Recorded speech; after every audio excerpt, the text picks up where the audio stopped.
If the auction remained at this pace, it would be dull. Just as he thought this, the auctioneer raised his voice. The next auction item can only be second to the treasure trove. Please take a look. With a flourish, the auctioneer removed a red cloth covering several small bottles emitting a gem-like glow. Zuoan was slightly surprised, couldn't believe they were auctioning Yuan. Unexpectedly, they were included in the auction. The auctioneer excitedly said, "Ladies and gentlemen, Yuan needs no introduction. But these Yuan bottles are different as they are the latest limited edition released by the Hua nation." What does limited edition mean? According to Yuan, these limited editions have a more concentrated and pure medicinal power, hence being labeled limited editions. So when these limited editions were released, they were instantly sold out. Zuoan, listening from below, was a bit amused. It seemed his three brothers came up with this idea. Limited edition, all designed to entice foreign wealthy buyers. However, he certainly wouldn't reveal the truth. As the auctioneer proceeded to introduce the effects of Yuan, he mentioned, ordinary Yuan can rejuvenate a person, but these limited editions enhance this effect to the extreme, thus their importance goes without saying. Let's start the auction at 50 million. The minimum increment each time is no less than 500,000. Zuoan was astonished. Had Yuan already fetched such a high price? Just as he pondered, the audience erupted. 60 million, 70 million. No one added small increments. Instead, they shouted a million more each time. Ultimately, the limited edition Yuan bottle sold for 130 million. Zuoan considered he needed to raise the price with Le for the next auction, otherwise these scalpers would pocket all the money. At that moment, the auctioneer scanned the audience, and when the crowd quieted down, he smiled and said, "Now, we present the final item for auction, the most precious item today." The crowd murmured in anticipation. What could be more valuable than Yuan? With that, the auctioneer revealed an exquisite small box. As the lid opened, a blood-red light filled the entire hall. Inside was a blood bead emitting powerful waves of fluctuations. Gasps filled the room. Lucia and Afi sat quietly in the least conspicuous corner until now, but Lucia's expression became solemn as he gazed at the blood bead, as did Dragon Crown Jade, with greed in his eyes. In stark contrast, Kuntina took a deep breath and whispered in admiration, "Such a formidable blood emperor aura. This is at least a blood bead formed by a duke." Ladies and gentlemen, the importance of this item, I believe I need not elaborate on. Anyway, if you are practicing dark arts, then this item will be of infinite benefit to you, the auctioneer said. And the auction of this item is different from others. The consignor doesn't want money. They only want rare treasures that catch their eye. As long as they like it, they will trade goods for goods. This statement caused a stir among the audience. Lucia's face lit up with excitement as he winked at Afa. Afa quickly stood up. "My friend, what do you intend to exchange for?" the auctioneer asked.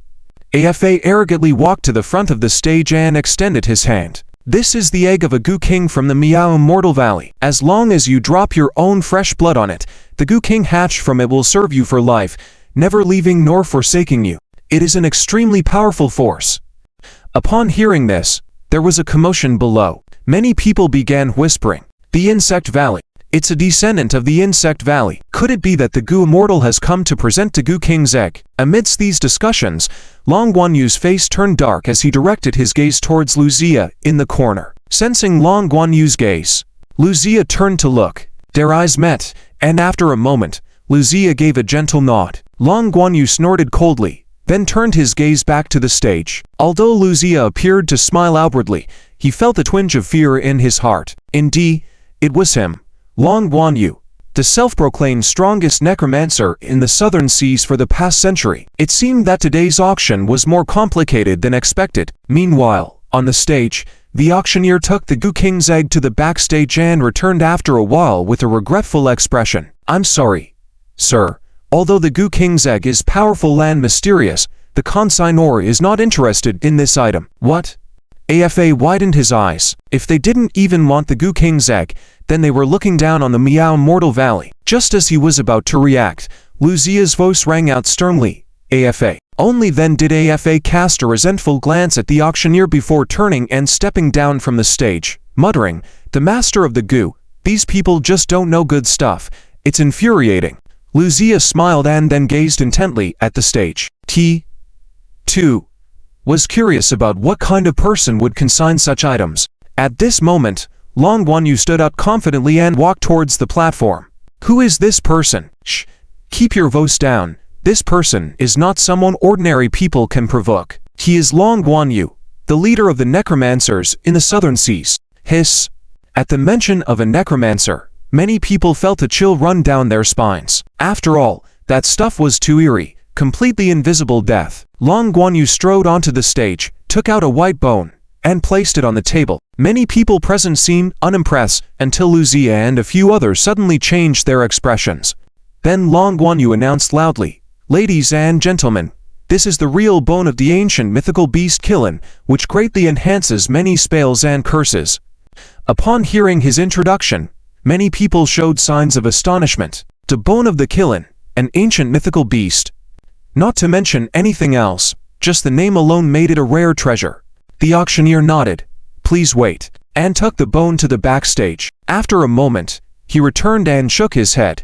"I'm sorry, the consignor does not like this item either." Long Guanyu's confident expression instantly froze. Fury welled up inside him. If they didn't want this kind of item, what did the consignor really want? This was the question on many people's minds. After some contemplation, Kuntina hesitated before standing up with a shiny black dagger in her hand. "This is a dark blade. As long as it injures you, even a slight touch will bring various curses and negative effects. It is the ultimate weapon for hidden assassination." This item caught the attention of many weapon enthusiasts present. Being able to attach curses and negative effects made this item a divine weapon. However, before anyone could react, the auctioneer, who had appeared quickly, also shook his head. "Madam, I'm sorry, he also doesn't like this." The situation reached a stalemate. Many people were unsure of what this mysterious consignor really wanted. Were they just here to flaunt, with no intention of actually selling anything? While many were pondering, Zuoan smiled, stood up, and walked towards the stage. His actions drew all eyes to him. After taking a few moments to assess, many people didn't seem impressed. Compared to the strong aura emanating from Lu Zia and Long Guanyu, Zuoan seemed rather ordinary. What kind of treasure could a person like him possess? So, many didn't hold much hope. As Zuoan reached the stage, the auctioneer asked, "Sir, do you have any rare treasures to exchange?" Zuoan nodded and casually tossed out a stone-like object. The auctioneer frowned, seemingly unimpressed by Zuoan's attitude, suggesting that this object might not be very valuable. "Could you introduce what this object is?" the auctioneer asked.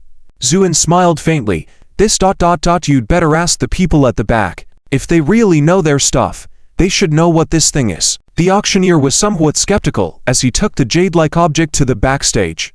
This time, he took quite a while, causing a gradually growing restlessness in the audience. Finally, the auctioneer returned with an astonished expression, nodding towards Zuoan. The consignor said, "It's a deal." The crowd erupted in astonishment. Many were perplexed. Some, hoping for something fishy, began to clamor. "No, there must be a conspiracy. Is a worthless stone worth more than the Gu King's egg or the Killin's bone? You must be in cahoots, right?" Many began to agree. In the face of this scene, Zuoan stood with hands behind his back, smiling faintly. "A worthless stone? Hey, if this is considered worthless, then there is nothing in this world that can be called a treasure, because that is the Jade Marrow Spirit Stone."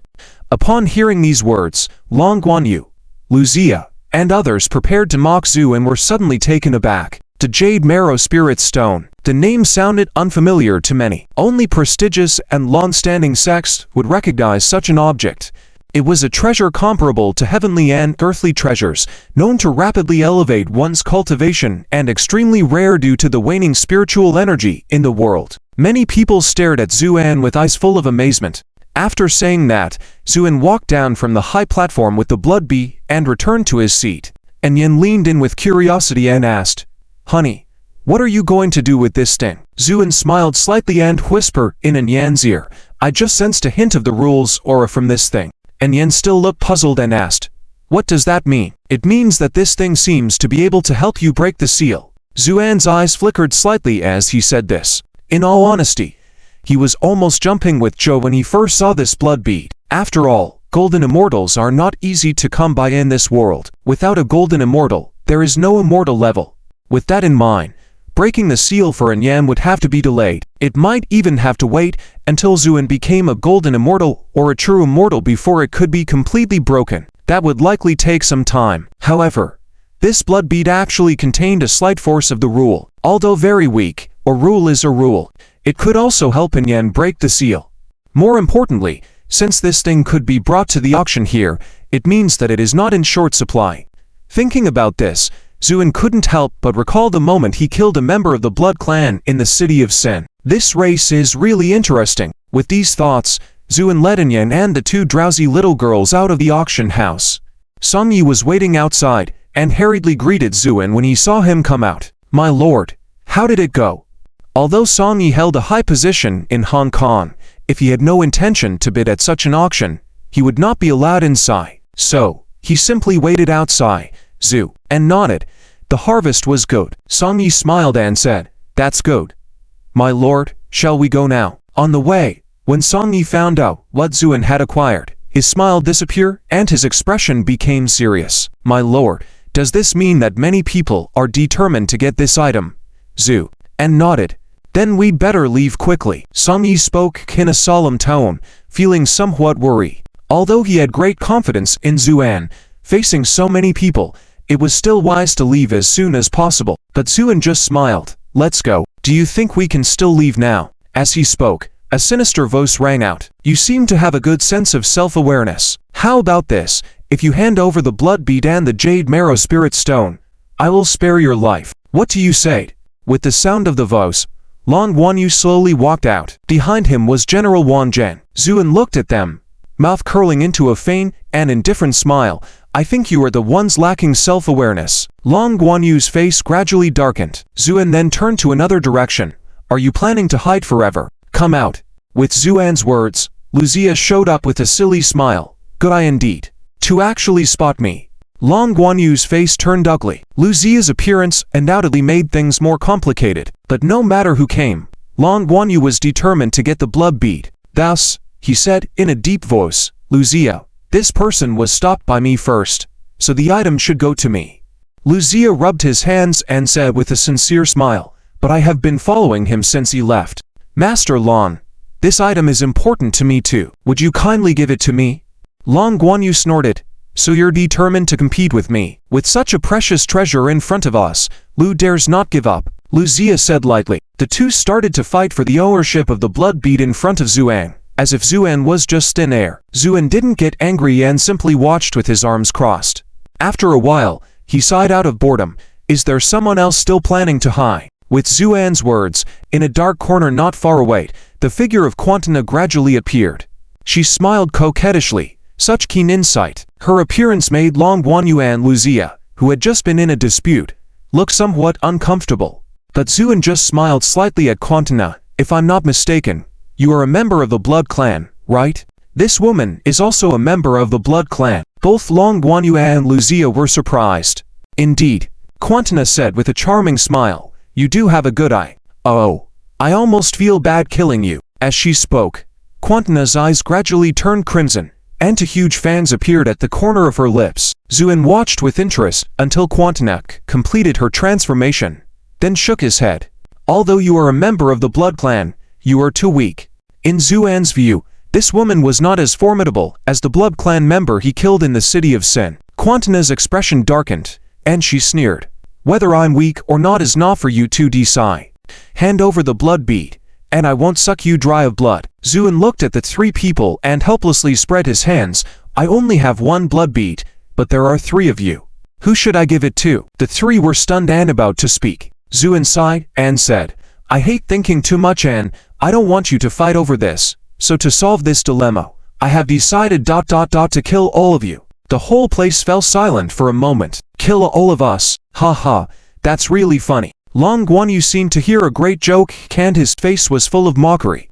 Quantina also laughed dismissively. Even Lucia, who seemed honest and kind, couldn't help but rub his hands and said with a smile, "Brother, as long as you give me the blood bead, I can guarantee your safety." Zuoan smiled faintly. "That's a good suggestion, but it's more suitable for you." With that, a surge of aura suddenly burst from Zuoan. In an instant, it was as sharp as a drawn sword, making people dare not look directly at it. Long Guanyu, Quantana, and Luzia were all taken aback. This aura. Zuoan didn't give them a chance to think or be surprised. He slowly raised his fist and softly said, "Move heaven and earth." Doom. Long Guanyu, who was at the forefront, was directly blasted away by this punch. Following him, Luzia, who had just summoned his insects, endured for a breath before grunting and being blasted away as well. As for Quantana, under the force of the punch, she was already torn in half. The power of this punch caused all three of them to be defeated at once. At the same time, Wang Zhen, who was standing on the side, suddenly exclaimed, You are Zuoan." He had always felt that this punch from Zuoan was very familiar, especially the phrase "move heaven and earth." It seemed he heard it somewhere.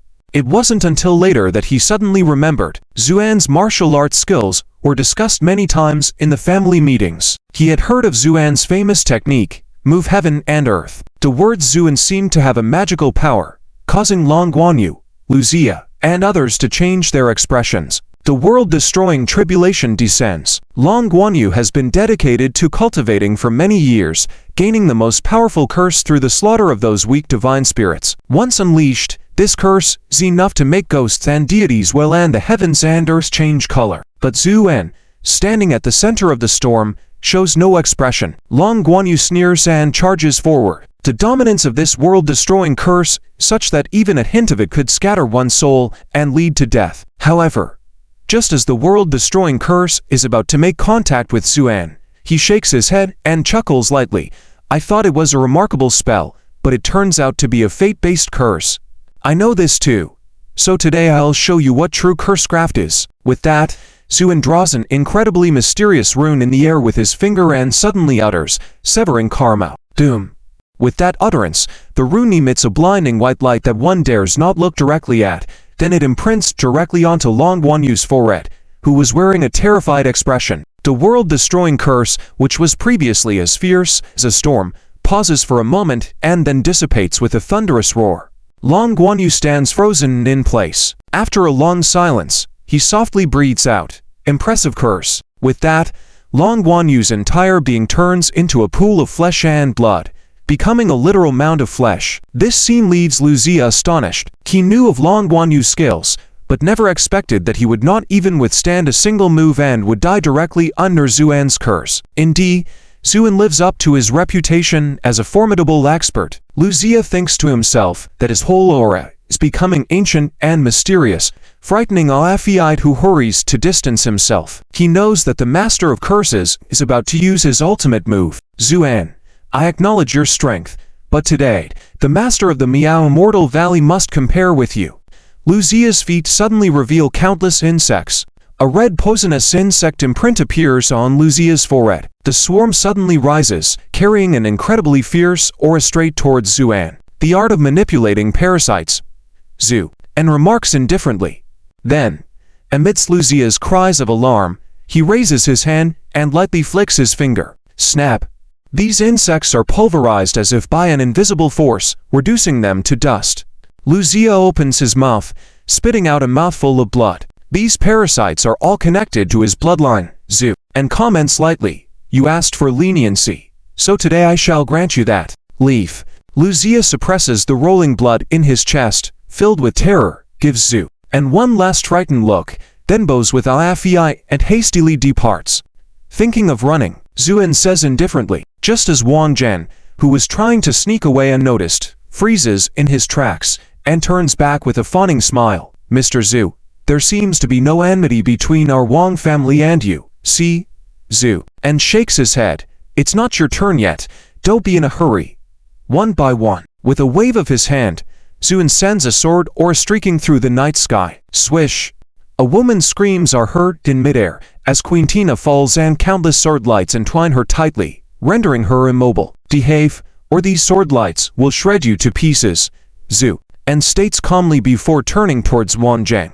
Wang Zhen, with a frightened expression, steps back. What are you going to do?" "I'm from the Wong family of Zhonghui. I'm a military officer." "I can tell you." Zuoan forms a rune and says softly, "The Wong family of Zhonghui? Hey, it was your lot that incited the Liu family to seize the Fire Phoenix back then, detained my aircraft, and summoned storms to disrupt my wedding. wasn't it? Wang Jing breaks out in a cold sweat, forcing a smile. It's a misunderstanding. It's all a misunderstanding, Zhu. And shakes his head. Only now do you call it a misunderstanding. It's quite amusing. With that, Zuoan reaches out, and the rune imprints directly onto Wang Jing's forehead. What? What do you want to do? Wang Jing shouts in extreme fear. Cold light flickers in Zuoan's eyes as a chilling smile creeps onto his lips. What do I want to do? Hey. Naturally, wipe out your Wong family. Bloodline, cursing technique. In the provincial capital, Zuoan once used this move to annihilate a scion of the Z family. At that time, Zuoan was only a celestial being. Now, using this move, the power is incomparable. The intense power of a chilling incantation directly channels through the bloodline power of Wang Jing, launching a sinister curse toward the Wang family of Zhonghuai. The powerful and influential Wang family, one of the top families in Zhonghuai, enjoy a lofty and leisurely existence. For instance, at this moment, the current head of the Wang family, the nearly 90-year-old patriarch, had just finished a cup of tea and was preparing to rest. Suddenly, an inexplicable sense of palpitation struck. Before the patriarch could react, he spat out a mouthful of blood. The attendants were shocked and cried out, "Quick, someone!" The patriarch's son, Wang Han, along with several legitimate descendants of the Wang family, rushed in. "Father, what's wrong?" Wang Han anxiously inquired upon seeing the patriarch coughing up blood. About to speak, the patriarch witnessed a scene that made his blood boil with fury. Wang Han and several other descendants all coughed up a large amount of blood simultaneously, their auras rapidly weakening. "Quick, call the family's guest experts." The patriarch struggled to shout with his last ounces of strength. He was aware that someone had cast a malicious curse on the Wang family. Shortly, several sorcerers from the martial world hurried over.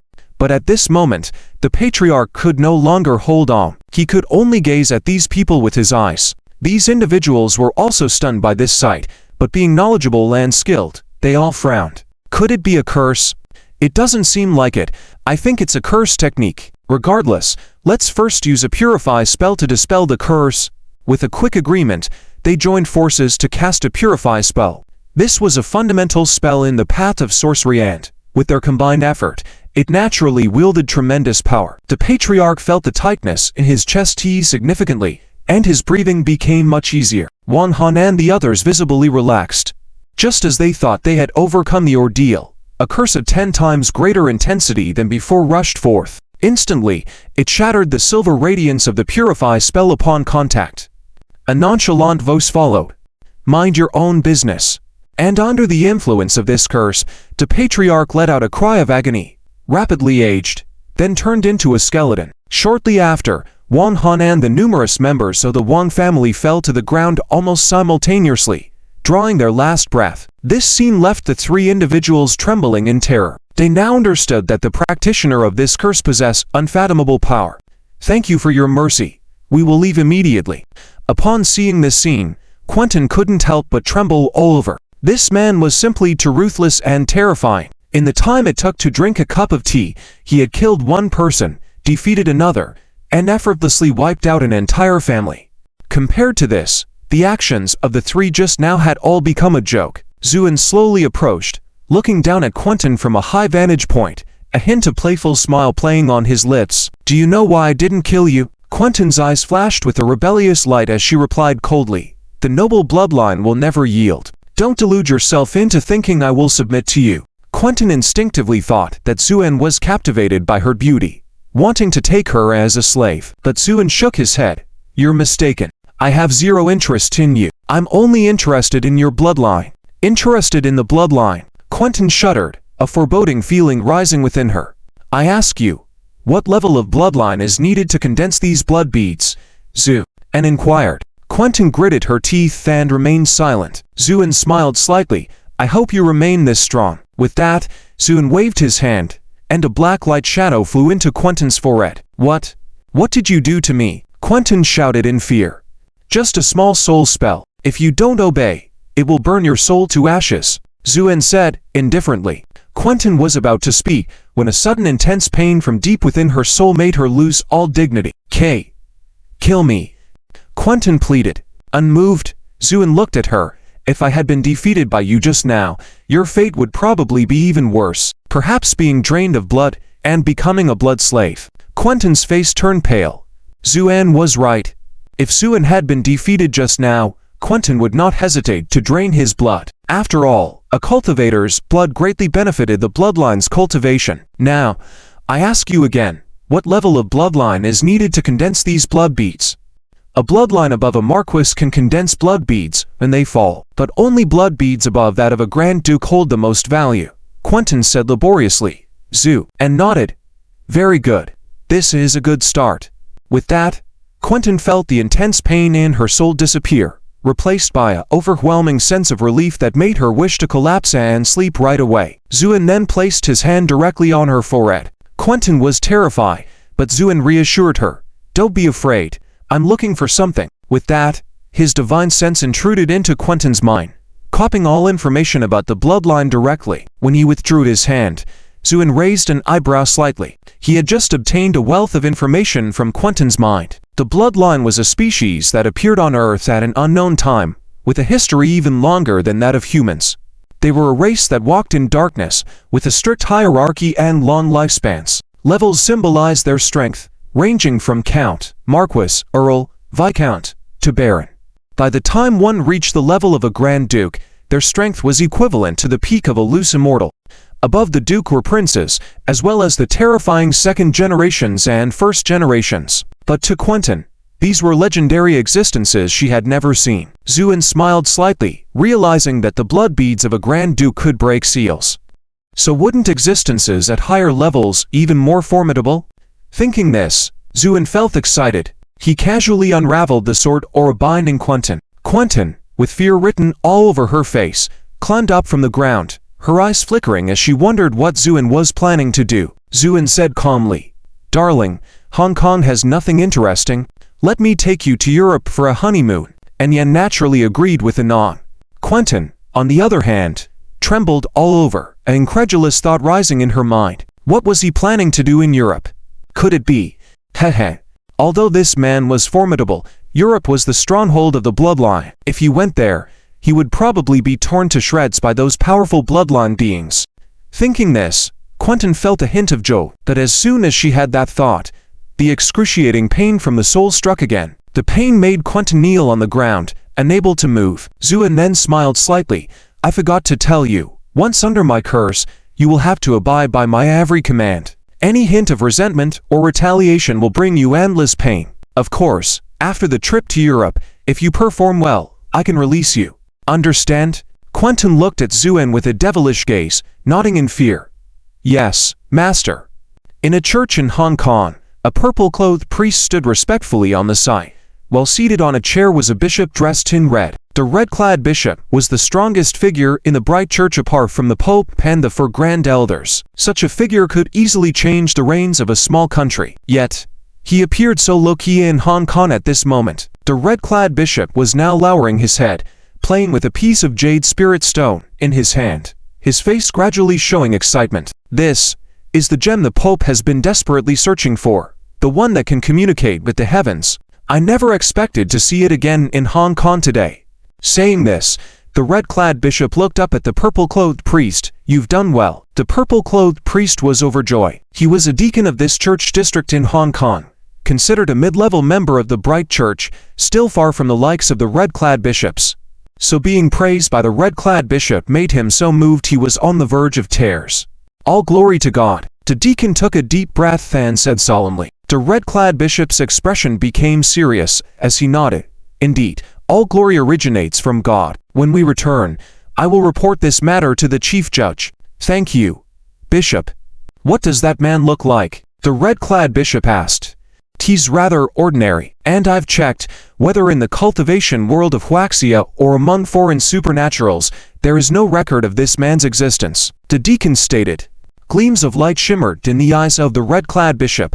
"This item is crucial to the church. We must carefully uncover the identity of this man. If necessary, we can offer him some benefits." "Understood. But this person said he only wants blood beads." The red-clad bishop frowned. "The Dark Council in Europe has been restless recently, The Order of Paladins is suppressing evil gods in Northern Europe. The Church has no spare power to venture against the bloodline. Moreover, this blood bead would have to come from a bloodline at least as high as a marquis. Nanyang. Within a desolate and ancient temple, a roar echoed. Who dares to kill my divine son? With these words, the two nearest temple officials screamed and turned into blood. Lord of Descending God, please calm down. Please calm down. The numerous temple officials all prostrated themselves on the ground, trembling as they spoke. After a while, the deity who ruled over Nanyang Sorcery Temple snorted coldly. I can already sense that the balance of the world is slowly changing. Before long, I will be able to return to the world. When that time comes, I will turn the one who killed my divine son Long Wan Yu into a ghost, never to be reincarnated. Meanwhile, in a secluded corner of Hong Kong, Luzia lay pale on a bed while Fei anxiously waited by his side. After a long time, Luzia slowly opened his eyes. Lord of Poisoning. Fei hurriedly approached. How long was I unconscious?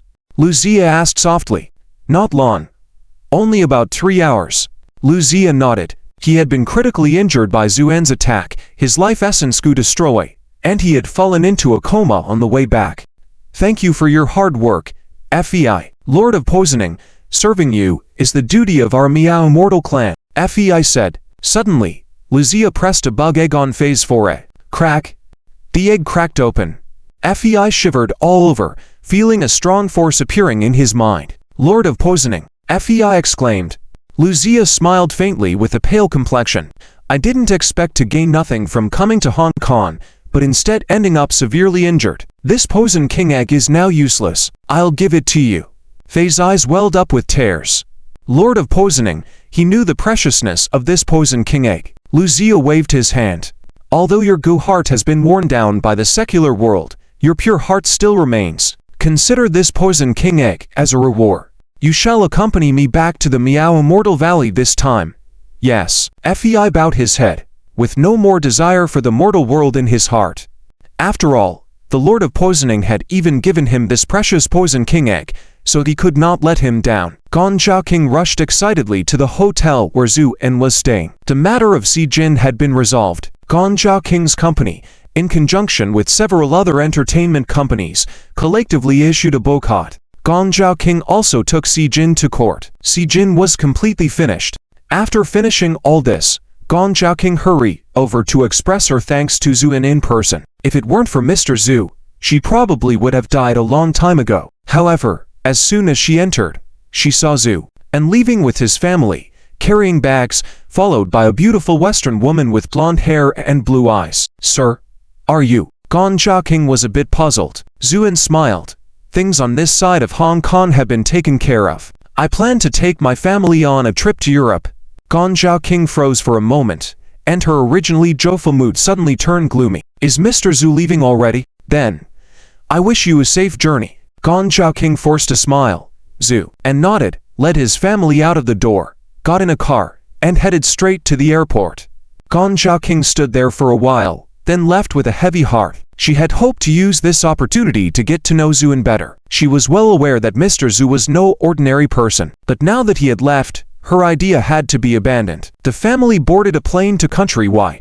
Due to the rushed nature of this trip, they hadn't been able to secure first-class tickets and had to settle for business class. Compared to the luxury of first class, with its personalized services, the environment in business class was much inferior. However, the two little girls didn't seem to notice any difference. They sat by the window, engaging in an imaginative battle over the clouds outside. That one looks like an upside-down ice cream cone, Zuoan said. Look, this one resembles a loaf of bread that's been stepped on. Zuxian had a unique perspective. Oh, this one looks like a skewer. I think it looks like a candied ha. Is there a candied ha that big? Is there a skewer that big? The two little girls started their habitual bickering again. This had become their daily routine. Zuoan and Yan were no longer surprised. However, the other passengers in the cabin couldn't help but smile. With two mischievous little ones around, the journey was less lonely. But some on the plane weren't focused on the children. Ding Wong looked at Quentin sitting nearby, unable to help but swallow his saliva. This blonde, blue-eyed girl, in terms of figure and appearance, was the type Ding Wong liked. He couldn't resist and struck up a conversation. Hello. Are you from country Y? Quentin looked up at Zuoan, then nodded. How did you know? Zuoan was overjoyed. Just asking this question meant he was halfway successful in striking up a conversation. He immediately continued. Hey, I could tell from your attire and demeanor. I'm Zuoan. Could we get to know each other? Zuoan extended his hand. However, Quentin didn't respond. Instead, she glanced at Zuoan in the front row and shook her head. I'm sorry. I need to get my master's permission to make friends. Master? This term made Zuoan freeze. The other men and women sitting together with Zuoan all let out a gasp of surprise. People are still playing master-servant games these days. Zuoan stared at Zuoan for a while, realizing that Zuoan was handsome and noble, which made him feel a bit uneasy. Zuoan's sister, Ran, frowned. As a staunch feminist, she detested objectifying women. One of the games she disliked the most was turning girls into maids. She was absolutely disgusted by it. So she immediately confronted Zuoan, saying, Sir, I need to talk to you. Zuoan turned to look at Zuoan and Ran. Is there something? Ran was a bit unnerved by Zuoan's indifferent gaze, but continued seriously. I don't know what means you used to persuade this lady, but I hope you wouldn't engage in such boring games in the future. With a touch of disdain on her lips, Ran said, Only men with no ability resort to denigrating girls to satisfy their perverted desires. With just a few words, Zuoan had been labeled as a pervert. Zuoan was slightly taken aback, then understood what was happening. Looking at this group of young people, all around 20 years old and full of scholarly airs, Zuoan smiled faintly. Accusing others without investigation is baseless speculation. Are these qualities sufficient for instructing others? Ran's eyes widened in disbelief. At school, she was the president of the student union and a debate champion. How could someone say her qualities were lacking? Moreover, you got one thing wrong. I didn't make her call me that. She did it voluntarily. Understand? Zuoan said calmly. Ran turned to look at Quentin. Miss, don't be afraid. We are true advocates of human rights. If he oppresses you, we can protect you. Ran said. One is just a mere calling of a master. So why do this group of guys act as if they've stepped on a tail? In the vampire world, it's completely normal to acknowledge the victor as the master after being defeated by a stronger opponent. Although Zuoan is not a vampire, his strength is undeniable. Therefore, Kuntina naturally regarded him as the master. Thinking of this, Kuntina shook her head. I don't know what you're talking about. Isn't it normal to seek the master's permission before making friends? Kuntina's words left Ran and others stunned. After a while, Ran finally looked at Kuntina with sad eyes. In his view, this Kuntina had obviously been brainwashed. So, he looked at Zuoan with even more disdain. This man is definitely a scoundrel. Ran defined Zuoan in his heart. When the plane arrived at the airport in Country Y, Kuntina naturally picked up all the luggage. Carrying bags of all sizes, she followed Zuoan out. This scene further convinced Ran and others that Kuntina must have been brainwashed by Zuoan. I didn't expect to see such a situation even in this developed Western world, and to think that a beautiful white woman would be brainwashed. Wan sighed, with a hint of envy in his tone. Gender discrimination knows no boundaries. My ideal is to eliminate all gender inequalities in my lifetime and create an absolutely equal world, Ran confidently declared. As for this woman, she is beyond redemption, simply the disgrace of womankind. Ran's words garnered strong agreement from several girls in the group. What Sister Ran said is right. I agree with Sister Ran's point of view. When boarding the bus, Ran naturally led the girls to get on, leaving the task of moving luggage to several bows. This is a historic hotel in London where many celebrities have stayed. What people don't know is that the owner of this hotel, Benedict, had actually become a blood slave 30 years ago. When Kuntina and Zuoan, along with others, appeared at the hotel, Benedict quickly came to greet them. Miss Kuntina, it's a pleasure to serve you. Benedict looked fervently. Kuntina, for blood slaves like them, vampires are their only deities. Kuntina nodded arrogantly. Have all the members of my family arrived? Miss Kuntina, the esteemed Count Cecil has not arrived yet, but your siblings are all here. Upon hearing this, Kuntina frowned, then nodded.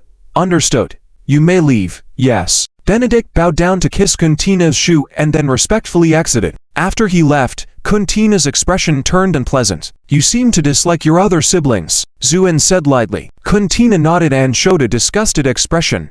It's not just my siblings I dislike, I detest the entire family, because of the sacrifices made every year. Zuoan asked nonchalantly. Kuntina lowered her head and fell silent. Zuoan had seen information on this aspect from Kuntina's memories. In vampire society, the rule of many families is extremely bloody and brutal. They demand each member to provide enough assassin's blood every 6 months to strengthen the family head and various high-ranking members. Kuntina's family was no exception. This indirectly hindered Kuntina and others' progress. This was why Kuntina was willing to take such risks to obtain the Duke Blood Pearl. Only by gaining enough strength could they break free from this bondage. Today was the day of sacrifice, and the location was within this hotel. I remember you mentioning that one can condense blood pearls starting from the rank of a count, right? Zuoan said lightly. Kuntina shivered all over and nodded, saying, Yes, very well. I happen to want to witness this so-called sacrifice, Zuoan said calmly, then turned back to the room. Kuntina watched Zuoan's back and suddenly felt a sense of absurdity. Could he really face the Count alone? This was the Count. And there were many other powerful vampires present. Was this possible? In the evening, a private banquet hall was specially prepared for vampires at the hotel. When Zuoan appeared with Kuntina, many people were already there in the banquet hall. Arnold was sitting at the bar with a few brothers, drinking. When he saw Kuntina, his eyes lit up, and with a sly smile, he walked over. My dear cousin Kuntina, it's been half a year, and your figure seems to have improved a lot, Arnold said, his eyes never leaving Kuntina. Seeing him, Kuntina's face turned extremely unpleasant, and she said coldly, Arnold, if you want to end up heavily injured like half a year ago, feel free to continue. A sneer appeared on Arnold's lips. Oh, I almost forgot. If you hadn't reminded me, you really hit hard 6 months ago. It took me a whole month of lifespan just to recover. But now, you can't do it anymore, because, suddenly, 2 wings exuding dense black smoke appeared behind Arnold. Count? How did you break through to a count? Kuntina exclaimed in shock. Why is it impossible? Arnold licked his lips greedily, saying, As long as you obediently submit to me, I can forget what happened 6 months ago. Kuntina's face turned pale. She was currently just a viscount. From highest to lowest, the ranks in the vampire society are Duke, Marquis, Earl, Viscount, and Baron. With each promotion, there's an increase in strength by several times or even tens of times. Arnold had now become a count, instantly overpowering her. Just then, Zuoan faintly smiled. Sorry, but I think you're too late. She's already submitted to me.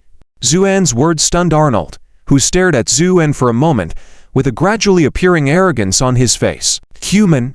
Arnold turned to Kuntina. You actually submitted to a human. His loud voice attracted the attention of the people around. Those who were considered Kuntina's brothers and sisters in terms of vampire bloodline all burst into laughter. It's unbelievable that Kuntina has fallen to this level. Submitting to such a lowly and fragile human is truly a disgrace to our vampire reputation. Doom. This sentence was like a bomb, causing a huge commotion in the entire room. Many vampires' faces turned cold. Arnold's expression turned sinister. Human, you had angered me. Get ready to face the wrath of a vampire count. With that, Arnold pounced. He had long been coveting Kuntina, and now he planned to kill Zuoan first, and then claim Kuntina. But just as he charged halfway, Zuoan snapped his fingers. A sword energy flew across, directly shattering Arnold's body. Blood and flesh scattered down, filling the room with a nauseating smell of blood. The room fell silent. After a moment, the blood and flesh on the ground began to wriggle, trying to reassemble. This was the inherent ability of the vampire race. As long as they were not crushed into pieces and there was still essence of blood, they could regenerate.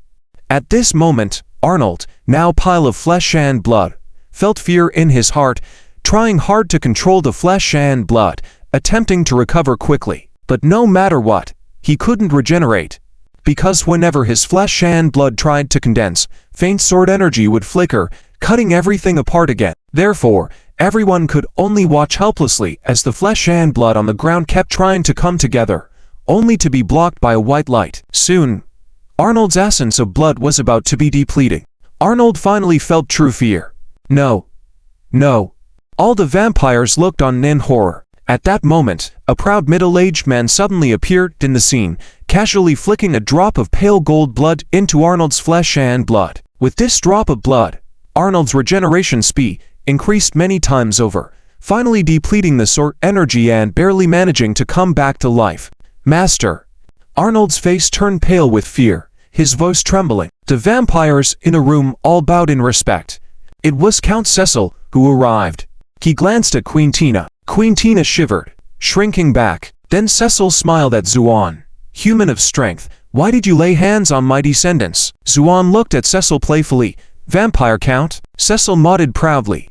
Indeed, I am the Count of the Vampires. Human, you have yet to answer my question. Why did you target my descendants? At this moment, Arnold resentfully said, Master, this Queen Tina actually worships this human as her master. Huh? Cecil's expression darkened. Queen Tina, dare you betray the family?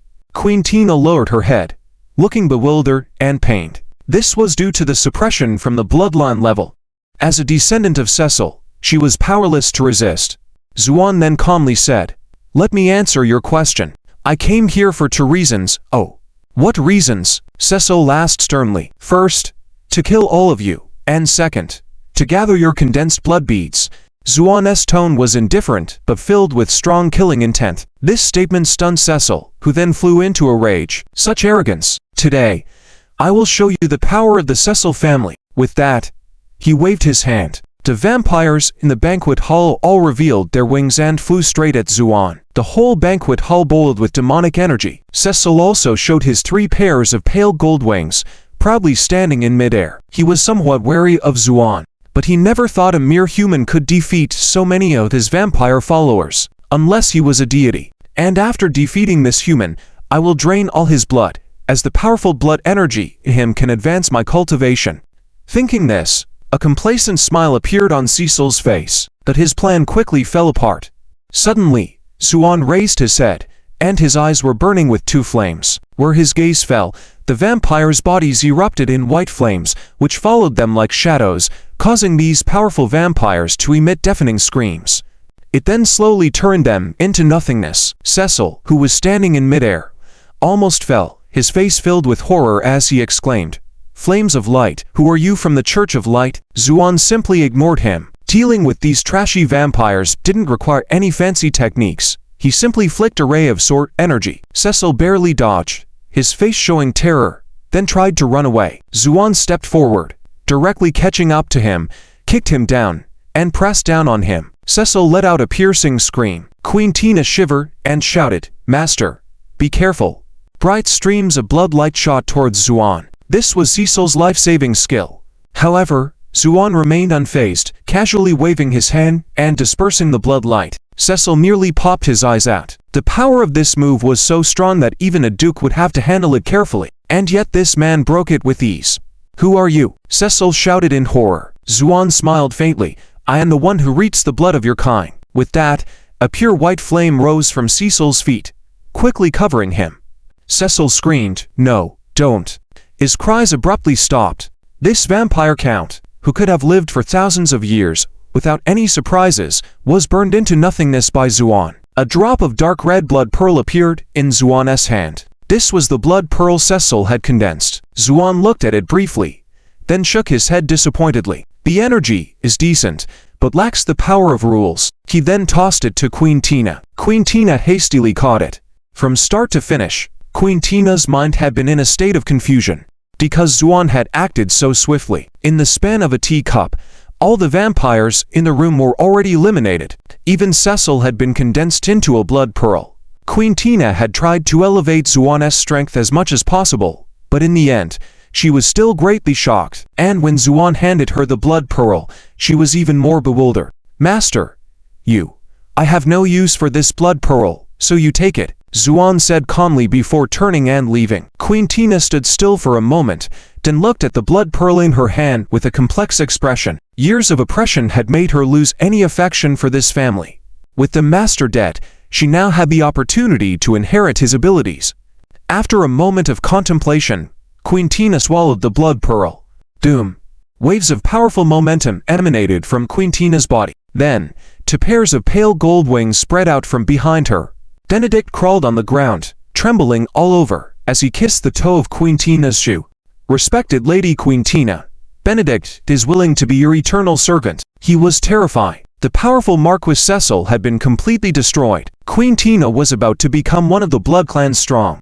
These changes made Benedict fearful, afraid that Queen Tina might kill him. Queen Tina said lightly, "Get up, my servant. As long as you serve me well, I will grant you eternal life." Benedict's face lit up with joy, appreciatively saying, "Yes, respected Lady Queen Tina." Benedict withdrew. Queen Tina took a deep breath, then walked respectfully towards the room where Zuoan lived. "Master!" Queen Tina's shout woke Zuoan up, who was playing games with Yan. "What's the matter?" Queen Tina gritted her teeth.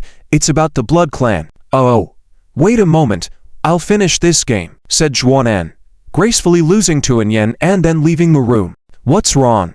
"Master, the Cecil family has been wiped out. The main family's Duke Alington will definitely investigate this matter. I think it's best for us to step back." "Duke Alington?"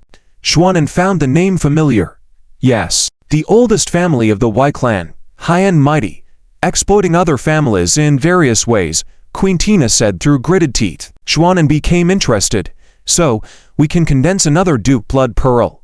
Queen Tina was surprised and then realized Zuoan's meaning, finding it somewhat laughable and exasperating. She came here to share her worries with her master. After all, the Alingtons had been famous for 1,000 years, extremely powerful, far beyond the likes of Marquis Cecil. But Zuoan's focus was all on the blood pearls. "But master," Queen Tina wanted to persuade further. Zuoan waved his hand and enthusiastically said, "There's nothing to talk about. Since it's a duke, let's hurry up and eliminate him." Queen Tina was taken aback.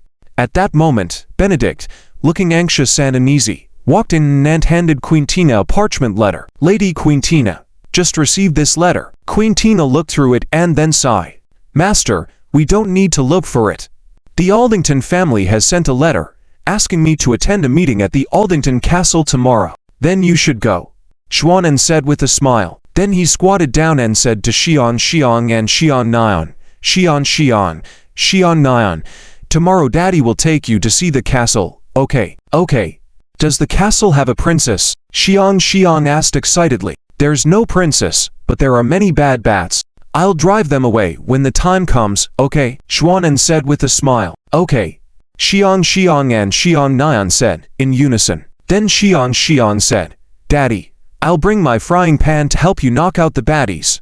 I will too." Xion quickly agreed. Zuoan nodded, "Okay. Then we'll fight together. Sound good." Queen Tina was left puzzled by what she had heard. What did it mean to help knock out with a frying pan? Can these two small children really beat a blood clan strong? Don't be ridiculous. How is that possible? And at that moment, the siblings Ding Wong and Ding Ran, along with their teammates, arrived at a small town. The town was surrounded by picturesque hills. The Alington castle was like a jewel, embedded on the mountainside. Such a beautiful building. Ding Ran couldn't help but exclaim, "Hey, do you think there really are vampires in this castle?" A girl in the group asked tremblingly. Ding Ran sneered, "We are all well-educated people. How can we still believe in such nonsense? There are no vampires in this world, just a bunch of ignorant people talking nonsense. But I heard that this castle is very eerie." The girl said fearfully, "Yad, how about we change the place?" The professor said our thesis is only to investigate the maintenance of European castles, no need to check it in person. Someone suggested. They had come to Europe to collectively work on a thesis about the maintenance of European castles. Ding Ran shook his head, sneering, "I don't believe those ridiculous rumors. Let's go mountain climbing later. I want to see what a vampire looks like." With that, Ding Ran headed towards the small mountain. She led the way, with the others reluctantly following behind. Soon, they arrived in front of the castle on the mountainside. As they got closer, they felt the grandeur of the castle, and there was a faint smell of blood lingering around, making them feel nauseous. Ran, maybe we should leave." Ding Wong was feeling uneasy. Yet, amidst the persuasion of the others, Ding Ran showed her stubborn side, saying coldly, "A bunch of cowards, what is there to be afraid of? I want to see what this castle looks like." With that, Ding Ran approached the door. The door creaked open. Then a white-haired, elegant butler came out, smiling at Ding Ran and the others. "My master welcomes your arrival here." "Master?" Ding Ran and the others were all stunned. The butler smiled lightly. "You'll know when you come in." With that, he stepped aside to let them in. Ding Ran felt relief, smiling at the people behind her, See? How can there be vampires? That's just nonsense. Obviously, a gentleman lives here. See?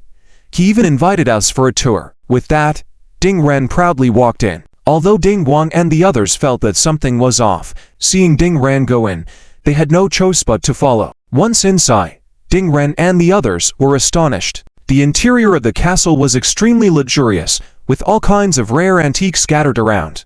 As they were joyfully exploring the place, Alington slowly descended the stairs, giving a graceful smile. "Welcome to your visit. I am the owner of this castle." Ding Ren and the others were all conquered by Alington's elegant and dignified demeanor, going to show respect. With this, all their last doubts were dispelled. After all, how could such a gentleman be a bad person? When they finished the tour, Alington warmly invited them to have afternoon tea in the dining room. The charming and relaxed aristocratic atmosphere fascinated Ding Ren and the others. Meanwhile, Alington was increasingly pleased. Every year, there would be some foolish tourists coming to visit. Usually, they ended up as specimens displayed in the basement, preserved for eternity. "Mr. Alington, how long have you been living in this ancient castle?" Ding asked. "Probably over 1,000 years," Alington said with a smile. The others were momentarily stunned, then burst into laughter. "Mr. Alington is quite humorous," Ding said with a smile. They all thought Alington was joking. Meanwhile, Zuoan arrived in town with her family. With a solemn expression, Quantina pointed to the castle halfway up the mountain. "That's the Odin Castle." Zuoan nodded, her eyes gleaming. "Let's go. Don't let that guy get away." Quantina found Zuoan's attitude a bit perplexing. Most people would avoid the terrifying presence of a vampire duke, but here he was, being eagerly pursued. As they reached the castle, Quantina stated firmly, "Viscountess Quantina of the Cecil family requests an audience." With her words, the butler appeared once again. "Miss Quantina, the master is waiting for you in the dining room and has prepared a sumptuous afternoon tea for you," the butler said with a smile. In his eyes, Ding and the others were just like a cup of afternoon tea. Quantina led the way, followed by Zuoan with two young girls An and Yan. Upon entering the castle, An Yan couldn't help but exclaim, "So luxurious." Zuoan smiled. "Do you like it? If you do, we'll stay here." Quantina, walking in front, almost stumbled upon hearing this. Zuoan, however, remained unfazed. It was just a castle. If his wife liked it, what harm was there in staying? As they entered the dining room, a surprised Ding could not help but exclaim, "Oh, it's you from the plane." Quantina had not expected to encounter this group here, and raised an eyebrow, choosing to ignore them, and instead bowing to Alington. "Your Grace, you summoned me." "What's the matter, Duke?" This title made Ding and the others exchange puzzled looks. Was such a title still in use? Alington wiped his hands with pristine silk and gave a faint smile. "Regarding the death of Viscount Cecil, don't you have anything to say?" "Your Grace, the death of Viscount has nothing to do with me." Quantina attempted to deflect. "Oh, is that so? How do you explain the sudden surge in your power then?" Alington asked calmly. Quantina could barely contain her anger, her voice turning colder. "Your Grace, I am not part of your family. Whether my power surge or not seems to have nothing to do with you." Alington nodded with a smile. "Well said, but you must understand. In what country, I am the strongest, and if I say it's relevant, then it is." The conversation between the two left Ding and the others dumbfounded. Vampires and families, were they acting? Quantina found herself speechless at Alington's words, knowing that power was paramount in the world of vampires.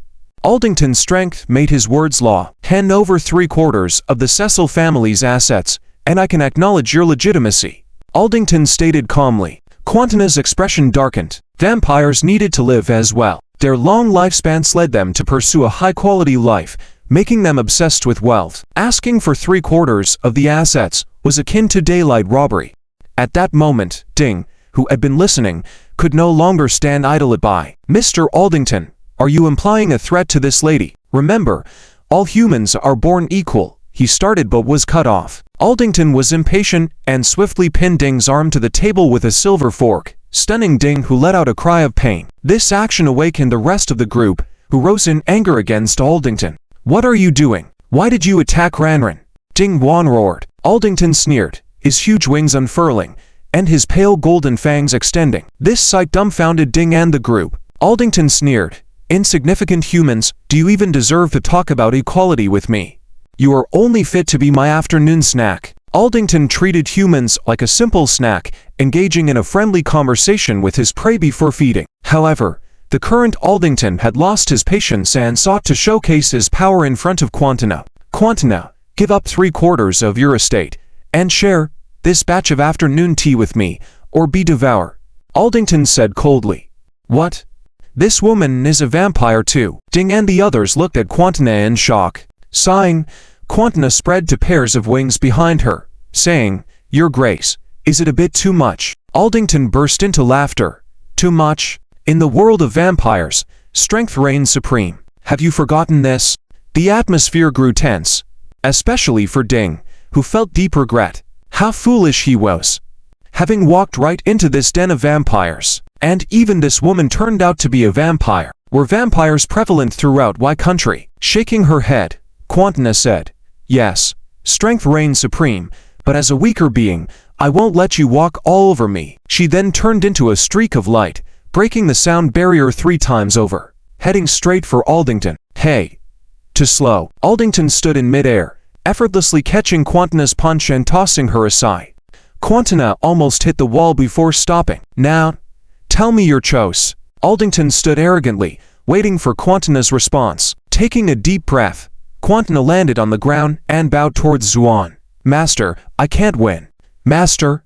Hearing this title, Ding and the others turned to look at Zuoan. Alington sneered. Master?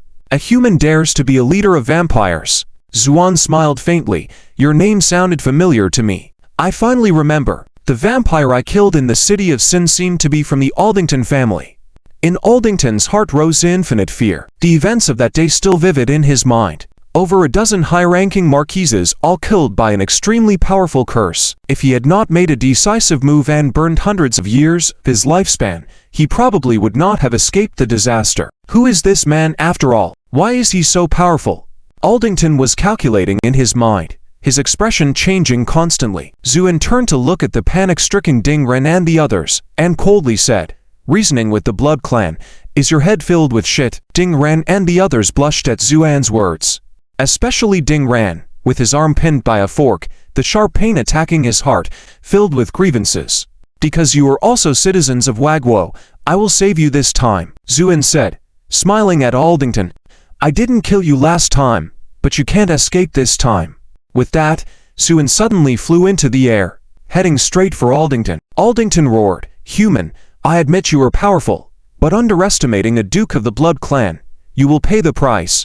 Before he could finish, Zuoan had already smashed him down from midair with a punch. Then he coldly said, Nosy, and another punch followed. This punch smashed Alington's head into the ground, creating a large pit in the hard ground. Alington was shocked and enraged, his body emanating blood light, ready to fight desperately against Zuoan. But Zuoan seemed as steady as a rock, slowly pounding his fists down one by one. And Alington, being a Duke of the Blood Clan, after being smashed into a pulp by Zuoan's punch, would instantly regenerate. In this manner, Zuoan continued to methodically pound away. Alington's heart was filled with fear. Zuoan's methods were unbelievable, and despite his attempts to escape several times, he couldn't break free. If he continued to be pounded like this, even if his blood was vigorous, he would be pulverized. In desperation, Alington roared, Blood escape technique. This was his ultimate life-saving secret technique. But just as the blood light on his body flourished and was about to disappear,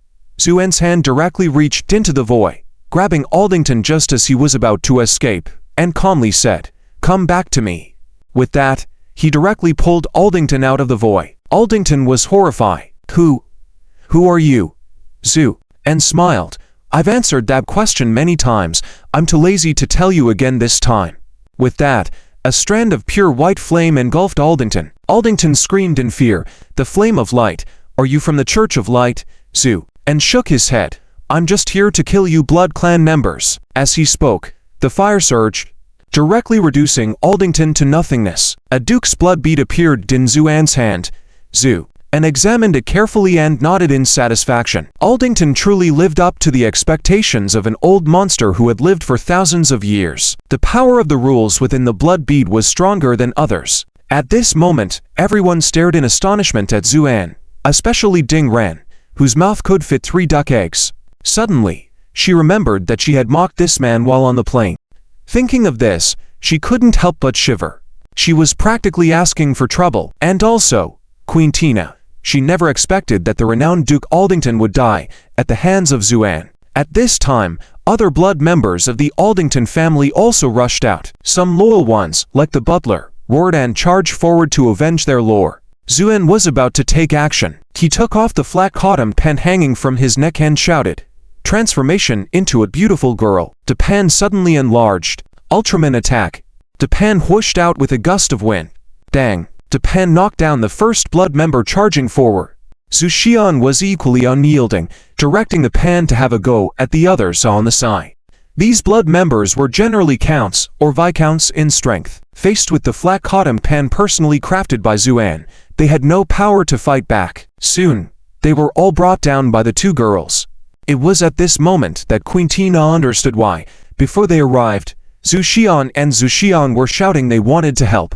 These two girls really could defeat powerful blood clan members. Dad, see how great we are. Zuoan and Zuoan said excitedly. Zu, and smiled and nodded.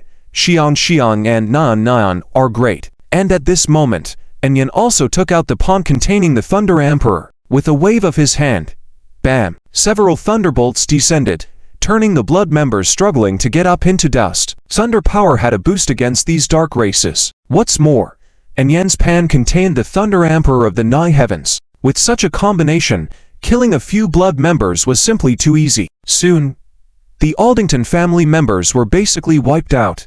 Zu, and felt no regret about this, as he had just received many disgusting things through his divine sense. This Alington family's demise was not regrettable at all. The harvest this time was goat, another duke's blood bead gained, and Ding Ran and the others, who were preparing to leave, looked at each other, then bowed deeply to Zuoan. "Thank you, sir, for saving our lives." Zuoan waved his hand, turned around, and left. He didn't have any good feelings towards these people. Saving them was just a casual act. Therefore, he didn't bother to accept their apologies or gratitude. Ding Ran and the others knew they had no face to stay any longer and left, feeling ashamed. Soon, news of the death of Viscount Cecil and the fall of Duke Alington spread throughout the entire dark world of Europe's country. Blood Mountain, the location of the Blood Clan Council, also seen as the sacred place in the minds of all blood clans. In the dim hall, a dignified voice resounded. "Someone has slaughtered our Duke. Go and find out the origin." Yes. Several golden bats flew into the night sky in response. Inside the Dark Council, the heads of the factions were slightly surprised after hearing this news. The Dark Witch behind a shroud of black mist chuckled. "Those bats actually faced a loss. It's truly delightful." And a tall man over 2 meters tall spoke in a deep voice. "It's been a long time since a Duke of the Blood Clan fell. We must not underestimate this person's methods. Send someone to investigate." "Yes. How about the Church of Light?"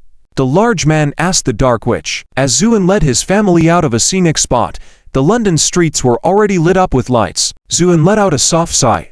"Another day has passed, Queen Tina. Alington has been dead for 3 days already. Why haven't we seen any retaliation from the vampire clan, as you said?"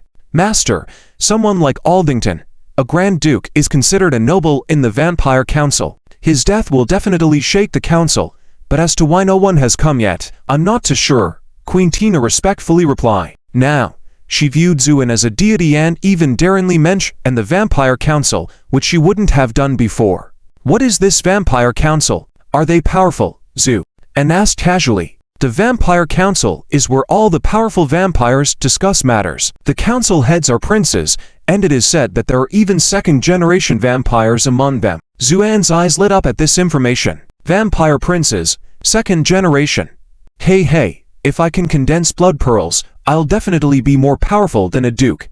Do you know where the Vampire Council is located?" Queen Tina shook her head with a bitter smile. "With my strength and status, how could I possibly know? Even the deceased Marquis Cecil wouldn't have known. It's the sacred place of vampires. Only those with the strength of a duke or above are qualified to know." And felt somewhat disappointed. And Yen smiled and said, "Honey, there's no rush anyway. Let's treat this as a vacation and take our time to find it." Zuoan smiled and agreed. "Good." At that moment, 2 young girls chimed in unison. "Daddy, we're hungry." "Then let's go eat now." Zuoan said with a smile. As soon as they heard about food, the two girls' eyes lit up, but then dimmed.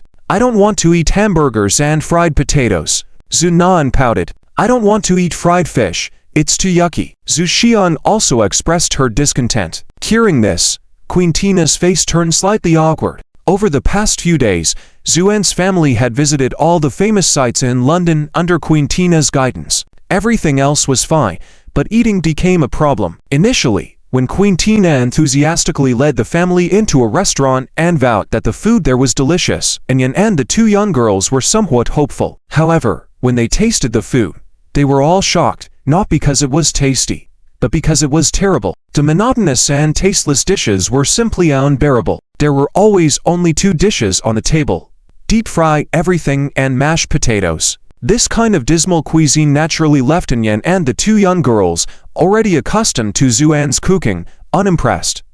Master, the restaurants I recommended before were more common eateries with average flavors and textures, but this time, the restaurant I recommend will definitely satisfy the young ladies.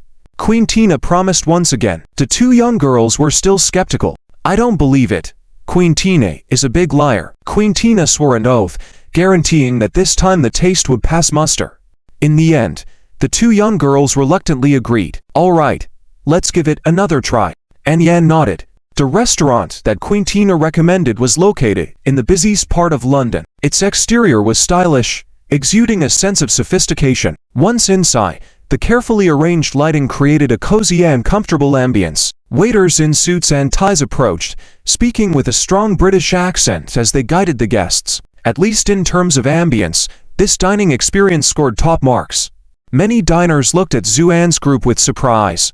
Most of the patrons were white, making Zuoan's family with their black hair and eyes stand out. However, what drew more attention was the family's striking good looks.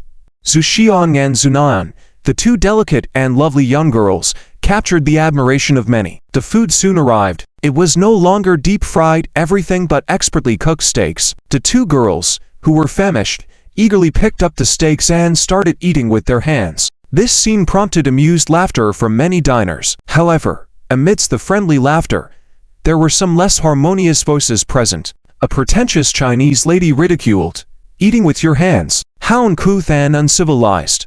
The man sitting with her also sneered, "I suppose they've never been to such a high-class restaurant. Do they even know how to eat Western food?" With a showy display, he proceeded to expertly cut his steak with a fork and knife, every movement meeting the highest table manners. After taking a bite, he showed a blissful expression. "This is truly exquisite. And this elegant dining etiquette is something only true nobles can master." Their performance attracted the curious glances of many diners. Genuine London gentlemen found themselves bewildered. Even the most conservative of traditionalists would not eat like them, as it was simply imprudent. However, this did not seem to bother the couple's bursting sense of superiority. They even deliberately shot challenging looks toward Zuoan's table. The two young girls paid no mind to them and continued eating with their hands. Zuoan raised his eyebrows slightly. "Pretending to be nobility before me." He then gestured to a waiter. "Excuse me, can we have 5 pairs of chopsticks?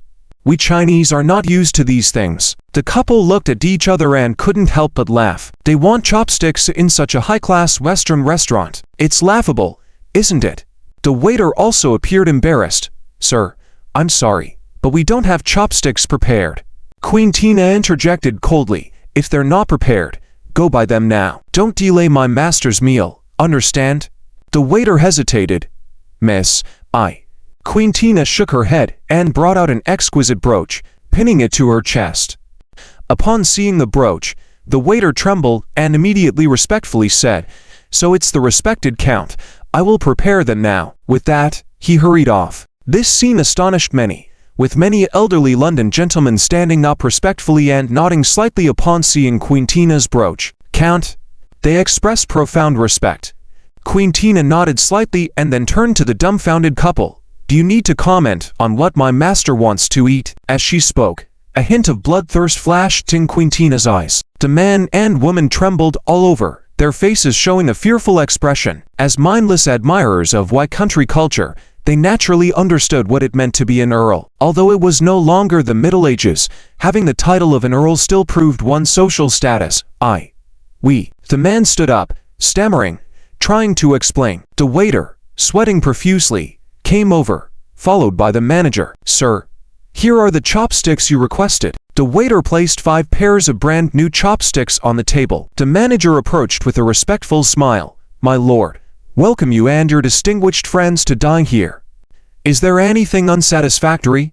The manager also felt apprehensive at this moment. He could tell from Queen Tina's antique brooch that she was not a newly appointed earl, but rather from an ancient family. The noble aura of this Chinese family was extremely dignifying, indicating an extraordinary identity. Accommodating such guests in his establishment warranted the highest respect. Queen Tina nodded. The taste is good, and the ambience is acceptable, but it was ruined by certain individuals. She pointed at the pale-faced couple across from her, casually mocking others. Such ungentlemanly behavior makes dining with them an insult. This stern reprimand received silent agreement from many in the restaurant. The manager nodded respectfully. I apologize for the inconvenience caused, my lord. I will handle this matter. With that, he walked over to the couple's table. You two, you are not welcome here. Please leave now. Why? This is discrimination, the woman exclaimed shrilly, dropping the affected noble demeanor she had a moment ago. Her outburst attracted the attention of many. Even Zuoan glanced over briefly. Discrimination? No. The manager shook his head, then gestured towards Zuoan and the others in the distance respectfully before turning back to the couple. I can tell you are both Chinese. The esteemed gentleman is also Chinese. Why shouldn't we ask him to leave? The reason is your own warranted mockery, which is narrow-minded and prejudiced. We do not welcome those who mock their compatriots for no reason. Please leave. The woman was speechless, wanting to say something more. The man, however, nodded and bowed. All right, Mr. Manager, we will leave now. Their obsequious and fearful demeanor made many shake their heads inwardly. The couple left dejectedly. After they departed, the manager walked over, his face full of apologies. I apologize for the trouble you experienced. We will pay more attention to the quality of our diners in the future. If there are any further issues, please feel free to contact me. Enjoy your meal. With that, the manager discreetly left. Queen Tina breathed a sigh of relief only when he was gone. She let go of the noble facade she had presented earlier, murmuring under her breath, exhausting. Zuoan smiled.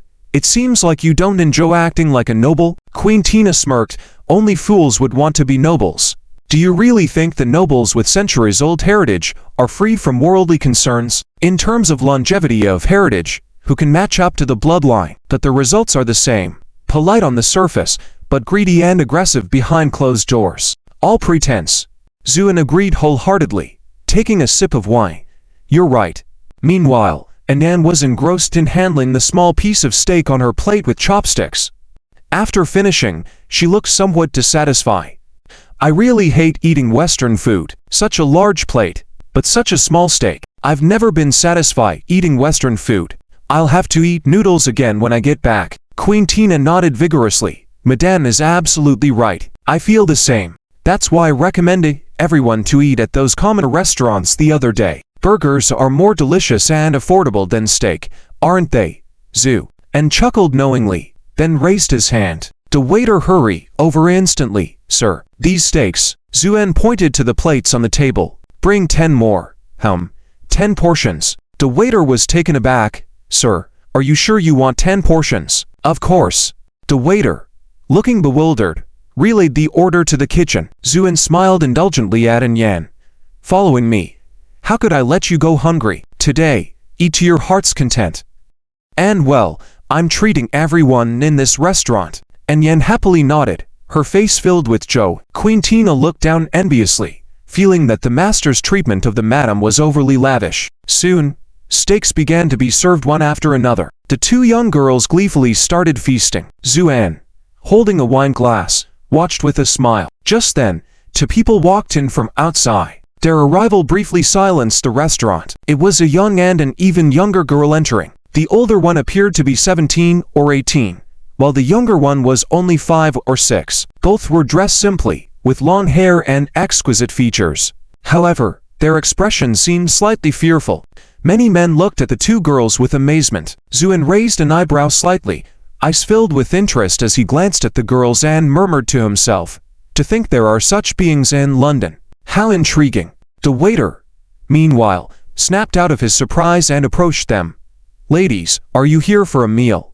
The older girl nodded, and the little one said innocently, "I want to eat steak." The waiter smiled and nodded. Although this restaurant generally did not cater to strangers and required an invitation from a regular to dine, in London, a beautiful woman represented the highest privilege and would be treated exceptionally. Moreover, the waiter believed that if he dared to refuse these two girls' meal, the London gentleman would likely break his head with a cane. "Please follow me." The waiter quickly arranged an outstanding seating position near the window for the two. The young girl shook her head. "Please find us a corner. The less notice the better, especially that young girl, who is close in age to Zuoan. She also looks very delicate and lovely. Children always like to play with peers. Zuoan and Nan are no exception, so the two little girls have been looking at each other with bright eyes. When the young girl saw the eager gaze of the two little ones, her eyes also lit up, and then she showed a joyful smile. But the teenage girl looked warily in the direction of Zuoan, then whispered something. The light in the little girl's eyes gradually dimmed, and she lowered her head. At this moment, the dishes ordered by the teenage girl were served one by one. The two girls started to eat. It has to be said that although they ate quickly, their movements still appear elegant. This is a kind of temperament that emanates from the bones and cannot be faked. Zuoan and Nan felt a bit disappointed and asked Zuoan, "Dad, why doesn't that young lady want to play with us?" Zuoan smiled faintly. "That's because some people come out at great risk and naturally are wary of everyone." Zuoan and Nan did not understand Zuoan's words, but they felt a bit saddened, because they really wanted to play with the little girl across from them. Even Queen Tina couldn't help but be curious about the origins of these two girls. "Master, Zuoan shook his head. Queen Tina closed her mouth. If the master didn't say it, he must have his reasons. It's better not to ask again. The two girls ate quickly, and soon all the dishes on the table were finished. "Sister, I'm full," the little girl said softly. The teenage girl nodded, then called the waiter. "Please make us another portion to take away." "Okay." The waiter went to instruct the kitchen to cook, and at the same time, serve some dessert. At this point, the teenage girl's guard decreased significantly, and she even showed a rare smile. The two girls ate their dessert quietly, waiting. Finally, a young man who looked to be about 17 or 18 couldn't help but approach and said somewhat shyly, "Excuse me, miss, my name is John. May I get to know?" Before the boy could finish his hesitant words, the teenage girl's expression instantly became tense. She shook her head. "I'm sorry, I can't." The boy was taken aback by such a decisive rejection, and after a while, he forced a smile and said, "All right, please believe me, I really mean no harm." But the teenage girl, like a startled rabbit, placed several banknotes on the table and then grabbed her sister's hand, standing up to leave. "Miss, these are the meals you asked to pack." At that moment, the waiter happened to come out with the package and seeing the girls in panic, he called out. But the teenage girl ran even faster, almost as if she were fleeing for her life. The boy was a bit dumbfounded. He never expected that his ordinary approach would trigger such a strong reaction from the girl. Many onlookers were also puzzled. Wasn't the girl too timid for such a simple approach to evoke such a reaction? Meanwhile, Zuoan smiled and asked, "Are you all full?" And Yan nodded. "Very full. Once you've eaten your fill, I will take you to see some excitement," Zuoan said casually. "What kind of excitement?" Zuoan asked. Zuoan smiled. "Naturally, exciting things related to those two young ladies."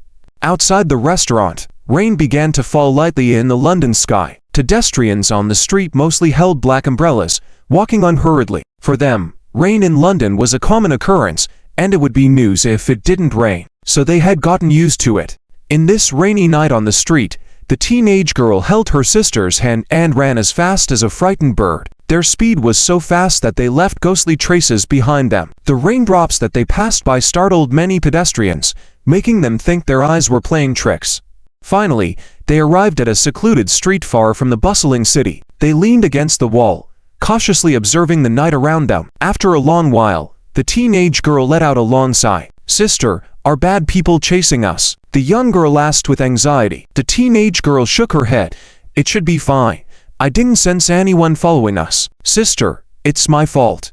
I shouldn't have been greedy for steak. If we had stayed home, this wouldn't have happened," the young girl said with a sad expression. The teenage girl gently touched her sister's head. "It's okay, Let's hurry back home. If the elders find out we're missing, they will surely be worried. Just as the two girls were about to leave the alley, the falling rain suddenly disappeared. The world around them became quiet, as if a membrane had wrapped the alley, isolating it from the outside world. The teenage girl's face changed drastically, and she shouted frantically, "Hold on to me." The young girl, looking pale with fear, firmly grabbed her sister's hand. Like an arrow released from a bow, the teenage girl headed straight for the alley entrance. Their speed was so fast that it disturbed the night, making it tremble slightly. Just then, a voice filled with greed and excitement rang out. "I haven't seen such good merchandise for a long time." The teenage girl had almost reached the alley's exit, about to step onto the main street outside. But that final step felt like an unbridgeable chasm. The teenage girl panicked, raised her hand, and black lights condensed in her palm, aimed at the barrier. However, no matter how she struck, the thin light screen only trembled slightly without showing signs of breaking. Another voice sounded, "It's useless. Even your elders can't break through this light barrier, let alone you two." The teenage girl's expression gradually turned to despair. Along with the voices, two attendants in purple robes slowly walked out from the depths of the alley. Behind them, there was a man in a scarlet robe. The teenage girl finally felt completely hopeless. Two purple-robed attendants and an executive in a crimson robe. Such a lineup was beyond her capability to contend with. At that moment, the three of them stared at the teenage girl, their faces full of greed. Truly rare and excellent merchandise. Presenting this will surely delight the Archbishop. This young one is also not bad. Many adults like this kind. If nurtured and grown slowly, it will have a unique taste. The little girl was already trembling with fear, but she nodded after hearing her older sister's words. Then with a sob in her voice, she said, "Sister, it's all my fault." The young girl shook her head. "We are not at fault. It's these people who are wrong." As she spoke, her expression gradually became more sacred, and a brilliant light burned in her eyes. At the same time, under her long hair, two pointed ears gradually revealed themselves. "Stop her. This little girl is preparing to sacrifice herself," commanded the crimson-clad executive. Two purple-robed ministers smirked and said, "Rest assured, Executive, now that they've fallen into our hands, they cannot even think of death." As they spoke, a holy radiance appeared on their faces. The Lord said, "Let there be light." After a low chant, a brilliant light like shackles firmly trapped the young girl. Where the light touched, black smoke emanated from the girl's body, and she let out a piercing scream. The little girl began to cry, "Sister." The young girl collapsed in agony on the ground, trembling uncontrollably. She mustered her last bit of strength and said, "Sister, hurry, hurry and sacrifice yourself. Don't live on." Her voice was full of endless despair, because she knew that once in the hands of these people, what awaited them was endless humiliation. She was already bound, and had no chance even to die. But she couldn't let her sister fall into that endless darkness either. Upon hearing this, the little girl's face showed a resolute look, black light shining in her eyes, and the small ears emitting a faint golden halo poked out from her hair. "Royalty? Haha. What luck this time, to actually capture such goats." The two purple-robed ministers were overjoyed. Before they could act, the crimson-clad executive waved his hand, and a cross-shaped beam of light flew out. The little girl was firmly trapped in the beam in the shape of a cross.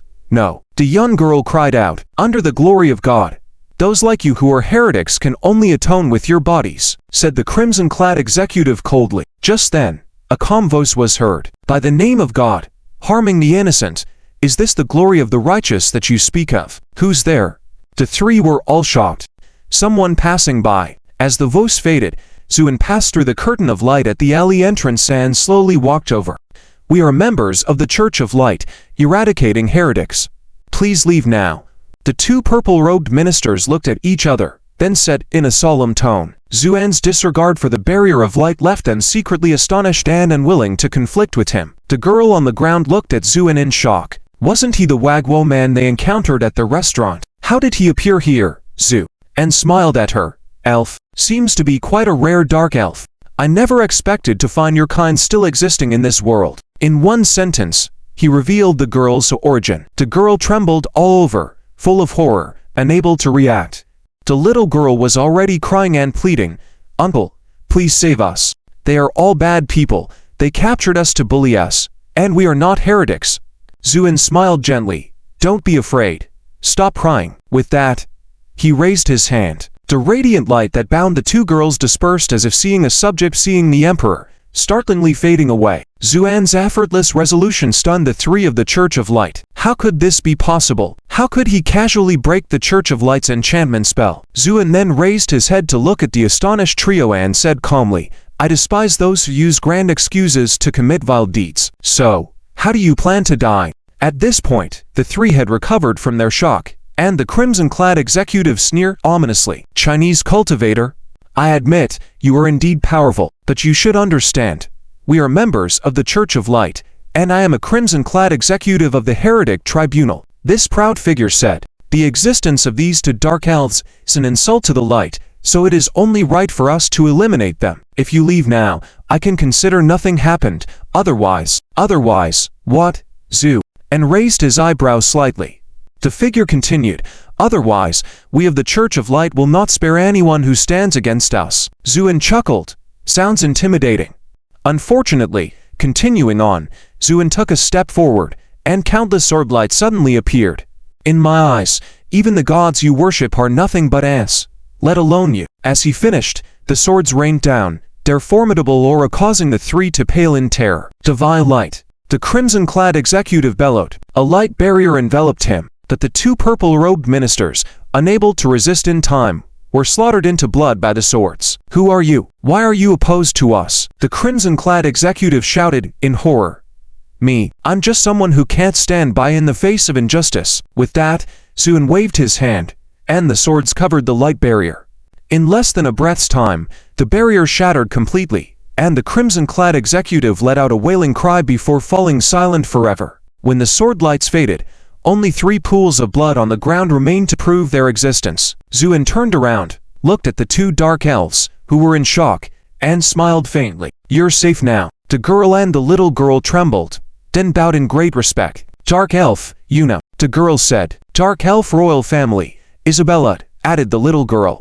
Thank you for saving us, sir, the 2 said simultaneously. Zuoan smiled lightly. It was easy, not a big deal. I am curious, though, how is it that your kind still exists in this world? Zu, and implied that with the spiritual exhaustion in this world, as beings born of the spiritual energy of the heavens and earth, they should have long ceased to exist. Yuna looked hesitant. Zuoan waved his hand. It doesn't matter, you don't have to force yourself to explain. Then he said to the dark elf royal Isabella with a smile, my 2 daughters have been talking about playing with you. Isabella's eyes lit up, and she nodded eagerly. Children's friendships always progress quickly. For instance, now, the once unfamiliar Isabella and the remembering girl were already as close as sisters. Yuna, however, had been feeling uneasy. Zuoan smiled. Are you afraid of reprisals from the church's people? Yuna nodded, her face showing panic. Years of persecution and slaughter had already made the Church of Light their deepest nightmare. On the side, Kuntina couldn't help but snort angrily upon hearing the words Church of Light. These annoying pests of the Church of Light are truly detestable. Yuna looked at Kuntina with confusion. Kuntina smiled, her eyes filled with a rising bloodthirsty light. Vampires! Yuna exclaimed in surprise. To be precise, it is the count of the vampires, Kuntina proudly declared. Yuna looked surprised at Zuoan. She never expected that the proud vampires would submit to a human. Who could he be? Yuna wondered. Just then, Xian ran over. Daddy. Bella is going back, but we still want to play with her. Adult, we really need to leave, or our families will worry if we go missing. Isabella came over to say. Zuoan smiled. Then let's escort you back home. Isabella's eyes brightened. She also wanted to play with Xian, but she was afraid her sister would disagree, so she secretly looked at Yuna. Yuna hesitated for a moment, then nodded. In that case, thank you, sir. Yuna understood that Zuoan escorting the 2 of them back was also a way to protect them. At this moment, Anyan could no longer contain his curiosity and approached Isabella with a smile. Little Bella, are your ears real? Isabella blushed and stammered. Of course, they're real. And Yan's eyes lit up. Can I touch them? Isabella blushed even more and looked to Yuna for help. Yuna was at a loss. She didn't know what to say. And Yan, almost pleadingly, said, just once, I promise, just one touch. All right, fine. Isabella lowered her head. Cheyenne, even her ears turned red. and Yen reached out and gently touched Isabella's pointed ears, his expression gradually becoming enraptured. So soft, so cute. The sensation was like petting a little pet cat. However, at that moment, Isabella seemed to be drunk, her face flushed, trembling all over, and then she collapsed to the ground. What's wrong? And Yen was startled, thinking he may have harmed her. Yuna came forward, looked, and shook her head with a wry smile. It's okay. Della has never had her ears touched before. Suddenly being touched made her faint. And Yen patted his chest, took a deep breath, then apologetically said, I didn't mean to, but your ears are really cute. Yuna's face also turned red to her ears, stammering, We should get going. As they journeyed towards the home of the Dark Elves, and Yen whispered to Zuoan, I really like those soft ears. They're like little kittens. Zuoan chuckled. Should we get one then? Can we? And Yen's eyes brightened. Of course. Whatever my wife wants, can't we make it happen? Zuoan said casually. However, and Yen hesitated for a moment, then shook his head. Let's not. Why? Because those are Xian and Nian's friends. How can I treat my daughter's friends as pets? And Yen said. They journeyed a long way until they reached a remote farm on the outskirts of London. Yuna paused, lightly tapped a large tree in front of them, and spoke in a graceful tone. Although no one understood what she said, it was still very pleasant to hear. Husband, what did she say? She spoke Elvish. I knew it. She must be chanting a spell, just like those wizards in novels. And Yen exclaimed excitedly. Zuoan smiled. It's not that complicated. Her words in Elvish translate to, Sesame open. Sure enough, as Yuna's voice fell, rustling sounds came from the tree, and countless branches extended, forming a path made of leaves. Welcome to the residence of the Dark Elves, sir, Yuna said respectfully. As they walked down this path, passed through a doorway made of vines, the scene before them suddenly opened up. It was an area roughly several thousand acres in size. Countless towering ancient trees grew within it, resembling giants. But compared to the tree in the center of the forest, they all seemed like children. That tree reached the sky, occupying more than half the area. From afar, one could see many tree holes in the tree's branches, with many people coming in and out. But upon closer inspection, all these people had pointed ears, and regardless of gender, they were all extremely handsome. This spectacular scene left Yen and the others in awe. Zuoan, on the other hand, observed the giant tree with interest and muttered to himself, Interesting. Just then, a squad of elves came running towards them, led by a very handsome male elf. When he saw Yuna and Isabella, the male elf breathed a sigh of relief. Thank goodness you're okay. Luna Elder is almost frantic. Please come back quickly. The male elf's face showed a guarded expression, and the other elves behind him even raised their bows and pointed them at Zuoan. Iflo, stop. This is the person who saved us. Isabella shouted. Iflo was taken aback, his face showing a doubtful expression, but he took a step back, respectfully placing a hand on his chest, bowing. Yes, Princess Isabella. Isabella turned and said, Sir, that tree is our dark elf goddess. With reverence in her eyes, that giant tree was like a mother, nurturing and protecting the dark elves. In their eyes, this was their goddess. Zuoan just smiled slightly, saying nothing. And Yen, on the other hand, kept murmuring softly, so many fluffy little ears. I really want to touch one. Indeed, and Yen was captivated by the ears of these elves. This situation continued until they entered the Dark Elf meeting hall. Due to Zuoan and his group's arrival, the entire elf tribe was in an uproar, and all the elves gathered to watch. And Yen's eyes shone bright as he couldn't help but wish he could pick up an elf as a cat to pet. Just then, the wooden door opened, and a white-haired elf woman walked out slowly. A gem symbolizing power shone on her forehead, dazzling, and her face was solemn and benevolent. Seeing her, all the dark elves bowed in respect. Isabella whispered softly, Elder Luna. Elder Luna nodded and then looked at Yuna beside her. Yuna, have you considered the consequences of taking His Highness to the outside world? Yuna lowered her head in embarrassment. Isabel quickly spoke up. Elder Luna, this is all my fault. I insisted on going out. Please don't blame Yuna. Elder Luna sighed helplessly. Your Highness, I really don't understand why you are so eager to go outside.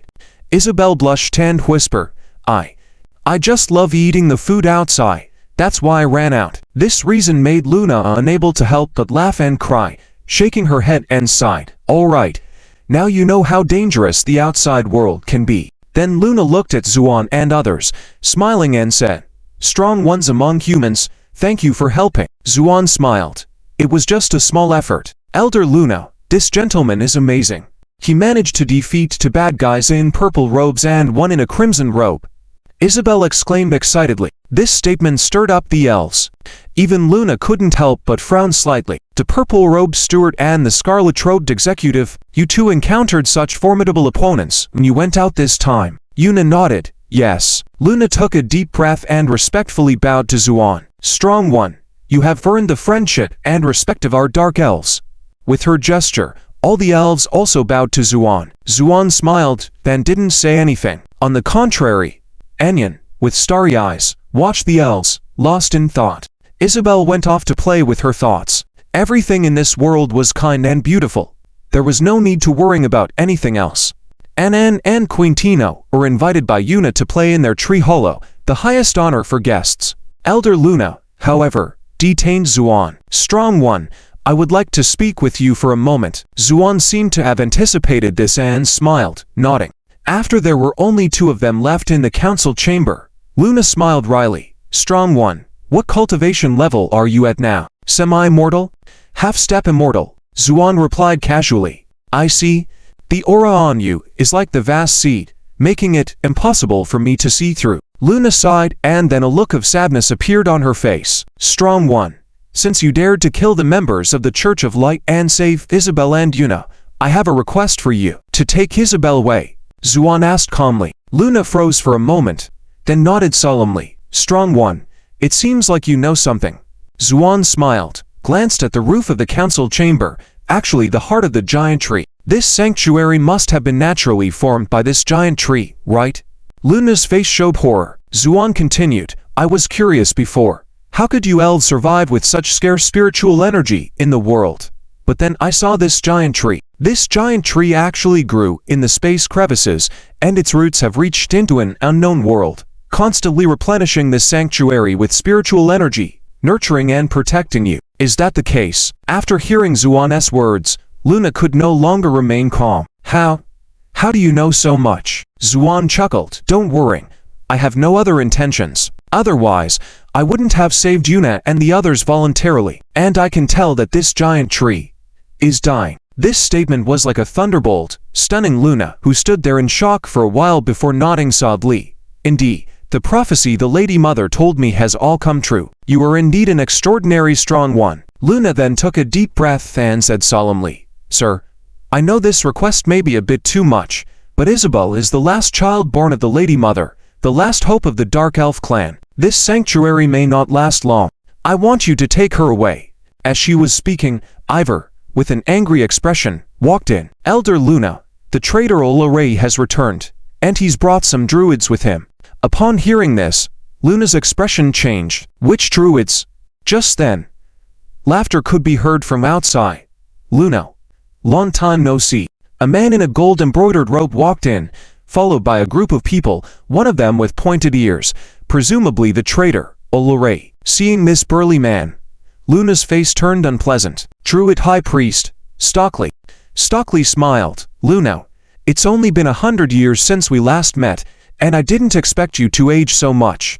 Upon hearing this, Ivor looked even more furious. For this group of dark elves, the Lady Mother came first, followed by Elder Luna. Luna was the spokesperson for the Lady Mother. Now, this Stockley was showing disrespect to the lady's representative, which naturally could not be tolerated. Just as Ivor was about to erupt, Luna waved her hand, then stared at Stockley and the one standing behind him.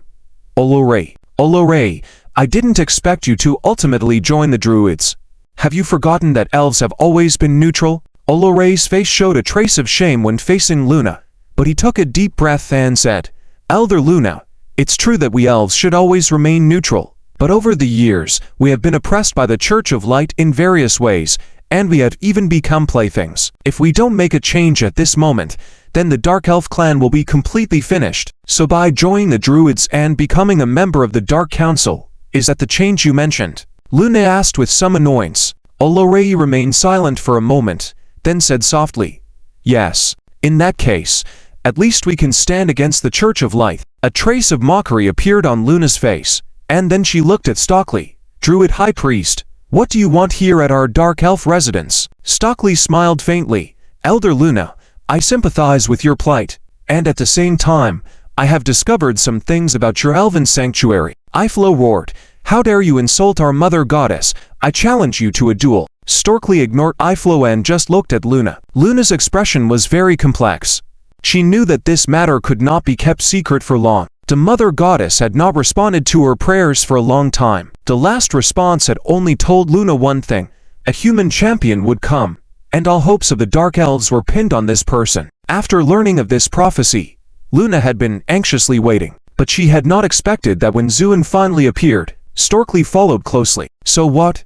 Luna said nonchalantly. Iflo was shocked and said, incredulously, Elder Luna, he could not believe that his god, on whom the entire elf race depended for survival, had actually passed away. Stockley, however, smiled faintly, looked up at the heart of the tree in the council chamber, and a greedy glint flashed in his eyes. I can sense that even though she has passed away, there is still immense energy within the tree heart.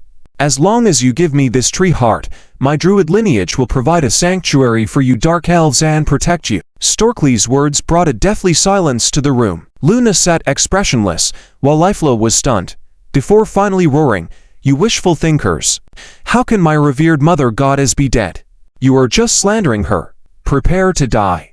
With that, Iflo raised his bow and arrow to shoot. Stockley shook his head slightly, a mocking expression on his face. As the arrows approached, they all stopped midair, and Iflo was gradually lifted up, his hands and feet securely bound by vines that appeared out of nowhere. How much power have you lost? Do you have no idea? Stockley said calmly. Iflo looked despairing in midair. For years, he had felt his weakness every moment, had ominous premonitions, but had never thought in that direction. Luna waved her hand abruptly. Enough. The vines binding Iflo retreated at her command, and Iflo fell to the ground. Luna then coldly stared at Stockley. High Priest, are you suggesting that we Dark Elves become vassals of your druids? You could say that. Luna looked at Oro with a mocking expression. Oro, is this your idea of compromise? It's just changing from being oppressed by the Church of Light to being oppressed by the druids. What's the difference?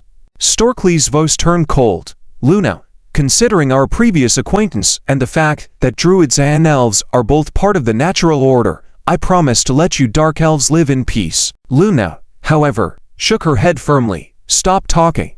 The Dark Elves will never abandon our mother goddess. Even if she is truly gone, we will protect her to the end, even if it means extinction.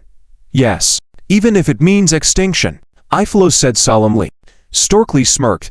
The situation has come to this, and you have no choice. With that, a powerful force of nature enveloped the council chamber. Stockley said arrogantly, Luna, we were once equals, but now you are no match for me. Give up the futile resistance, I won't harm you. Luna shook her head decisively. You know, that's not possible. Then she looked at Zuoan beside her almost imploringly, wanting him to quickly take Isabel and Yuna away. Stockley had just noticed Zuoan's presence, but as just a human, he paid no attention. Zuoan smiled faintly and then nodded slightly at Luna. I'm sorry, but I can't take Isabella away right now. Luna was stunned, despair evident on her face. Stockley chuckled, thinking Zuoan had succumbed under his pressure. But what Zuoan said next shocked him. In fact, I have just contacted your mother goddess. She is indeed very weak right now, but not dead. This statement left Luna dumbfounded. What? She had not contacted her mother goddess for a long time. How could this man communicate with her? Stockley's face darkened. Human, I advise you to mind your own business. Otherwise, Zuoan said calmly. Otherwise what? Are the dark druids outside the sanctuary all your minions? Are you planning to wipe out the entire Dark Elf race because negotiations fail? Stockley's expression changed drastically. You. Then he gritted his teeth and said bitterly, just because she's not dead, why has she not appeared all this time? Remember, I am currently in her heart, dealing with her spokesperson. Stockley's words were full of disdain. Zuoan ignored him, and with a flick of his finger, he traced a mysterious spell in the air, imprinting it on the roof of the council chamber. After a slight tremor, a weary female voice sounded in everyone's minds present. Luna, you've been through a lot these days. Hearing this, Luna trembled all over, tears streaming down her face. Eiffel was kneeling on the ground, his expression full of excitement. Mother Goddess. Storkley's face fluctuated. As Zuoan had said, he came fully prepared. If negotiations went well, it would be better. If not, then he would directly attack. But now, with the sudden appearance of Zuoan, and the Mother Goddess reappearing, all his plans were thrown into disarray.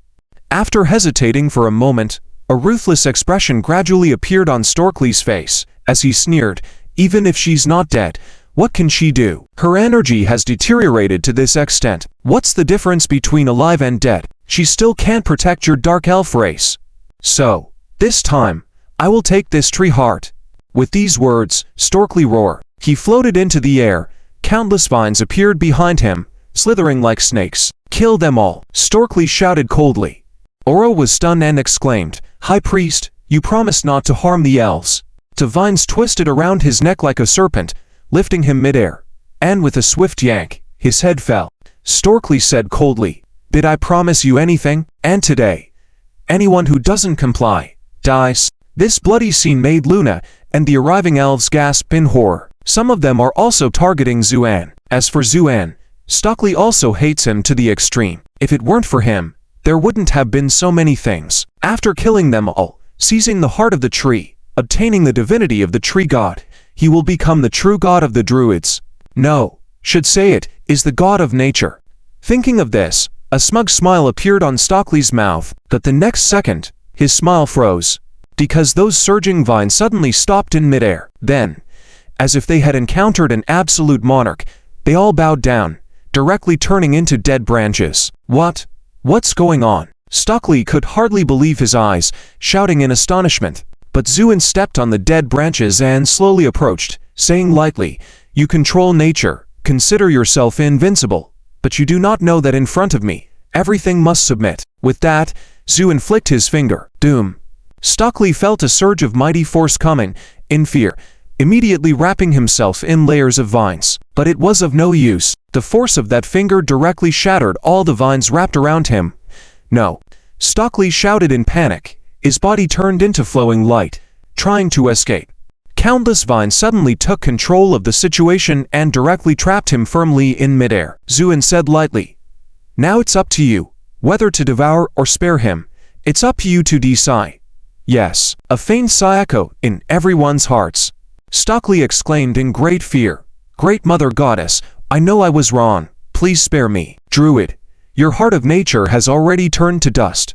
You should know, nature is not just about survival of the fittest, but it is filled with beauty and vitality. Both you and I come from nature, so you shall all belong to me." With that, countless vines directly submerged Stockley. After a cry of despair, the vines dissipated, leaving no trace of Stockley in midair. The only thing left was the golden embroidered robe. Luna, along with all the elves present, looked dumbfounded. The great Mother Goddess had always been an extremely kind existence, but unexpectedly, this time she took a life. Zuoan smiled faintly. "Very good, at least you now know how to resist. So I'll help you again." Then he looked at Luna and said, "Please call my wife back." Luna nodded blankly, and Avar immediately said, "I'll go get her." Soon, Enyan returned. Yuna and the others also rushed over upon hearing the news. Zuoan took out several jadeite spirit stones from the mustard seed ring worn by Enyan. Seeing this, the astonished voice of the great Mother Goddess rang out, You actually have this thing?" Zu, and smiled and didn't speak, then arranged the spirit stones neatly and gently drew a formation. With a wave of his hand, a dazzling white light shot up into the sky. The abundant spiritual energy directly entered the trees. The giant tree seemed to awaken from a deep sleep, swaying a few times, then making creaking sounds. After that, all the elves felt their strength gradually recovering. The entire secret realm began to return to its original state, with the abundant spiritual energy gradually returning. This phenomenon naturally drew cries of surprise from countless people. Then a vine extended from the wall of the council chamber, with a bud at its end. The bud swayed a few times, then suddenly bloomed. In the middle of the bud, there floated a beautiful woman in a green robe. The woman's face looked somewhat blurry, but she exuded a powerful force of nature. All the elves knelt down excitedly. "Great Mother Goddess." This woman who appeared was the tree spirit of this giant tree. The woman landed on the ground, then lightly saluted Zuoan. Thank you for your help, sir. All the elves also bowed to Zuoan. Thank you, sir. This scene also amazed the two little girls, thinking of Yuan Isabella, who came late. Dad, what's going on? The two little girls curiously asked. Zuoan smiled, but before he could speak, this woman chanted an elven spell in the low voice, and a very soft divine power enveloped Zuxiang and Zunayan. Zuoan was slightly startled, then chuckled lightly. You are considerate. It's necessary, the tree spirit said respectfully. Luna trembled. The protection of the nature goddess? It turns out that the divine power that just enveloped Zuxiang and Zunan was an extremely strong protection used by the Great Mother. As long as the Great Mother still exists, she can unconditionally defend Zuxiang and Zunan from attacks. In other words, it is also a way to repay Zuan's kindness. At this moment, Zuoan said lightly, this spiritual stone formation can only solve your immediate problem. The root cause lies in the fact that your spiritual roots are damaged. The tree spirit sigh. Sir is right. My spiritual roots were originally rooted in a secret realm, but I don't know what happened. They were suddenly cut off, almost causing me to die. Secret realm? What secret realm? Zuoan asked. I'm not sure, but that secret realm is very vast, with abundant aura, and most of those who live in it are demonic beings. Zuoan became interested. A secret realm of demonic beings. Yes, sir. That's interesting. Can we still find that secret realm? The tree spirit shook her head. After my spiritual roots were destroyed, I tried to find it again, but failed. There's only a faint connection left, which indicates that this secret realm is above the earth, but unfortunately, it cannot be found again. Zuoan nodded noncommittally. That night, Zuoan's family stayed in the elven secret realm. The return of the Great Mother Goddess filled the elves with joy. Therefore, a grand bonfire party was held. Zuoan, as the most distinguished guest, was placed in the main seat. When it was time to eat, Zuoan suddenly understood why Isabel and Yuna were willing to take such big risks to eat in the outside world. That's because the food in the elven secret realm was simply inedible. Although there were various small animals everywhere in the secret realm, the elves who valued nature were unwilling to kill these animals, so they could only eat the fruits that grew on the trees. The fruits tasted okay at first, but after eating a few bites, they felt bland. For Zuoan and the others who were used to outside food, it was a bit hard to swallow. However, the wine here was not bad. It was made from natural wild fruits, mixed with tree sap, and tasted sour, sweet, and refreshing. Even children could drink a few sips. And Yin loved this taste so much that she kept drinking cup after cup. Seeing her drink like that, many elves not only covered their mouths and laughed, but also wondered what these elves were talking about with their gestures. Just as she was wondering, the wine she had drunk suddenly turned into a surge of intoxication, and Yin blinked her eyes and then fell to the ground with a thud, completely drunk. Zuoan looked at Yin, who was sleeping soundly, feeling a bit helpless, and then picked her up and put her on a nearby lounge chair. This silly girl, she actually thought this was a beverage, and she drank a whole pot. The voice of the tree spirit sounded, Sir, the fruit wine contains the power of nature. After she passes out, as long as she sleeps, she will recover. And it is also good for a girl's skin and body. So please don't worry about Madam being drunk. Hearing this, Zuoan remained noncommittal. Kuntina began to drink wine heartily. Zuoan sat on a chair, watching the elves below frolicking. His two daughters were already playing wildly with Isabella. This heartwarming and joyful scene couldn't help but make Zuoan smile. The race of elves was one he had encountered during his travels across the realms. At that time, he had some fondness for this peaceful and benevolent race, which was why he was willing to lend a hand. Zuoan slowly drank a cup of wine, a smile appearing at the corner of his mouth. However, even the kindest tribe could have moments of anger. Like now, outside the elven sanctuary, around the abandoned farm, a group of dark druids were quietly lurking. It had been 7 or 8 hours since their leader, the druid high priest Stockley, had entered. This group of dark druids was getting a bit restless. Master Mage, why has the high priest been inside for so long? Someone asked softly in the language of nature. Known as Master Mage, Torin was an entity within the group of druids second only to the high priest Stockley. Torin furrowed his brow slightly. Dealing with a deceased elven mother goddess shouldn't take this long. But Torin had great confidence in Stockley and didn't believe anything could go wrong, so he spoke in a low voice. Since the high priest has instructed us to wait here, let us not act rashly. Let's wait a little longer, he may come out soon. Yes, the druids responded. Then one of the druids chuckled. Heh, the appearance of these elves is remarkable. Once we capture this tribe, we can have some fun. His words elicited laughter from many druids, and the conversation gradually became indecent. Torin remained silent. As a druid mage, he had to maintain an air of mystery. However, he couldn't help but agree with his subordinate's words. Thinking of those ethereal elven women, his heart couldn't help but beat a little faster. While this group of druids was chatting and laughing, the night suddenly fell silent. A slight vibration emanated from the ground beneath them. Torin was slightly shocked and then felt a strong surge of natural power assaulting him. His face changed, and he shouted, "We are under attack." Unfortunately, he spoke too late. At least a dozen dark druids were directly entwined by vines. In the darkness, the sound of vine slithering could be heard everywhere, like countless snakes crawling. This horrifying scene sent chills down Torin's spine, and he finally yelled, "Calm." With his command, the vines within tens of meters around him all stood still. Torin breathed a sigh of relief and shouted, "Transform." The remaining 2 or 3 dozen dark druids roared in response, transforming into various animals. There were dark wolves, giant black eagles, and even a massive black bear over 3 meters tall. This was the druid's most powerful skill, shape-shifting. If Stockley hadn't been controlled by Zuoan with vines, using his own shape-shifting ability, it wouldn't have been so easy for the elven mother goddess to consume him. With this group of dark druids all shape-shifting, Torin finally felt a bit more confident. Just as he was about to counterattack, the previously motionless vine suddenly began to twist wildly and then charged with a force several times stronger than before. Several transformed druids resisted for a few moments before being directly bound by the vines. The giant black eagle, upon seeing this, attempted to take flight, but a small tendril silently wrapped around it and then suddenly contracted. The eagle let out a miserable cry. The tendril was covered in steel-like spikes that had deeply pierced the eagle's body. Thorny technique. This scene sent chills down Torin's spine, and he was about to counterattack when several roots coiled around his feet, entangling them, and then flung him into the air. Thus, all the dark druids were bound. Then, a vine rose, and after the bloom, a green-clothed woman floated in the air, her face cold as she stared at the druids. The pure and formidable natural power made Torin grow pale. Mother goddess. The green-clothed woman nodded slightly, with a tinge of annoyance in her voice. Have the druids fallen to this point? Being of the same natural lineage, you still intend to harm my children? Torin was full of fear.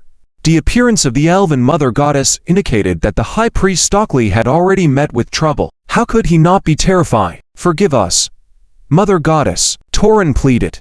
After a moment of contemplation, the elven mother goddess made a gesture, and countless vines gradually retreated. She then said coldly, "I shall spare you this time. Remember, if you dare to set your sights on my elven kin again, I will strip you of your natural essence." "Yes, thank you, mother goddess," Torin replied tremulously, leading the group of druids who had narrowly escaped to flee. As he ran, Torin couldn't help but think, who said elves are easy to bully? When push comes to shove, even rabbits bite people. Moreover, this goddess didn't seem like one who would kill so easily. As for Stockley's death, Torin secretly rejoiced. It was better that he die, giving Torin a chance to rise to power. In the elven sanctuary, Zuoan set down his wine glass and smiled. "You shouldn't have let them go." The elven mother goddess returned to Zuoan's side and sighed softly. Being of the same natural lineage, I still can't bring myself to act. Though when they wanted to deal with the elven race, did they consider our shared natural lineage? Zuoan said lightly. The elven mother goddess shook her head. Forget it. Killing one Stockley should have made them afraid. Zuoan smiled. This was the standard practice of the elven race. This was also why this once mighty race fared so poorly in the myriad realms. You have to spare others when you can. But not everyone thinks that way. Sir, you can call me Chloris from now on. That's my real name. The elven mother goddess suddenly said. Zu, and nodded. The forest goddess, right? Chloris nodded. After the twilight of the gods, the forest goddess's divinity shattered, and a part fell on this giant tree, gradually growing into me. Zuoan smiled. No wonder that druid priest wanted to get your tree heart. With your divine shar, he could advance to a nature god. It's late at night. The grand bonfire party has finally dispersed. Almost all the members of the elf tribe are drunk. They are lying or sitting crookly on the ground, sound asleep. Elder Luna came over and respectfully said, "My lord, we have arranged a place for you to stay. Please follow me." Zuoan nodded and picked up Enyan, following her. As for Xiang and Nyanyan, the two little girls, they have already gone back with Isabella to rest. These three little girls had a very happy time today, but they were also very tired. They only ate a few bites of dinner and then went to bed early. Zuoan couldn't help but chuckle at the thought that Xiang and Nyanyan knew that Isabella, who looks like she's only 5 or 6 years old, was actually over 100 years old. He wondered what their expressions would be. When they returned to the lodging, Zuoan carefully placed Tenyan on the wooden bed. Luna did not leave but instead smiled and said, "My lord, I'm sorry, there is no suitable room, only this suite. Would you like to stay in the adjacent room?" Zuoan nodded. "Okay." Luna settled Zuoan before leaving. Zuoan sat in the naturally formed tree hollow, listening to the steady snoring of Anyan coming from the next room, feeling somewhat amused. This silly girl, she is sometimes so lovably silly. While pondering this, the wooden door creaked open. Zuoan was slightly startled. Then he saw Yuna blushing and walking in with her head down. She was carrying a basin of water in her hands. "My lord, please wash your feet." Zuoan smiled. "Okay, just leave it there." Yuna hesitated for a moment but did not leave. "I will wash for you, my lord." Zuoan shook his head. "No need, I can do it myself. Thank you." In fact, Zuoan didn't need to wash his feet at all. He was just casually dismissing her. Yuna still didn't leave. "Is there anything else?" Zuoan raised his eyes and said lightly. Yuna blushed all over, as if a candle burning red. Then in a stuttering voice like a mosquito, she said, "My lord, I came to accompany you." Zuoan waved his hand. "All right, stop talking. Go back and tell Elder Luna that I appreciate her hospitality, but I already have a family, and I am helping you not for any rewards." Yuna was stunned. This matter was mentioned to her by Elder Luna in the evening. At that time, Yuna was so shy she could hardly bear it. After all, her age was equivalent to a 17 or 18-year-old human girl. But Elder Luna was very serious and told Yuna that Zuoan was a great benefactor to the entire Dark Elf tribe. Without him, the whole tribe would face disaster. In order to repay this kindness, as the most beautiful girl in the tribe, Yuna should make a sacrifice. Yuna listened and could not help but feel solemn, and nodded in agreement. In fact, Yuna's feelings for Zuoan were also somewhat complicated. If it weren't for Zuoan's intervention to date, she and Isabella would have fallen into the hands of the Bright Church long ago. From this perspective, Yuna was very grateful to Zuoan. And this human man who was even more outstanding than the most handsome elves held a strong attraction for the elf girl. That's why she took the initiative to come to Zuoan's room. But she did not expect that Zuoan would refuse. Yuna felt a sense of defeat in her heart, slowly lowered her head, fiddling with the hem of her clothes, and said softly, "My lord, I know you have a family, but I just want to serve you, and leave at dawn." The meaning of this sentence was clear. Just to serve, with no other intentions. Surely the lord would agree now. Yuna thought silently in her heart. She was well aware of the attraction she, an elf girl, had on human men. Imagine, in the middle of the night, a stunning elf maiden coming to your door, offering to serve you with no expectations in return. This kind of temptation without any responsibility. No man could resist it, except for Zuoan. He smiled faintly, shook his head and sighed. "As I said, I saved you not because I seek anything in return from you elves, but out of goodwill towards your tribe.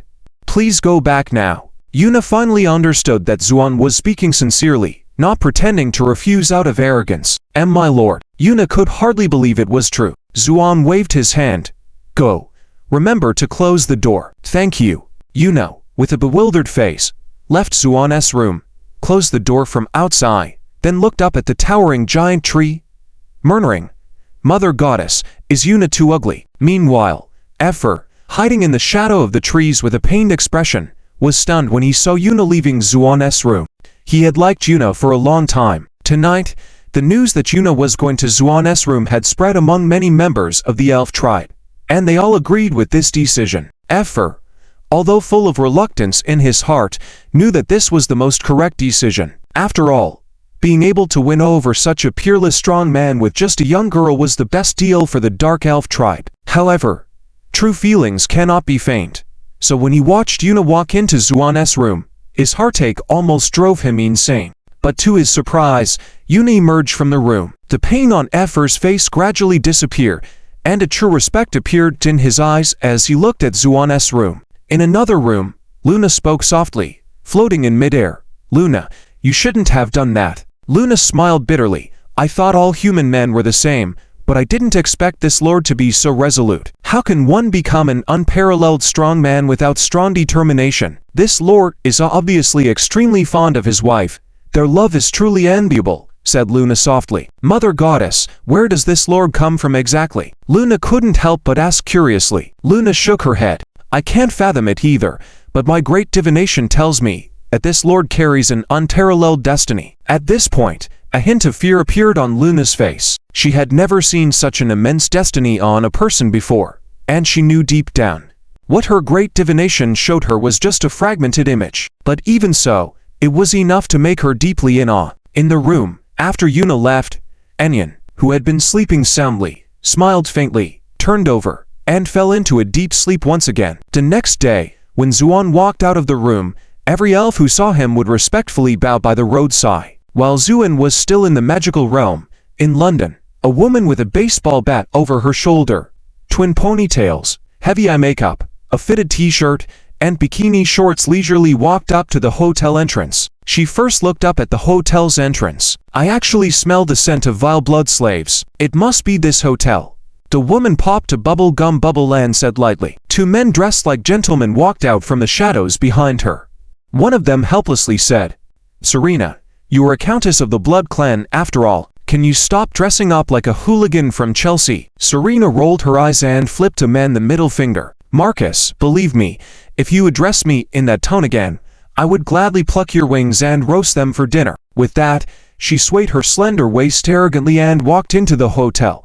The two men behind exchanged glances. One of them chuckled. "Marcus, I told you not to treat her like an ordinary vampire. This Serena," the man tapped his own temple, "might be a little crazy." Before he could finish speaking, a baseball bat swooshed through the air and struck the man on the head. He flew backwards, a scar appearing on his head, crying out, "Serena, you're insane." "Thanks for the compliment," Serena replied without looking back. She strolled into the hotel lobby, smiling at the astonished onlookers. "Ladies and gentlemen, I'm sorry. This hotel is closed.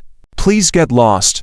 Her words caused a commotion, with many people staring in shock at Serena. Two security guards hurried over. "Madam, please do not create a disturbance here, or we..." Before they could finish, their heads exploded with blood and screams. Everyone trembled in fear. Serena, however, chewing her gum, laughed nervously. "Lovely screams. Now, I will count to 3. If after the third count, anyone remains, their fate will be the same as these two guards." 1. Serena called out lightly. The well-dressed men and women fled in panic, some even abandoning their high heels and running. However, at the entrance, they ended up in a heap, crying and screaming. 3. Serena shouted without hesitation, then smiled slightly. "I'm sorry. It seems none of you have left. Let me harvest your blood." With that, Serena's eyes turned blood red, and 3 pairs of wings extended from her back, enveloping the entire scene. The two men had entered the hotel by then and, seeing Serena's wings, grew anxious. "Damn it, this woman is going mad again. Does she want to kill all these people? This could attract the Light Church." Serena paid no heed to their concerns and was about to attack the humans. When Benedict heard the commotion, he rushed over. However, upon seeing Serena, he shuddered, ready to flee. Serena smiled faintly. "Vile blood slave, wanting to run upon seeing me." With that, she turned into a stream of light and dashed toward Benedict, pressing him down. Benedict, trembling, begged, "Mercy, noble countess." Serena bit her lower lip and whispered in Benedict's ear, "Tell me, where is the one who killed the Duke, and I can end your life quickly." As Benedict hesitated, Serena twisted his arm with a snap, saying gleefully, "I'm pleased you didn't tell me." Benedict, in terror, cried out, "You're the little witch Serena." Serena slightly bowed, saying elegantly, "I'm glad you recognize me. I will consider you the finest plaything.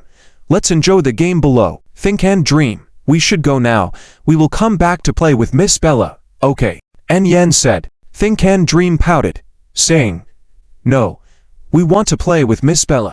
Isabella was unwilling to let go of their hands. As the only child in the magical realm, she had been lonely for too long.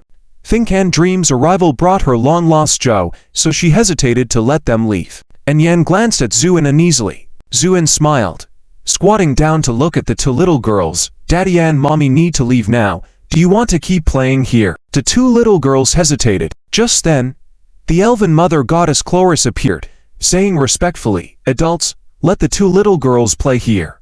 I, Chloris, promise they will come to no harm." Two light marks floated in the air. "Adults, these are the marks of this realm. With them, you can return at any time." Zuoan looked at Yan, then nodded. The two little girls happily jumped up. "Mom and Dad, go ahead. Don't worry about us." Zuoan smiled, patting their heads. "All right, you play here. Daddy will come to pick you up in a few days." "Okay. Okay." The two little girls nodded. Isabella bowed deeply to Zuoan, saying gratefully, "Sir, Think and Dream are my best friends. I will take good care of them." Zuoan, accompanied by Yan and Queen Tina, left the elven realm under Chloris's farewell. Back on the streets of London, Yan still felt uneasy. "Honey, is this okay?" Zuoan smiled. "Don't worry. The elves are kind by nature, and the two little girls are not dependent on us. They are growing up and will have their own friends and companions. We should respect their choices." Although she said that, Yan felt a little lost and uneasy. After all, the two little girls had never left her side since her return. Zuoan smiled, leaned close to Yan's ear and whispered softly, "Besides, we haven't had our alone time since we returned. This is our chance for a honeymoon trip. Shouldn't we enjoy it?" Yan blushed, whispering, "You planned this from the start, didn't you?" Zuoan grinned and nodded. "You rascal," Yan playfully scolded, but then smiled happily. The two in front were happily enjoying their newlywed bliss. Queen Tina followed behind, looking envious. Suddenly, Queen Tina's face changed and she turned to look into the distance. "What's wrong?" Yan noticed something was off and couldn't help but ask. Blood surged through Queen Tina's body and her face turned ashen. "Master, someone is trying to harm my blood slave." "Benedict," Zuoan said calmly. "Yes, and it seems to be a very powerful vampire," Queen Tina said in a deep voice. Zuoan's eyes lit up. A faint smile appeared on his lips. "I've been waiting for this moment, and it has finally arrived." At the same time, inside the hotel, screams of agony could be heard coming from a room. Marcus and two others outside couldn't help but pale at the sound. "Should we go and check? Otherwise, Serena, this lunatic, might torture the blood slave to death. If you want to go, you go. I dare not provoke this lunatic, but if the blood slave dies, we lose the clue. How will we find the killer of Duke Alington?" The two were discussing outside. The door to the room opened, and Serena emerged covered in blood, greedily licking the bloodstains at the corner of her mouth. "This feeling is so refreshing," Serena sighed, with a face full of reminiscence. "Did you find out?" Marcus furrowed his brow and asked. "Find out what?" Serena looked puzzled.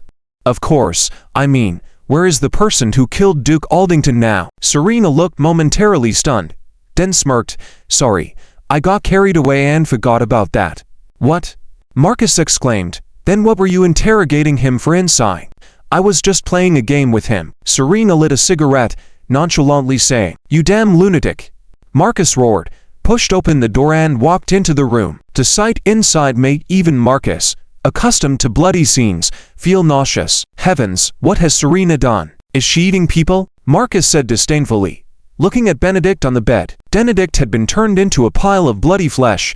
If not for being a blood slave, he would have died long ago. But the superhuman vitality of the blood slave made him the perfect tool for Serena to torture. "What do you want to ask?" "I will tell you now. Then please kill me."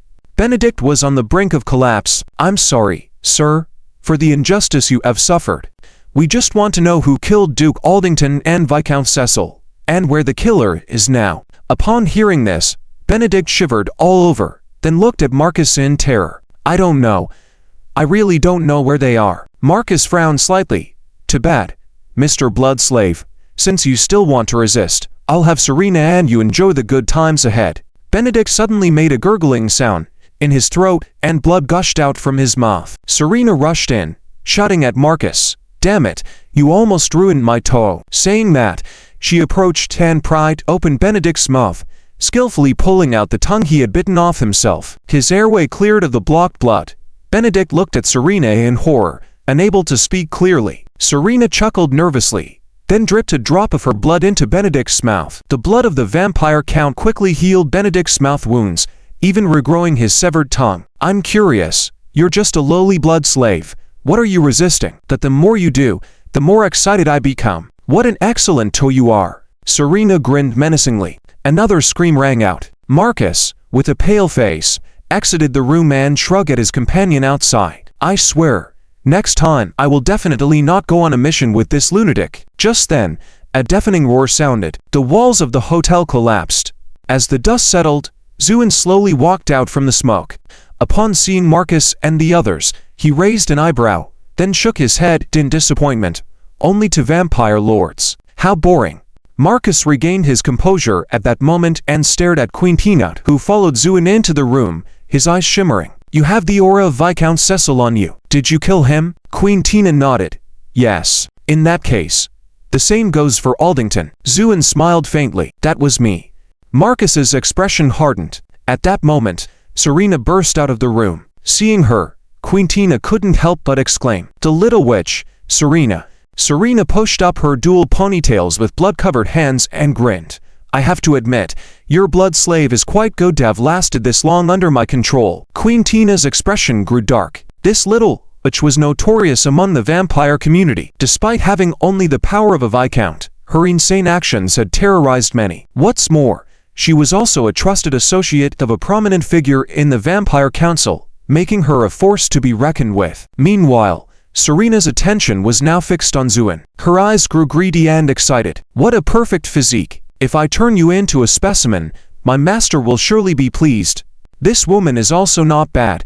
I will offer her as a toad to my master, and he will definitely reward me handsomely.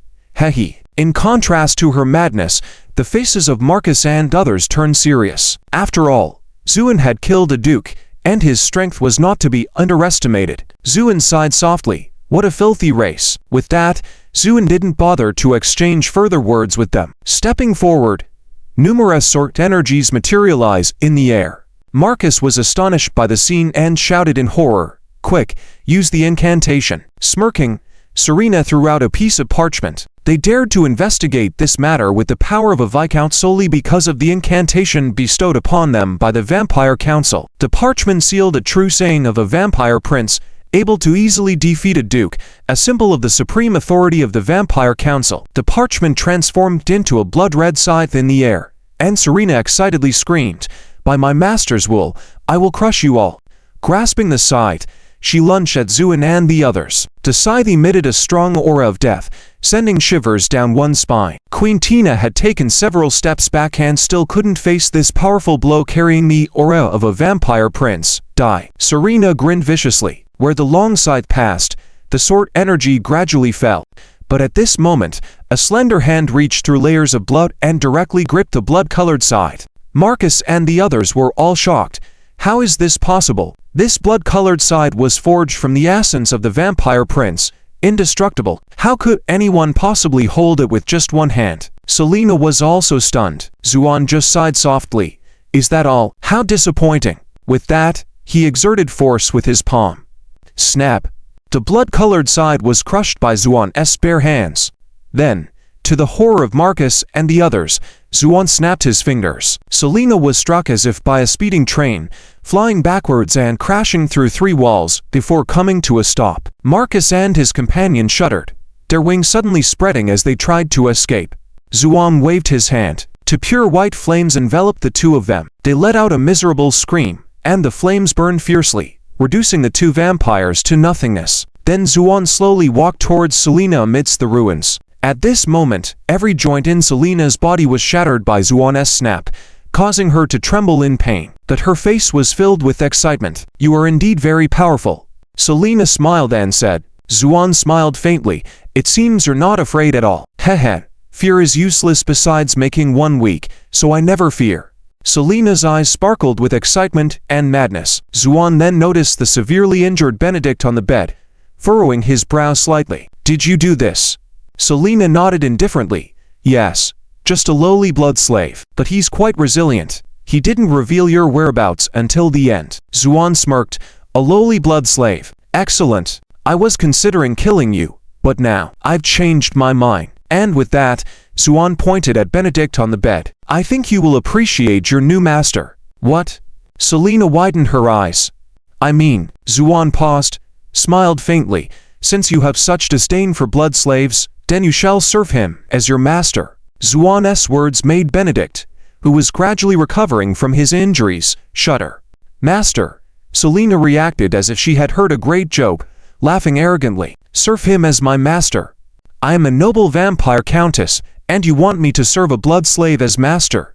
You. Before she could finish, Zuoan pointed at Selena's forehead, and a faint light appeared in his hand.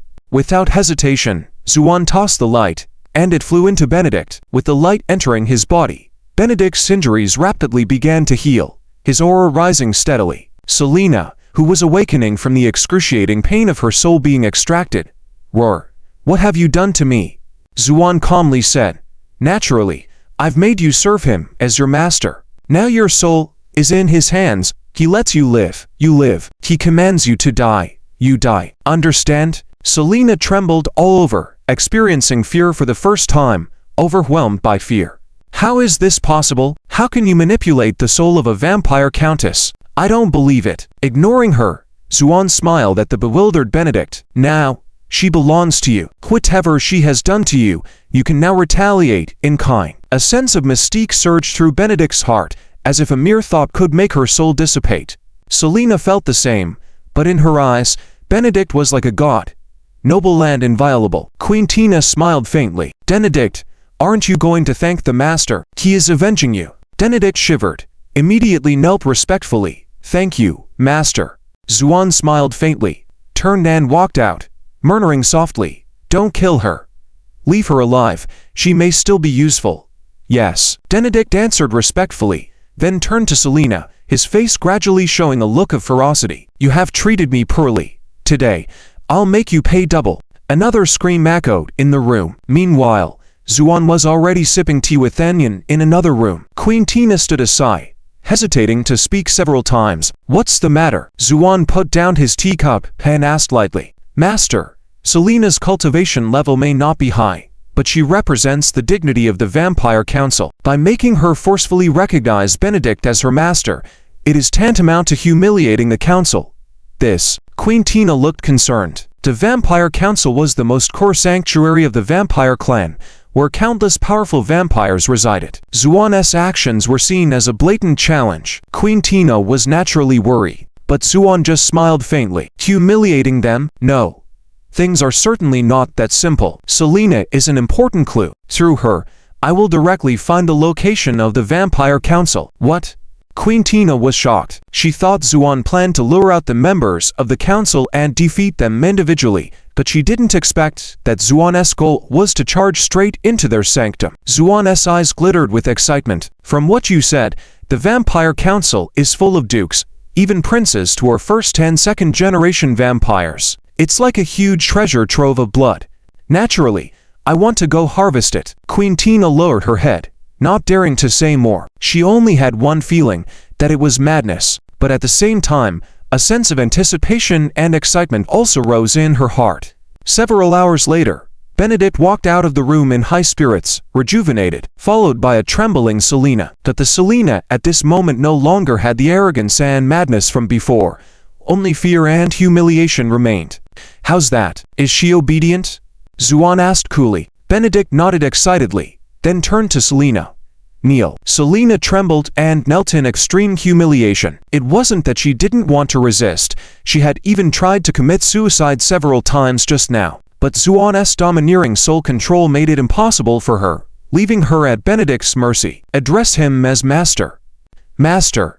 Selena mechanically called out. Zuoan nodded, then looked at Selena with interest. Now, I want to know, where is your Vampire Council located? Selena shivered all over, her blank eyes gradually regaining clarity. What do you want?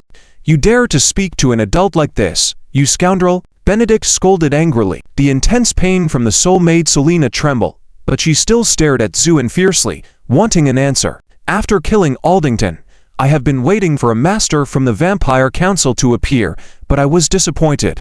I ended up only facing you three insignificant beings, Zuoan said. My patience has worn thin, so I am ready to go to the Vampire Council and obliterate all the vampires myself. Zuoan's calm words made Selena pause for a moment, then a mocking smile slowly spread across her face.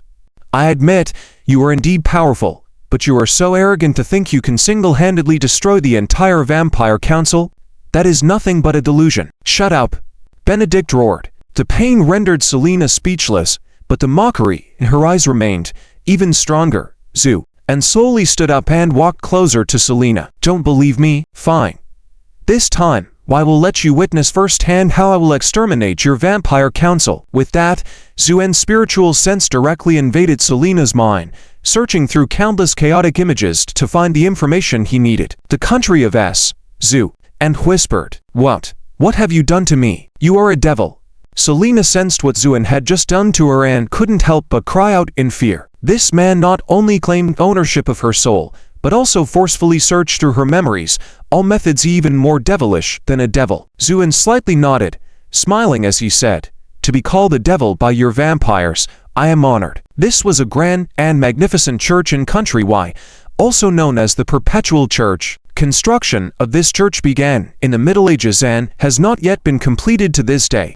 Standing under the dome of the church, numerous pieces of multicolored glass, crafted by secret methods, emitted a divine light like that of a sanctuary. This setting drove numerous believers to madness, calling it a miracle of the light god. However, only the Bishop Gary knew the true story. Remember, don't overuse the light spells next time, as only the most devout believers are qualified to see the light. Yes, but Your Eminence, how can we distinguish the most devout believers? Gary said calmly. The more money they donate, the more devout they are to the light god. Do you understand? Yes. His subordinate replied obediently and left. Gary stood up, preparing to return to his quarters when a letter sealed with magic was delivered to him. Opening it, his expression grew tense. After a long moment, he said, in a deep voice, Summon Alonzo. When Alonzo arrived, reeking of alcohol, he asked, Gary, what do you need from me? Alonzo, a former vice commander of the Knights of Light, had fallen out of favor due to his greed and was assigned to country Y by the Holy Knights for redemption. Gary furrowed his brow slightly. As the Archbishop of the Y Country Diocese, he naturally outranked the exiled Alonzo. But Alonzo, having been a member of the Knights of Light and subordinate to one of the four titans of the Light Church, always spoke boldly and never showed due respect to Gary. However, now was not the time to dwell on these matters, as he handed Alonzo a letter. Alonzo, after reading it, also seemed surprised. To purple deacons and an executive in crimson all dead. Gary nodded gravely. Who in London has such formidable strength? The Dark Witch from the Dark Council, or a Titan? Or perhaps someone from the vampires?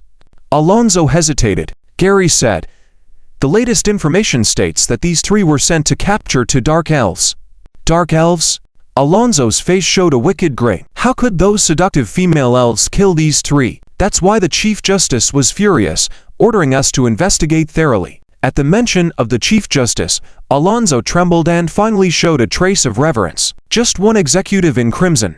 Why would it alarm the Chief Justice? He was a relative of the Chief Justice, which explains his fury. Understood. Should I go to London now?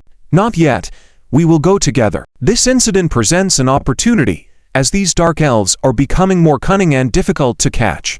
Many have begun questioning us for not offering fresh goods recently. Therefore, I have decided that we shall eliminate all the dark elves this time. With these merits, I will climb one step higher, and let's see who still dares to mock me. At the same time, in a small town in Europe, as the movie directed by Fen Manchu finished playing, thunderous applause erupted in the auditorium.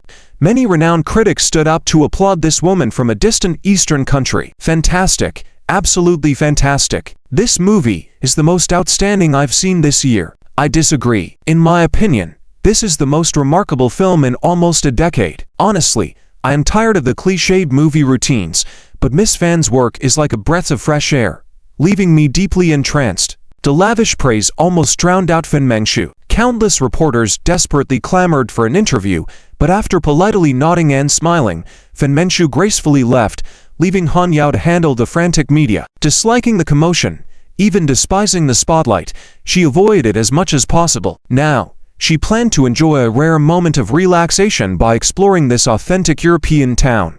Today happens to be the gathering of this small town, with various awe and unique items displayed on the street stalls. Some people have found valuable antiques among these inconspicuous old items and sold them for a high price. Since then, whenever there is such an old goods gathering, many people will come out of curiosity. Today is no exception. The streets are crowded with people, many squatting on the ground picking out valuable items. The stall owners all gather together drinking coffee nonchalantly. Only when asked about the price do they reply with heavily accented English. Fen Menchu found it very interesting, different from the upscale malls. Here, you can experience the authentic taste of the small town. For example, this dusty little box that, when opened, plays exquisite music, yet its form is purely mechanical. Perhaps because of Fen Menchu's unique temperament, the stall owner took the initiative and said, "Beautiful lady, you have a good eye. This music box was passed down from my grandfather. When my grandfather was about to go to the battlefield in World War II, his then lover gave him this thing. But when my grandfather returned unscathed from the battlefield, his lover had long disappeared due to the years of war. For so many years, he had been searching for his lover. Even remained unmarried for life because of this, but sadly, he never saw that girl again before he died. This box is a witness to my grandfather's true love, so I decided to display it. If someone asks, I'll tell them this story," the stall owner said with a sigh. Fen Menchu's eyes glittered slightly, seemingly touched by this love story that ended in vain. So she asked softly, "How much?" The stall owner's eyes lit up, extending one finger, 100 euros, and prepared to wait for Fen Menchu to haggle. But Fen Menchu directly took out a large banknote and handed it to the stall owner. Then somewhat bewilderedly asked, "Is love always like this?" The stall owner, too caught up in Joe, was slightly taken aback at her words, then sighed, "Girl, love is generally like this. Few people are lucky enough to truly wait for that person. But although my grandfather waited all his life, he said before his death that he had no regrets." Tears glistened in Fen Menchu's eyes as she handed another banknote to the stall owner. "Thank you. Though I know the story is fake, I still want to say thank you." With that, Fen Menchu paid no more attention to the embarrassed stall owner, turned and left. The stall owner stood in place pondering for a while. Are there any loopholes in my story? Oh well, I earned the money anyway, who cares? Saying this, the stall owner took out an identical music box from his pocket and placed it on the stall, waiting to sell this love story to the next customer. Fen Menchu held the music box in her hand, feeling a bit conflicted. She wasn't naive and could naturally hear the loopholes in the story. Her grandfather, trapped in love, never married for a lifetime. So where did this stall owner come from? Sprung out of a rock. But these were not important. What mattered was that Fen Menchu was touched by this story. At this moment, she quietly thought to herself, "If possible, I will bury my feelings for you in my heart, and then be a lifelong guardian." At this moment, an elderly woman's voice sounded from behind. "Miss, please stay. Would you like a divination?" Fen Menchu turned to see an old woman in a black cloak sitting in front of a tattered tent, quietly staring at her. Fen Menchu hesitated. "Are you calling me?" The old woman nodded, with a glint of light in her deep eyes. "Miss, I am a witch, and I can see that your heart is heavy. If you want, I can show you a way." Fen Menchu was aimlessly strolling around, and now hearing the old woman's words, she thought it might be a scam, using the witch label to make money. Yet the old woman's deep eyes touched her. Fen Menchu nodded involuntarily. "Okay, please lead the way." The old woman got up and walked towards the back of the tent. Fen Menchu hesitated for a moment and then looked around at the lively scene and the bright sunlight, following her inside. The tent was pitch black, with a strong herbal scent. The old woman stood in front of a crystal ball and softly said, "Miss, place your hand on the crystal ball and close your eyes. Think of your doubt silently, and it will give you an answer." Fen Menchu nodded, reached out her hand to place it gently on the crystal ball, closed her eyes, and silently contemplated her doubts. At this moment, the old woman looked at Fen Menchu with a curious gaze. The girl's aura was pure, and more importantly, she carried a strong and pure dark presence. That's why she called out to Fen Menchu in the street, especially now, as the crystal ball she held gradually revealed wisps of black energy. This was the necessary ritual when selecting a successor for the Dark Witch. The more black energy, the better the person's qualification. Soon, These dark energies filled the entire crystal ball and kept increasing frantically. Just then, as if unable to bear the weight, the crystal ball cracked with a snap. The old woman's eyes were filled with delight. This girl's qualifications were far stronger than she had imagined. Fen Menchu, puzzled, opened her eyes. She had just silently contemplated her biggest doubt, but she didn't feel anything, only a shock in her hand, and upon opening her eyes, she found the crystal ball shattered. Fen Menchu's heart sank, thinking she had fallen into a trap on purpose. But now that it had happened, there was nothing she could do. She could only smile apologetically. "I'm sorry, I broke this crystal ball. How much is it? I'll pay for it."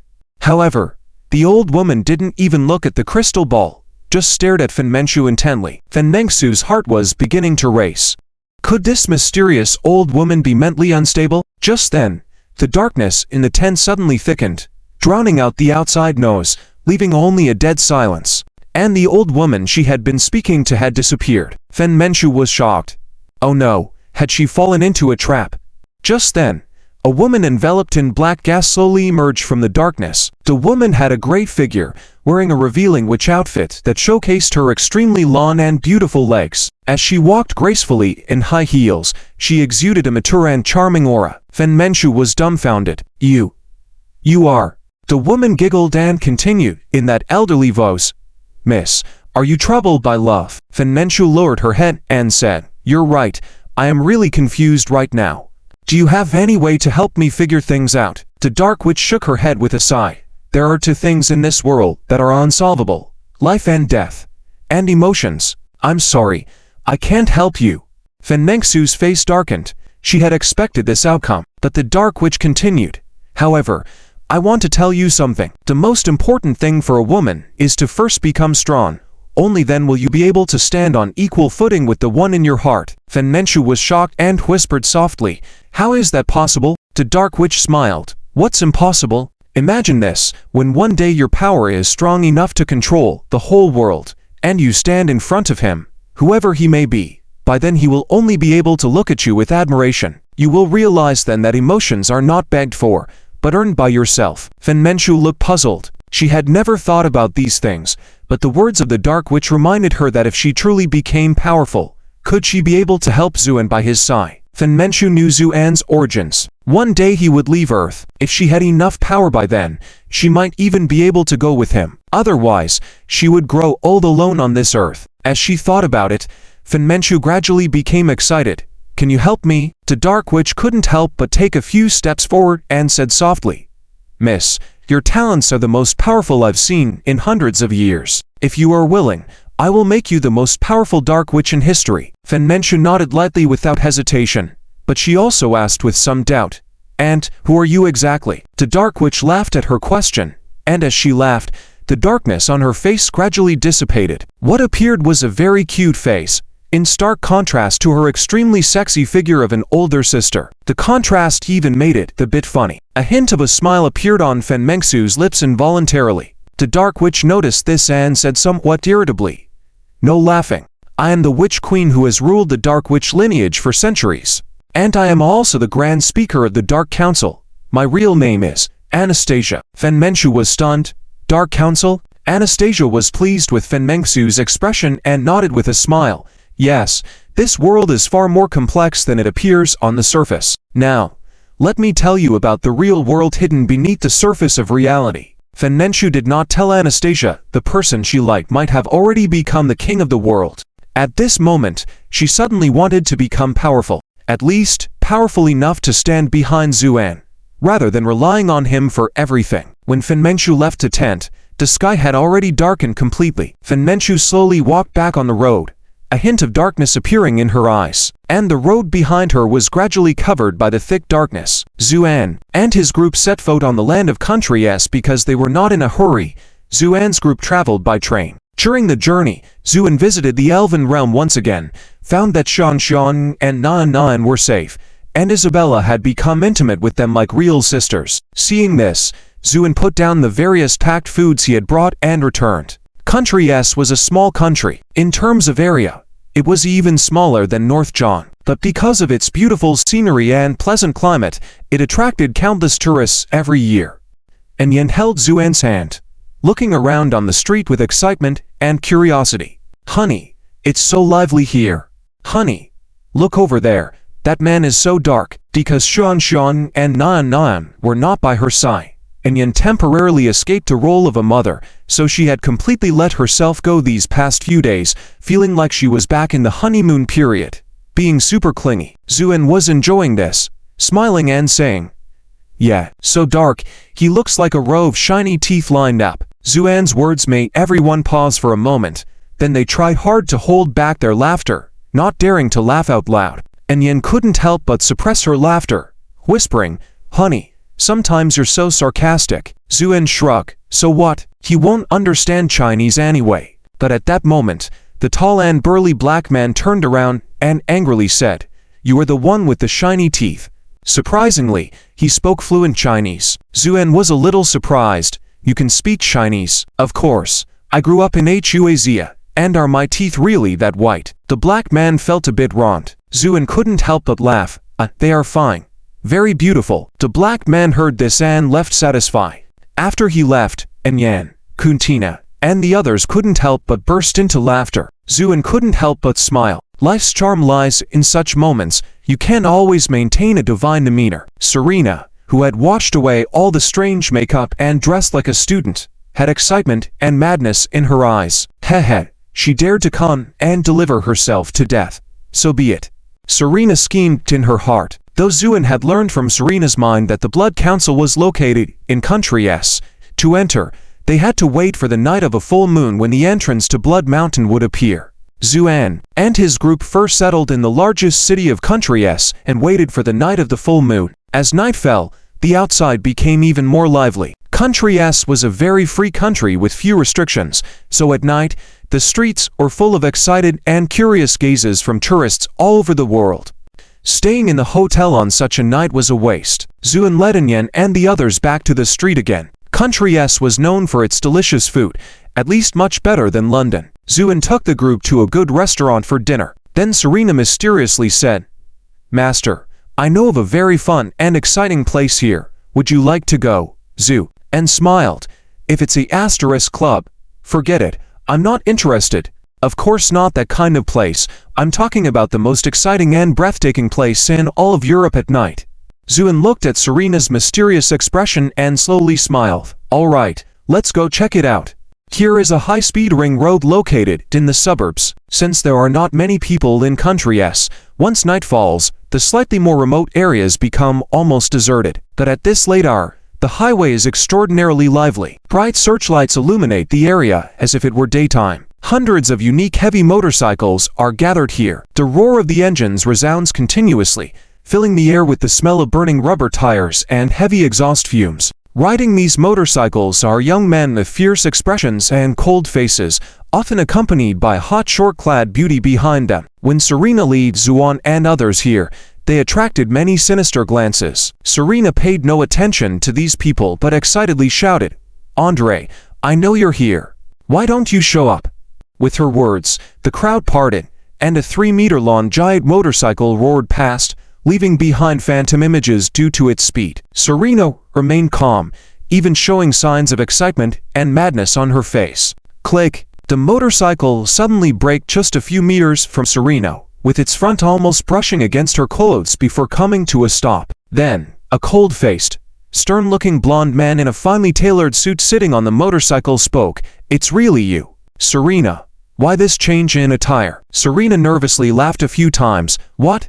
Don't I look pretty?" Andre shook his head. "To be honest, it's disgusting." Then, he gazed fiercely at Zuoan and the others standing behind Serena. When he saw a curious Yan and a solemn Quintina, his eyes lit up slightly, and then he spoke coldly. "Who are they?" Serena chuckled. "They're all my friends." "Friends?" Andre sneered, pointing at Quintina. "Aside from a vampire count, the rest are mere humans. You call them all your friends?" The renowned little witch Serena, a strong vampire countess, when did you become so friendly? Andre's tone was extremely arrogant. The crowd burst into laughter, and everyone's eyes gradually turned to eerie crimson color. All these motorcycle riders are actually vampires, and each one is quite powerful, with the lowest being at the count level. As for Andre, he exuded a formidable aura, being a count level powerhouse. This aura made Quintina and the others visibly uneasy. Serena licked her lips in excitement, eager to see how Zuoan would respond. She purposely brought Zuoan and the others here. Though Andre was only at the count level, his father was a prominent figure in the Vampire Council. Serena intended to use Andre to get rid of Zuoan. However, Zuoan did not respond to Andre's words. He just casually examined the motorcycle beneath him with interest. A group of vampires racing motorcycles here every day. Quite interesting. A vampire sneered with disdain, saying, "Humans, do you think we vampires race like you humans?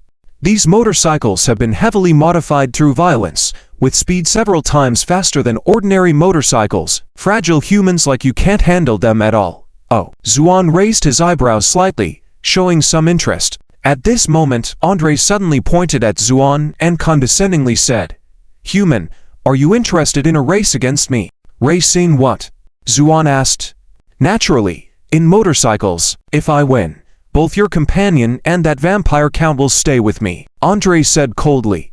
"And if I win?" Zuoan responded calmly. Zuoan's question was met with mocking laughter. Still thinking about winning against Andre. "Ha ha. This human probably won't even have the chance to see Andre's taillights." Among these voices, Andre said arrogantly, "If I lose, I'll leave it up to you." Zuoan smiled slightly, nodded, then looked deeply at Serena. "As you said, this place is indeed not bad." Initially feeling confident, Serena suddenly felt uncertain upon seeing Zuoan's smile. Zuoan then turned to Yenna and said with a smile, "Yenna, let your husband take you for a ride." Yenna nodded without hesitation. "Okay." At this point, a vampire offered his motorcycle. It was a red motorcycle over to Meter's lawn, whose deep engine were hinted at its terrifying performance. Zuoan got on the motorcycle, and Yenna obediently sat behind him. Zuoan revved the engine, and the motorcycle roared instantly. Zuoan's eyes shimmered slightly as he remarked, "Using runes on modifying motorcycles, you guys do have some creativity." Zuoan's words made Andre slightly stunned, his expression becoming more serious. This guy was not an ordinary person if he could discern the hidden secrets of these motorcycles. As Zuoan pointed out, key components of these motorcycles were engraved with vampire runes, even incorporating various spells in crucial areas such as the engine, creating these performance monsters. At this point, Andre spoke intently, "Are you ready?" Zuoan smiled slightly. "Just a moment." Then he turned to the vampire who lent him the motorcycle and asked, "Excuse me, where is the brake?" His question caused a moment of silence, but after a while, all the vampires burst into laughter. "Oh my!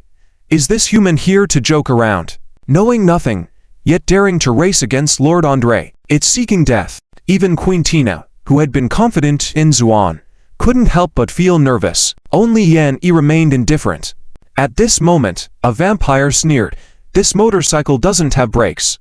It was a deliberate misdirection by the vampire. Zuoan smiled slightly. "Great." Then turned to Andre. "I'm ready.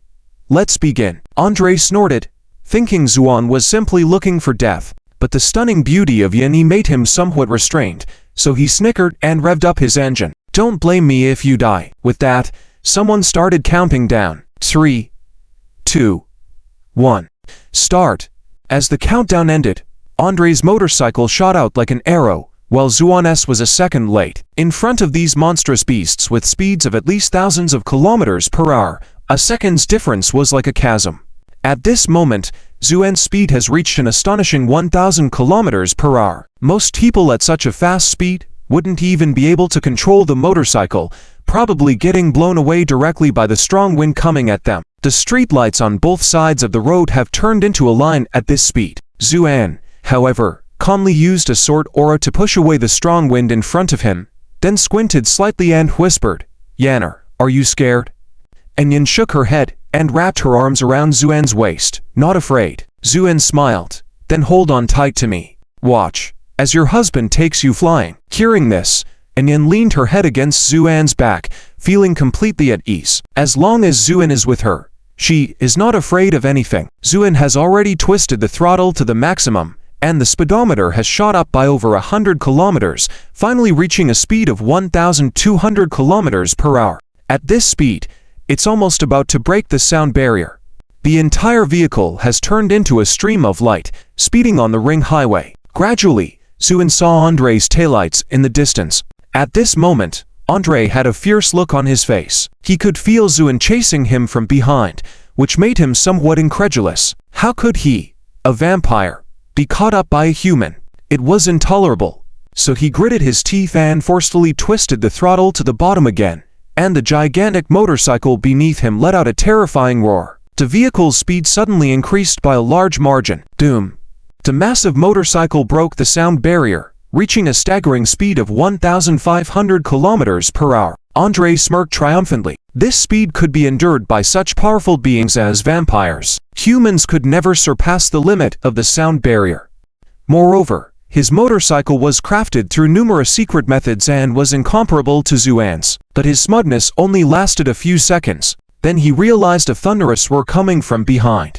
In a moment of confusion, Zuoan's motorcycle had already whizzed past him. The speed was so fast that it had become a beam of light. The extraordinary dynamic vision of the vampire allowed Andre to clearly see Zuoan as he sped past him, holding the handle with one hand and even turning his head to smile at him. In that smile, however, there was a blatant sense of superiority, as if a high and mighty emperor was looking down on an ant. This contempt from the depths of the soul made Andre almost go mad. How could this be possible? How could he possibly lose to a lowly human? Andre roared in frustration, his eyes turning blood red, as three pairs of wings unfolded behind him. Andre unleashed the power of a vampire count in his attempt to defeat Zuoan. With his original abilities, he could even reach a speed 5 times that of sound. However, due to the limits of the motorcycle, it was impossible to reach that speed. But with Andre exerting all his effort, the speed surged significantly, eventually breaking through the 2,000 kilometers per hour mark. At this speed, he was faster than even a typical military aircraft. This had already reached the speed limit of the motorcycle. Therefore, he easily caught up to Zuoan. Andre's grin widened. Victory indeed belonged to the noble vampires. But just then, Zuoan casually remarked, "It seems like only you know how to fly." Countless sword oars then soared and enveloped the motorcycle. In terms of speed, in various realms, who could compare to the speed of a sword wielded by a swordsman? Zuoan had even witnessed an entity that could slice through an entire world in the blink of an eye. Although his current strength had not yet reached that level, in terms of speed, there were few who could surpass Zuoan in this world. With the sword aura, the motorcycle suddenly turned into a white streak of light, starting to accelerate at an incredible speed. 2,000, 3,000, 4,000. Finally, Zuoan's speed reached 5,000 kilometers per hour. On the ring highway, Zuoan completed a full circle in the blink of an eye. Meanwhile, the many vampires watching on the highway were dumbfounded. They could now only see two streaks of light racing each other at high speeds. These two streaks, one red and one white, started off side by side, but then the white light suddenly began to accelerate rapidly. Towards the end, even the vampires couldn't see how fast it was, only hearing the deafening roar in the night sky, reminiscent of a fighter jet. Andre was left in shock. He stared dumbfoundedly at Zuoan, who seemed to be leisurely strolling around in circles, his mind blank. Was this still a human? The competition had already become meaningless at this point.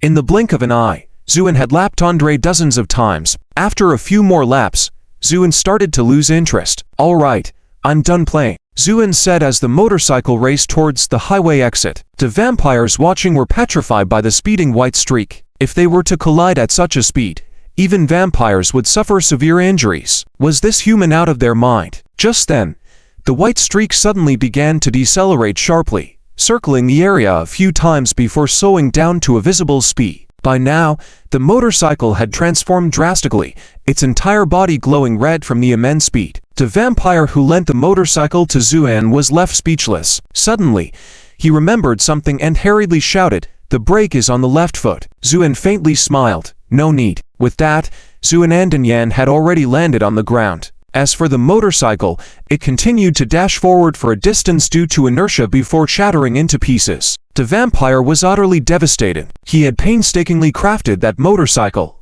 only for it to be destroyed like this. Meanwhile, Andre had driven down from the highway as well. After the vehicle came to a stop, he got out of the car with a grim expression, glaring at Zuoan. Zuoan gave a faint smile, then turned to see Serena, who looked terrified. "It seems like your plans didn't work out again," Serena shivered. Andre was now furious and declared, "Human, you won using dirty tricks.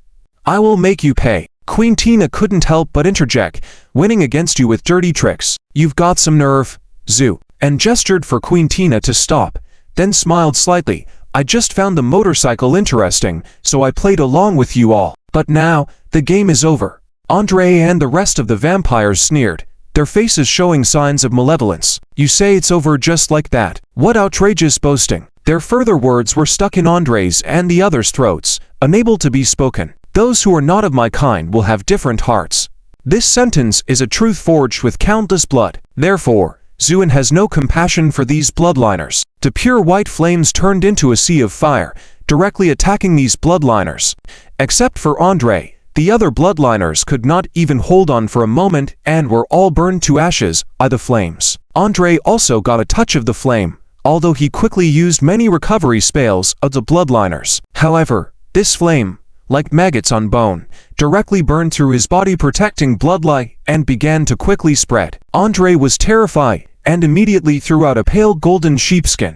My father, save me. Doom. A majestic aura appeared in the world, and a shadow of a bloodliner with 5 pairs of golden wings appeared in midair. This is Andre's life-saving skill, a secret scripture that can summon the shadow of a bloodliner prince.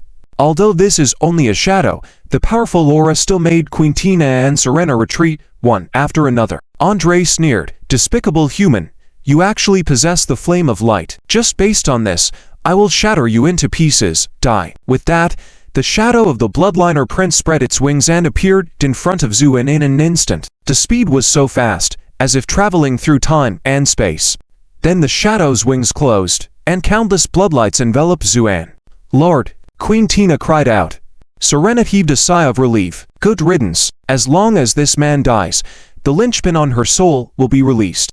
But at that moment, the formidable shadow of the bloodliner prince suddenly exploded. Countless shards of bloodlight were roasted into nothingness by the pure white flames. Zuoan then walked slowly from the midst of it, smiled at the stunned Andre. Too bad it's just a shadow.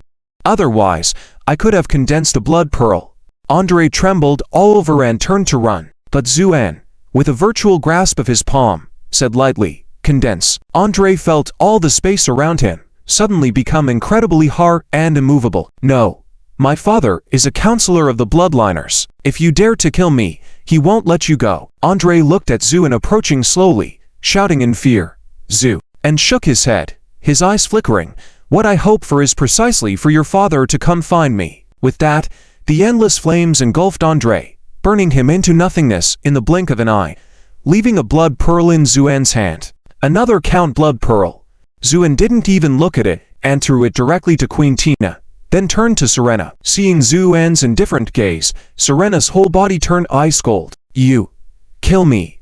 Serena was not afraid of death, she was terrified of Zuoan's never-ending devilish means. Zuoan smiled faintly. It seems I made a mistake. Your partnership with your soul master is not firm enough. No. Please, kill me. Serena was terrified. Zu, and flicked a finger. A light spot floated out of Serena's forehead, and flew directly into Benedict's mind. Serena's face instantly showed confusion, then gradually returned to normal. She knelt down respectfully to Benedict, kissing his shoes lightly and said reverently, Master. With these words, she lost her previous arrogance and unruliness. In the Blood Mountain, the bloodliner Prince Andrew suddenly trembled, his eyes flashing with a terrifying blood glow. My lord, what makes you so angry? The steward came over and asked softly. Prince Andrew's expression changed constantly. Someone killed my descendant, Andre. Please calm down, my lord. Could it be the people from the Church of Light? The steward asked. Not sure, but recently, there had been continuous incidents among the bloodliners. By the time the council convenes on the night of the full moon, I must explain this to the councillors. Prince Andrew said sternly. London. Gary stood by the window of the hotel, overlooking the brightly lit city, sighing helplessly. What a headache this city is. Complicated and full of filth. Alonso agreed. In fact, since the Middle Ages, London has been the main battlefield of the struggle between light and darkness. No power can truly control it. The only thing that can be done is to maintain a delicate balance. So compared to other cities with powerful forces of light, Gary, the Archbishop in red robes, is not so easy to use in London. Let's investigate slowly, Gary said. Okay. Alonso replied. European town. Curse. With Feng Mengsu's shout, a gray light flew out of her palm. Clap! Anastasia clapped her hands, full of admiration, as she walked over. Menshu, your talent is indeed the strongest I have seen. In just a few days, you can already use intermediate magic like curses. Feng Menshu felt embarrassed. I feel. These dark magic seem to be very obedient. Anastasia laughed softly.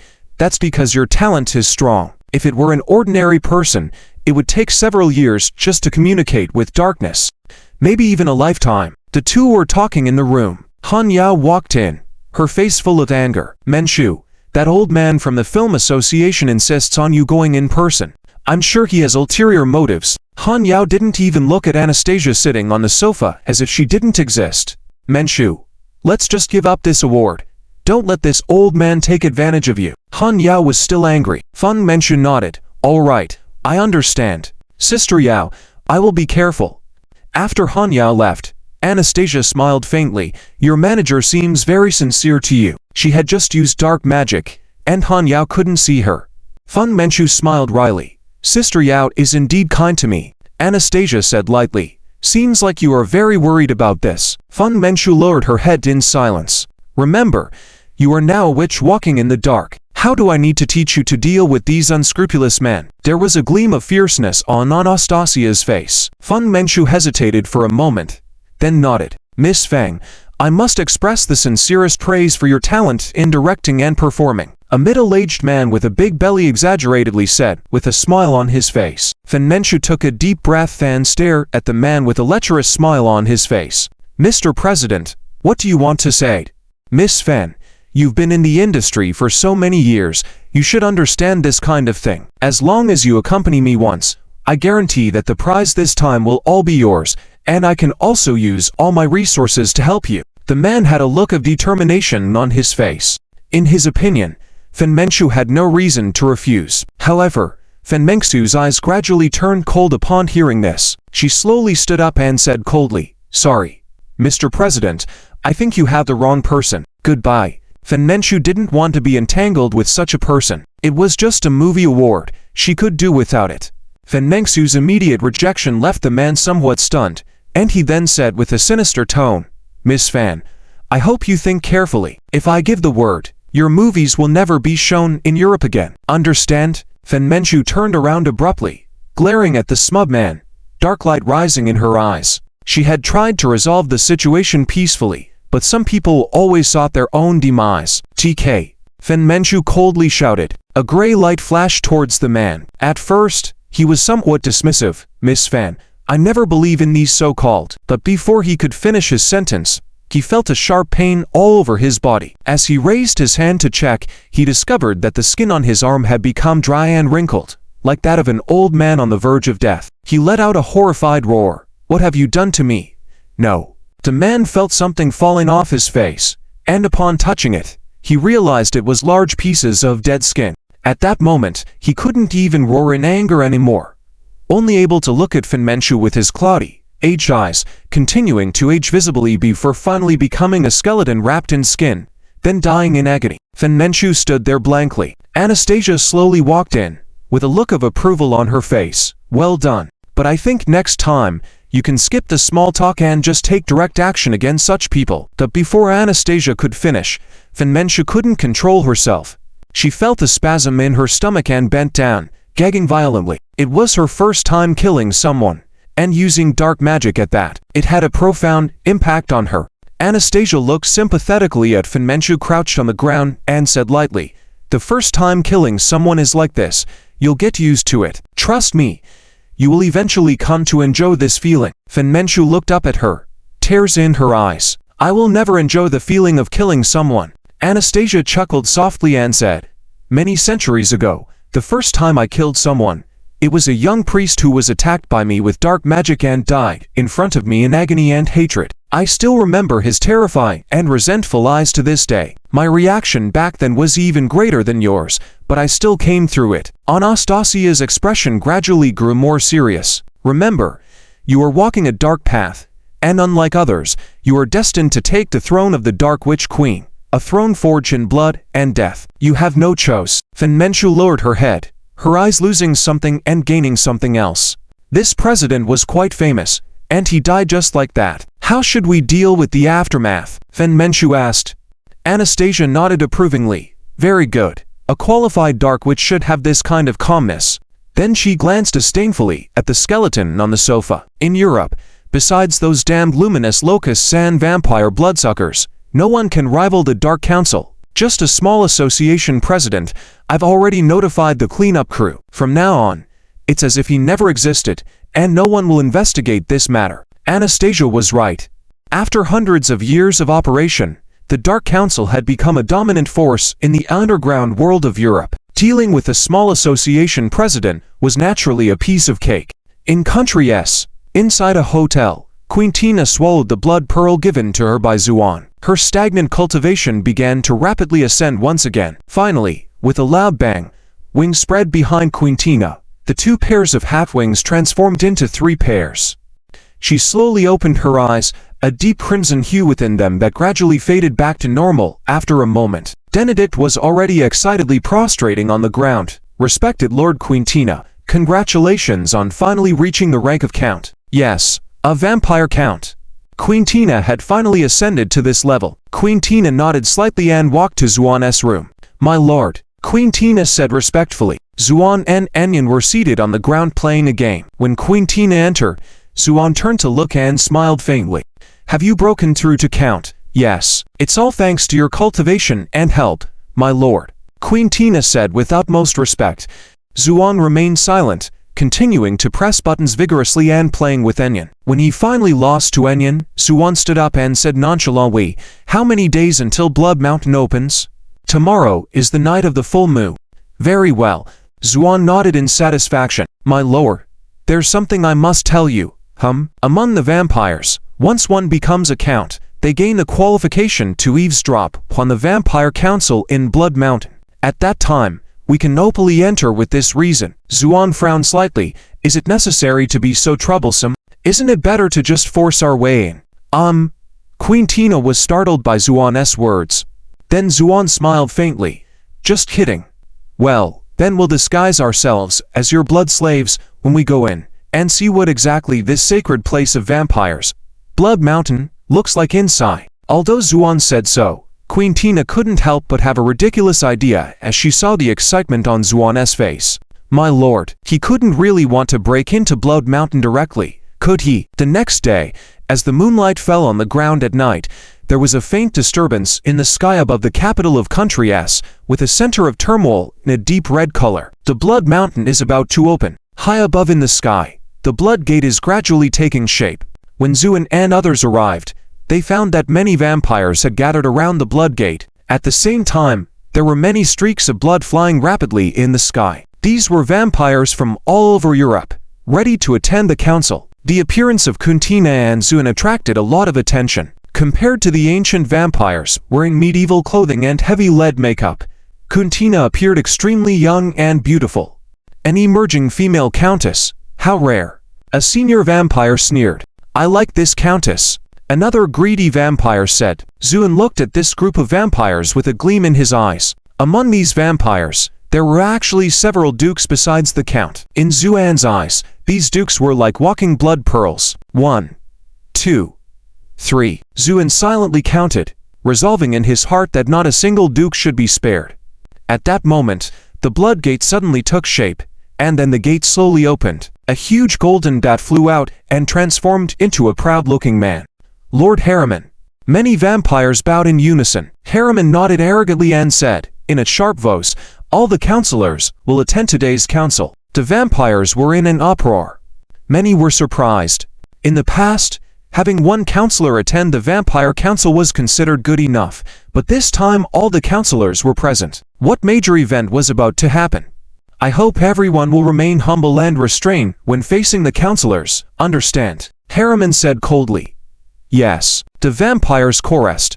Harriman nodded in satisfaction, waved his hand, and the vampires began to enter the Blood Gate one by one. When it was Queen Tina's turn, Harriman frowned suddenly.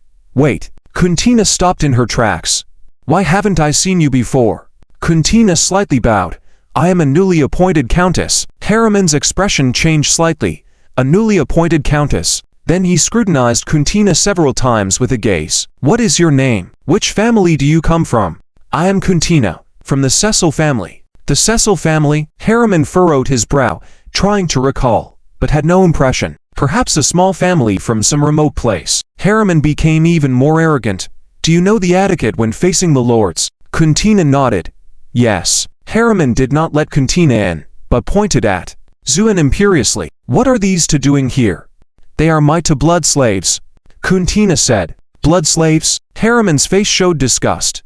"This is a sacred place for vampires. How can we allow such lowly creatures as blood slaves to enter? Make them leave." Zuoan raised an eyebrow slightly, surprised to see such arrogance among the vampires. Just as he was about to react, another streak of blood flew in. When it stopped, it turned out to be Serena. Serena at this point had reverted back to her previous appearance. She tied up her double ponytails again, put on her deathly eye makeup, wore a t-shirt and bikini shorts, and held a baseball bat in her hand. Zuoan was slightly surprised. Serena first bowed respectfully to Zuoan, then leisurely walked towards Harriman, chewing gum. When Harriman saw it was Serena, his face showed embarrassment and fear.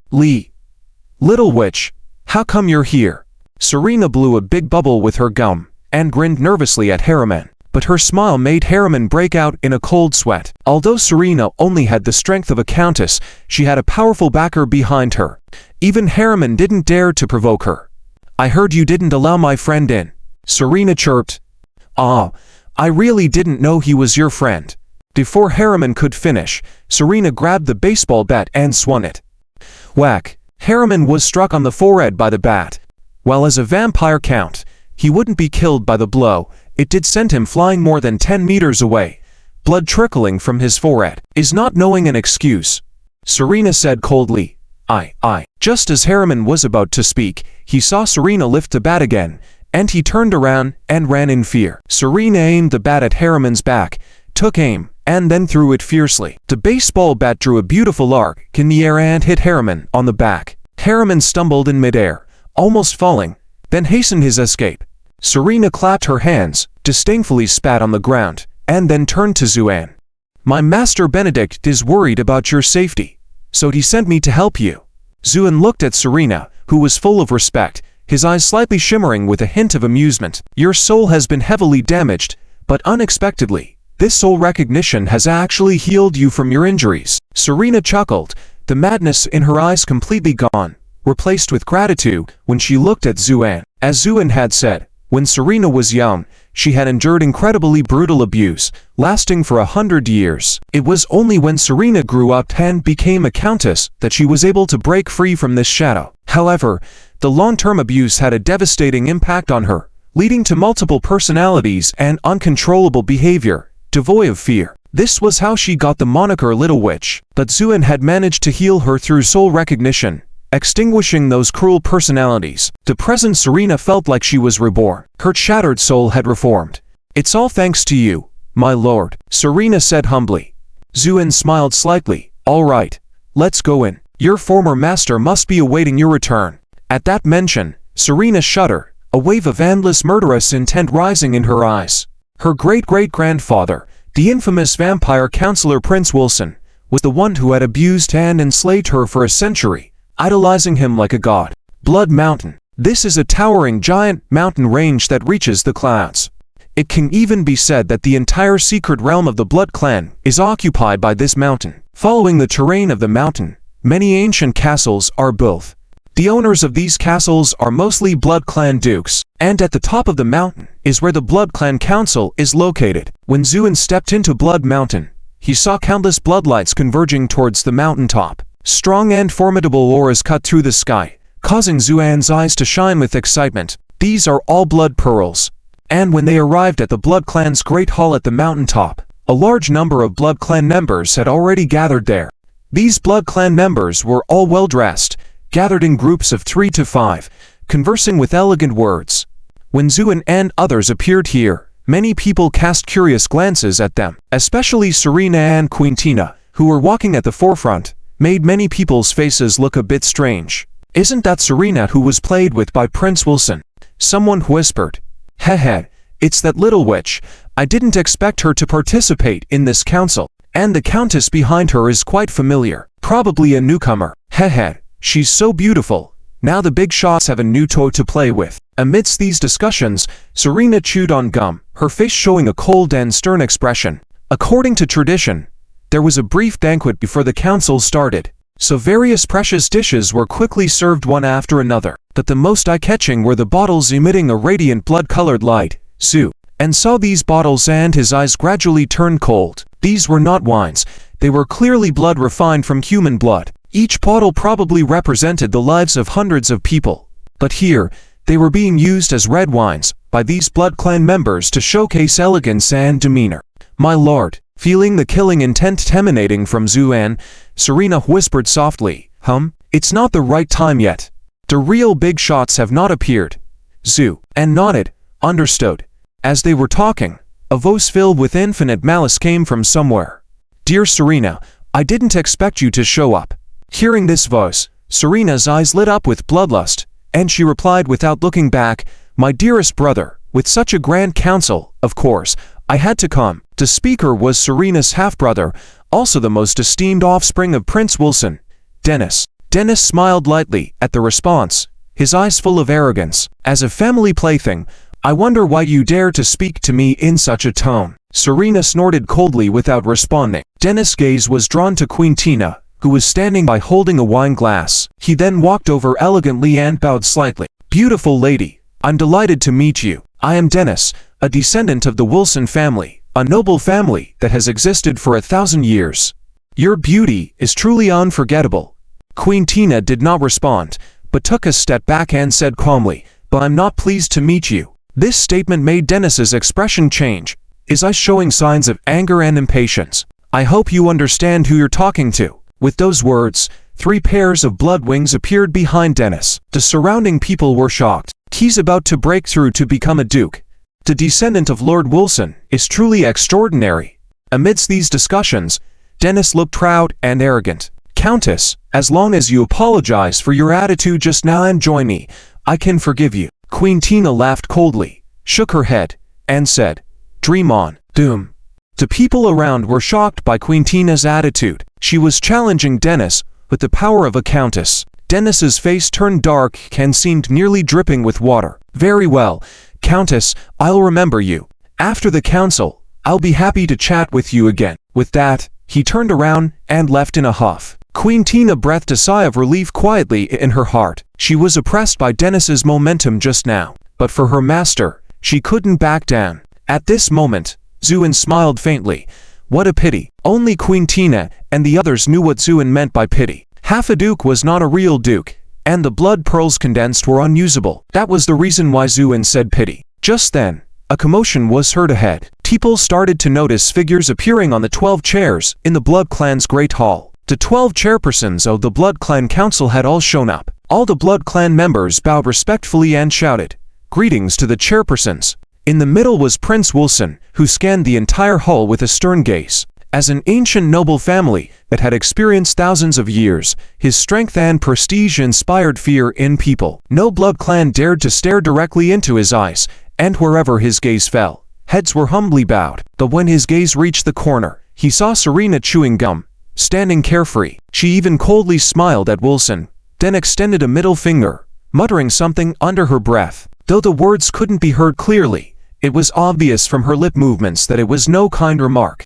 Wilson was slightly stunned. Serena's current attitude was completely unexpected to him, as if she had already broken free from his control. However, he soon showed a cold smile. Serena had once been his favorite Tao, and it had taken 100 years of torment to make her submit. But once the Tao submitted, it lost its interest. That was why Wilson had long lost interest in her. Now seeing Serena in this state, he became interested in her once again. The council officially began. The first one to speak was Andrew. He emphasized in a solemn and medieval manner, Respected chairpersons, yesterday, my descendant Andrew was killed. And after my investigation, many other Blood Clan members were also wiped out. I have every reason to believe that this was an attack targeting the Blood Clan. His words caused a slight commotion. Could it be the work of the Church of Light?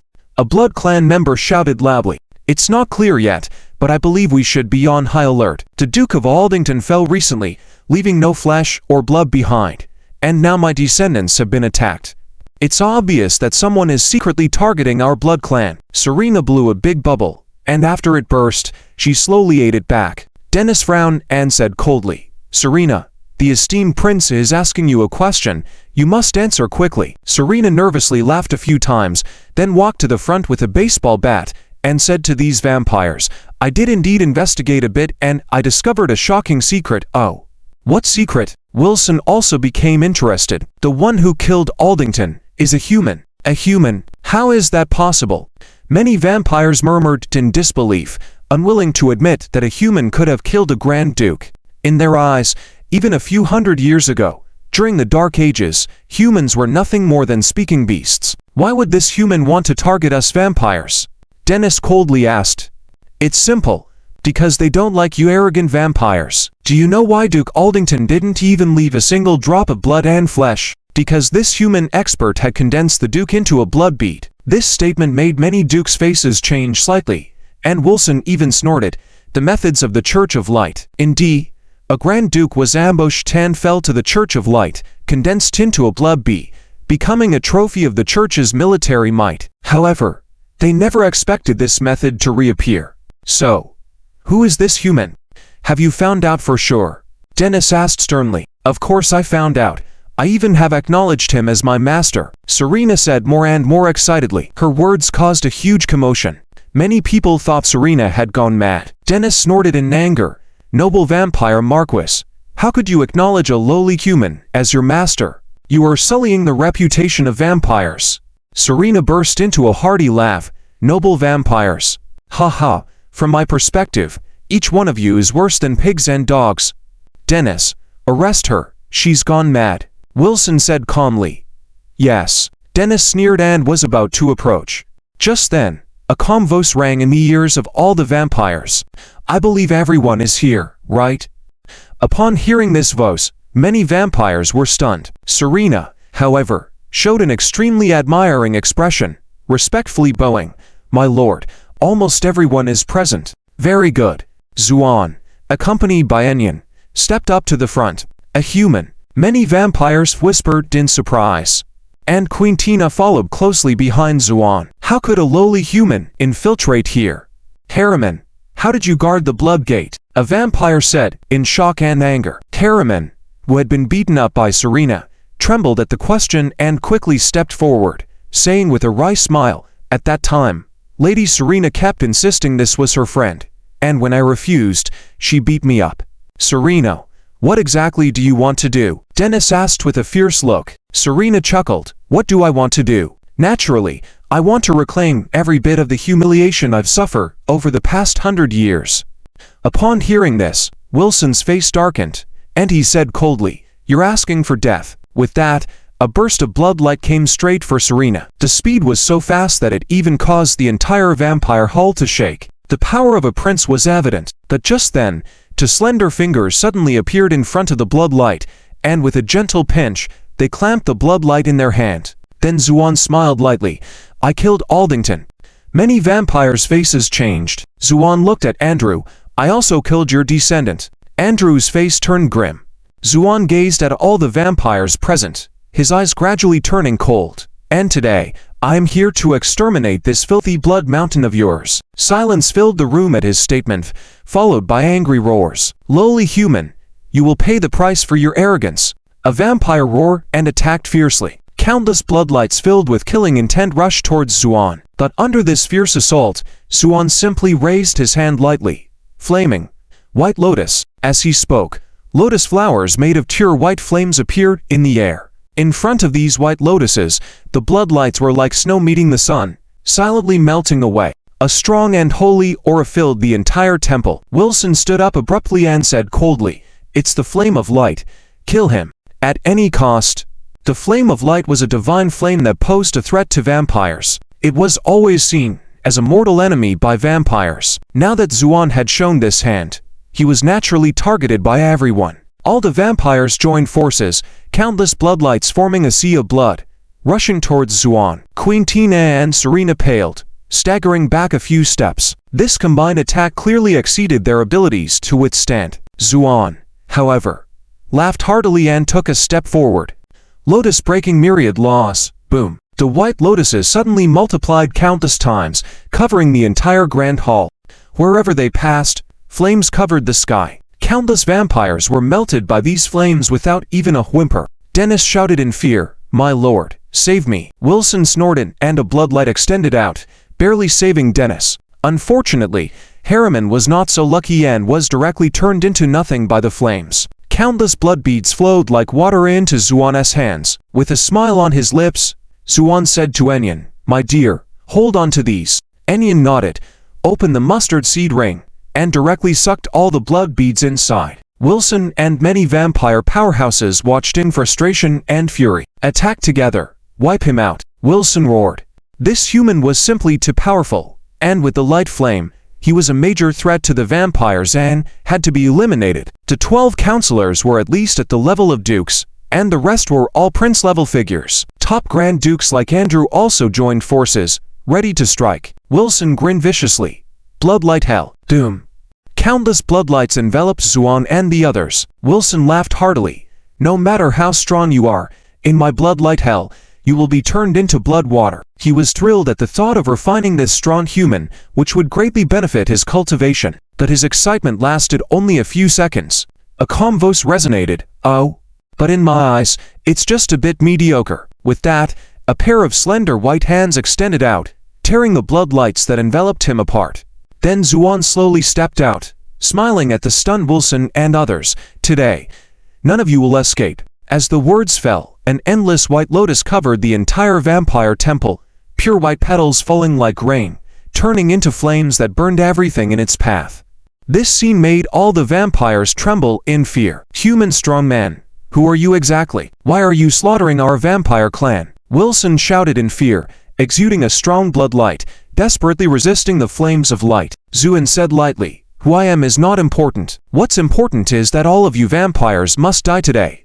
"No, the great vampire clan will never be extinct, you lowly human," Wilson roared, his bloodlight suddenly increasing many times over. Behind Wilson appeared 6 pairs of huge blood wings, even transforming his body into a bat-like form. Seeing him like this, the other 11 counselors also roar, all revealing their full form. 12 golden bats floated in the air, their bloodlight soaring, barely blocking the flames of light. Wilson smirked and said, "Human, you are indeed powerful, but we 12 counselors are not that easy to deal with." Before he finished speaking, Zuoan smiled faintly. "Interesting, but this is just the beginning." With a wave of his hand, countless swordlights appeared in the hall and rushed forward. Wilson and the others were shocked. They thought that by resisting Zuoan's light flames, it would be invincible, but they didn't expect Zuoan to have this trick up his sleeve. However, they were all powerful vampire princes, and even under this endless swordlight, they still had the power to protect themselves.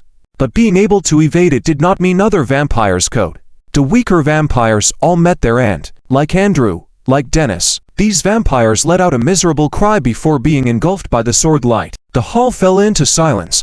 Only the sound of the sword slicing through flesh could be heard, along with the low sound of blood dripping. When the sword light dissipated, the flesh of these vampires had disappeared, leaving only skeletons standing in place. The strong vitality of the vampires prevented them from dying even in this state. But Dennis's skull trembled as Serena approached with a baseball bat, a fierce look on her face. At this point, he could still speak.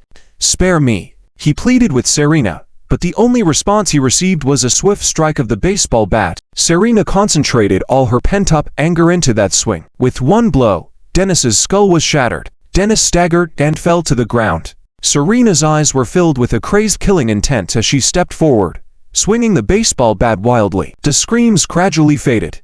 Serena's strikes were so fierce that they smashed Dennis's bones into powder. Even if vampires don't die with such severe injuries, Dennis's regeneration was futile, only able to weakly cry out, "Master Prince, save me." Wilson watched from above with a fluttering heart. Serena's brutal attack made him shudder.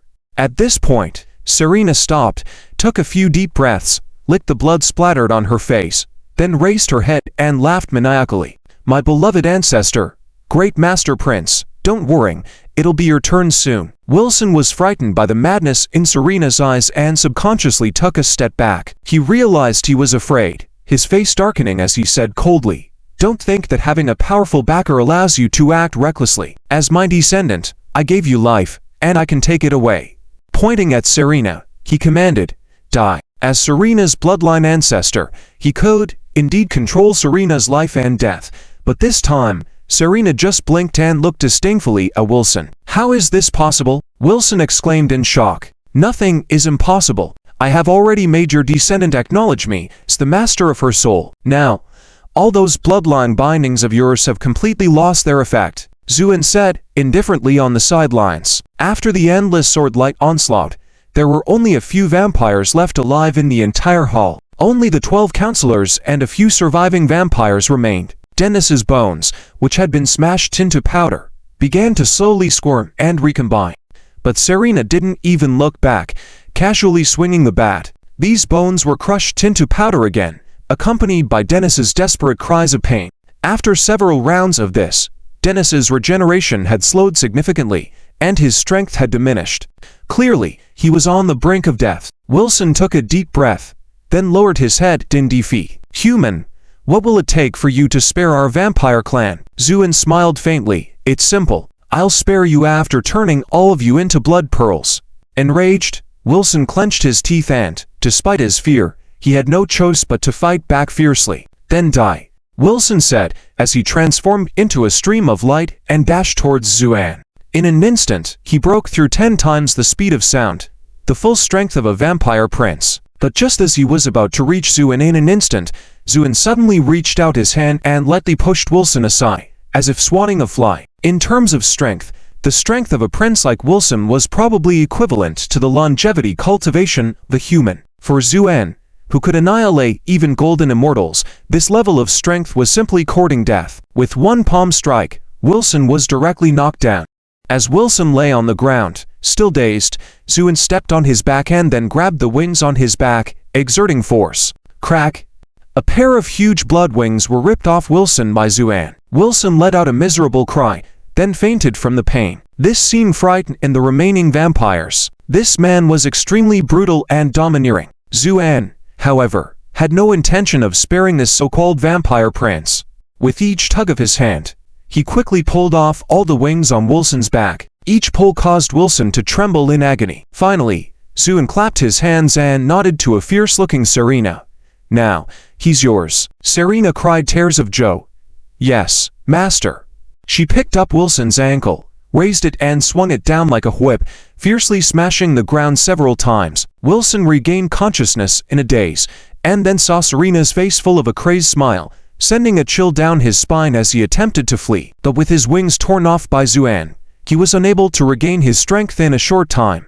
The words had not yet fallen. A flash of cold light passed by, and a dagger suddenly stabbed into Wilson's palm, pinning it firmly to the ground. The intense pain made Wilson scream in agony. Serena gripped the handle of the dagger and slowly twisted it. With each twist, Wilson shuddered in pain, and Serena laughed more and more manically. "What you gave me back then, this time, I will repay tenfold," Serena said calmly, but the deep-seated hatred in her words sent shivers down one's spine. The remaining vampires roared in anger at the sight and rushed forward, trying to rescue Wilson. Doom! They had just rushed close when countless white flames firmly trapped them in the middle. Zuoan's eyes flickered, and he said lightly, "Don't rush, let's take it one by one." As he spoke, the flames devoured all the vampires. Although some of the strong ones among them tried to resist the flames' attacks, their resistance was futile and shattered after just a few breaths.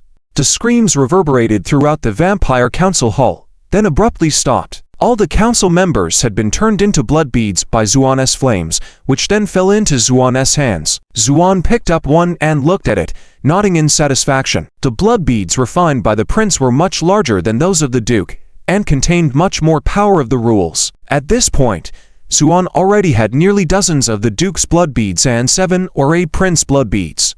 This scene shattered Wilson's last trace of hope. This man was like a demon, having annihilated all the vampires. Zuoan turned to the trembling Wilson, smiled faintly, and was about to speak. Suddenly, Wilson's eyes flashed with a deep red bloodthirsty light, and his aura suddenly became ancient and powerful. "Who dares to massacre my people?" With those words, Wilson floated into the air, his aura rapidly rising, his wings behind him instantly restored to their original state, and a seventh pair of wings grew out. It's a second-generation vampire. Queen Tina exclaimed in fear. Zuoan narrowed his eyes slightly, looked with interest, and then shook his head regretfully. It's just a projection. A pity. Wilson was slightly surprised. Mortal, you surprise me. Knowing about projections. Yes, my true self is in the blood realm, but you slaughtered so many of my people, I have to come. Wilson then looked down at Serena, filled with crazy hatred, and frowned. As a descendant of the vampires, dare you turn against your master? Do you know your sin? Serena showed no fear, smirked, and then viciously extended two fingers. This is my attitude. Wilson's expression darkened, and he coldly snorted. You ignorant thing. With those words, a blood light shot towards Serena.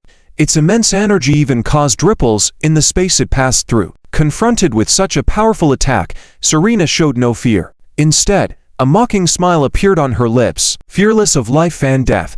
That was why she was called the Little Witch. Just then, a sword aura suddenly appeared and shattered the blood light. Then Zuoan's calm voice came. I have long thought that with just these so-called princes, they couldn't have maintained the vampire's arrogance for so many years. Sure enough, there are second generations like you backing them up, isn't it? Wilson looked serious. His arrival this time was a necessity, and he hadn't prepared for such strong energy. That's why he initially intended to reprimand these vampires and then deal with Zuoan. However, Zuoan's dominance and strength far exceeded his expectations. Human, you've nurtured so many strong ones among my vampire clan, and I haven't held you accountable. Are you still going to intervene in the affairs of my clan? Wilson said coldly. Zuoan smiled faintly. You've got it wrong. I came to Blood Mountain precisely for you top-tier experts. With that, countless sword oars rose to the sky and headed straight for Wilson in midair. Arrogant. The second-generation vampire who had appeared within Wilson was finally provoked. The dense blood light formed a massive fist and met the oncoming sword auras. Ding ding ding. After a series of subtle sounds, the sword auras gradually dimmed, while the blood fist remained unscathed. The second-generation vampire showed a smug smile, about to say something when suddenly a fist slammed from behind. He was shocked and tried to dodge, but at that moment, a faint voice sounded in his ear. Move ... the universe. Doom. He couldn't dodge at all. The fist plunged into his back and burst out of his chest. The second-generation vampire howled in pain, then looked down at the sudden appearance of the fist and angrily said, Human, the blood ancestor has returned, and we will soon descend upon this world again. When that time comes, you will pay the price. Zuoan coldly said, Nonsense. At that moment, Wilson's whole body dispersed like sand in the wind, turning into nothingness. Thus, all the vampires on Blood Mountain were slain by Zuoan alone. In London, Gary and Alonzo followed a faint scent to the outskirts of the farm. Alonzo crouched in the grass, surveyed the area, stood up, clapped lightly, and said with a subtle expression, There are traces left here from two conflicting natural forces. Oh. Does that mean that other forces have fought with the night elves? It's likely. In Europe, besides the elven lineage, only the Dark Druids possess natural power. The Dark Council has also intervened in this matter. Gary frowned. Alonzo chuckled. The night elves are waning. So many are eager to take a bite. Forget about them. You better quickly find the entrance to the elven realm. Gary nodded, closed his eyes for a moment, then pointed to a large tree. This should be the entrance. Alonso's eyes lit up. Great, now that we've found the entrance, the rest should be easy. He then softly intoned, God says, all glory belongs to me. A holy sword radiating sacred light appeared in his hand, and he swung it down forcefully. Crack! The large tree was split into two. Along with it, the path to the elven realm was also cleaved open. The enchanted realm, Zuoan, Zuoan, and Isabella are playing hide and seek in the forest. It's Isabella's turn to be the seeker. Bello, no peeking with your eyes open. Xiang playfully says. Isabella nods with a smile. Okay, I won't peek. Start. Isabella counts to 50, then opens her eyes and looks around. A hint of a smile appears on her face as she says, Oh dear, where could they have hidden this time? Isabella starts walking deeper into the woods as she speaks. When she reaches a patch of bushes, she stops and tries to hold back a smile. Nyan, I see you already. Why aren't you coming out? No movement in the bushes. Instead, a figure flashes from a nearby tree hollow, and Zuoan pouts as she emerges, looking somewhat frustrated. Why am I always the first one caught? Isabella is surprised this time. Oh, I thought you were hiding in the bushes. I didn't expect you to come out when teased. Upon hearing Isabella's words, Zuoan feels even more upset, her chubby face wrinkling in disappointment. You guys are bad. Really bad. I didn't expect fairies to deceive people. Isabella can't help but laugh and cry. I didn't mean to deceive you. I just said it jokingly. And you came out on your own. It's not my fault. HMPH. Zuoan turns her head away, sulking without saying a word. Where could Isabella have hidden? Isabella looks around, trying to find Zuxian's hiding place. Compared to Zuoan's innocence, Zuxian has a bit of a maturified bantans to win more in games. Isabella searches but finds nothing. Feeling defeated, she says, "All right, I give up. Xian, come out wherever you are." As she speaks, Zuxian's voice comes from a tree above. "Silly girls, I'm up here." Isabella and Zuoan look up to see Zuxian standing triumphantly at the top of a tall tree. "Wow, big sister, you're so amazing." Hiding up in the tree, Zuoan exclaims in admiration. Isabella is even more puzzled, gazing at the tall tree and asking, "How did you get up there?" Zuxian, standing on the tree, proudly replies, "It's simple, these trees listen well." Saying that, the tree extends a branch to support Zuxian and gently lowers her to the ground.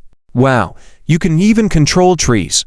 Isabella is amazed. "Yes, I learned it yesterday." Zuxian proudly chuckles. Zuoan, envious, almost drooling, requests, "Sister, teach me, please."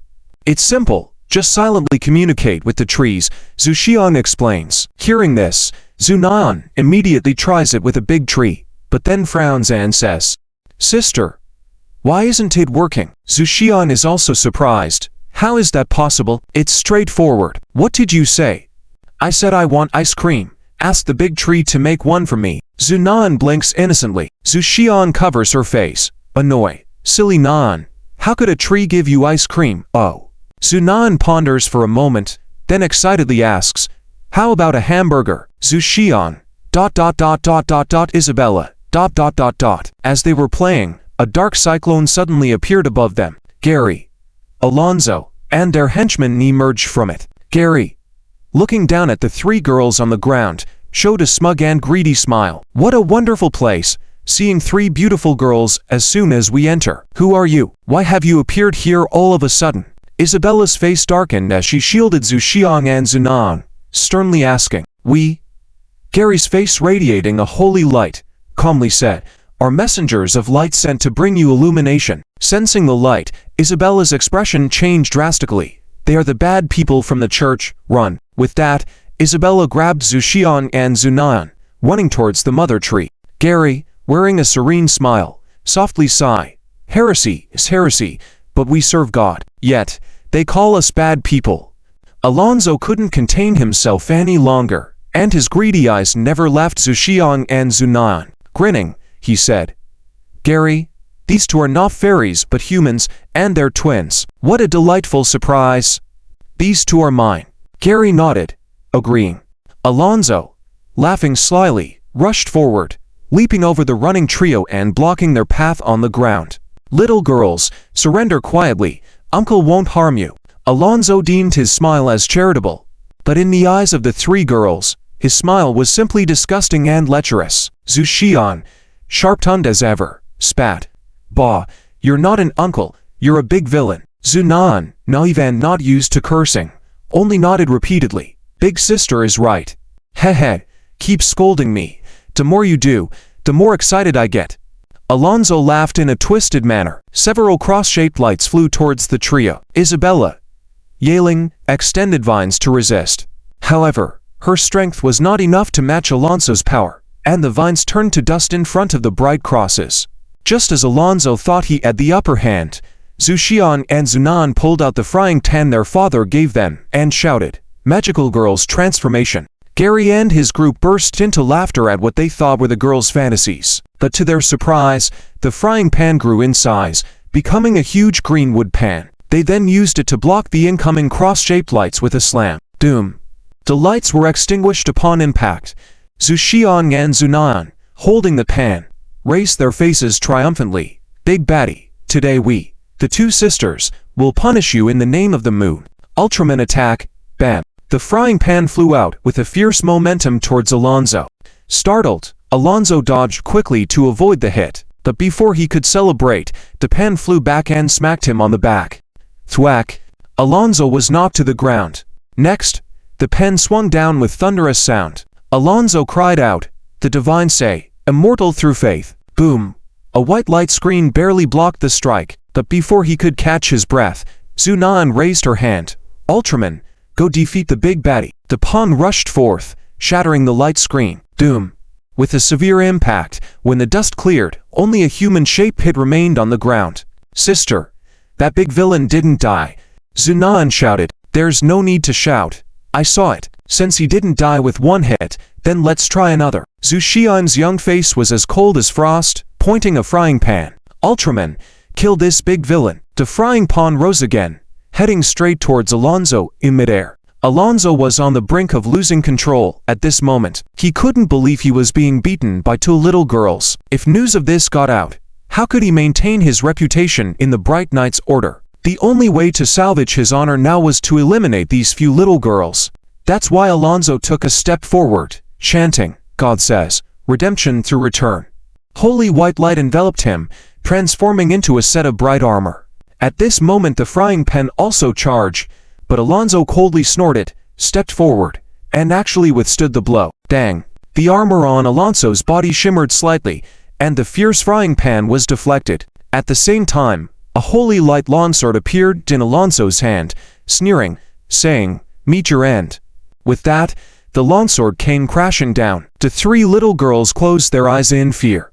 At that moment, thick vine suddenly appeared, firmly protecting the three little girls. The holy light longsword struck, cutting countless vines, but they flowed like water, endlessly regenerating, quickly blocking the fierce sword strike. Then the figure of the elven mother goddess Chloris gradually emerged, as a bright knight, resorting to such cruel methods against children. Has the Bright Church fallen to this level? Chloris's voice was filled with anger and a hint of fear. She only arrived now because, when Gary and Alonso's group entered, they had concealed their presence using a church secret technique, thus completely deceiving Chloris. It wasn't until Zuxian and Zuoan were in danger just now, triggering the protection of the nature goddess within them, that Chloris noticed that something was wrong and rushed over immediately. In her view, if she had been a little later, the three little girls might have been in serious trouble. What Chloris didn't know was that Xian and Nan had various protective spells cast by Zuoan on them. If Alonso's sword had landed a few centimeters below just now,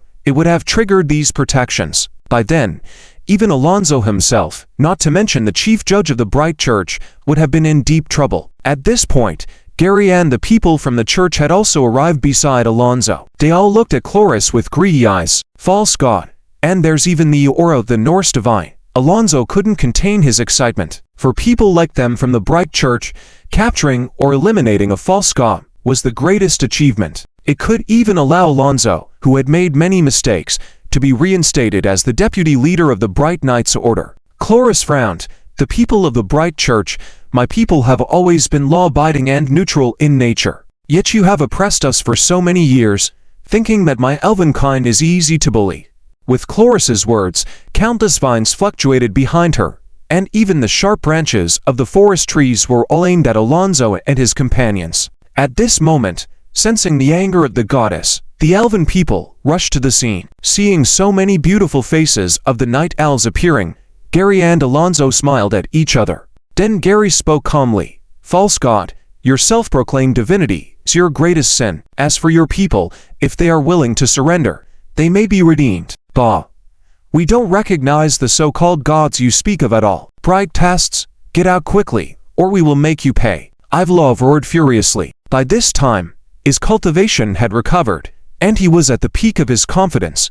Gary smiled faintly and took a sheepskin parchment book out of his pocket respectfully. When the book appeared, Chloris exclaimed, "The bright Old Testament replica. How do you have such a thing?"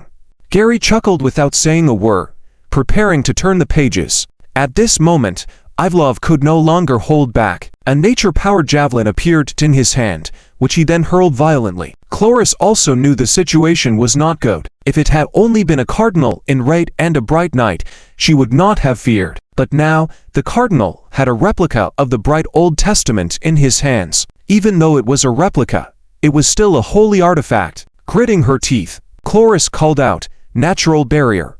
An endless green force enveloped a radius of 12 miles. As the divine spirit of this realm, she had absolute control over everything here. This time, she made an unreserved attack, and the power was naturally astonishing. All the elves felt a tremor in their spirits, and their strength increased several times over. The natural javelin thrown by Ivlov swelled several tens of times, and its momentum was extremely frightening. But just as it rushed forward, Alonso swung his sword. Snap! The holy light longsword and the nature javelin both snapped in unison. Ivlov shouted, "Let's go all out together." All the elven people used their only skills. Alonso snorted, the light of the bright armor on his body shining brightly, managing to defend against these attacks with his strength alone, protecting Gary behind him securely. By this time, Gary had turned to the second page, his face radiating a sacred light, calmly saying, "God says, let there be light." Doom. With his recitation, endless light descended from the sky, causing the entire elven sanctuary to tremble. The once vibrant forest quickly withered under this bright baptism. The many elves felt as if their bodies were shackled, making them extremely uncomfortable. Chloris's expression was extremely ugly. With just one sentence, the opponent had broken her natural barrier. This level of strength was beyond her imagination. However, in the current situation, she couldn't just sit back and do nothing, so she snorted coldly. All things returned to nature. Under the white light, the surrounding greenery that was retreating suddenly shook, then began to counterattack vigorously. The light on Chloris's body became stronger. She was using her burning divine power to resist the power of the light. But at that moment, Gary turned to the third page, calmly saying, "Divine power is like a prison." Doom. Countless white lights suddenly enveloped everyone, turning into individual prisons, trapping everyone inside. Chloris was no exception. The prisons trapping her were made of the purest divine power, cutting off her connection to the outside world. No matter how powerful a goddess was, if she was separated from the world where she sustained herself, she would become weak. The light on Chloris's body began to rapidly fade, leaving only a young woman with a bewildered expression. Gary is also in a good mood. This time, when he came out, he deliberately brought along his cherished bright Old Testament. Of course, this is not the real Old Testament. The real Old Testament, along with the bright God's crown and the bright holy sword, known as the three divine artifacts, have always been under the control of the past popes. The Old Testament in his hand is a replica created by ancient sages, with a total of 3 copies. Although not the real Old Testament, it is still considered a powerful sacred item. He never expected to actually use it, and even managed to capture so many dark elves at once. However, the most important thing is this pseudo-god. As long as he offers up this deity, he will receive more rewards from the elders, and may even enter the core of the church in the future. Thinking of this, Gary's heart couldn't help but feel a burst of excitement. Just then, a sudden cry from a young girl came from below. The group looked down and saw Zuoan holding on to her finger, tears welling up in her eyes from the pain. Isabella, Yuna, and others all worriedly exclaimed, Nyan, are you okay?" Zuoan shook her head and tearfully said, "I just touched these white lights and ended up cutting my finger. These people are really bad guys." Zuoan's words made Gary smirk slightly, preparing to clean up the aftermath. At that moment, an immense and powerful aura suddenly appeared from Zuoan. Under this aura, the white light trapping her melted away like snow under the sun, even clearing the surrounding white lights with its immense force. Gary, Alonso, and the others were almost in disbelief. How is this possible? Why is there such a powerful aura? Alonso exclaimed in shock. But this was only the beginning. A huge image of a Kunpeng suddenly appeared behind Zuoan. Although just an image, it still exuded an incredibly ancient and powerful breath. As if triggered by this aura, a confused Zuxiang behind Zuoan also emitted a wave of fluctuations, revealing an image of a vermilion bird. Gary and Alonso were utterly stunned.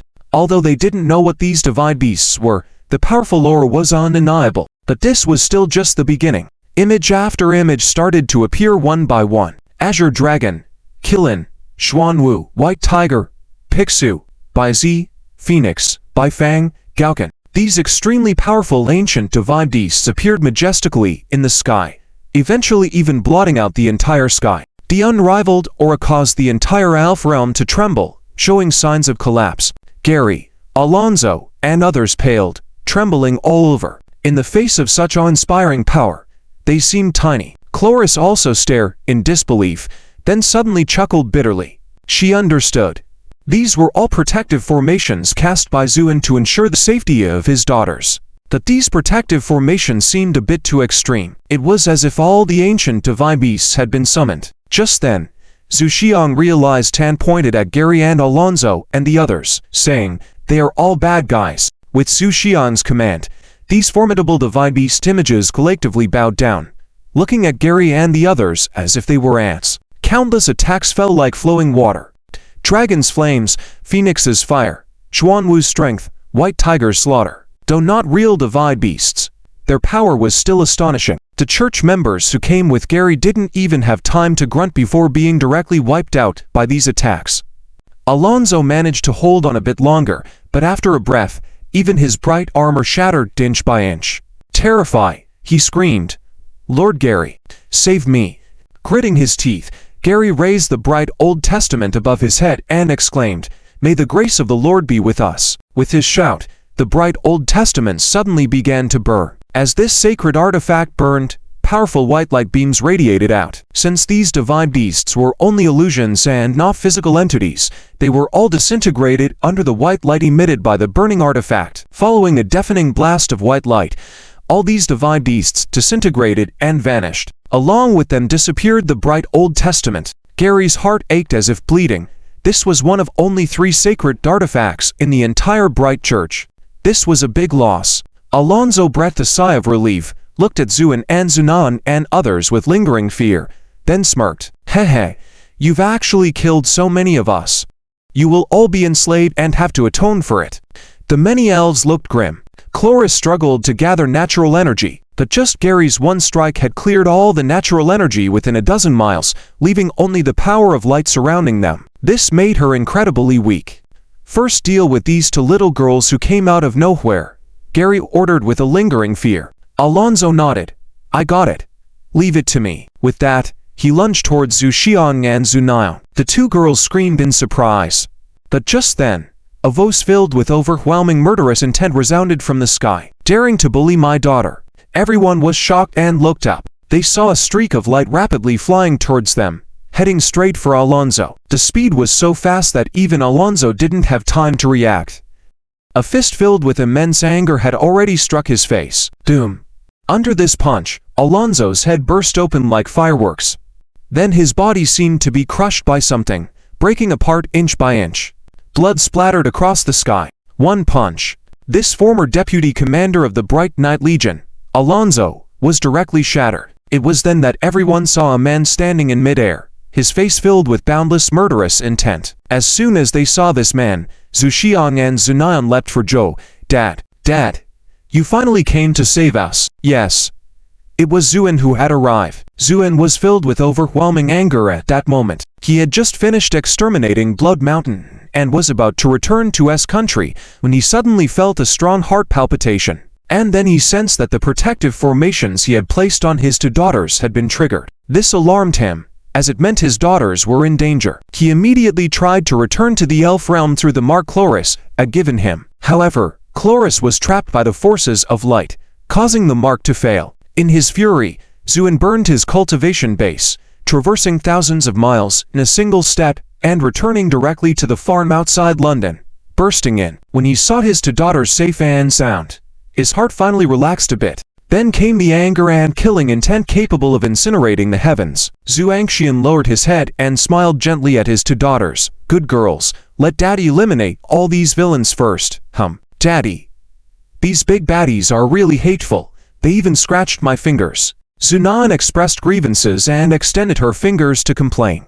Although the small wound had already healed by now, Zuoan still felt extremely distressed. Nyan, don't be afraid. Daddy will avenge you now." Saying that, Zuoan turned to look at Gary standing alone in midair, his eyes burning with fierce intent. The Order of Light. Gary trembled all over and looked at Zuoan in fear, trembling as he said, "You, How dare you kill a Knight of Light? The Lord Knight will not spare you. The death of Alonso was the most terrifying to Gary. After all, that Lord Knight was the most protective, and if he found out that Alonso had died, he would definitely take it out on himself. However, Zuoan just smiled at Gary's words. Knight of Light, no.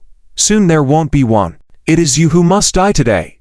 Gary was first stunned, then his face showed a mix of shock and anger. Do you know who you are talking to? I am the Red Bishop of the White Country Diocese. Before he could finish his sentence, Zuoan disappeared in place, and in the next moment appeared in front of Gary, saying calmly, there won't be any Red Bishops from now on, because even the church where you belong will no longer exist. With that, pure white flames emerged. Gary shivered, unable to believe it, and exclaimed, the flames of divine light. How can you have such flames? Zuoan said, indifferently, the gods you worship certainly like to give themselves glory. Why would this flame be named after his divinity? Who are you? Gary shouted in fear.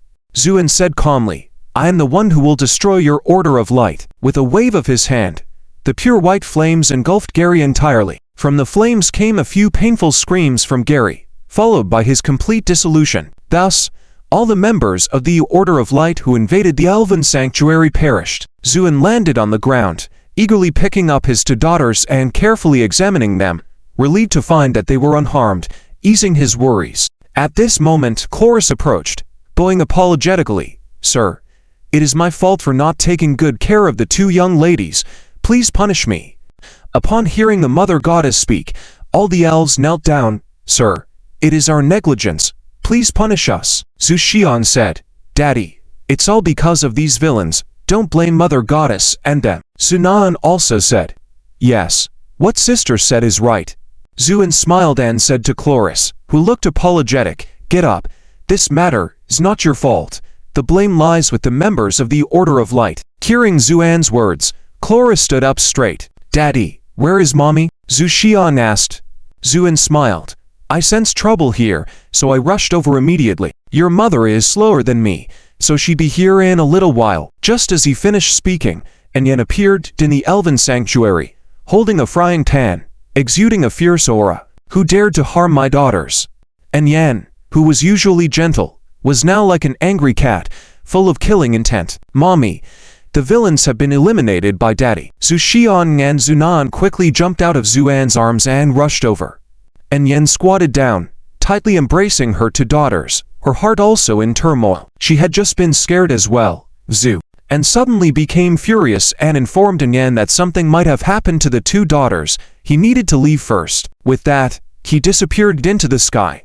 Upon hearing this, Yan was on the verge of exploding and immediately followed suit to rush back. With her strength, she would not be able to return to London so quickly. Fortunately, with the help of Serena and Quintina, the two Blood Clan members, she managed to rush back. Although Yan was full of blind confidence in Zuoan, she was still anxious along the way. Now seeing the three of them safe and sound, she finally relaxed. At that moment, Zuoan waved his hand, dispersing the light energy that filled the entire Elven Sanctuary. The forces of nature returned, and the withered trees began to grow again. The group returned to the mother tree of the elves.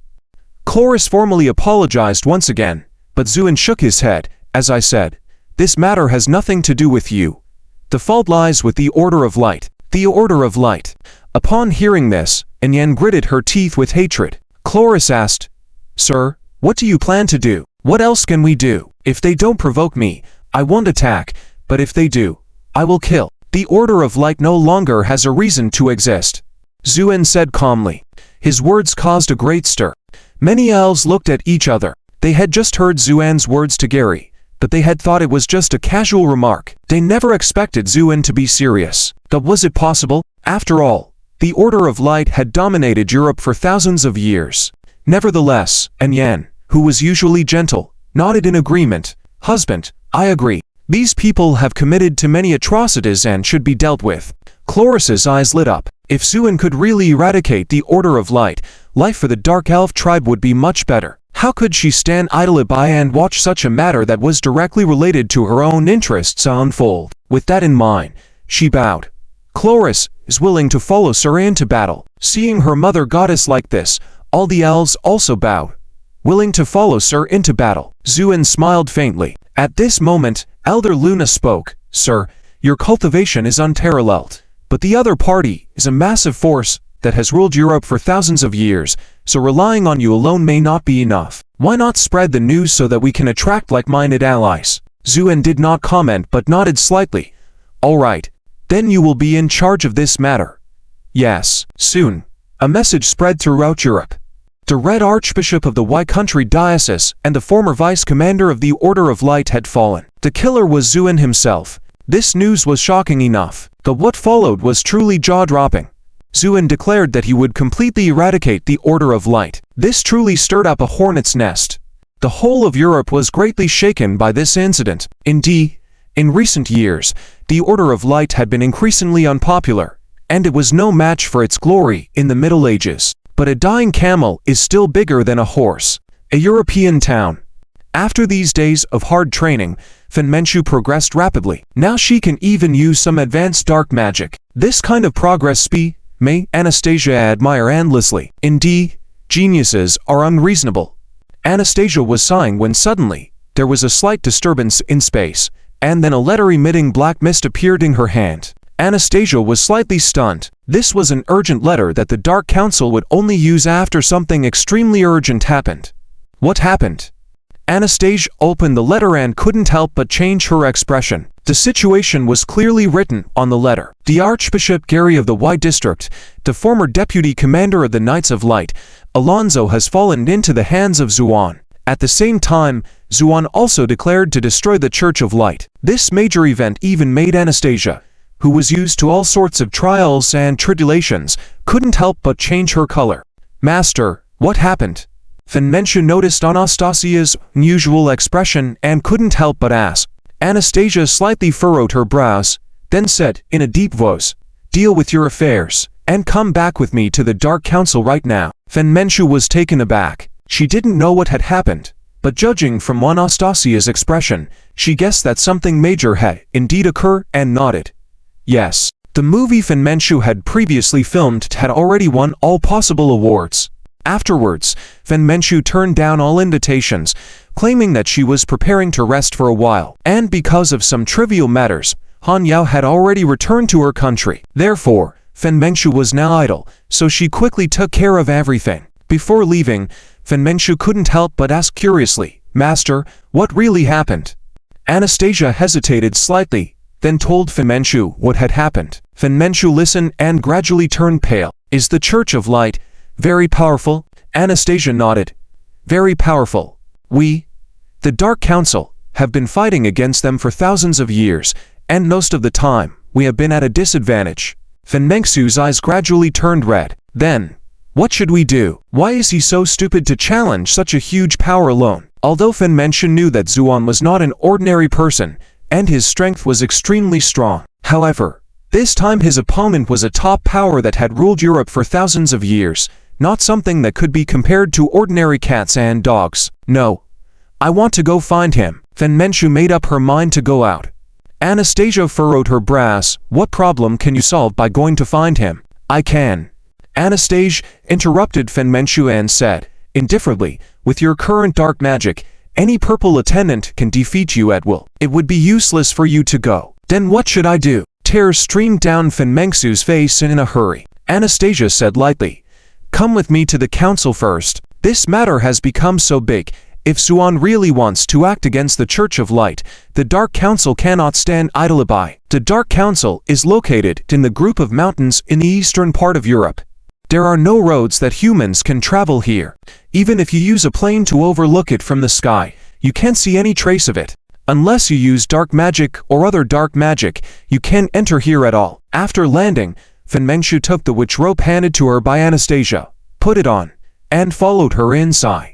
After passing a mountain ridge, a black castle suddenly appeared in the distance. The gate of the castle was wide open, and it seemed that there were people on guard patrol in front of the gate. When they walked closer, Fenmenchu was horrified to find that these soldiers on guard patrol were all skeletons. The leading skeleton even bowed politely when seeing Anastasia and said, in a dry voice, "Madam Witch, you're back. My goodness, they can even speak." Fenmenchu widened her eyes in amazement. Anastasia, however, said nonchalantly, "Has everyone else come back?"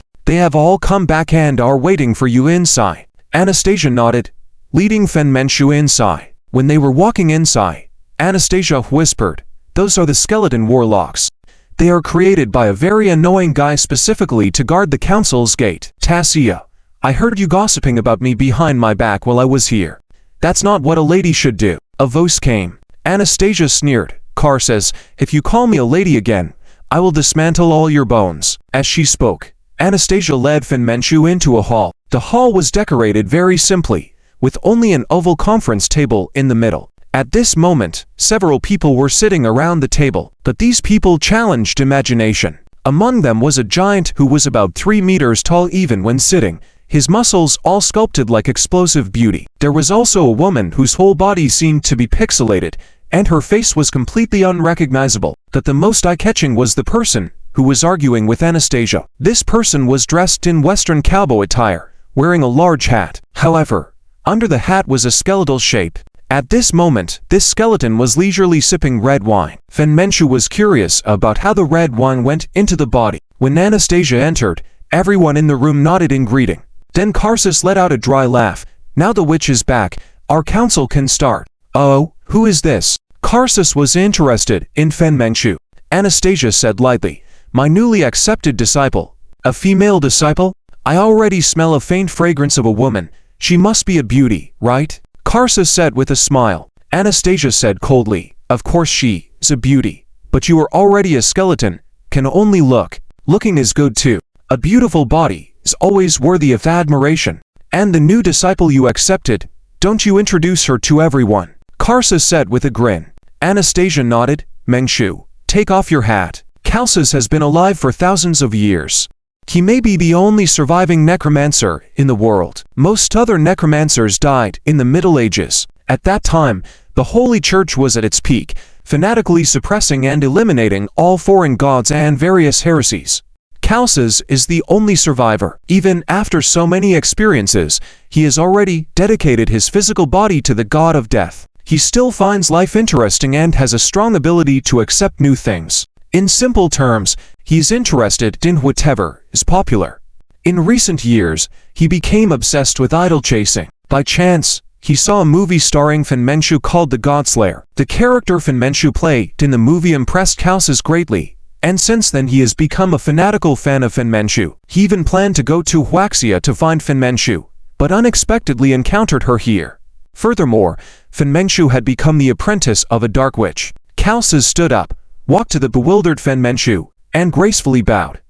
"Respected Miss Fen, I love watching the movies you star in the most. Can you give me an autograph?" Fen Manchu nodded blankly. "That's great."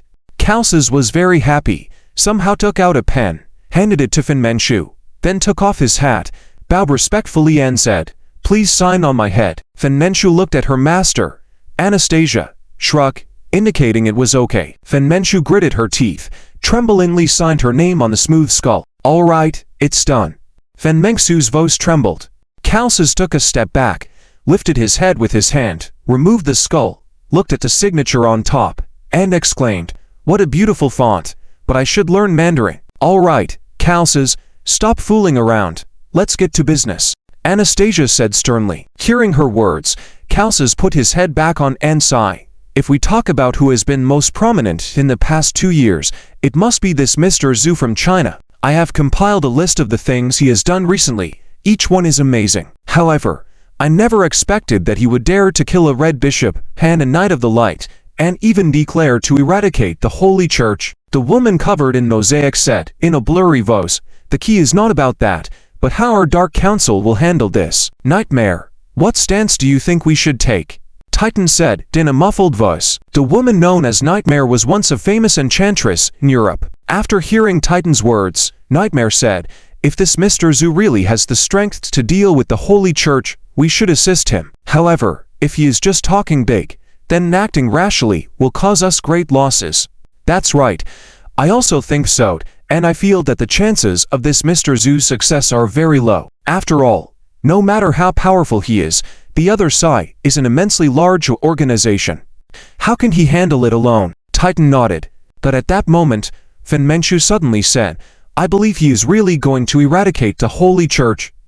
All the dark heads turned to Fenmenchu. Why do you say that? Nightmare asked. Fenmenchu lowered her head. Because I know him. Anastasia nodded in confirmation, indicating that Fenmenchu was right. Just because you know him, do you trust him that much? Nightmare questioned. Fenmenchu remained silent for a moment, then said, I know his character too well. If he says he will eradicate them, he will definitely do it, because he always keeps his word. But this is such a major event. Nightmare wanted to say more. Anastasia said, I agree with Menchu, and the Dark Council has been dormant for so many years. It's time to act, or many will forget to fear us. But Titan still hesitated. Anastasia shook her head. Titan, even if Menchu is wrong, constant forbearance and compromise won't bring long-term benefits. Revealing strength is necessary, otherwise, the Holy Church will become more aggressive. Titan fell silent. And if Mr. Zhu really acts and can shake the Holy Church, if we still sit back, even if the Church is eradicated, we won't have the qualification to control everything. Many people fell silent. Calces chuckled dryly. Indeed, I agree with the witch. After so many years of hiding, even my old bones are rusting. It's time for my people to return to the world. At least I have to let the world know that necromancers are not completely extinct. Titan and Nightmare looked at each other, still hesitating. At that moment, Anastasia received a letter. Her expression changed drastically after reading it. What's wrong? Calces asked. Anastasia's voice trembled slightly. Just received news that the vampire sanctuary Blood Mountain has been slaughtered by Mr. Zhu. The vampire council has been completely destroyed. Hiss. All the dark heads present took a sharp breath. Is the news true? Calces asked in a deep voice. Absolutely true. Anastasia confirmed. The heads looked at each other, seeing shock in each other's eyes. Calces smiled bitterly. It seems that we had underestimated Mr. Zhu's abilities. The strength of the vampires is slightly stronger than that of the Dark Council. However, such strength was wiped out by Mr. Zhu alone. Now, everyone was speechless. The Titan clan agrees to take action, Titan said, after a moment of silence. Nightmare also agrees. Calces chuckled. Although I'm the only necromancer left, I still have to represent the necromancer lineage in agreement. Anastasia nodded. Very well, the Dark Council shall begin preparation. Ready to take action against the Holy Church at any time. Yes, the heads responded. Fenmenchu remained confused throughout. She had not yet recovered from the shocking news. A single person wiped out the vampires. Have you really become this strong now? The news of the destruction of the Blood Clan quickly spread throughout Europe. All factions were shocked. No one had expected that Zuoan, with his own strength, would annihilate such a powerful force as the Blood Clan. Those who had previously dismissed the news of eradicating the Church of Illumination as impossible were now horrified. It seemed that Zuoan truly had the power to accomplish this. As a result, many forces suppressed by the Church of Illumination began to stir. The attention of all major players turned to the Church of Illumination, waiting to see their response. However, contrary to everyone's expectations, the usually arrogant Church of Illumination remained silent this time. They did not make any response to the situation. This further shook many people, sparking a somewhat absurd idea in their minds. Could it be that the Church of Illumination was afraid? The situation passed in this eerie silence for 3 days. Not only did the Church of Illumination remain inactive, but even Zuoan seemed to have vanished. Many forces could no longer contain themselves and began making their own moves. Underground conflicts erupted one after another throughout Europe, releasing years of accumulated tensions. Those with courage even started launching frequent attacks on the Church of Illumination. In 3 days, the Church of Illumination lost more than a dozen small chapels and even a purple-robed deacon. Yet, despite these losses, the Church of Illumination still did not react. This emboldened many people even further. Forces long oppressed by the Church of Illumination emerged, ready to take advantage of the situation. However, it was apparent to keen observers that those emerging were merely minor forces not fit to challenge the Church directly. The situation grew increasingly complex. Within the Dark Council, Anastasia shook her head and said, "Let's not act rashly. The attacks on the Church of Illumination are nothing but scratching the surface, incapable of truly harming their core. The Church's silence this time is also quite eerie. I can't shake the feeling that something is amiss." Carl Sauce nodded in agreement. Yes, it feels like the calm before the storm. These pests of the Illumination are not ones to take losses lightly, and who knows what schemes they are plotting. Titan and others also nodded. Having dealt with the Church of Illumination for many years, they understood that these people were not easily dealt with. Meanwhile, in the Elven realm, Zuoan took out all the blood pearls and selected those of the Marquis. There were probably dozens of dukes and princes' blood pearls left. The true utility of these blood pearls lay in the power of their contained rules. Collectively, they could probably equal the power of a golden immortal's Tao foundation. Zuoan took a deep breath and, with a wave of his hand, wrote a profound mystical seal in the air, softly saying, "Dissipate." All the blood pearls floated in the air, beginning to disintegrate under the reflection of this seal. The blood radiance within the pearls began to peel away like flowing water, leaving behind wisps of rule power radiating dazzling light. This blood radiance consisted of pure blood essence of the vampire race, too precious to waste. Zuoan glanced at Kuntina beside him and said lightly, "It may hurt a bit. Bear with it." Before Kuntina could react, Zuoan waved his hand, and the blood radiance began to crazily pour into her head. Kuntina screamed in pain as her body was instantly inflated by this enormous energy. Her fair skin began to crack open inch by inch, and she even transformed into a blood person. Doom. Wings behind Kuntina spread out, and a fifth pair of wings began to grow. However, even with this transformation, Kuntina could not withstand such a powerful energy. There were signs of her entire being beginning to collapse. Zuoan furrowed his brow slightly, then looked at Selenia nearby and said calmly, "Are you afraid?" Selenia's eyes lit up. She had just been envious of Kuntina, feeling that Zuoan was being exceedingly good to her. This was all the most pure bloodline energy of the vampire race, and he gave it all to her. But Selenia had self-awareness, knowing that she was lucky not to have been killed by Zuoan. She naturally didn't dare to ask for more. Now, at Zuoan's question, she hesitated for a moment before hurriedly shaking her head. "Not afraid." Zuoan nodded slightly, waved his hand, and the blood radiance began to pour into Selenia's body. Doom. Selenia felt her entire body crumbling from a cellular level, then reconstituting. This pain could drive an ordinary person insane, yet Selenia merely furrowed her brow slightly. Compared to the torment she had endured over the past century, this pain was insignificant. Soon, the blood radiance had been distributed to both Selenia and Kuntina. However, the energy was so vast that it would take them a long time to fully absorb it. What remained was the power of the rules. Zuoan clenched his palm, and this rule power concentrated towards him, gradually forming into a ball of light. Zuoan smiled indulgently at Yan.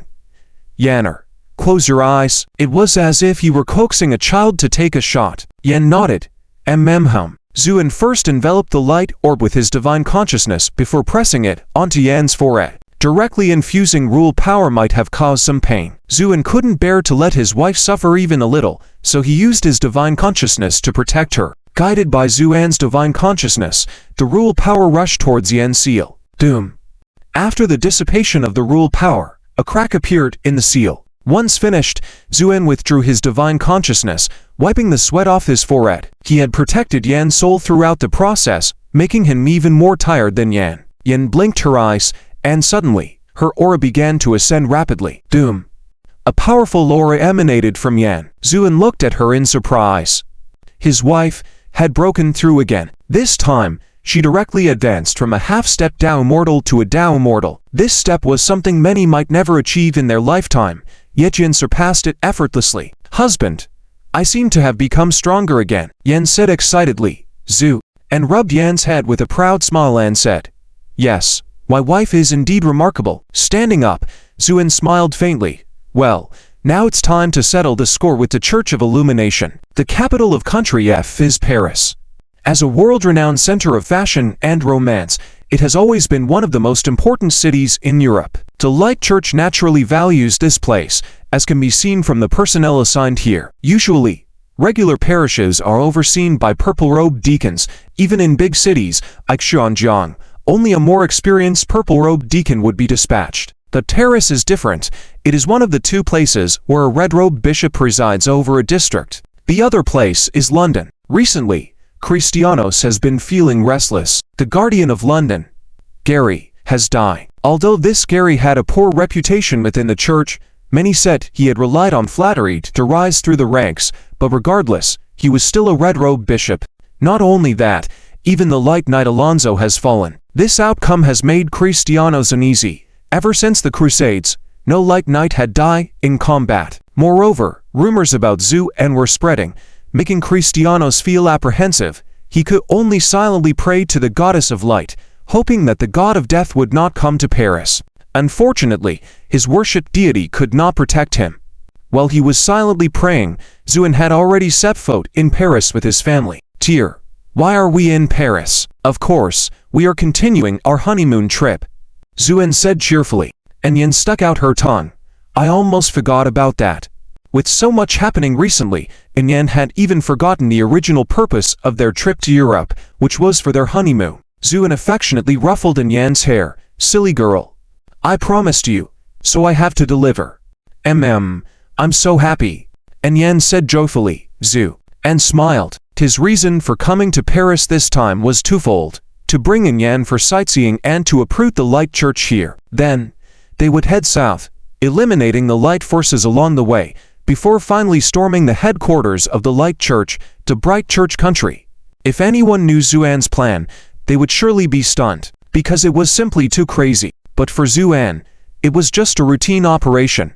To him, dealing with the light church was not worth making a special trip for. This method of sightseeing while carrying out his mission was the most efficient. It would not delay them and would make it easier to wipe out the members of the light church. Over the next 2 days, Zuoan took Yen to tour around Paris.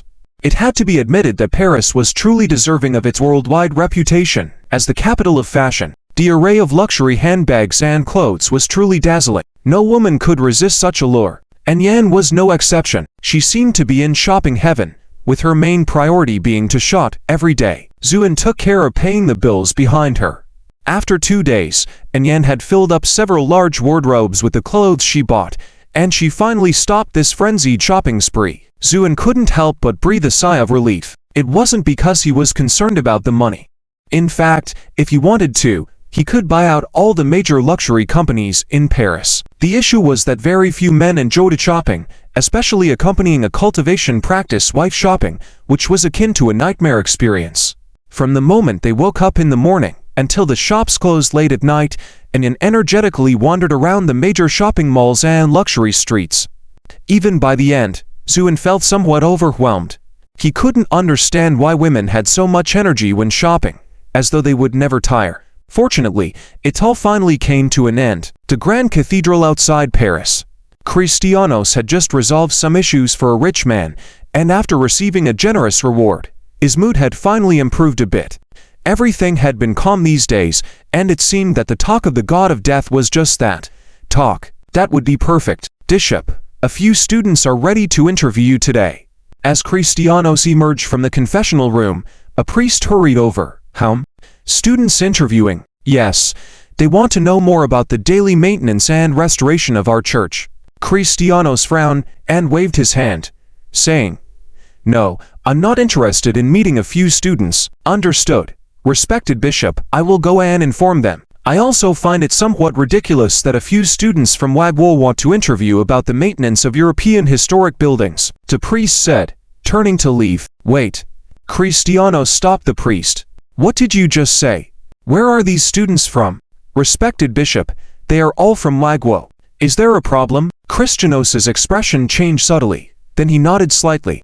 Have them come in to see me. The priest was a little taken aback, but still bowed his head obediently. Yes, respected Bishop. As the priest left, he wondered why the bishop had suddenly changed his mind. Normally, if one didn't have sufficient status, the bishop would not receive them at all. The priest felt puzzled. However, Cristianos had his own plans. Since these students were all from Wagwo, there was no harm in meeting them. After all, the god of death was also from Wagwo. Cristianos secretly resolved that during the interview, he would display more of the charitable aspect of the light church, leaving a positive impression in Wagwo. Even though it might be in vain, he had to try. Waiting outside the cathedral, siblings Ding Wong and Ding Rang, along with others, were feeling anxious. Sister, I told you it's impossible. This is a light church, and I heard the bishop is a high-ranking red-robed archbishop. With such status, How could he possibly meet with us? Ding Wong said with some disappointment. Ding Ran was also feeling restless, since the last interview at the vampire castle almost ended with them becoming dessert.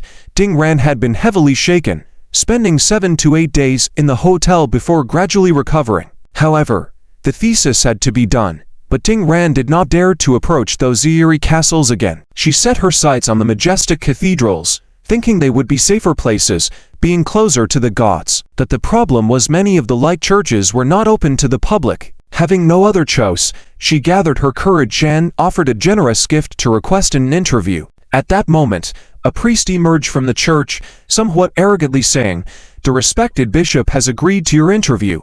Please come with me." Upon hearing this, Ding Ran couldn't help but be overjoyed, leading everyone to follow the priest into the church. My goodness, it's so beautiful. When they saw the exquisite and unparalleled colorful glass casting its light, Ding Ran and the others all exclaimed in awe. The priest smirked slightly, feeling somewhat disdainful in his heart. What a group of unsophisticated bumpkins. Therefore, he arrogantly said, "Please do not make noise casually. This is not an ordinary place. And the bishop also dislikes people speaking out of turn." Ding Ran and the others quickly closed their mouths, not daring to make a sound. "Bishop, the guests have arrived." The priest led Ding Ran and the others to a ruined man said softly, "Let them in." "Yes." The priest gently pushed open the door, then stood aside with his hands down. Ding Ran took a deep breath, steadied his mind, and then walked into the room. The room was decorated similarly to the outside church, luxurious and splendid. A man in a red robe was smiling at Ding Ran and the others. Ding Ran was excited. The red-robed bishop was truly a top-notch figure in Europe, and the fact that he could come in contact with him this time was quite a gain. So, she took 2 steps forward, very respectfully saying, "Respected bishop, greetings to you." Clyson smiled slightly. "Young people from the distant east, seeing all of you, I am also very happy." Clyson's charity put Ding Ran and the others, who were somewhat nervous, at ease. It seemed that the bishop was not that difficult to approach. With respect, Ding Ran said, "Bishop, it is our great honor to meet you. Under the heavens, we are all children of God. Before God, you and I are equal, so why speak of meeting?" Clyson said calmly, a sacred glow appearing on his face. Clyson's deliberately appeared approachable, moving Ding Ran and the others. Ding Ran's voice trembled with excitement. "Bishop, you are truly a respectable priest." Clyson smiled slightly. "Young people, I heard that your visit this time is about the restoration and maintenance of the church." "Yes, Bishop, this is the topic of our paper, and we are very interested in it. We hope you can tell us more." "All right, but I think it's best we sit down and have a cup of coffee before we talk. You should know that our coffee here is very famous." Clyson's playfully displayed a bit of humor. Ding Ran and the others smiled. "Thank you, Bishop." When the coffee was served, Ding Ran and the others began to ask some questions about church architecture. Clyson's answered all their questions. The harmonious atmosphere between host and guests surprised the priest outside. He couldn't understand why the bishop, who was usually very arrogant, valued these young people from HUA countries so much. But it had successfully impressed Ding Ran and the others. At this moment, in their minds, Clyson's had already become a truly respectable figure. When the questions were almost over, Clyson smiled and said, "It seems time is not on our side. Why don't you all stay for a simple lunch?" Ding Ran and the others excitedly nodded and expressed their thanks. Clyson's clapped his hands, and soon, well-dressed priests wheeled in a dining cart. The charming red wine, fragrant steak, and exquisite silverware were all luxurious experiences that money couldn't easily buy outside. Ding Ran and the others were even more impressed by this atmosphere, showing more respect towards Clyson's in their words and actions. The atmosphere at the table became more and more harmonious. However, just as they were enjoying themselves, Zuoan had already arrived outside the church with Yan. "Such a beautiful church!" Yan exclaimed. Zuoan smiled faintly. "As entities who once ruled this continent, every church is the most expensive building in the area. Naturally beautiful." Saying that, Zuoan walked inside. Seeing this, the guards of the church frowned and approached, speaking arrogantly. "The church is not open to the public. Please leave immediately." Zuoan raised his eyes slightly, giving the guards a glance. Doom. These guards felt a surge of power hitting them and were thrown out, plastering against the wall until they stopped, all looking at Zuoan in horror. Zuoan smiled faintly, then stepped inside. These people were just small fry, not worth taking their lives. When Zuoan crossed the threshold of the church, the entire church suddenly shook slightly. At the same time, the divine statues inside the church emitted a dazzling light. But Zuoan just took a casual glance, and these trembling statues all quieted down, as if they were afraid of something. This commotion naturally alarmed Clysons, who was having a pleasant conversation with Ding Ren and the others in the parlor. He was first startled, then his face changed drastically. Ding Ren and the others were surprised and asked, "Bishop, what's wrong? Are you feeling unwell?" Clysons was no longer in the mood for pretense and roared, "Shut up." Ding Ren and the others were all taken aback because Clyson's face had turned extremely grim and terrifying, completely different from his previous elegance. Just then, the large door of the parlor collapsed, and Zuoan entered slowly with his hands behind his back. "I'm sorry for interrupting your meal."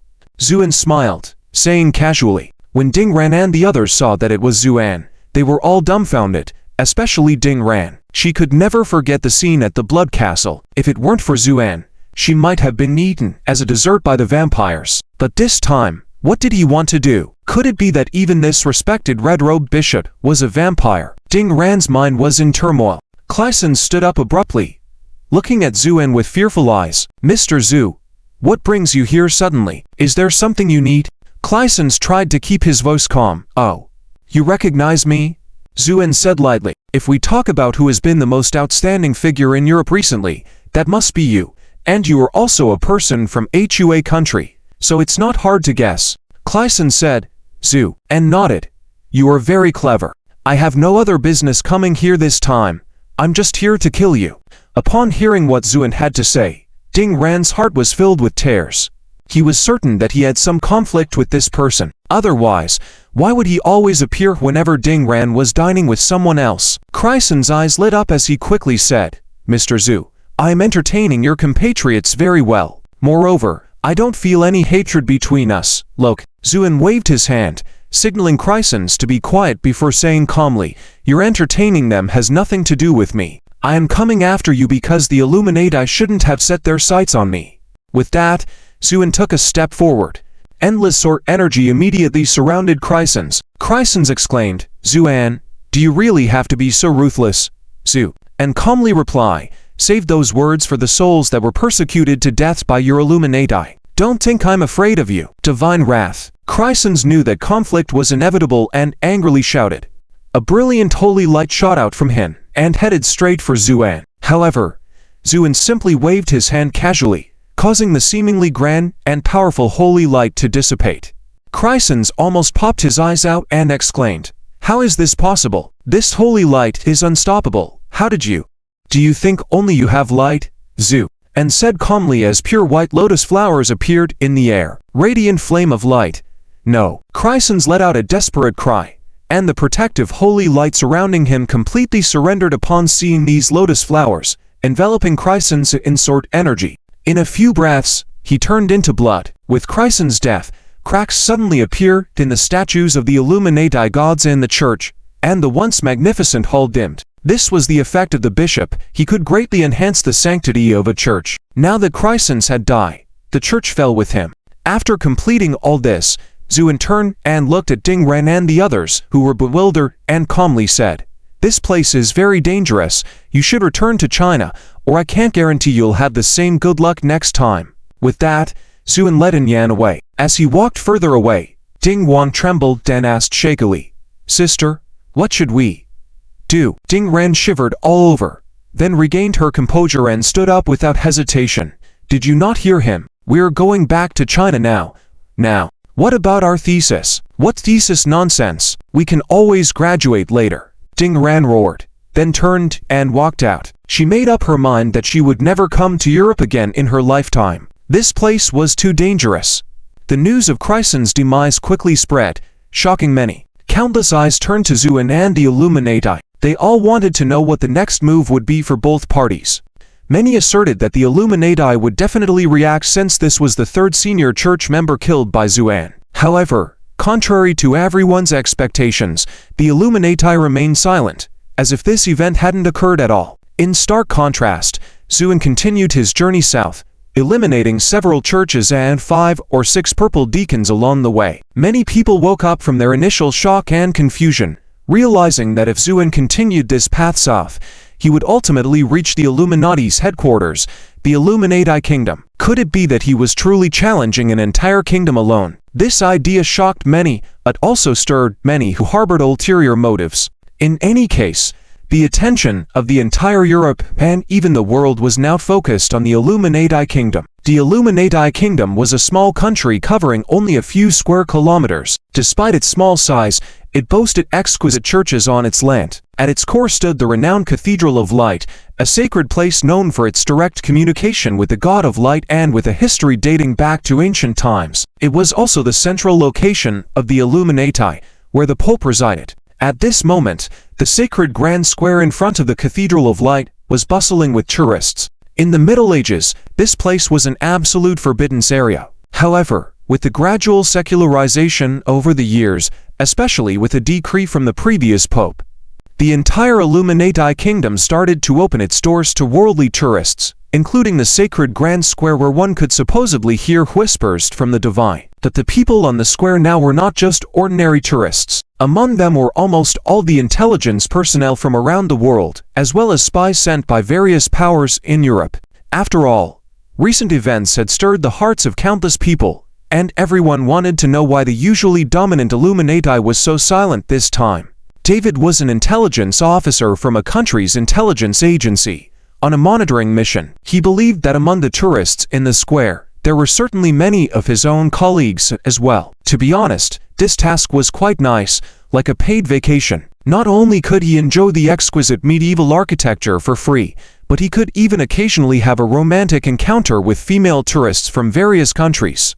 Thinking of this, David couldn't help but feel excited and casually walked to the outdoor cafe in the corner of the square to buy a cup of coffee and a sandwich. As he took the coffee, the bearded vendor smiled, then said, "May God bless you." David nodded and whispered quietly, still no sign of anything unusual. "I suspect the Illuminati might really be afraid of that Mr. Zhu. Continue monitoring," the bearded vendor said with a smile, then turned to attend to other matters. David watched the vendor, who didn't seem like an intelligence officer no matter how he looked, shrug, and began to enjoy his meal. Meanwhile, in a black commercial vehicle several kilometers away from the sacred square, Carlsus, with a cigar in his mouth, exclaimed, "You see, technology is power." Speaking of which, he was also remotely controlling a mechanical beetle through his phone, making it circle around the square. Anastasia couldn't help but nod in approval. "Carlsus, I never thought that this old bone of yours could still handle this kind of high-tech play." Carlsus grumbled, somewhat dissatisfied. "Miss Tassia, I hope you understand, as a necromancer, at only over 1200 years old, I am still a young man." Anastasia contemptuously curled her lips. "You consider yourself a young man? A young man whose head starts smoking just from puffing on a cigar." Fen Menchu didn't want to laugh at first, but hearing what Anastasia said, and recalling the scene just now, she couldn't help but chuckle. With a snort, Fen Menchu burst into laughter. Hearing Fen Menchu's laughter, the initially somewhat embarrassed Carlsus couldn't help but become smug again. "Ahem. No matter what you say, Miss Menchu seems to like me, right?" Carlsus looked expectantly at Fen Menchu. Of course, his anticipation could only be seen from the flames flickering in his eye sockets. After these few days of interaction, Fen Menchu had already become acquainted with Carlsus's personality. Following trends, fond of making jokes, unable to resist a beautiful woman, and always feeling handsome and unparalleled, he was quite narcissistic. As Anastasia would say, thankfully his sect had all perished at the hands of the church in the Middle Ages. Otherwise, even if he had lived to the present, he would have annoyed himself to death. Therefore, Fen Menchu politely smiled, then discreetly shifted her position. This left Carlsus feeling genuinely embarrassed. Just as he was about to say something, he suddenly exclaimed, "Wait, aren't those the Dark Druids?" Carlsus pointed to the Dark Druid High Priest Torin and his group on the screen. Anastasia took a look and furrowed her brow. "Torin and his group have the nerve to roam around the sacred square." Carlsus sneered, "They are different from us. They are followers of natural forces. If they don't take action, they are no different from ordinary people. Nature isn't afraid of the scrutiny of the Church of Light. But I'm curious, what are they up to by coming here?" As Carlsus mentioned, Torin and his group of followers appeared on the sacred square. Their purpose was simple. They wanted to see if there was an opportunity to seize. Unlike other factions with deep-seated enmity towards the Church of Light, the Dark Druids were more interested in profiting from the situation. However, after circling around, Torin didn't notice anything unusual, which left him somewhat disdainful. Meanwhile, David, busy with business dealings, smiled and nodded to a customer, then quietly said, as he turned, "This incident has alerted even the most deeply hidden dark forces. Continue observing, especially keep an eye out for members of the Dark Council." "Yes," David replied, quickly finishing his remaining sandwiches, just as he was preparing to get up. A low chanting sound suddenly emanated from the Grand Light Cathedral. David paused for a moment, then widened his eyes. Not only was he stunned, but everyone in the square was frozen. The chanting was incredibly beautiful and captivating. It was as if there were actual angels softly chanting. Faint holy light began to rise from the ground, as well as from the statues in the square, and the chanting grew clearer. At that moment, a cry rang out. A well-disguised member of the dark race was illuminated by the holy light, emitting black smoke and rapidly perishing on the spot. This scene seemed to jolt many people, who shuddered and showed fear on their faces as they turned to flee the square. However, just as they tried to escape, the chanting grew louder. The Grand Light Cathedral emanated an intense holy light. Countless faithful followers and congregants, upon witnessing this, fell to their knees, filled with excitement, and began praying loudly. Torin and the Dark Druids were also taken aback, coming just to observe. How did it suddenly escalate like this? Gritting his teeth, Torin led his followers quietly towards the edge of the square. But as they reached the outskirts, a thin barrier of holy light appeared. Simultaneously, the chanting grew louder, and a brilliant light shone from the top of the cathedral. An incredibly powerful aura enveloped everyone. All the believers and devotees were moved to tears, while people like David and Torin stared in shock, their faces turning pale. The light gradually rose into the air, revealing one powerful figure after another behind it. David almost groaned. The Pope, the Chief Inquisitor, the Knights of the Holy Light, the Judge of the Holy Light, all these luminous figures are gathered here. This light, he dared not finish, as the conclusion was too frightening. However, at that moment, the light dissipated, revealing a young man exuding an almost tangible holy light, with stunning features and eyes ablaze with two orbs of holy light. He glanced down at everyone in the square, a hint of superiority in his smile, and softly said, "Let there be light." With his command, countless beams of light rose, making all the believers and congregants feel rejuvenated and empowered. This revelation made them all fervently worship this young man. However, the individuals tainted by dark energy were not so fortunate. For instance, Torin was enveloped by a wave of holy light, its power so overwhelming that it almost obliterated his connection to nature. Luckily, Torin reacted quickly, despite getting injured, and managed to escape.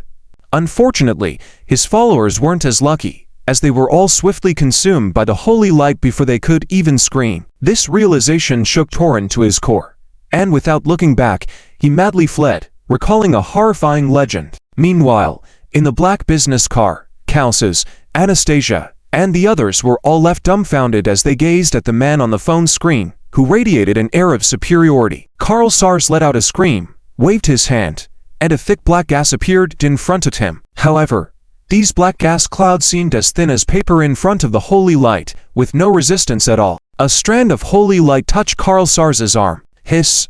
Black smoke rose, and Carl Sars cried out in pain. At that moment, Anastasia calmly waved her hand and said, "Confuse." The holy light was instantly surrounded by a grayish light. At the same time, Anastasia stepped forward, tore off Carl Sars's arm, and threw it away, then sternly said, "Quick, go." Everyone was shocked and immediately used their strongest escape powers, disappearing directly from the car. Just as their figures disappeared, the holy light broke free from its binds and exploded with a bang. The entire car was instantly blown to pieces. On the sacred square, a young man snorted coldly and said, "They sure run fast." The Pope humbly whispered behind him, "Holy Son, shall we send someone to pursue them?" "No need. Let these dark forms live a few more days." "Yes." The Pope and the other leaders behind him all bowed and showed utmost respect. At the same time, the entire square, the entire Cathedral of Holy Light, and even all the followers and believers of the Bright Church in the Bright Kingdom all knelt down, devoutly praying towards the men exuding a strong holy light in the sky. "Welcome, Holy Sun, to the world." The Holy Sun smiled slightly, nodded, and said, "God loves the world. I come to this world on behalf of my Father, the God King, to spread the divine sound and eliminate darkness." All the believers and followers were excited, bowing repeatedly, some even in tears. For them, it was a great honor to see a living God in their lifetime. Meanwhile, Karl Sars and the others who had escaped had extremely grave expressions. "I knew it, the Holy Church has never been a good entity. They have been silent and forbearing because they were summoning the Holy Sun. And damn, they succeeded." Karl Sars cursed, his voice slightly trembling, clearly filled with deep fear. Anastasia and the others also looked extremely grim. "The descent of the Holy Sun. I never expected that since the gods' battle in the Middle Ages, the Bright Church would dare to use such forbidden techniques," Anastasia said, in a voice full of hatred. Fen Menchu asked somewhat bewilderedly, "Is this Holy Sun very powerful?" Karl Sars sighed. "How should I put it? This Holy Sun is the son of the god worshipped by the Bright Church, each one possessing extremely powerful strength, enough to be considered invincible in the current era." Upon hearing this, Fen Menchu's face visibly paled. So you mean, Zuoan, he is in danger?" After a moment of silence, Anastasia sighed and said, "Not just in danger, but it's certain. The arrival of the Holy Sun represents unbeatable power. Although Zuoan is powerful, how could he possibly be a match for a god?" Fen Menchu swayed and almost fainted, and Nightmare beside her quickly supported her. Fen Menchu, with a pale face, said, "Is there no other way?" "There is. Notify Zuoan to run as far as he can right now," Karl Sars said solemnly. Fen Menchu smiled sadly. "I know him too well. He definitely won't run away. Then we can only go to our deaths." Karl Sars sighed helplessly. Fen Menchu slowly raised her head, a fierce glint in her eyes, kneeled suddenly. "Master, you once told me about a forbidden dark curse within dark magic, an extremely powerful spell. Please teach it to me." Anastasia's eyes flickered. Then she shook her head and sighed lightly. "Menchu, is it worth it for a man?" "It is," Fen Menchu said calmly. "But now I can tell you, even if you learn these dark curses, you still won't be able to match up against the Holy Sun, because light inherently restrains darkness." "I know, but I still want to learn." Fen Menchu's tone remained calm and determined. After exchanging looks with the others in the room, Anastasia finally nodded reluctantly. "Fine, I can teach you, but you must understand that it won't really make a difference." Fen Menchu bowed silently, not saying a word. Just as Fen Menchu began practicing the forbidden dark curses frantically, news of the descent of the Holy Sun spread like a hurricane, swiftly sweeping through the entire Europe and even the whole world. Countless forces that were previously restless immediately changed their attitudes upon hearing this news, showing renewed respect. Even those small forces that used to take advantage of chaos were frightened and fled overnight. Even the forces that had a good relationship with the Bright Church were silent and cautious. It could be said that the whole of Europe was prostrating itself in fear before the Holy Sun, trembling in awe. Meanwhile, everyone's attitude towards Zuoan changed. If there were some who previously thought Zuoan might overthrow the Bright Church, now no one held any hope in that regard. Some even believed that upon hearing this news, the best course of action for Zuoan would be to flee immediately. Otherwise, it would simply be walking into death. However, in the face of these doubts, Zuoan just smiled calmly, completely unconcerned, continuing to travel leisurely and resolutely heading towards the Bright Kingdom. Just when the atmosphere fell into a peculiar and terrifying silence, at the Blood Mountain, where Zuoan had previously decimated the Council of the Blood Clan, there was a sudden violent wave of energy in the space. Countless overwhelming bloodlights bloomed from it, causing the entire Blood Mountain to tremble under its might. Then, a foot stepped out from the rift in space and landed on the ground. The man had an extremely sinister face, with eyes emitting a strange, bloody light. Behind him were a pair of massive transparent wings. The man stood in the Blood Council, looking around, his brow slightly furrowed. At that moment, more than 10 people emerged from the rift in space. They were all second or first generation blood clans, with 7 or even 8 pairs of wings, exuding immensely powerful auras all over their bodies. Blood Ancestor. These blood clans respectfully bowed to the man. The Blood Ancestor said calmly, "Where are my people? Why do I not sense their presence?" After a moment of silence, A second-generation blood clan stepped forward and said, in a deep voice, "Respected blood ancestor, some time ago, one person appeared in this world who slaughtered the entire blood mountain." Doom. An invisible force directly blasted the second-generation blood clan away. Golden-colored blood scattered on the ground. "Why did you only tell me now?" The blood ancestor's voice was cold.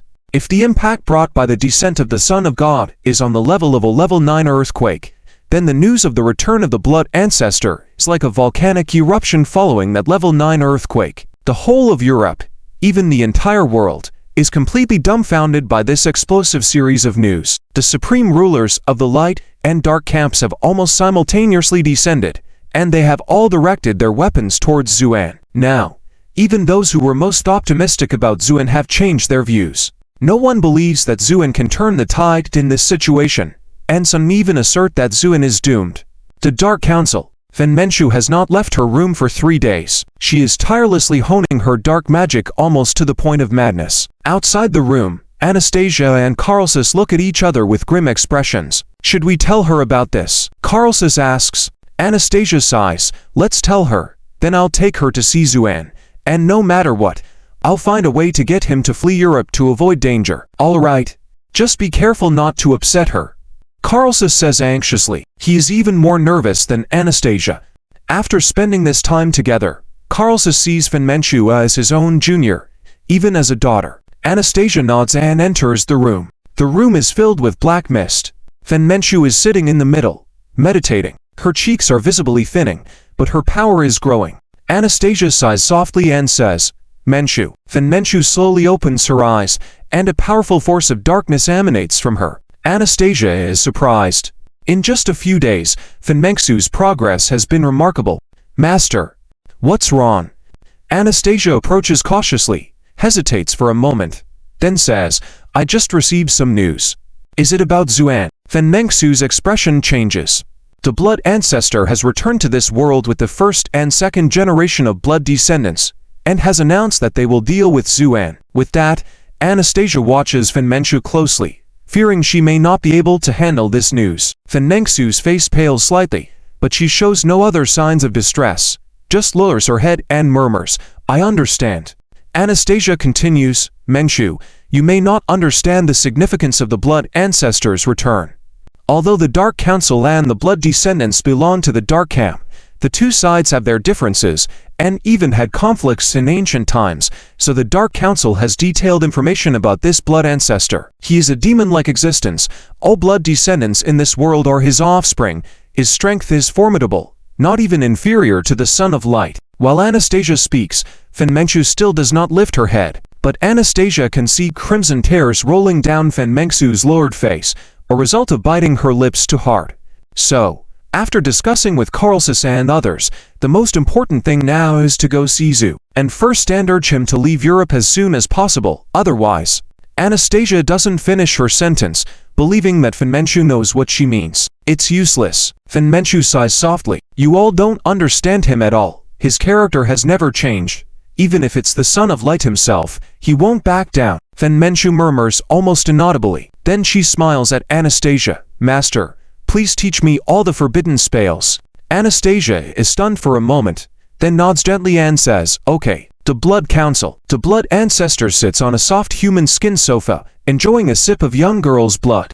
This taste, unlike the tasteless blood provided by the blood slaves of the blood realm, this is truly sweet and fragrant supreme delicacy. After thousands of years, I finally taste it again. What a nostalgia. The blood ancestor sighs contentedly. At this moment, a second-generation blood descendant lands. "Lord Blood Ancestor, the news has been spread, and I have also gathered a lot of information about Zuoan and what?" The blood ancestor asks casually. "And about the Son of Light's news." "Oh, tell me." "After Zuoan massacred all of us blood descendants and suddenly appear in country Y, he declared that he would completely eradicate the Son of Light Church." Heh. The blood ancestor chuckles, becoming more contemptuous. "What an ignorant fellow. He doesn't know how terrifying the background of the Son of Light Church is, and he doesn't understand how important it is to the powers that be in this world." That the words of the second-generation blood descendant leave the blood ancestor startled. The Son of Light Church has been silent all along, as Zuoan has been slaughtering his way south, but on the previous day, Under the watchful eyes of countless people, the Son of Light descended. When the second-generation blood descendant mentions the Son of Light, his voice trembles slightly, showing great fear. The blood ancestor, after a moment of shock, smiles slightly. The Son of Light has also arrived. It seems this world is truly about to undergo a big change. But who is it? The seventh son? Or the 12th son? After muttering to himself for a few moments, the blood ancestor nods. I see. So, this Zuoan not only offended our blood descendants but also the Son of Light. Did he run away? With that, the blood ancestor reveals a malicious smile. To offend both the light and dark camped strong individuals, Zuoan seems to be unprecedented in this regard. Yes, but just when everyone thought Zuoan would flee, he continued southward at a leisurely pace, with his sights set on the Son of Light's home country. A look of murderous intent flashes in the blood ancestor's eyes. He's quite daring, but it's getting more and more interesting. The blood ancestor retrieves a letter shimmering with ominous blood light. After a moment of thought, he writes a few words and hands it to the second-generation blood descendant. Go. Deliver this letter to the Son of Light. The second-generation blood descendant is taken aback. My lord. That's the Son of Light church we're talking about. The blood ancestor laughs. Only the weak divide the world into light and dark. Real strong ones only look at interests and power. Go. The Church of Light, Cathedral of the Holy Light. Ever since the arrival of the Son of God, this place has returned to the strict vigilance of the medieval era. At this moment, the Pope and many high-ranking officials stood respectfully outside the door. It wasn't until the final sound was heard that the Son of God walked out of the room naked. Several bishops in red robes quickly approached to hand him the prepared holy robes. Then, a few beautiful women helped him put on the robes. A look of contentment appeared on the extraordinarily handsome face of the Son of God, and he addressed the Pope. I am pleased with this batch of holy women, but the quantity is too small. The Pope trembled all over and immediately said, Yes, I will prepare more next time. The Son of God nodded in satisfaction. At this moment, some people from inside the house carried out several severely injured holy women wrapped in white cloth. These women, who had been ravaged beyond recognition, all had blank faces because their fate would be very grim, most likely becoming playthings for the entire upper echelon. The Son of God sat on a large and comfortable sofa, and someone brought out a 100-year-old bottle of red wine. The Son of God took a sip, breathed a sigh of relief, and remarked on how refreshing it was to descend to this plane. Not only was he left alone, but he was also invincible in this world. What about Zuoan? Any movements? The Son of God asked casually. Son of God, this person is heading south, and should arrive in the Holy Land by tomorrow or the day after. The heretic judge hurriedly replied before the Pope. The Son of God nodded. Very well, keep an eye on his movements at all times. Yes. After receiving praise from the heretic judge, he was overjoyed and quickly bowed in acknowledgement. The Pope, who had been bowing his head, had a trace of an imperceptible coldness flash in his eyes before stepping forward and respectfully saying, Son of God, there is one more thing I feel I need to report to you. What is it? There are rumors circulating that the bloodline progenitor has descended the other day. The Pope's words silenced the room. As high-ranking members of the Church of Light, they had all heard this news, so they all looked towards the Son of God. The Son of God frowned slightly at the news. The blood progenitor. This guy actually decided to show up at this time. Just then, a red-robed bishop walked shakily into the room and prostrated himself upon entering. Son of God, a letter suddenly appeared in front of the church. Oh, what letter is this? The red-robed bishop took the letter out from his chest, and a hint of blood-red light emanated from it. Everyone in the room was stunned. This is the scent of the blood clan. The Son of God was also slightly surprised, then reached out his hand, and a strand of holy light brought the letter over to him. Upon opening it, a hint of doubt appeared on the Son of God's face, followed by a cold smirk. A group of annoying bats, he exclaimed before raising his hand. And with a flash of holy light, the envelope turned into nothingness. He then stood up, walked to the floor-to-ceiling window, looked at the magnificent and grand church, and said, The blood progenitor stated in the letter that he will come to the land of the Church of Light the day after tomorrow. This statement caused everyone in the room to exchange glances. A holy knight of light stepped forward and asked, Son of God, should we prepare and then exterminate this blood progenitor? Exterminate? Why should we exterminate him? The Son of God's question puzzled both the holy knight and the people in the room. Light and darkness were inherently opposed, so why give a reason to exterminate a bloodline progenitor? The Son of God let out a chuckle. This blood progenitor is also here to deal with that Zuoan. In that sense, we are allies. Why should we exterminate him? Everyone lowered their heads at his words. You may all leave, yes. Once everyone had left, a cold smile appeared on the Son of God's lips. Blood progenitor, humph, have you caught wind of something? You dare to come stir up trouble at this time? He continued, even if you have the blood demon god behind you, it won't save you if you hinder me, who is descended by the command of the Most High Father God. As for Zuoan, I am very curious. Who exactly are you? How can you make the Father God value you so much, even willing to sacrifice the divinity of 3 archangels to let me descend fully into this realm just to deal with a mere mortal like you? With that, a powerful radiance of light emanated from him as he raised his hand, and a beam of holy light shot straight into the sky from the top of the church. In another corner of the church, the Pope and others silently felt the immense power of this light, their faces showing a mix of awe and joy. This Son of God who has descended this time seems to be much stronger than recorded, remarked the silent judge of light. The people nodded slightly. The Holy Knight, however, voiced his confusion. Since the Son of God is so powerful, why not eliminate the damn blood progenitor? By doing so, our Church of Light would be rid of a powerful enemy. The Pope shook his head in response to the Holy Knight's question. Holy Knight, you simply do not understand. The gods have never gotten along so well.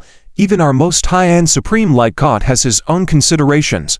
Upon hearing the Pope's words, the Holy Knight lowered his head. The heretic judge, on the other hand, smirked slightly. Your Holiness, are you not belittling our Father God who is all-powerful? Or do you believe that light and darkness are not opposing forces? The Pope responded calmly. Light and darkness have never been clearly distinct from each other. As the whole Church of Light was in upheaval over this matter, at the heart of the public storm, Zuoan and Yan were leisurely frolicking in the mountains and waters, casually eradicating any forces of light along the way. As they headed south, they killed as they went. This was the 7th day that Zuoan had carried out such actions. Initially, Yan felt a bit uncomfortable and wondered if they might have killed the wrong people. However, when faced with the harsh reality of their deeds, Yan fell silent.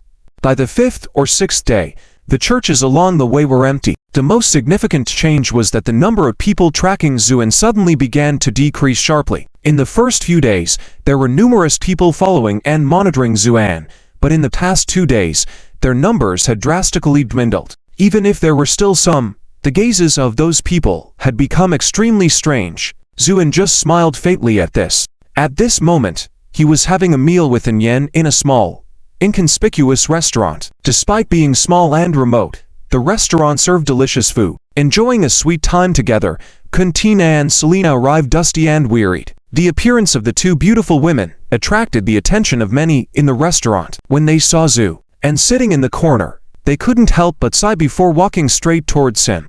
Master, adult, don't you know yet? Selena was surprised to see Zuoan's calm expression. No what? Zuoan had turned off all communication devices on this journey, innocently traveling with his wife to enjoy the mountains and waters. The blood ancestor has returned. At this moment, Queen Tina said gravely, Zuoan, and raised an eyebrow at the words. Exactly, and just received the latest news. The blood ancestor is about to go to the Bright Church country, preparing to join hands with the recently arrived Bright Sun to deal with you. Adult. Selena also looked grave. She still remembered the intense shock she felt when she first heard this news. The Bright Sun, the blood tribe ancestor. These were all earth-shattering figures, now joining forces against Zuoan. This was truly a lethal situation. Therefore, she and Quintina were not in the mood to refine the blood energy that Zuoan had given them. They rushed over immediately to find Zuoan, hoping to persuade him to lay low for a while. But to their surprise, Zuoan's eyes brightened even more. Blood tribe ancestor.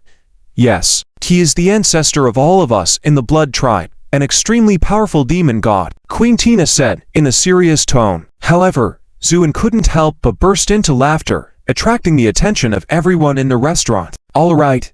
I was planning to go to the blood realm after dealing with the Bright Church to find this brat, but he came to die on his own. Zuoan's words left Selena and Queen Tina dumbfounded. They had imagined all kinds of reactions from Zuoan, but they had not expected him to be so ecstatic. Adult, they are planning to join forces against you. So what? It just saves me some trouble. Zuoan replied nonchalantly. Selena and Quintina looked at each other, both finding it difficult to swallow. It seemed like the adult was genuinely happy. In a corner of the restaurant, several intelligence agents were staring in disbelief at Zuoan in the distance. It wasn't until he got up to leave that these agents shuddered, regaining their composure, and immediately took out their phones to report everything Zuoan had said. Zuoan's indifferent and disdainful attitude towards the blood ancestor and the bright sun soon spread, astonishing many who had anticipated a different reaction from him. This Zuoan, if he's not crazy, then he must have absolute confidence in his own abilities. But I lean towards him being crazy. Otherwise, I can't imagine what kind of power would allow someone to remain so calm in the face of two major giants joining forces against him. A mogul declared, "Regardless of whether Zuoan wins or loses, I really admire him. After all, if it were me, facing such a situation of being an enemy to the world, I would probably have been frightened to death already." Another dark figure remarked, "Regarding this matter, I can only use for words to describe it, seeking one's own death." Someone sneered, "Is no one curious as to why the Bright Sun and the Blood Tribe ancestor, who should be sworn enemies, are actually cooperating? It's simply unbelievable." Someone incredulously remarked. As the world outside was in tumultuous change, the Blood ancestor had already arrived outside the Bright Church country with his followers. Wherever they passed, blood and light shone, sending chills down onlookers' spines. The priests guarding the church were all pale-faced, some with lower cultivation even on the verge of collapse, in the face of such powerful aura. The Blood ancestor stood in the air, smiling faintly. "Lord Sun, won't you come out to greet me?" With his words, a white light soared from the Cathedral of Light, and the bright sun appeared in the air. The Blood ancestor was momentarily stunned, then slightly bowed in the air. "It's the 14th Prince. My apologies." The bright sun looked at the Blood ancestor and smiled slightly. "Asmodeus, I never expected to meet you in this way. What I'm curious about is that the Lord Sun is actually in complete incarnation. It seems that the Lord of Light has high hopes for this world." Asmodeus remarked calmly, "You're not bad either. It seems the Blood Demon Lord also has great expectations for you." The bright sun replied. The two ancient beings, one demonic and one divine, looked at each other, sharing a knowing smile. For them, killing Zuoan was just an appetizer. The most important thing was to carry out the orders of their respective gods. And so, the two sides began a friendly and cordial conversation in the air. This scene caused a stir among the crowd watching from afar. My goodness, the Bright Sun and the Blood Tribe are chatting and laughing together. Could this really lead to a great upheaval in the world? Someone exclaimed. Hey, this is actually the essence of light and darkness, isn't it? Opposites but two sides of the same coin. Ah, now the two big giants have really appeared. Do you think that Zuoan will actually come? I doubt it. The Bright Church clearly wants to trap him. Anyone with a bit of sense would avoid this trap unless he's gone mad. Otherwise, he won't come. Why do I feel like he'll come? Since the first time he rose to fame, Zuoan has never retreated. As people discussed fervently, a figure was seen slowly approaching from a distance. It was a man with a calm demeanor and a lofty disposition. Many had never seen Zuoan's true face, but seeing a man who appeared to be from the Hua nation, coupled with his imposing aura, they speculated that this was Zuoan. All voices fell silent, each person looking at Zuoan with complex eyes. Even the two great beings conversing happily in the air sensed the anomaly and turned to look. Upon seeing Zuoan slowly approaching, these two also couldn't help but show a slight smile. Lord Sun, this person has exterminated my blood tribe descendants, which is despicable. I would like to handle him, Asmodeus said fiercely. The bright sun smiled slightly. Asmodeus, please go ahead. Being steady by nature, he was happy to let Asmodeus test the waters first. However, at that moment, as Zuoan approached slowly, he suddenly raised his head, his eyes flashing with black light, then uttered a light command. Forbidden's curse, destruction. With his words, countless black clouds surged madly, completely covering the sky. Subsequently, a myriad of black fire rain fell from the sky, heading straight towards the god and demon in midair. This sight left everyone stunned. Many stood in disbelief watching the black clouds in the sky, whispering softly, "Isn't this Zuoan from the Hua nation? How can he use dark magic, a forbidden's curse?" Regardless, this powerful curse displayed Zuoan's formidable strength. The dark clouds dispersed. The backlash force from when the forbidden spell was forcefully interrupted made Zuoan's face turn pale, and his whole body started trembling slightly. After casually repelling this move, Asmod laid his eyes on Zuoan with a sneer, shaking his head in disdain. Too weak. If this is all the strength you have, then you truly disappoint me. As soon as he finished speaking, Zuoan suddenly raised his head, and dark energy surged in his eyes. Forbidden spell, Soul Devourer. Forbidden spell, Annihilation. Forbidden spell, Judgment. With each forbidden spell uttered, Zuoan's whole body trembled slightly. After completing these 3 forbidden spells, a trace of blood slowly ran down the corner of Zuoan's mouth. However, the combined power of the 3 forbidden spells was truly astonishing. The powerful force of darkness tightly surrounded the divine beings in midair, and the forbidden spells were slowly eroding the 2 of them. Heh, quite interesting. Asmod chuckled, then suddenly took a deep breath. The dark energy rushed towards Asmod like a tide, being completely absorbed by him. Then, he smiled slightly.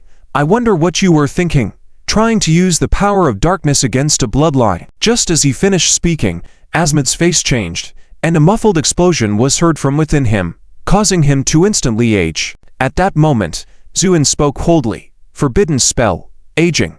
It turned out to be for simultaneous forbidden spells, but the last one that Zuoan intentionally concealed only detonated at the end. This move made Asmod suffer a small setback, but it also completely enraged this blood ancestor. He roared, "You cunning human!" As he spoke, a second-generation bloodline standing behind him suddenly screamed, turning into bloodlight and being devoured by Asmod. The aging face quickly returned to its original state, even showing a stronger aura.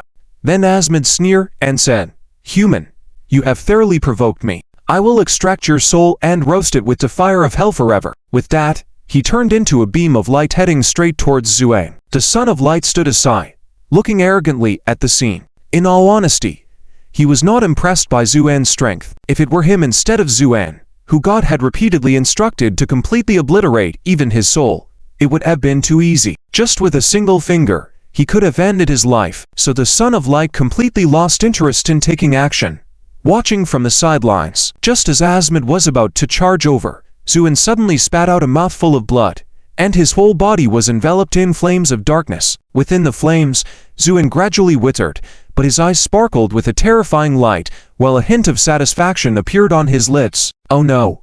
Seeing this scene, alarm bells rang in Asmod's mind. He quickly moved to the side, trying to avoid it. However, an unstoppable force of death enveloped him and the Son of Light. The energy was so powerful that both of them were momentarily unable to break free. Zuoan's eyes showed a look of determination because he knew that after using this forbidden spell, his soul would completely collapse, but he had no regrets. Ultimate forbidden spell, Twilight.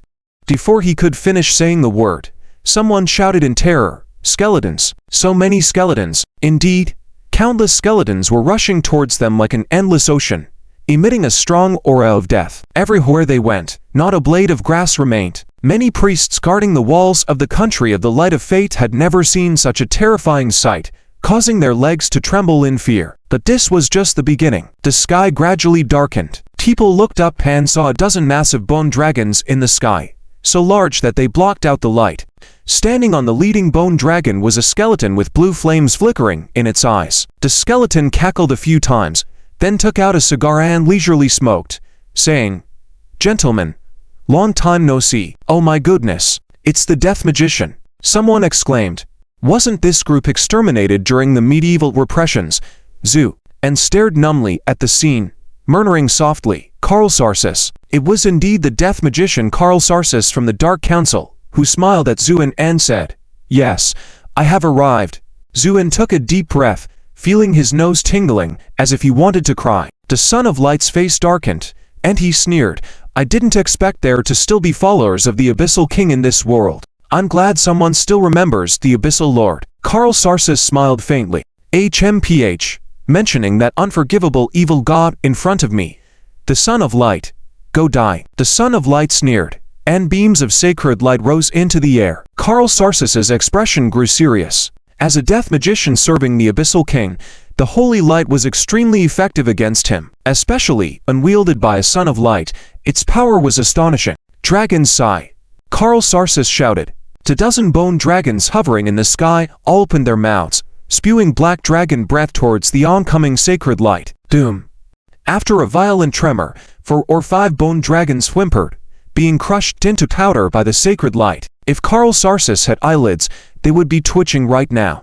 Moreover, these bone dragons were the result of many years of hard work for him, so losing one was a significant blow. With no other choice, he had to face the situation head-on. At this moment, Asmod calmed down, no longer rushing to deal with Zuoan, but instead leaning against his shoulder, watching casually. He also wanted to use this opportunity to assess the strength of the Son of Light. The Son of Light snorted, waving his hand to send another beam of sacred light, this time aimed at the sea of skeletons on the ground. The power of this sacred light was so great that even before reaching its target, it turned many fragile skeleton soldiers into dust. But at that moment, dozens of giant figures suddenly burst out from underground, ripping apart the sacred light. Titan giants, someone exclaimed, recognizing the leading titan nodding towards Zuoan in the distance. Zuoan was stunned for a moment before nodding back vigorously. At the same time, several women shrouded in mist appeared on the square. Nightmares, Zuoan whispered softly. The leading woman laughed and nodded towards Zuoan. All those who have come are members of the Dark Council. Someone finally realized and exclaimed.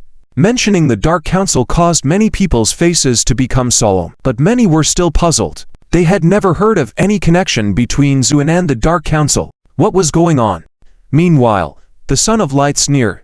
Very well, since you all gathered together voluntarily, it just makes it convenient for me to capture you all at once. With that, he was enveloped in the radiance of divinity, divine might imprisonment. A tremendously powerful holy light spread out, as if creating a cage that enveloped the world, directly attacking the members of the Dark Council. At this moment, a woman softly said, Ultimate Forbidden's Curse, Twilight of the Gods, Doom. The mist of ultimate deathly silence emitted by the darkness immediately fought back, dispersing the sacred light wherever it went. Its lingering power even charged towards the Son of Light in midair. The Son of Light's face showed a hint of seriousness, but he simply tilted his body slightly and coldly said, God said, the rules of this world do not exist. As his words were spoken, the powerful darkness seemed to freeze as if by something, and then shattered loudly before disappearing without a trace. A woman groaned, revealing her figure. It was Anastasia. At this moment, with a pale face and dim eyes, she had used the ultimate Forbidden's Curse without facing too much pressure with her strength, but she never expected the Son of Light's strength to be so formidable that he effortlessly broke the curse. The strong backlash even injured Anastasia. Master, Zuoan urgently called out. Master. This title baffled many people. Meanwhile, Asmodeus, who had been silent, smirked.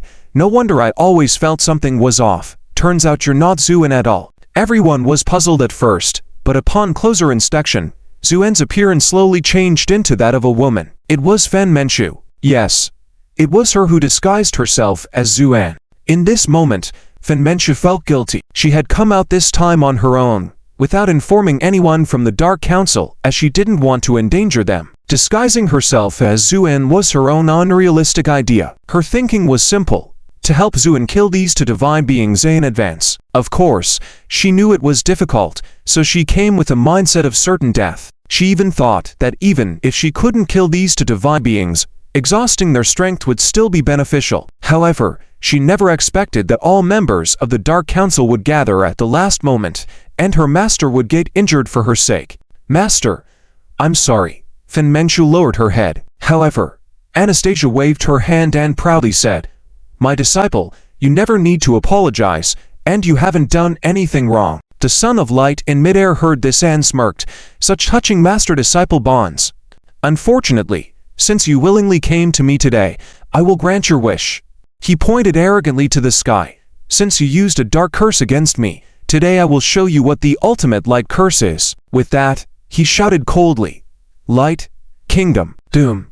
The darkening sky suddenly turned bright, and countless holy white lights shone down from above, faintly carrying the chants of angels. But beneath this seemingly peaceful and serene appearance, there was an infinite murderous intent hidden within.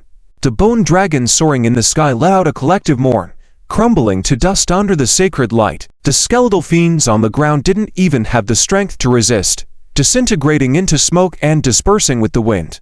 Karsus cried out and hastily cast over 10 escape spells in an attempt to flee. However, a sacred light still pierced through his chest. Karsus, Anastasia cried out.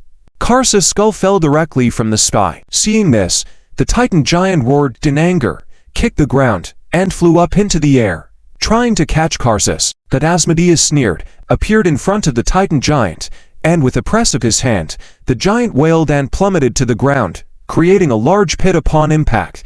In the midst of the dust, Karsus fell to the ground, his skeletal frame almost crumbling, the flame in his eye sockets incredibly dim. As the second wave of attacks approached, this time the holy light was even more formidable than before. In the pouring holy light, suddenly, a scream rang out from the nightmare. It was like someone was scraping a chalkboard right next to your ear, extremely unpleasant. Many people showed expressions of extreme discomfort, but for the Son of Light and the Blood Ancestor, this kind of mental attack was barely worth mentioning. As Karsus was about to be engulfed in the holy light, Anastasia suddenly rushed forward, using her own back to shield Karsus and took the brunt of the holy light herself. Doom. Under the holy light, Anastasia groaned as her back was charred into black fog. Seeing this, Karsus, with the flames in his eye sockets almost extinguishing, shouted in shock and anger, "You foolish woman, you'll die like this. Get lost.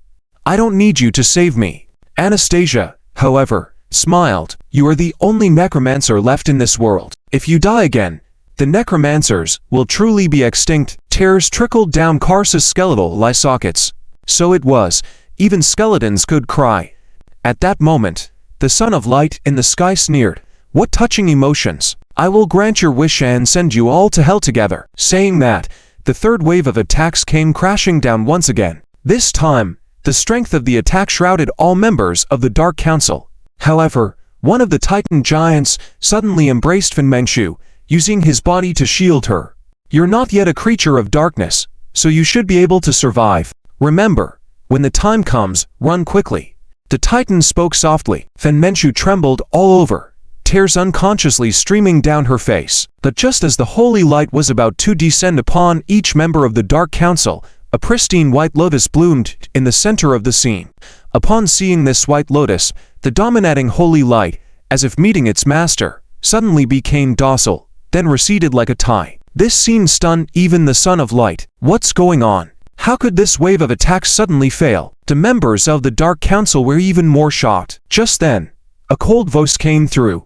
"Those who truly deserve to go to hell should be you." Hearing this voice, Fenmenchu stiffened and slowly lifted her head to look. A stream of light swiftly flew from the sky and directly charged towards the Son of Light, delivering a punch. Doom. Before the Son of Light could react, he was slammed down to the ground, smashing a human-shaped hit even deeper into the ground, leaving him buried. The Blood Ancestor Asmodeus trembled, about to make a move, but the stream of light flashed, appearing in front of him, and then struck him on the head with a fist. Crack! Everyone stared blankly at the man standing upright in midair with a cold expression, because everything happened so quickly. In just the blink of an eye, a god and a demon were blasted away. At that moment, members of some intelligence organizations trembled and exclaimed, "It's him. He is the real Zuoan." These words were like a splash of cold water in a boiling oil pan, causing a violent commotion. "It really is him. He actually came. My goodness, both the Son of Light and the Blood Clan were taken care of by him with just 2 punches. That's too amazing. It seems we have all underestimated him." There were expressions of astonishment and adoration, but many people had a serious expression. In their eyes, things were definitely not that simple. Indeed, from the large pit formed on the ground, a strong holy light rose into the air. Then the Son of Light rushed out, his face full of anger and embarrassment. The Blood Ancestor, whose head had been shattered, visibly grew a new head at a fast speed, then glared at Zuoan with a face full of killing intent. One black, one white. The 2 giants of light and darkness emitted an earth-shattering aura, even causing the sky to change color. Such a presence made those who had just harbored a glimmer of hope towards Zu and shut their mouths. However, in this situation, Zuoan stood with his hands behind his back, showing no signs of panic. Instead, he lowered his head and gave a slight smile towards the crowd of the Dark Council. Then he looked at Fenmenchu, who was dumbfounded, shaking his head with some helplessness. What a silly girl. Zuoan was originally just leisurely heading this way, but on the way, he heard news that the conflict had already broken out in the Kingdom of Light. At that time, Zuoan was slightly surprised, not knowing who was fighting. But after asking, he found out it was himself. This was simply a joke. He hadn't even arrived in the Kingdom of Light yet. Zuoan's mind quickly turned, and he swiftly thought of a possibility. Someone was impersonating him in a battle against the Son of Light and the Blood Ancestor. Whoever did this must have been trying to help him. In a moment of urgency, Zuoan flew over and ended up saving the people of the Dark Council at the critical moment. This also confirmed his speculation. Indeed, someone had been impersonating him. And that person turned out to be Fin Menshu. When Zuoan called Fin Menshu a silly girl, Fin Menshu lowered her head, not knowing how to face Zuoan. At this point, the Son of Light sinisterly said, "Zuoan, that's right. It's me."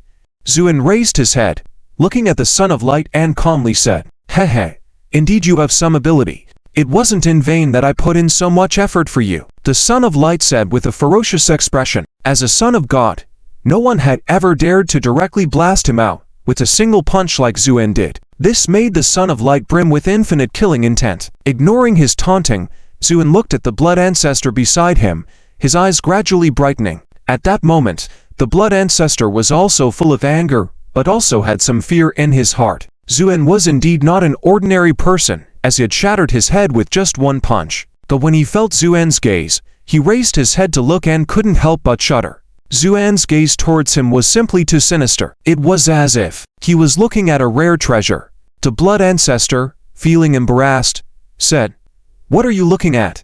The corner of Zuoan's mouth lifted, showing a hint of a smile. "I have always had doubts, but today I finally confirmed it. Your blood clan is indeed related to the blood demons." "So what?" the Blood Ancestor coldly replied. "It doesn't matter. I just find it interesting." Zuoan was excited. He thought, if the blood clan was descended from the blood demons, then it meant that the blood demons could also condense blood orbs, right? This was a huge discovery. In the future, when traveling through various realms, he planned to capture and condense the blood demon clan first. Zuoan was calculating in his mind. The Son of Light could no longer contain his anger, and also felt some fear towards Zuoan, so he decided to make the first move. For the glory of the Most High God, the Son of Light coldly shouted. Beams of holy light shot up into the sky and transformed into a huge holy sword, aiming straight at Zuoan. The imposing nature of this sword shocked the pontiff and many onlookers in the square, causing some to even kneel on the ground in fear. Only the members of the Dark Council felt indifferent since a figure stood in front of them, Zuoan stood with his hands behind his back, looked up at the falling holy sword, and smiled slightly. "At most, you're just a high-level deity, yet you dare to call yourself the Most High God." Though his words were not loud, they sounded like thunder in the Son of Light's ears. "Madman, how dare you blaspheme my divine father? Prepare to die." The might of the holy sword increased by threefold. At this moment, the sword was already in front of Zuoan. Compared to the dazzling and powerful sword, Zuoan's figure seemed fragile. Nevertheless, Zuoan stood proudly and slowly extended a hand. More precisely, a finger that he directly placed on the tip of the sword. Many thought Zuoan was mad to try and block the holy sword with his physical body, let alone with just a finger. The Son of Light revealed a look of ecstatic triumph. His divine father had made it clear to him that by killing Zuoan, utterly obliterating his soul, he would be bestowed with a divine status. However, at that moment, everyone witnessed a jaw-dropping scene. Despite the amazing force of the sword, it couldn't advance any further with Zuoan's finger in the way. It was as if a powerful wave had encountered an unbreakable dam. Though the force of the holy sword was strong, the sword's tip was blocked. As it continued to push forward aggressively, cracks appeared on the sword, which eventually piled up in front of Zuoan's finger, turning into a heap of broken holy sword fragments. The Son of Light couldn't believe his eyes. How could Zuoan break the holy sword with just a finger? And slowly turned his head to look at him and said calmly, "Can you only wield a sword?" With those words, countless sword energies emerged, instantly forming a supreme giant sword several times larger than the previous holy sword. And controlled the sword with his hand, wielding it forcefully and coldly said, "Watch the sword." Doom. This strike directly hit the head of the Son of Light, sending him back from midair and crashing into the ground.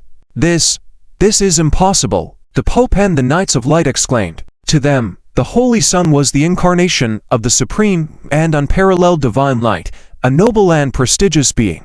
But from the moment Zuoan appeared until now, the esteemed Holy Sun had been smashed into the ground twice. This was utterly destroying their worldview. Zuoan didn't have time to pay attention to them, because at that moment, The first and second generation blood clans saw their progenitor being attacked and charged forward with fury. Seeing this scene, Zuoan almost wanted to laugh out loud. It was like they were coming to offer themselves sacrifices. No. Blood ancestor Asmodeus just rushed out of the deep pit and witnessed the scene, shouting out. But it was too late. With a wave of Zuoan's hand, white flames devoured the group of blood clans. Moments later, these blood clans were all condensed into blood beads. Zuoan picked up a bead joyfully, looked at it, and nodded in satisfaction. Not bad. Much better than the prince's. Asmodeus was chilled to the bone. Over a dozen first and second generation blood clans, unable to resist and directly turned into blood beads by him. Was he a devil, or were they the devils? Zuoan and collected the blood beads and smiled at Asmodeus.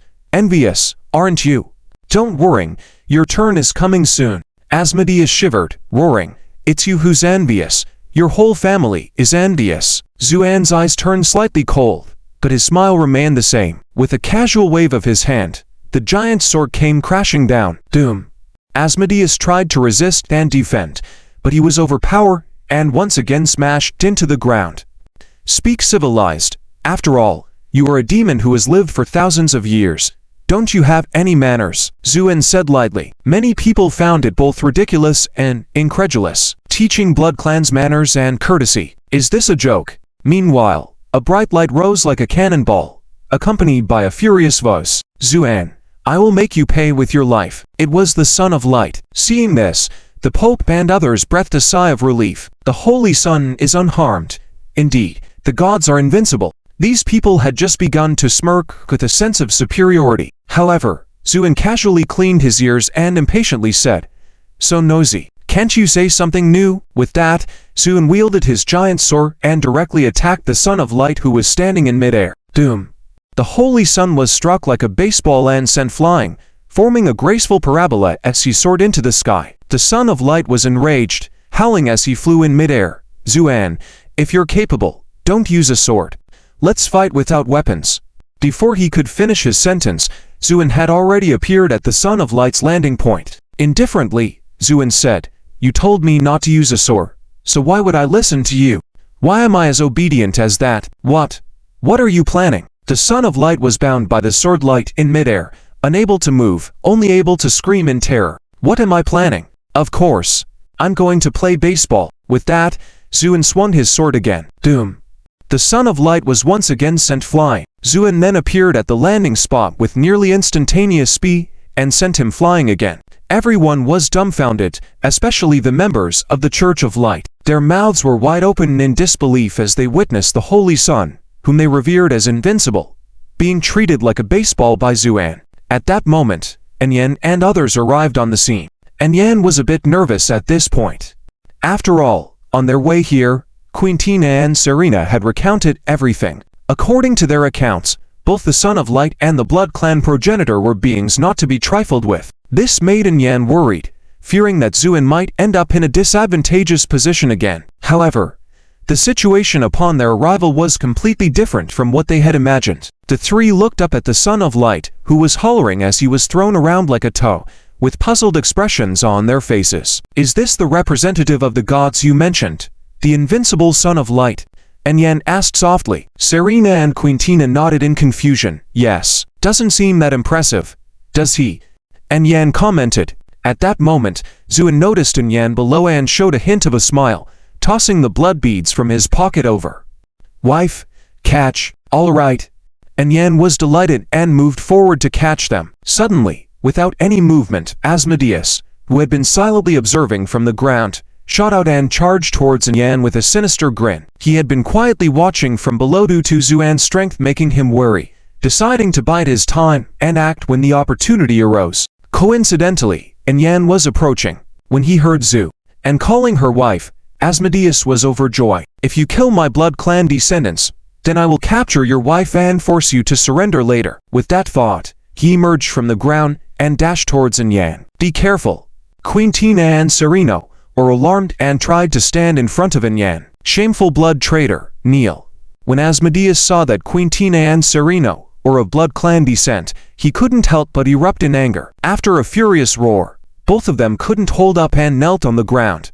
Asmodeus was the progenitor of the blood clan, exerting a suppression from the bloodline level, rendering them powerless to resist. "Lady, run!" Queen Tina, seeing Asmodeus closing in, shouted loudly, worried about Yan's safety. "HMPH!" Asmodeus snorted. Queen Tina trembled all over, blood seeping from the corner of her mouth. "I'll deal with you later," Asmodeus said coldly, having already reached Yan. His hand reached out, about to touch Yan's shoulder. Just then, an excited expression appeared on Yan's face. "What's going on? Why isn't this woman afraid? Instead, she looks excited." Asmodeus was bewildered. Suddenly, Yan produced a large flat cotton wok in her hand, shouting, "Look out!" Swish! Yan swung the wok round, directly striking Asmodeus on the head. Just as his new head was growing back from being smashed by Zuoan, under the impact of the wok, it nearly shattered again. Though not entirely crushed, the wok sent Asmodeus flying off the ground. Asmodeus was both shocked and infuriated. How could he, the blood god, be struck by a mere human woman? It was an insult to his dignity. "I will tear you limb from limb," Asmodeus roared in his mind, eager to act. And in the eyes of the onlookers, the ancestor of the blood who was blasted into the sky was surrounded by thunderous lightnings, and amidst the crackling and flashing of the lightning, the dense blood light on his body was constantly weakening. Asmode finally noticed something was wrong, and yelled in extreme panic, "It's the heavenly thunder! How could you control such power?" The heavenly thunder was the power of extreme yang and extreme strength, with a strong killing effect on the blood race, which was evil and dark. Anya smirked, "Why can't I have it?" Then she looked up and cheerfully shouted to Zuoan, "Honey, see how awesome I am, Zu." And nodded, "Impressive." Anya, watching Zu, and getting better and better at playing baseball, said excitedly, "Honey, I want to fight this blood clan like you, but I can't fly." Anya had the cultivation of a scattered immortal, but her actual combat skills were very poor. Zu, and laughed, and a sword aura swiftly passed by. "All right." Anya excitedly flew up, and charged towards Asmode, who was stiffened by the lightning and flying straight towards the sky. After positioning herself, Anya held a frying pan in both hands, found the right angle, and when Asmode arrived, she suddenly waved her hand. "Witness my treasure." Dang! The frying pan hit Asmode's back directly. Asmode screamed and flew out even faster than before. Anya followed closely behind. On one side, Zuoan was playing baseball with the Child of Light. On the other side, Anya was happily hitting with the frying pan. In the sky, bloodlight and holy light flew together. Screams and roars filled the air. Everyone looked up with stunned faces at the scene. Selena and Queen Tina glanced at each other and saw the shock in each other's eyes. Then Selena smiled bitterly. "So it turns out, we're all just worrying for nothing." Anastasia lightly patted Fenmengshu and said, "See, that's what invincible truly means. We're just making trouble for ourselves." Fenmengshu stared blankly and then nodded slightly. Of course, the most shocked and fearful were the members of the Church of Light. The Pope looked pale. What should we do? If this continues, the Child of Light might be killed." After a few high-ranking members exchanged glances, the Chief Inquisitor stepped forward and said, "Your Holiness, at this point, I believe we have no choice but to use the Artifact of Light." The Pope's face changed drastically. The Artifact of Light was the source of his power and glory. If he took it out now and it got destroyed, his influence would plummet. But he couldn't just stand by and watch the Child of Light being treated like a baseball. After some consideration, the Pope gritted his teeth and took out a small box from his chest. Seeing this box, the Chief Inquisitor's eyes shone with greed. It was the famous Pandora's box. It was seized from false gods during the Church's crusade, and was specifically used to store light artifacts. The Pope sorrowfully opened the box to reveal a soft yet powerful holy light. He reached in and took out a yellow parchment. Doom! The endless holy light spread out like flowing water over the entire square. The Child of Light in midair saw it and exclaimed joyously, "It's the Old Covenant signed by God himself." He reached out his hand, and the parchment in the Pope's hand, including the Pandora's box, all flew into his hand. The Old Covenant had divine power personally infused by God, so when the Child of Light held it, the restraints on him were released. "Zuoan, face the judgment of light," sneered the Child of Light. He then took out 2 more light artifacts from Pandora's box. He wore the divine crown on his head, held the holy sword in his left hand, and the Old Covenant in his right. Powerful light forces poured into the Child of Light's body. Feeling the incredibly abundant power, the Child of Light laughed heartily. Zuoan, prepare to die." With that, he swung his sword. Crack! A faint crack appeared in the space. Many people watching were astounded because it was beyond their understanding. Zuoan, however, smiled, released his grip, and the giant sword turned into a sword aura, disappearing. He stood with hands behind his back and said calmly, "Did you really think you could defeat me with these so-called artifacts? I can only say, you are too naive." Enough talk.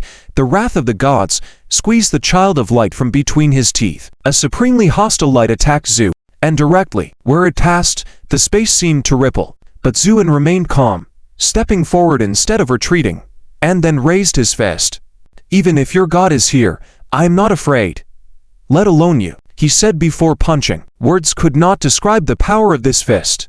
Zuoan's strength was growing by the day, so this punch contained all the moves of the god-slaying 6 arts.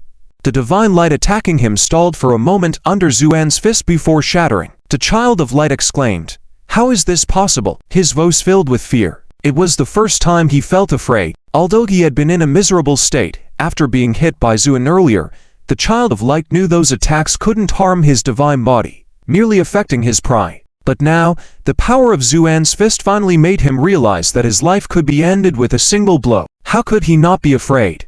Zuoan looked up and smiled coldly at the child of light. "I'm done playing with you.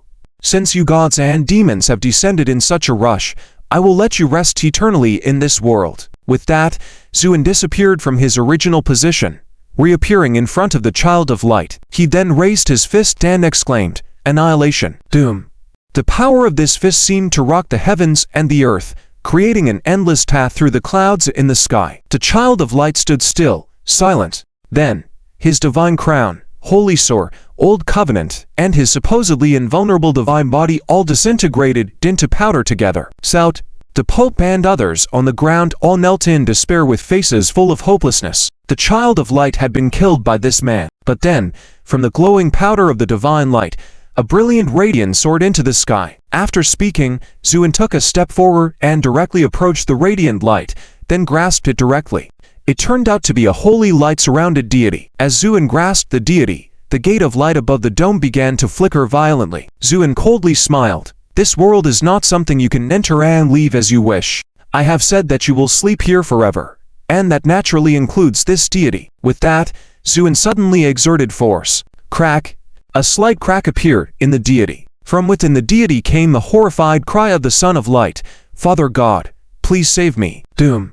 Along with this cry, the gate of light disappeared. Disappearing along with it was the entire sky above. The glittering stars hung in the sky, emitting a cold, diamond-like brilliance. A huge, sun-like deity slowly raised its head. The deity's eyes were downcast, but seemed to contain infinite holy light. The awe-inspiring power of light made the whole world tremble. All members of the Light Church prostrated on the ground, tears streaming down their faces as they loudly chanted the holy name of the God of Light. For them, to catch a glimpse of the Supreme God in their lifetime was enough to die without regrets. As for the Dark Council and the onlookers, even Asmodeus, who was beaten by Yin and left bruised and swollen, looked on in shock. Asmodeus trembled all over and exclaimed in horror, "Is the God of Light actually intervening personally?" However, Zuoan remained calm. He looked up at the deity that occupied the entire dome, a cold smile playing at the corner of his mouth. "Even if I have to use the power of your divine realm to bring the projection down, it seems that this world has a great attraction to you gods and demons." The deity's mouth curled into an eternal smile, and a majestic sacred voice rang out, "Zuoan, although I don't know why the wheel of fate is signaling for your destruction, the fact that you have injured my Son of God is a capital offense." Son of God, Zu, and raised the deity in his hand and faintly smiled. "You mean this waste? Now release the Son of God, and I may consider sparing your soul." Zuoan coldly smiled and suddenly squeezed with force. Doom! The deity shattered, and a brilliant light burst out in Zuoan's hand. The Son of Light didn't even have time to scream before his soul scattered and vanished into the sky. Zuoan had actually crushed the deity of the Son of Light alive. The God of Light let out a roar. The higher the deity's rank, the more difficult it was to give birth. For the high god like the God of Light, a godchild may take millions of years to gestate. So, every godchild was his precious treasure. And now, Zuoan had killed one. In a fit of rage, A radiant divine light appeared all over the dome. This light was purer and more powerful than holy light. Judgment. The god of light uttered lightly. Enormous divine lights were about to fall. This was an indiscriminate attack that could potentially destroy the entire nation of the Light Church once it hit. However, Zuoan chuckled lightly. You set quite a big array, quite intimidating, but...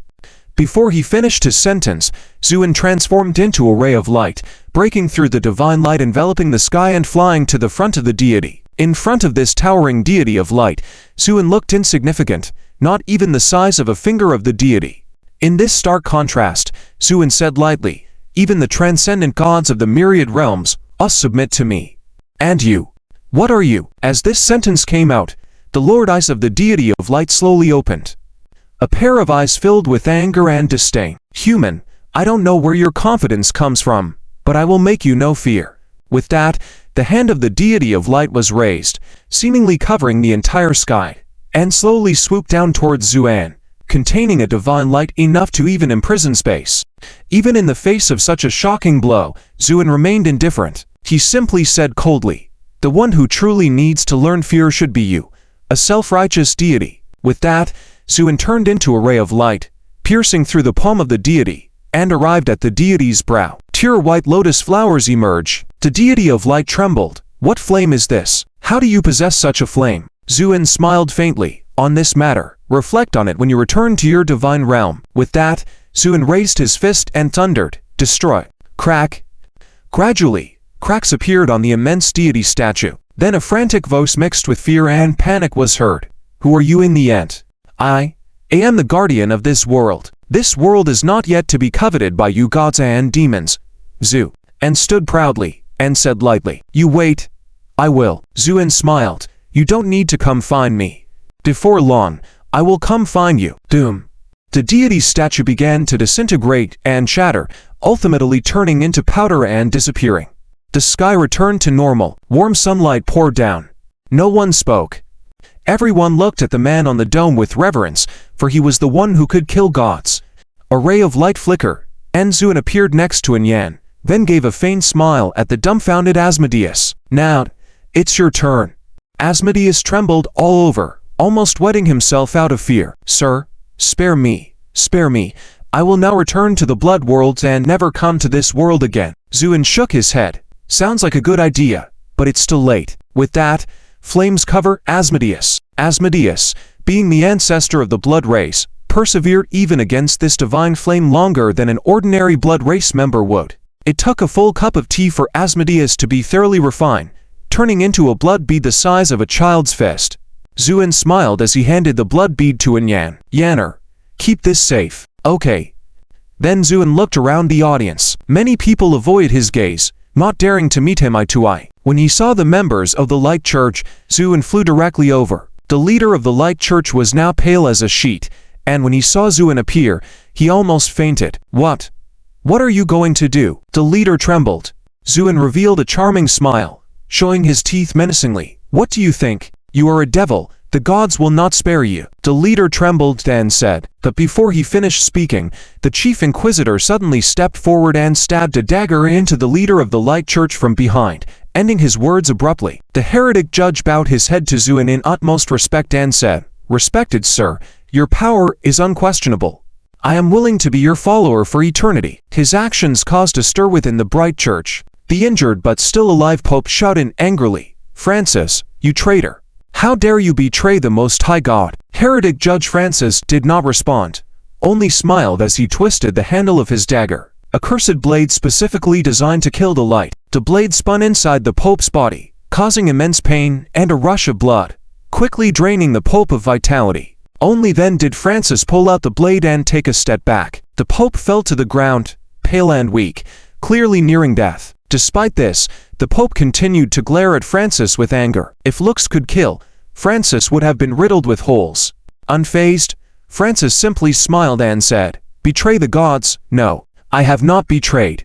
The God of light has been defeated, and a defeated God is no longer a god. With that, Francis bowed respectfully to Zuoan, saying, only you are the supreme God in this world. This action shocked onlookers. As for the Pope, he had already ascended to heaven under the weight of his injuries and anger. In the square, Many middle and lower-ranking members of the Bright Church, seeing their revered god defeated, were already on the brink of collapse. Witnessing the internal strife among the leadership and the killing of the Pope, many completely lost hope and chose to commit suicide with their own swords. However, the remaining high-ranking members showed no intention of dying and instead exchanged hesitant looks.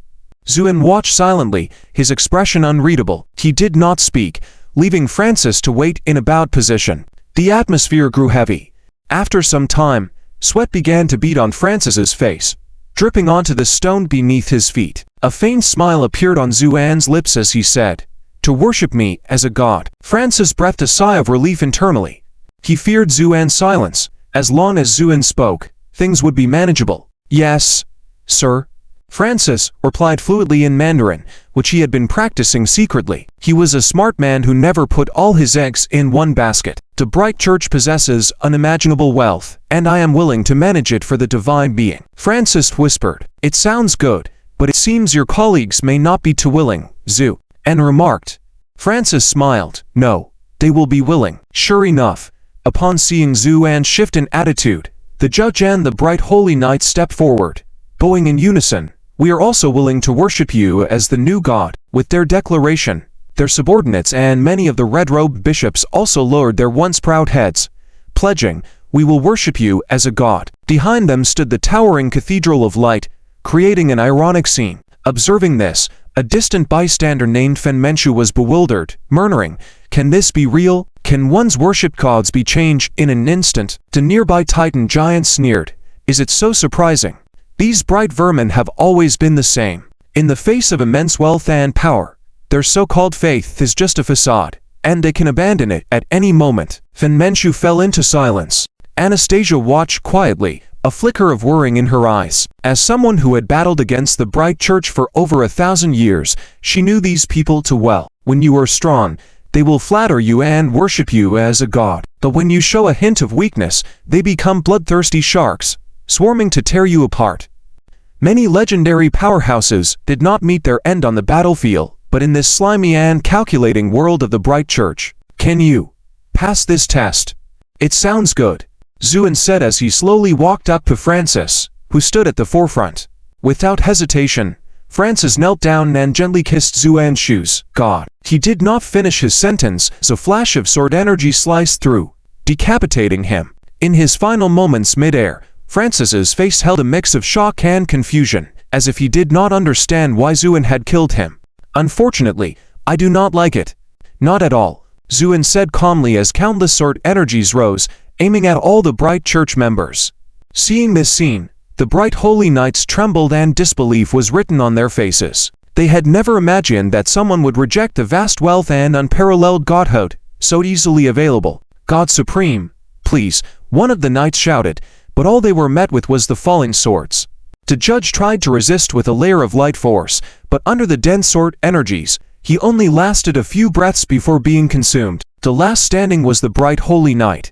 The power of light formed the thick armor, resisting the sword energies, and he dashed towards the square's edge with incredible speed. Almost there. Once past that wall, he might have a chance to live. The Bright Holy Knight felt relief. Suddenly, he felt extraordinarily weightless, his sight soared high, even seeing the top of the church.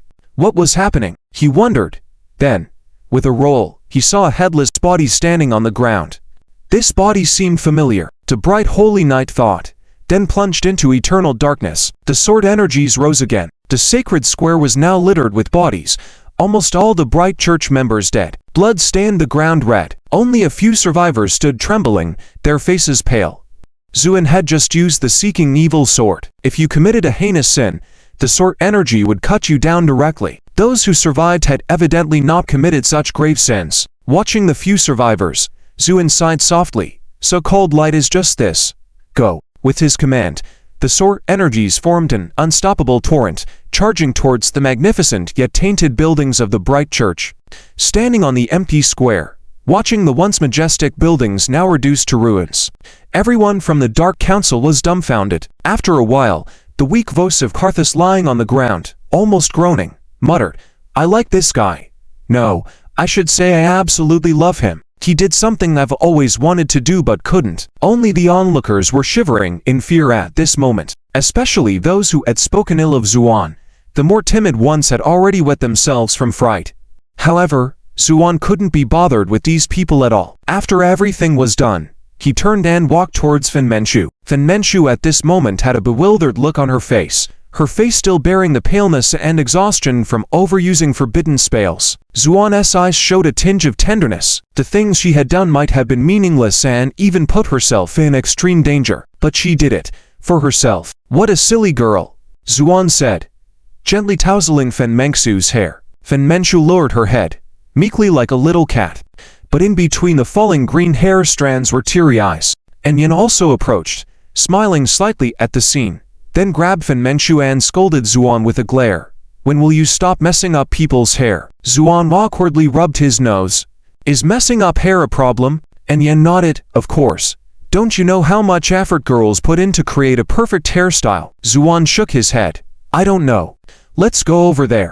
And Yin dragged Fen Menchu away. After they left, Zuoan turned his gaze back to Anastasia and the others, who led her on to the path of darkness. Zuoan's indifferent tone was filled with chill. Anastasia smiled bitterly. Mr. Zhu, no one forced her. Everything was of her own volition. Volition? It's because you saw her dark potential, right?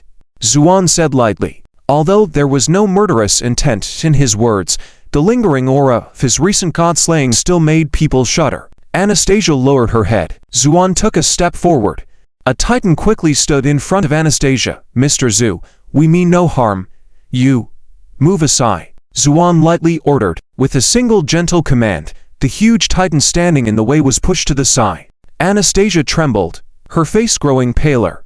But Zuoan simply walked past her, saying faintly, seeing that all of you risked your lives to save her, this matter will be forgotten. Hearing this, the members of the Dark Council all breathed a sigh of relief. Zuoan approached Karthus lying on the ground, a hint of a smile on his lips. Necromancer?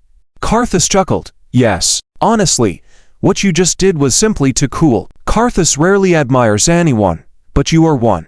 Zuoan smiled, then squatted down, looking at the weak Karthus, saying in a calm tone, it seems like 1,000 years ago, you should have returned to the embrace of the Lord of the Underworld, bearing endless soul agony just to stay. Is it worth it?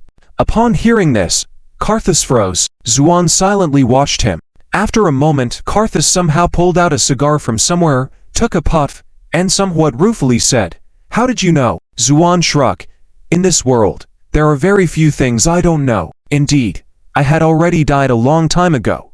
Karthus said lightly. When Anastasia and the Titans heard this, they were all stunned. After a moment, Anastasia forced a smile and said, of course, you are already dead. Can a necromancer be alive? Karthus shook his head, then looked deeply at Anastasia.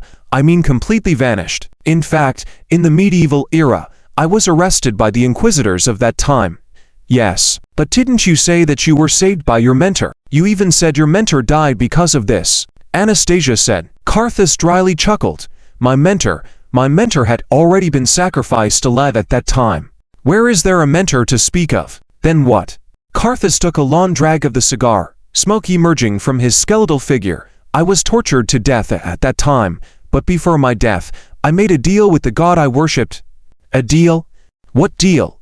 To be resurrected. Isn't that goat? Nightmare interjected. The undying lord ranks second only to the bright god among the higher gods. He does indeed have the power to resurrect, and to live forever. But these gods are always counting every penny. To gain something, you have to pay an equivalent or even double the price. Is that right? Zuoan said lightly. Karthus fell silent for a moment, then nodded. Anastasia trembled, her face growing increasingly pale. So, what price did you pay? Eternal torment of the soul, Karthus said, then adopted a lighter tone. Actually, I've gotten used to it. Anastasia was already in tears. Eternal torment of the soul. Behind those few words lay unimaginable pain, something the general population could never fathom. That as someone skilled in dark magic, she knew very well because any punishment directed at the soul was the cruelest, and especially when it came from a god. Why are you so foolish? Why didn't you tell me? Anastasia gently reached out to touch Karthus's skull, choked with sobs. The light in Karthus's eyes brightened but then dimmed again. Tassia, I love you too. but there's no turning back now. The blow from the Son of Light had shattered his soul contract. He could no longer stay in this world. After a violent shaking, a huge and deathly image slowly rose. Hades Zorn, the supreme god governing over a dozen high-ranking gods in the realm of the dead. Of course, this was not his true form, but a projection of himself here. As for why he arrived so quickly, it was because Zorn sensed something unusual about the soul contract and descended to harvest the soul of Karlsys. Zuoan felt his deathly aura and confidently called him out. "Who are you people? And why summon me?" Zorn's projected image spoke with authority. To majestic power made many people pale, especially Anastasia. Belonging to the dark magic faction, she naturally felt towards this high-ranking god of darkness. Zuoan casually pointed to Karlsys lying on the ground. "Is this your disciple?" "He is my disciple." "All right then. I have taken possession of him. Hand over the soul contract and release him from all soul punishments," Zuoan said calmly. Zorn's image hesitated for a moment, then a sneer of disdain appeared on his face. "Mortal, do you even know who you are speaking to? How dare you be so arrogant and disrespectful?" With his words, an endless godly power emanated, causing the heavens and earth to tremble. Karlsys shivered uncontrollably, feeling like his bones could shatter at any moment. Anastasia and the Titans stepped forward, shielding him. "You all," Karlsys whispered. The nightmare smiled. "You two finally come together. How can it end so soon?" The members of the Dark Council blocked the Divine Tower. Zuoan, a bit impatient, furrowed his brow. "So, you refuse?" "Of course not." Before he could finish, Zuoan strode forward and approached Zorn directly. Because Zorn's image was very tall, Zuoan only reached his ankles when standing in front of him. Zorn disdainfully lowered his head to see what this arrogant ant was up to. But at that moment, Zuoan grabbed his ankle and, with a sudden force, Zorn felt an irresistible power surging up from underfoot. Before he could react, Zuoan lifted him up by the ankle and started pounding him mercilessly. Dang, dang, dang. Zuoan used Zorn like a club, relentlessly smashing him until the entire square was pockmarked. Then he stopped and said casually, "I don't have time to waste on you. Now tell me, will you comply or not?" Zorn was completely stunned. He was the supreme Hades after all, yet here he was, being grabbed by the ankle and beaten like a drum by a mere mortal. This contrast was too much for him to accept at the moment, so he remained silent. But his silence was seen as resistance by Zuoan. Zuoan nodded slightly. "Not bad. Let's continue." Saying that, Zuoan grabbed Zorn's ankle and started beating him mercilessly again. "Will you comply or not?" "Oh, your bones are tough. Let's continue." Zuoan was getting into the groove, even treating Zorn like a hammer, hitting wherever he pleased. Just then, Anastasia trembled and shouted nervously, "Sir, please stop. You might end up killing him if you keep going." Zuoan finally halted, looking at the high-ranking god who had already been beaten into unconsciousness. "No wonder he didn't respond when I spoke to him," Zuoan said, releasing his grip and approaching Zorn. "I'll give you 3 breaths time.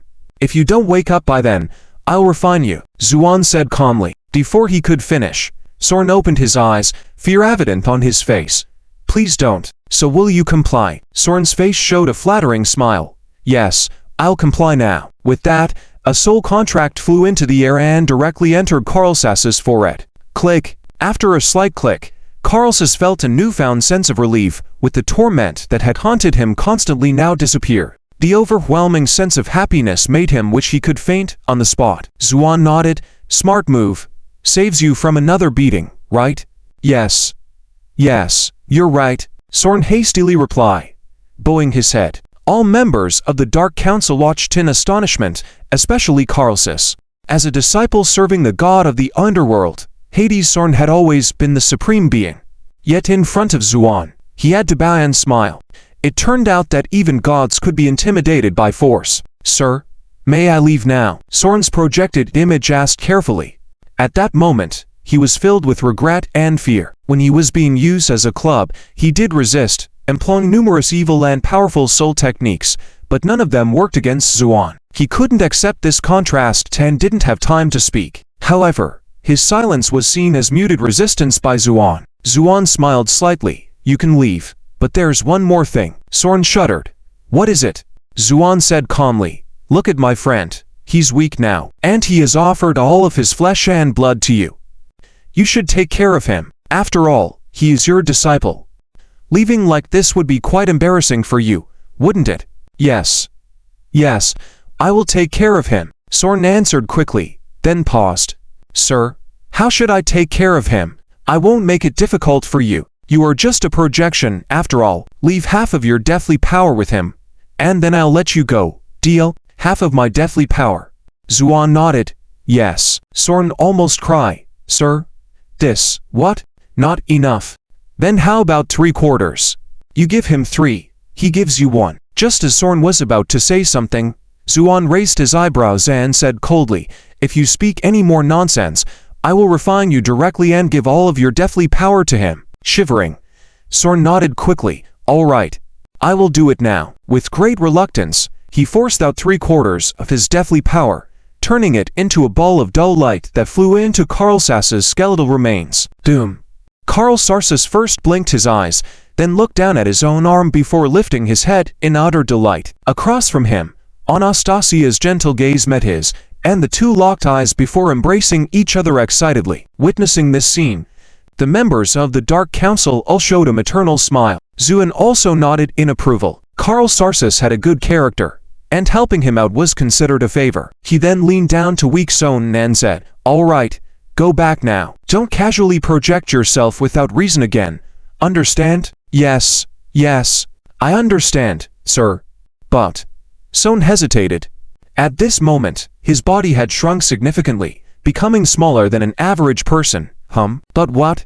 Zuoan raised an eyebrow. Sir, could you please reward me with your name and surname, so I can report back properly? Zuoan was now on the verge of tears.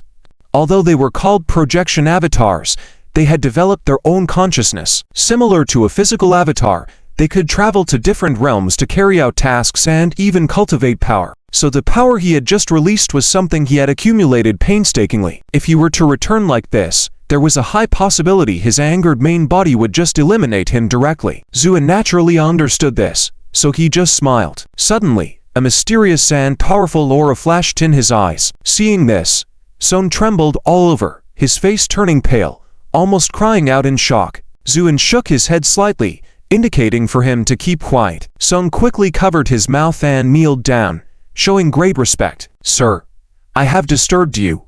I deserve death. Enough. Go back and tell your main body that I am in charge of this realm now. Don't get any ideas, otherwise, there will be no mercy. Zuoan was terrified, almost wetting himself, if he had anything to urinate. He knew that this powerful being, who once shocked the universe as a supreme killer god, never exaggerated, because in the past, he had reached the peak of all realms, a supreme and respected figure. Compared to him, Zuoan, a mere god of the underworld, couldn't even bear his glance. Yes. Zuoan quivered as he spoke. Leave. Zuoan waved his hand. Zuoan felt as if he had been pardoned, deeply bowed, then disappeared on the spot. Zuoan turned back to the others, smiling. All right, the matter is perfectly resolved. This is a lifeless land, with endless skeletal warriors constantly battling. The skies are full of bone dragons clashing. There is no blood, as there are no living beings present. Instead, there is an endless sea of white bones. In the middle of this realm stands a peak made of piled white bones,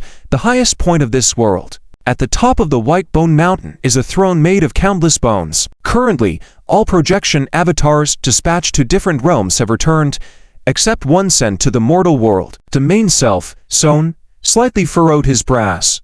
In the realm of death, he is the ruler. Thus, one frown from him can make countless skeletons turn to dust. At this moment, the space fluctuated, and Zuoan's projection avatar fell through. However, its power was greatly weakened. What's going on? A majestic voice rang out. Zuoan knelt down immediately, trembling as he moved forward a few steps. The connection between projection avatars and the main self allowed Zuoan to provide all the information seen and heard in the mortal realm. The grin deity sitting atop the throne made a cold and detached expression, his face changing drastically. The entire realm of death trembled because of this action. Ground crevices appeared, and endless bone dragons and skeletons all turned to dust. Those who survived quivered, kneeling and bowing incessantly towards the White Bone Mountain. They didn't know what shocked their deity so much. It took a long time for calm to return. The main deity's expression became incredibly serious. Is all of this true? The question was unnecessary, as Zuoan was just a projection avatar, incapable of lying. This, however, indicated how much the main deity was shocked. Yes, it's absolutely true. The main Zuoan's eyes sparkled, but fear crept onto his face. If everything is true, once this news spreads, it will shake the heavens and myriad realms. However, judging from the situation, this senior didn't seem to have fully regained his power yet, nor did he want to reveal his strength. With that in mind, he sternly said, "Excellent job." As he spoke, a glow entered the avatar's forehead. His previously weakened aura suddenly surged. The other projection avatars around him watched with envy. "Never let a word of this out," the main Zuoan said sternly. Yes, everyone obediently agreed. After all his avatars left, the main deity's expression turned heavy as he lowered his head, his hands under the throne trembling slightly, because he was afraid. Although that person had not fully recovered his strength, the main Zuoan knew that to survive in the myriad realms, he had to learn to be in awe. And that man, he was someone even the gods, demons, and creatures of heaven feared the most. Fortunately, he didn't seem angry. Otherwise, he might not have had a chance to survive. The Grin deity inwardly rejoiced and made a firm decision.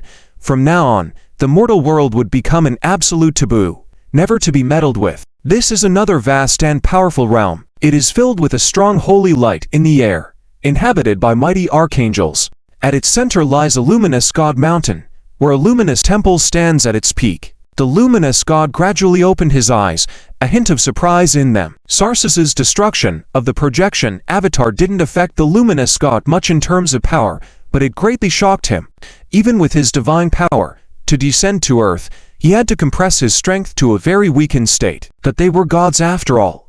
Moreover, one of his divine sons had also descended, only to be destroyed by Sarsus. Who was this Sarsus? Why could he cultivate such powerful strength in such a low-dimensional plane? And why did the wheel of fate suggest that he must be killed? Suddenly, there was a crest sound. The luminous god looked up, then froze in shock. On the wheel of fate, which resided in the center of the temple, there was a deep crack. How is this possible? The luminous god was utterly horrified. The wheel of fate governed the fates of all beings in the realms overseen by the luminous god, claiming to be an indestructible supreme divine artifact. Why was there suddenly a crack? It seemed to be responding to his doubts. Calces knelt respectfully in front of Zuoan.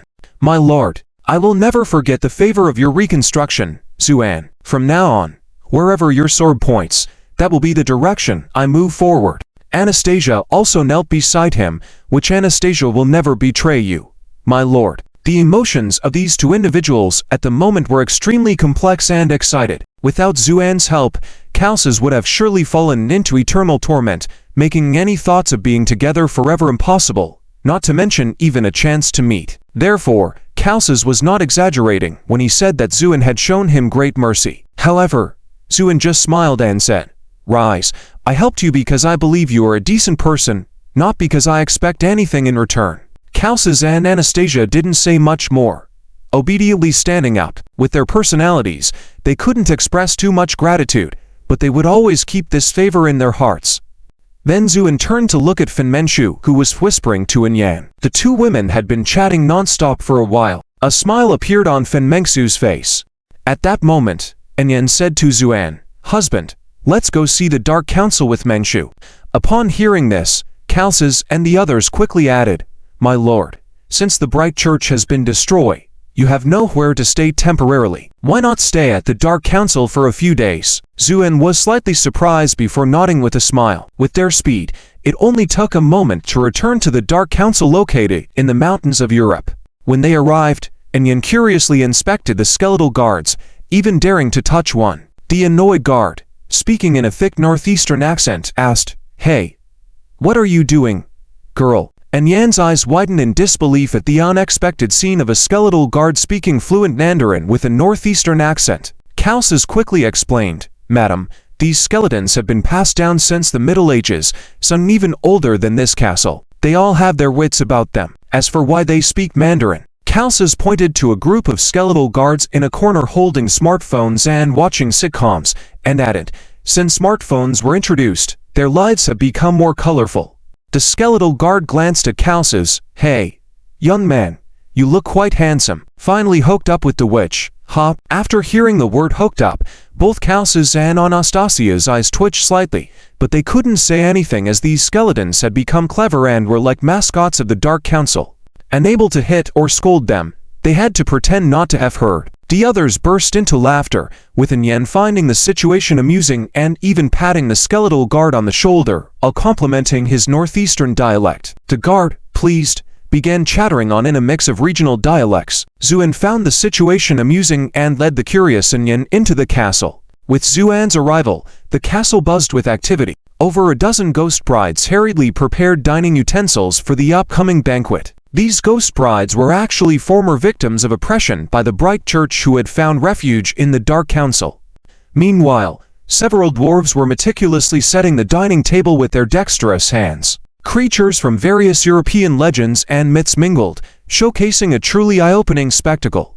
Nightmare chuckled. These are all supernatural beings oppressed by the Bright Church, who we have welcomed into the Dark Council. Zuoan nodded, and Yen, enthralled, watched the dancing fairies in the sky. I'm sure Xiang and Nini would love these fairies. And Yen eagerly suggested, prompting Zuoan to summon the fairies and even the beings of the night elves through an imprint left in the elven realm. Within moments, Zuxian and Zunan appear in the Dark Castle, followed by Isabella and others, with even Elder Luna stepping out of the elven realm. While the night elves remained neutral, they still maintained relationships with various factions. Hence, Luna, as the voice of the elven deity, had interactions with members of the Dark Council.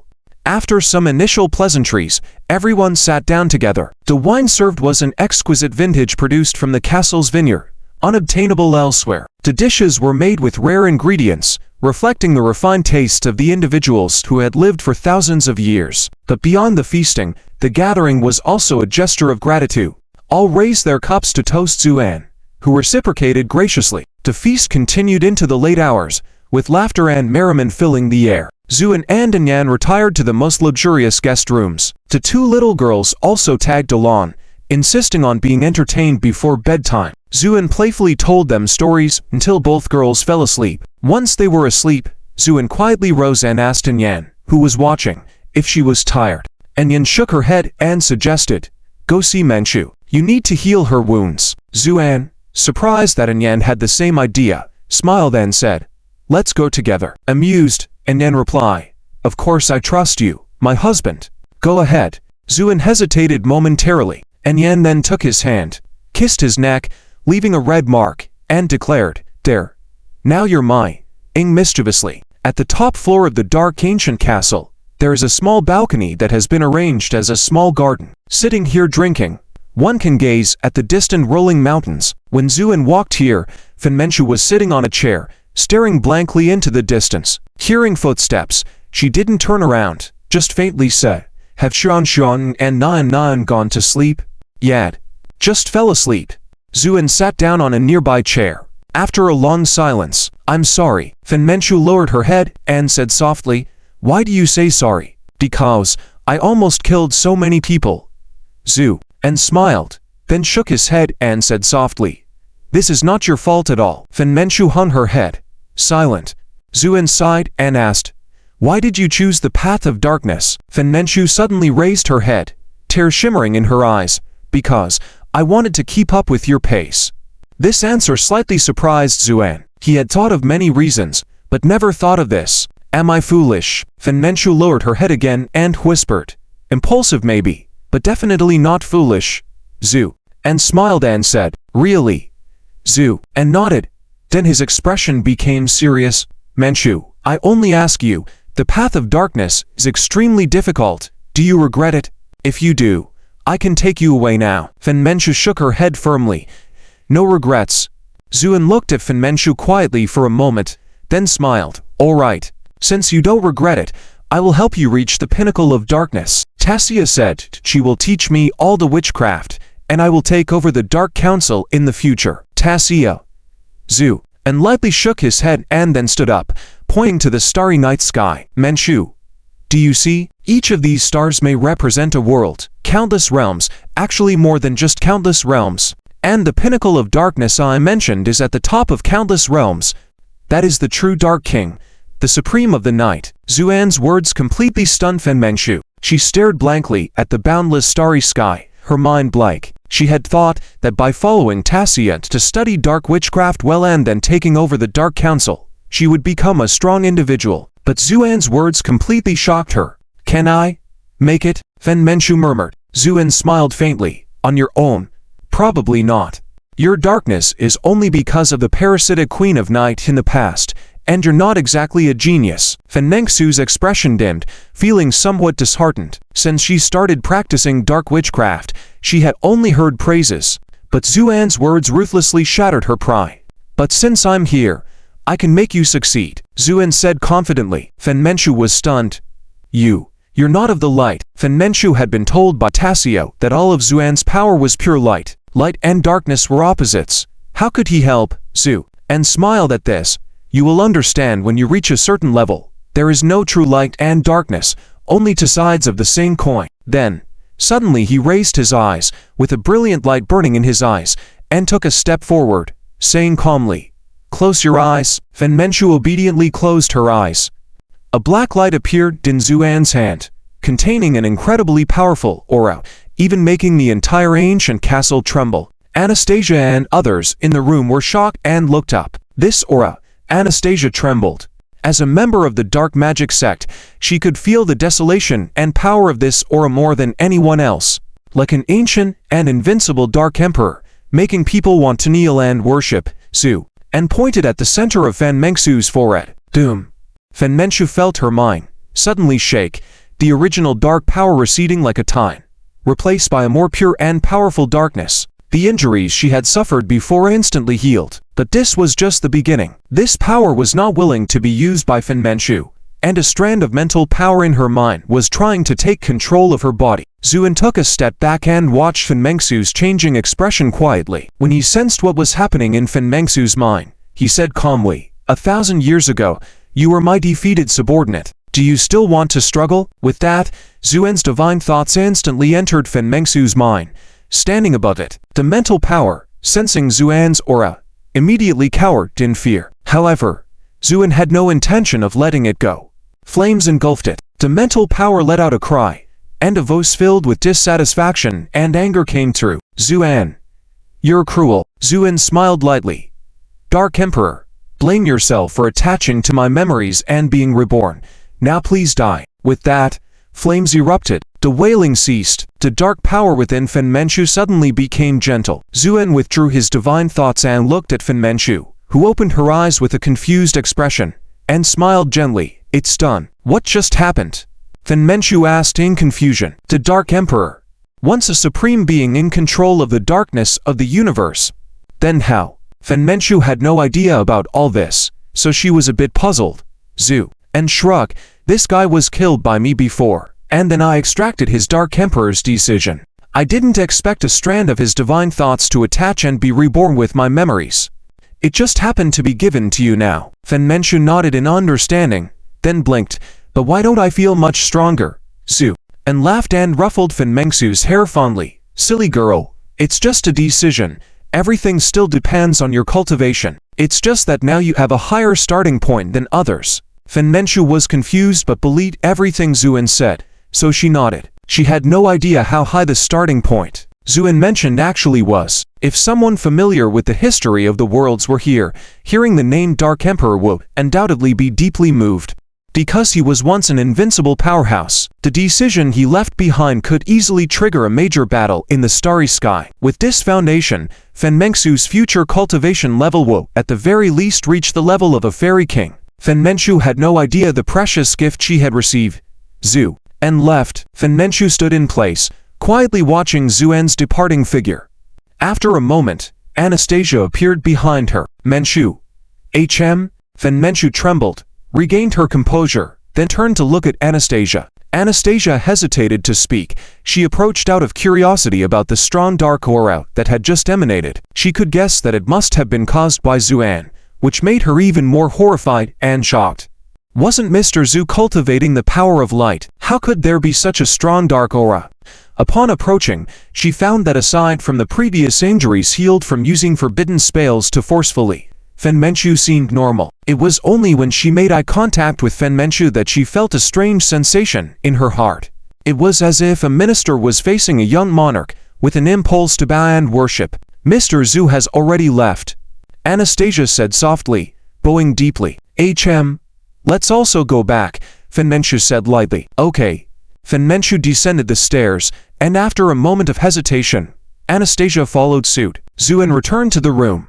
The mother and daughter were already lightly snoring. Zuoan smiled, laid down on the bedside, and quietly examined Yan's sleeping face. But soon, a smile appeared on Yan's lips uncontrollably, and her tightly closed eyes formed crescents. Zuoan teasingly reached out and pinched her nose, feigning seriousness. Are you pretending to sleep? Yan whimpered, opened her eyes, and somewhat aggrievedly said, Oh, you've hurt my nose by pinching it. Zuoan quickly let go, saying with concern, Really, I fooled you, silly. Yan laughed mischievously and suddenly pinched Zuoan's nose. Call me big sister. Yan pouted, looking serious. Why? Just because I'm older than you. Stop kidding. How can you be older than me? Just call me or I'll squeeze harder.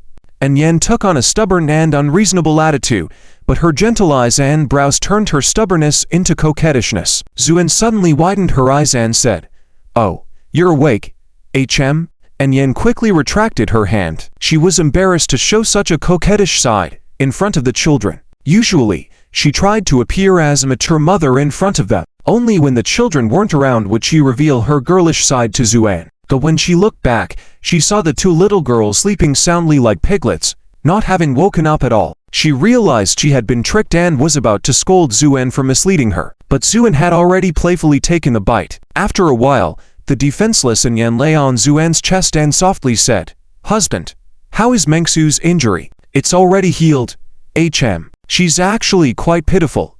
After a while, Zuoan heard Yan only say half of a sentence before falling silent, so he looked down. He found Yan curled up in his arms, already sound asleep. Zuoan sighed softly, gently stroking Yan's cheek. Silly Yaner, were you not pitiful before? Just as the Zuoan family settled in the Dark Council, the Church of Light was completely destroyed. The Son of Light and Blood Ancestor were slain, and even the projection of the Light God was defeated by Zuoan. This news had already sent shockwaves throughout the world, shaking both the forces in the light and in the dark. Those who had previously underestimated or even mocked Zhu, and were now trembling with fear. Sun gave Zuoan a nickname, the Sovereign of the World, signifying his unrivaled dominance, the unquestionably foremost figure. This nickname quickly spread, and no one contested it. However, amidst all the uproar, Zuoan seemed to have disappeared and had not appeared in public. 1 month later, in Cancun, the most famous tourist city in Mexico, located along the coast of the Caribbean Sea,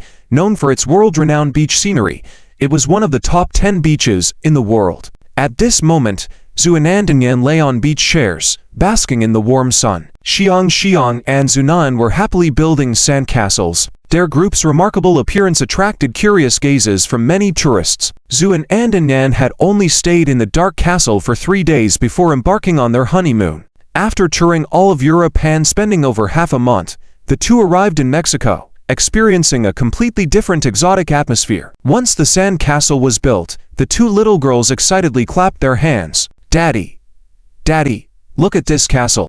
Isn't it beautiful? Zuoan looked up and smiled approvingly. It's really beautiful. Did you two build it? Yes. Xiang and Zunan proudly nodded, then turned to look at Yuna and Isabella. When the dark elves saw the sand sculptures built by the two girls, they couldn't help feeling a bit stunned. The elven tribe had an innate affinity for nature and a strong artistic talent.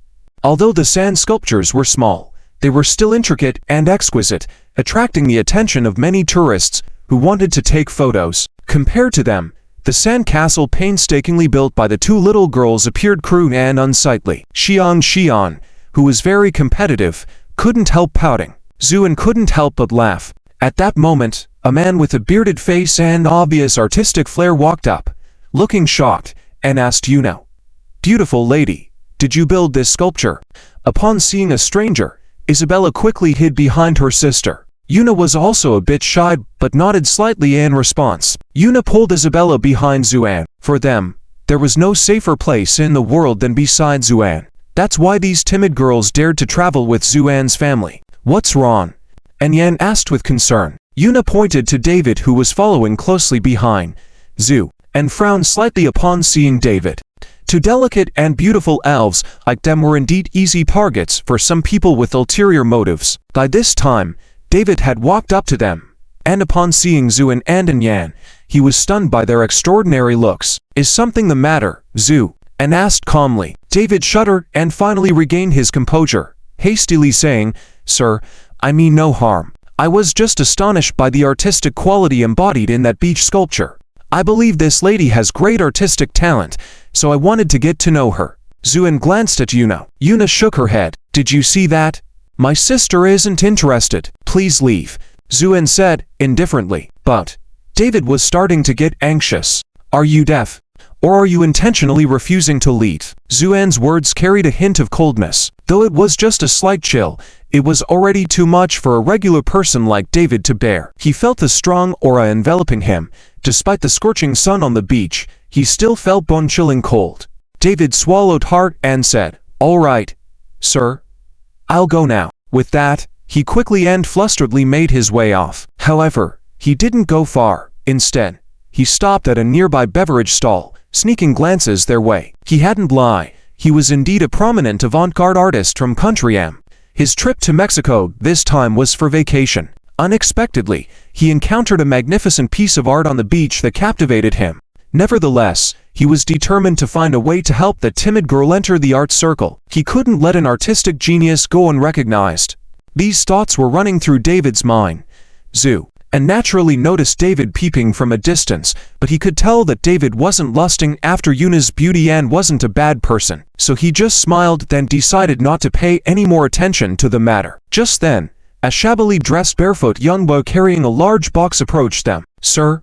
Madam? Would you like some avocados?" "Avocados?" And Yan asked. "Yes, freshly picked, top-quality avocados right off the tree." The boy quickly put the box on the ground, opened it, and took out a few fruits to show them. "Madam, take a look. These are from our own plantation." The boy was eagerly promoting his goats. At this moment, Zuoan and Zuoan also came over. "What is this?" Zuoan innocently asked. Seeing the two young girls close to his age, the boy blushed and stammered. "Avocados, oh.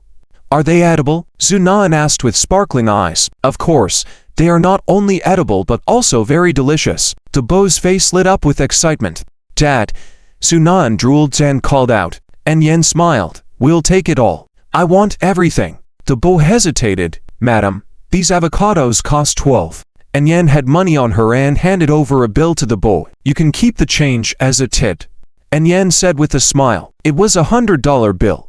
The boy was stunned for a moment before excitedly accepting. "Madam, please, take this box too." And Yan nodded. The boy bowed deeply before running off. After he had left, Zuoan said, "Yanner, the money you gave him might actually harm him." "Huh? Why?" And Yan, feeling a bit of affection for the boy, as he was almost the same age as her daughter and was even barefoot, bought all the fruits out of pity. Zuoan said nonchalantly, "Didn't you notice the scars on the boy's body wherever his clothes didn't cover?" "Ah." And Yan was shocked. "I didn't notice that. What should we do, Zu?" And smiled. "Don't worry. Someone will come looking for us soon." Looking for us, yes. As expected, within 15 minutes, a group of fierce-looking men with guns appeared on the beach. Seeing these men, people on the beach scattered, particularly the local vendors, who fled in fear. Even David, who had been secretly observing, was dumbfounded. While he wasn't from there, as a neighboring country, he was well aware of the social conditions in Mexico. These fierce-looking men were undoubtedly local gang members, because the most famous things about Mexico were the desert, cactus, and the local gangs. These gangs were all extremely greedy, using extremely brutal methods. David was sweating bullets. In his view, Zuoan and his group were all tourists, literally like lambs to be slaughtered in Mexico. But most importantly, the girls in Zuoan's group were extremely beautiful. If they fell into the hands of local gangs, it would be unimaginable. Thinking about this, David gathered his courage and ran over to Zuoan. "Sir, please leave here quickly." David shouted urgently. "Leave? Why should we leave?" And Yan asked in surprise. "The local gang members are coming over. You are all in danger," David said hastily. He thought that upon hearing this, the girls would be afraid. However, To his surprise, Yan and the rest just smiled. Even the timid girl appeared calm, seemingly unafraid. As the fierce-looking men approached the group on the beach, David sighed, knowing there was no way to escape now, but he couldn't just stand by. So he gritted his teeth and went forward. "Brothers, these people are all my friends. Please leave, okay?" David spoke in Mexican while taking out a few bills from his pocket. The leader was a squint-eyed man with a fierce expression. Upon seeing David, he scrutinized him and then fixed his gaze on Zuoan. Wagwaran, the man with triangular eyes, sneered, his gaze sweeping over Yuna and others, his eyes filled with a hint of astonishment and greed. Zuoan leaned back on a beach chair, meticulously trimming his nails with a delicate nail file, completely ignoring the man. The triangular-eyed man thought Zuoan was being intimidated, so his arrogance grew even more as he pointed at a box of avocados on the ground. "Who sold you guys this stuff?" And Yan was somewhat displeased with the arrogance of these people and coldly replied, "Do we need your supervision on who we buy things from?" "Of course we do, because this beach is my territory." The triangular-eyed man tilted his head. Someone dragged a little boy forward. This little boy was the one who had just sold avocados, but now his face and body were covered in injuries, and he had been dragged over in a faint. Seeing this scene, Yan's face turned cold, her eyes growing even colder. She was a very gentle girl, but that didn't mean she could tolerate such evil. "He sneaked onto my territory to sell things, and this is the punishment he deserves. And you guys." The man took out a crisp new $100 bill, greed appearing on his face. "Since you can spend so much money on buying rotten fruit, you naturally need to face some consequences." Zuoan did not even look up. She just asked quietly, "Consequences? What consequences?" The triangular-eyed man extended a finger, greedily saying, $10,000, and I'll let you go. Of course, if you can't come up with that much cash now. The man gestured towards Yuna. "Give me this girl, and I'll take half of the fine from you tomorrow." Upon hearing this, the faces of Yan and the others turned cold. David, on the other hand, looked anxious. The thing he feared most had happened. Although he was afraid, he mustered up the courage to approach for the sake of the art prodigy he valued. "This brother, I think we need to discuss this matter. $10,000 is too expensive, and this girl is already preparing to study art in M country, so you should get lost."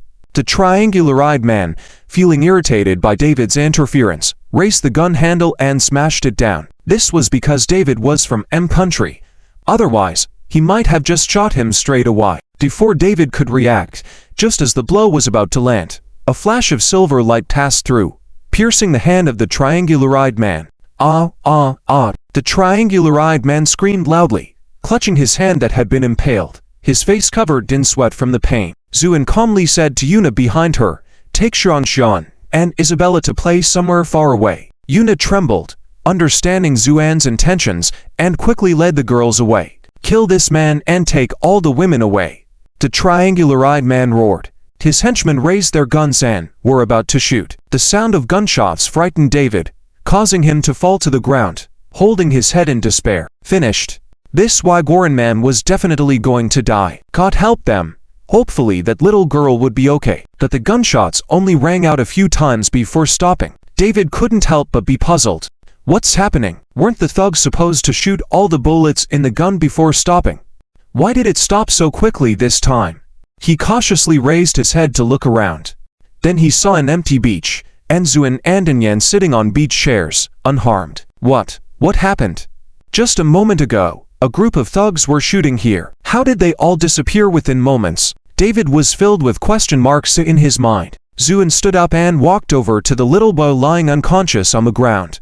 She crouched down to look at him, sighed softly, reached out her hand, and a subtle light entered the little boy's forehead. After a moment, the boy opened his eyes. At first, he looked bewildered, then he shuddered, quickly covering his head. "Mr. Hash, please don't hit me. I know I was wrong. I just wanted to sell some fruit to earn money to buy a pair of shoes." The boy's cry was full of fear.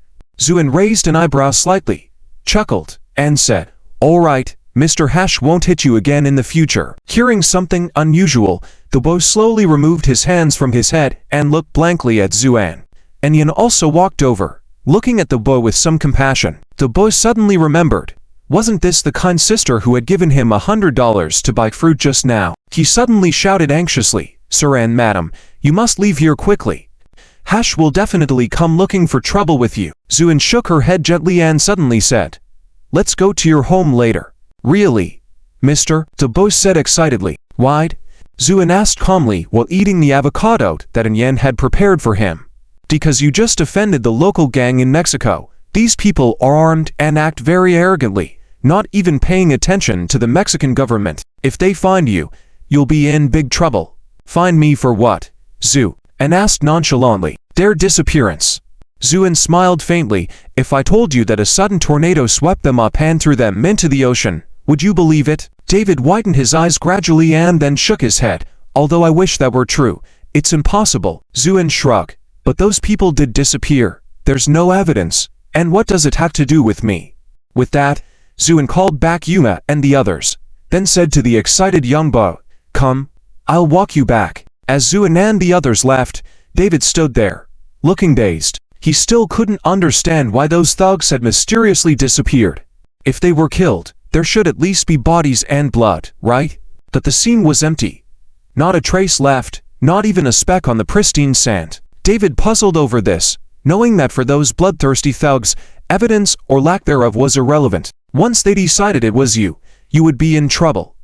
Thinking this, David took out his phone, hesitated for a moment, then finally dialed a number. After a moment, the call was answered, and a woman's cold voice came through. David, I'm surprised you're still alive. David wryly smiled. Nikita, why do you want me dead the moment you see me? Because no woman would have good feelings towards a man who abandons and betrays them. Nikita's voice was icy over the phone. Nikita, honestly, I regret the past relationship, but I am an artist.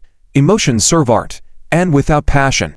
Nikita glanced at her specially made watch, and casually said, if you're going to continue with this nonsense, I'll hang up. Don't. I really need your help this time. What is it that has the famous artist asking for help from a mere FBI intelligence officer? Nikita coldly remarked. David retold the story, emphasizing Yuna's artistic talent. Believe me, Nikita, the art of that girl is the most perfect I've ever seen. With a little refinement, she will shock the world. Though she couldn't see it, Nikita could imagine David dancing with joy at the moment. Are you calling to send your ex-girlfriend to help a girl you admire? Nikita said coldly. David paused for a moment, then said, Nikita, I was wrong before, but this time I hope you can help me. And quickly because I just heard the young boy mention, those thugs are called Hash. Hash? Nikita's expression turned grave upon hearing that name. Those several Chinese are in big trouble. Hash's backer is Gonzalez, the drug lord who controls most of Mexico City's drug market. David's face turned pale. What should we do? Nikita hesitated for a moment, then said, wait for me on the beach. I'll be right over. The most urgent thing now is to get these people out of Mexico as soon as possible, to the US or back to China. But they can't stay in Mexico. Okay. I'll wait for you, and thank you, Nikita, David said sincerely. Nikita ignored the man's thanks and hung up the phone, driving straight to the beach. Her mood was heavy. She knew better than anyone how dangerous Gonzalez was, a ruthless figure who would dare to assassinate even the former president. By the time she arrived at the beach, it was already dark, and the temperature had dropped by the sea. David stood shivering in the sea breeze. When he saw Nikita's car, he quickly approached and said with a smile, Nikita, you look even more beautiful. Enough with the pleasantries, let's go find the kid, Nikita said, driving off. As she expected, the beau's home was not far from the beach. Unlike the beautiful buildings and views on the beach, this area had low houses and dirty roads. Along the way, countless villagers stood curiously on the roadside, watching Zuoan and the others. The young boy introduced eagerly. When they arrived at the beau's home, located in a remote area on the outskirts of the village, the house seemed about to collapse. The boy called out, Solo, Ina, come out. Following his call, a boy and a girl came out excitedly. The elder one was around 5 or 6 years old, and the younger one was about 3 or 4 years old, both dressed in worn-out clothes. When they saw Zuoan and the others, they looked somewhat timid. The young boy raised a bottle in his hand and said with a grin, Look, what is this? Cola. The two children's eyes lit up, and they ran over. Solo, you drink first, the rest is for Ina. The boy distributed it.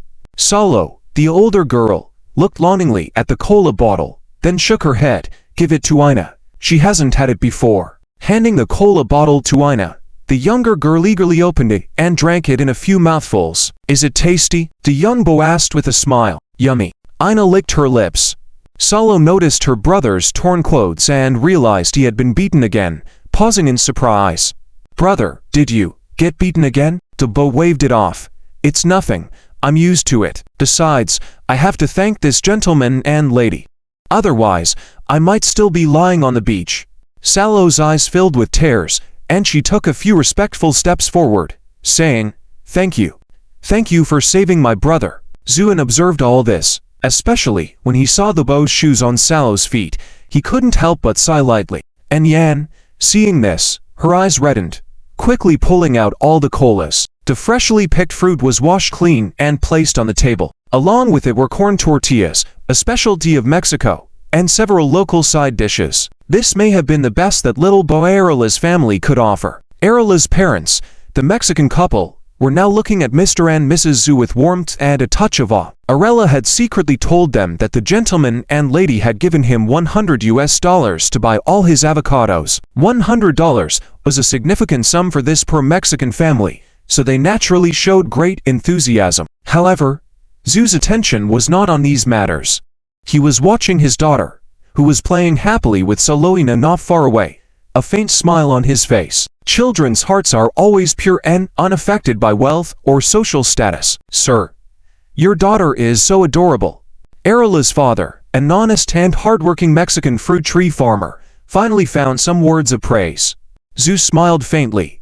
Thank you. And then fell into silence. Although Arela's parents were not well educated, they could still see that Zhu and Enian were not ordinary people just by their demeanor. Their calm and noble aura made the couple somewhat careful in their words.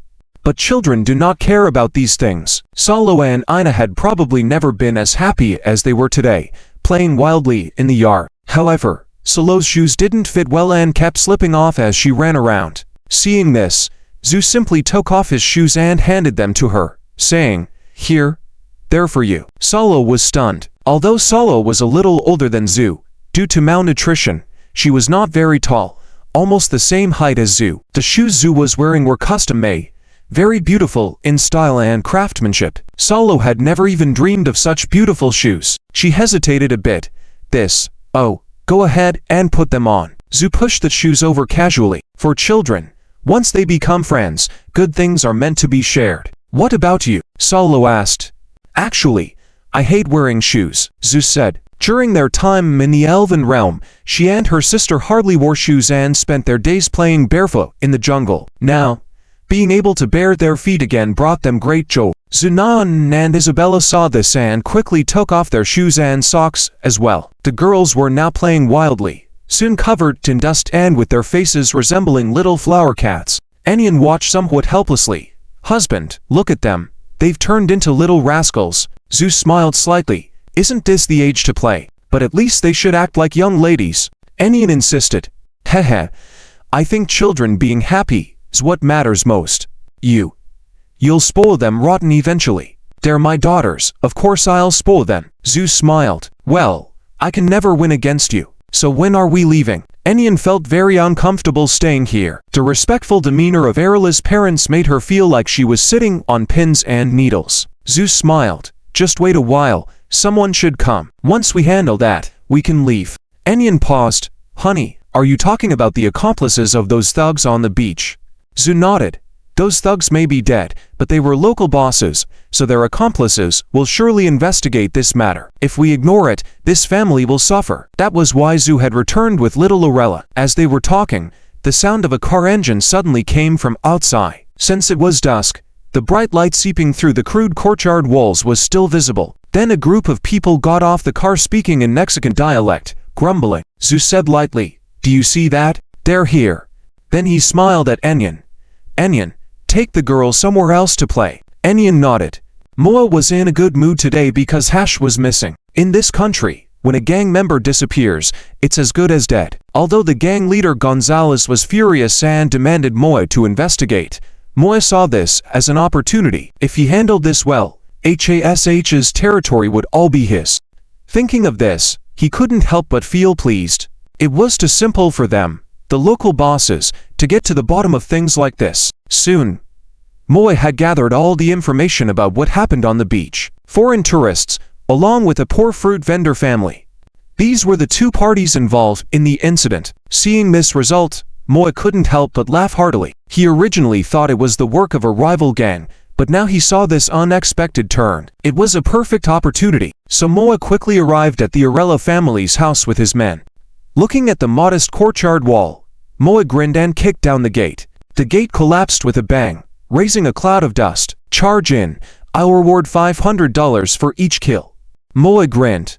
Yes, in this magical land, the price of a life was only $500. Moe's men readily agreed and rushed inside. While outside, Moe lit a cigarette and then exhaled a smoke ring, awaiting the sound of gunfire. But there was none. No sound at all. It was as if his men had all disappeared upon entering. Moe was puzzled, but before he could react, a sword beam slashed through, cutting his cigarette and his gun hand. The pain and blood quickly made this once fearless man let out a huge scream, his eyes filled with infinite terror. At that moment, the courtyard wall collapsed entirely, and Moe was terrified to see all his men dead, their blooded bodies creating a chilling scene. Shaking all over, Moe saw a man walking toward him from the pile of corpses, giving him a faint smile. "Been waiting a long time, and now you're here at last." It was a face from the Huaxia country. Moe trembled all over, not just from the intense pain, but also from fear.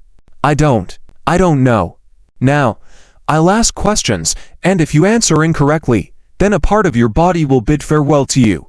Understand?" Zuoan said calmly. Moe shuddered and nodded. A ray of sword light flashed, slicing off one of his ears. Moe let out a miserable cry. "Wrong answer, because you can only answer with yes or no." Moe trembled even more fiercely, his face pale, his eyes full of fear as he looked at Zuoan. He had thought he was ruthless enough, and his boss Gonzalez was even more cruel. But compared to this man, he felt like a helpless baby. Zuoan smiled. "Are you all here to kill off this family and take them back as spoils of war to show off?" No. Zuoan shook his head. "This is really not a good start." With that, a ray of sword light swept over, directly severing Moe's leg. In the midst of the cries of pain, Moe fell to the ground. The entire family of Alara in the house was trembling in fear. They had witnessed everything that had just happened. The sudden appearance of the bandits made Alara's parents understand something. If it weren't for Zuoan today, the ones lying dead on the ground would have been their family of 5. But they never expected that the seemingly refined Zuoan would be so brutal. Alara's father saw countless flashes of white light when the bandits rushed into the courtyard, and then the bandits didn't even have time to scream before becoming corpses. And now the screams coming from outside made his calves cramp. Who was this man from the Hua country? Why was he so powerful? Moe carried the same thoughts. He had already lost an arm, a leg, and an ear. This made his previously ferocious image look somewhat ludicrous, and the cruel smile that once filled his face now bore infinite terror. What do you want? My boss is Gonzalez. You. Moe trembled as he spoke, pushing with his remaining leg, trying to move further away from Zuoan, who was slowly approaching. Zuoan remained indifferent, his eyes filled with coldness.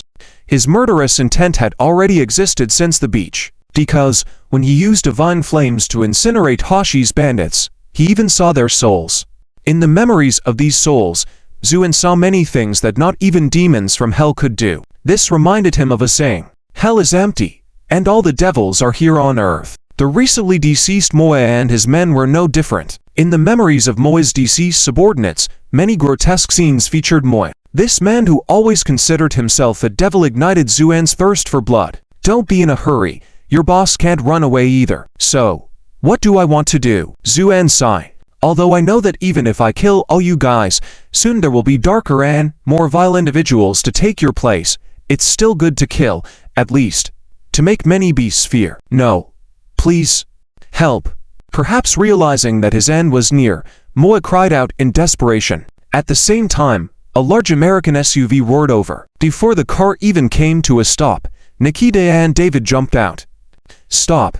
Nikita pulled out a gun and aimed it at Zuoan, shouting in a deep voice. Moe, seeing this as a lifeline, cried and crawled towards Nikita, shouting, "Please save me. This man is truly a devil. He has killed all my people." Nikita caught sight of the bodies littering the courtyard, and even though she had witnessed death before, this scene still sent shivers down her spine. As for David, when he saw the scene, he knelt on the side and began to vomit uncontrollably, as if trying to vomit out all his gall. Zuoan watched Nikita and David with interest, a small smile on his lips. Then he took a step forward. "I'm an intelligence officer of the special branch of the FBI stationed in Mexico. I command you not to move. Put your hands on the back of your head, and then kneel down. Otherwise, I will shoot," Nikita shouted hoarsely, though her heart was filled with fear. The way this man had just looked at her had sent shivers down Nikita's spine. What kind of look was that? Devoid of emotions, lofty, as if he were an emperor wielding the power over life and death, judging the world's sins. Surprisingly, Zuoan actually stopped in his tracks upon hearing her words, then faintly smiled. "FBI people from the M country?" Nikita nodded. "That's right. These people." Zuoan nodded. "I killed them." By this time, Moy had crawled to Nikita, on the verge of breaking down as he cried, "Please save me. This man is a devil, he's not human." Nikita's expression grew even more serious, as she recognized this person. It was Moy, the right-hand man of the notorious drug lord Gonzalez, known as the Cannibal. Moy was now nearly collapsing in fear at the hands of this man. Zuoan crossed his arms, watching the scene calmly. "Since you are from the FBI, you should know how much blood these people have on their hands. And they came this time to wipe out this poor family." Nikita believed what Zuoan said. Whatever horrific deeds Moy and his men had committed were unsurprising. But she still said firmly, "Even if they are all bad guys, they should be handed over to the law for judgment, not for you to decide with killing." The phrase she used in the end was in Mandarin. Zuoan smiled slightly. "Your Mandarin is not bad, but let me tell you, if I hadn't been here today, this innocent family of 5 would be dead now, and the killers would never face the so-called justice you speak of." Nikita fell silent, for she knew Zuoan's words were true. Killing to stop killing may not be the best solution, but it is definitely the most effective. Some beasts, only when they realize there is retribution in this world, will they fear. Retribution? Nikita furrowed her brow, understanding the meaning of the Mandarin word. "I don't believe in retribution, I only believe in the law." Zuoan chuckled. "Retribution may not have existed before, but now it does, because I am their retribution." As he spoke, Moy, who had been begging for mercy, suddenly jumped up on one leg, attempting to grab Nikita and wrestle the gun from her. Fresh blood and brain matter mixed together, splattering down. David, who had already almost vomited, couldn't help but open his mouth again and began to vomit. Nikita stared blankly at the scene, trembling all over after a while, shouting, "You've killed all these people.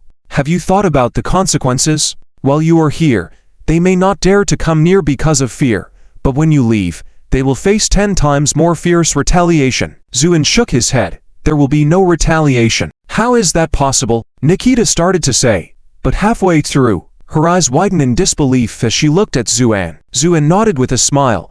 "You are a very smart person." Nikita struggled to contain her inner fear, starting to tremble because she guessed Zuoan's intentions. But how could that be possible? The opponent controls most of the drug trade in Mexico. "It's late.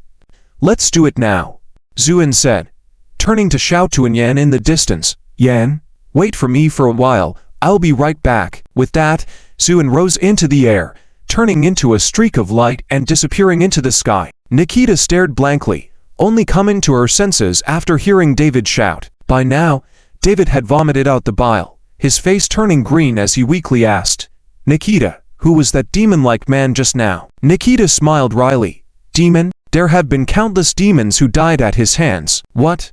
David widened his eyes, stunned in place. Nikita looked at the bodies all around, gritted her teeth, then pulled out her phone and dialed a number. "Hello, dear Nikita.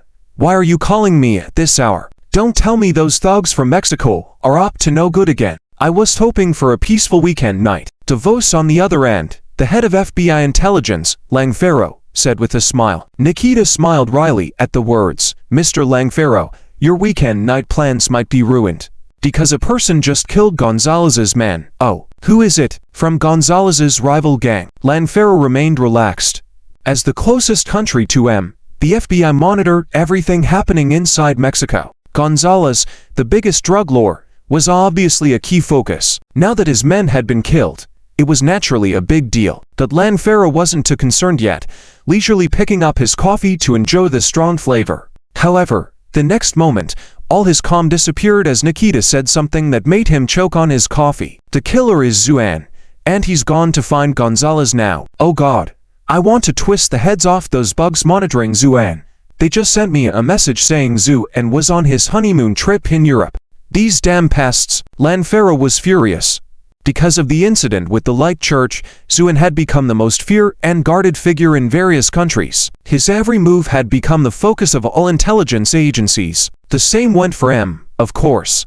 Lanfero had issued strict orders that anything related to Zuoan was top priority. Any new discovery had to be reported immediately. Without Nikita's report, the entire FBI, and even the whole of M, would still be unaware of this incident. Nikita, you have done a great service. I will report to my superiors. I'll hang up now. With that, Lanfero quickly ended the call to report the incident. Soon, the entire top echelon of M was shaken. The president of M urgently called a meeting. The focus of the meeting was whether Zuoan's actions would cause turmoil in Mexico and thereby harm M's interests. The conclusion came quickly.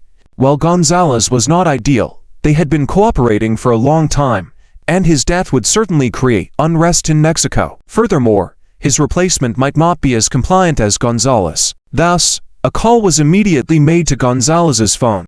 At that moment, Gonzalez was swimming in his luxurious villa, feeling content. When the phone rang, his attractive blonde secretary approached him. Sir, it's a call. Gonzalez frowned.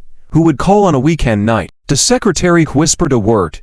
M. Hearing this, Gonzalez was taken aback, then quickly answered the call. As soon as he picked up, he heard Lanfero yelling on the other end, Gonzalez, you bastard. The voice was loud enough for even the nearby maid and bodyguards to hear.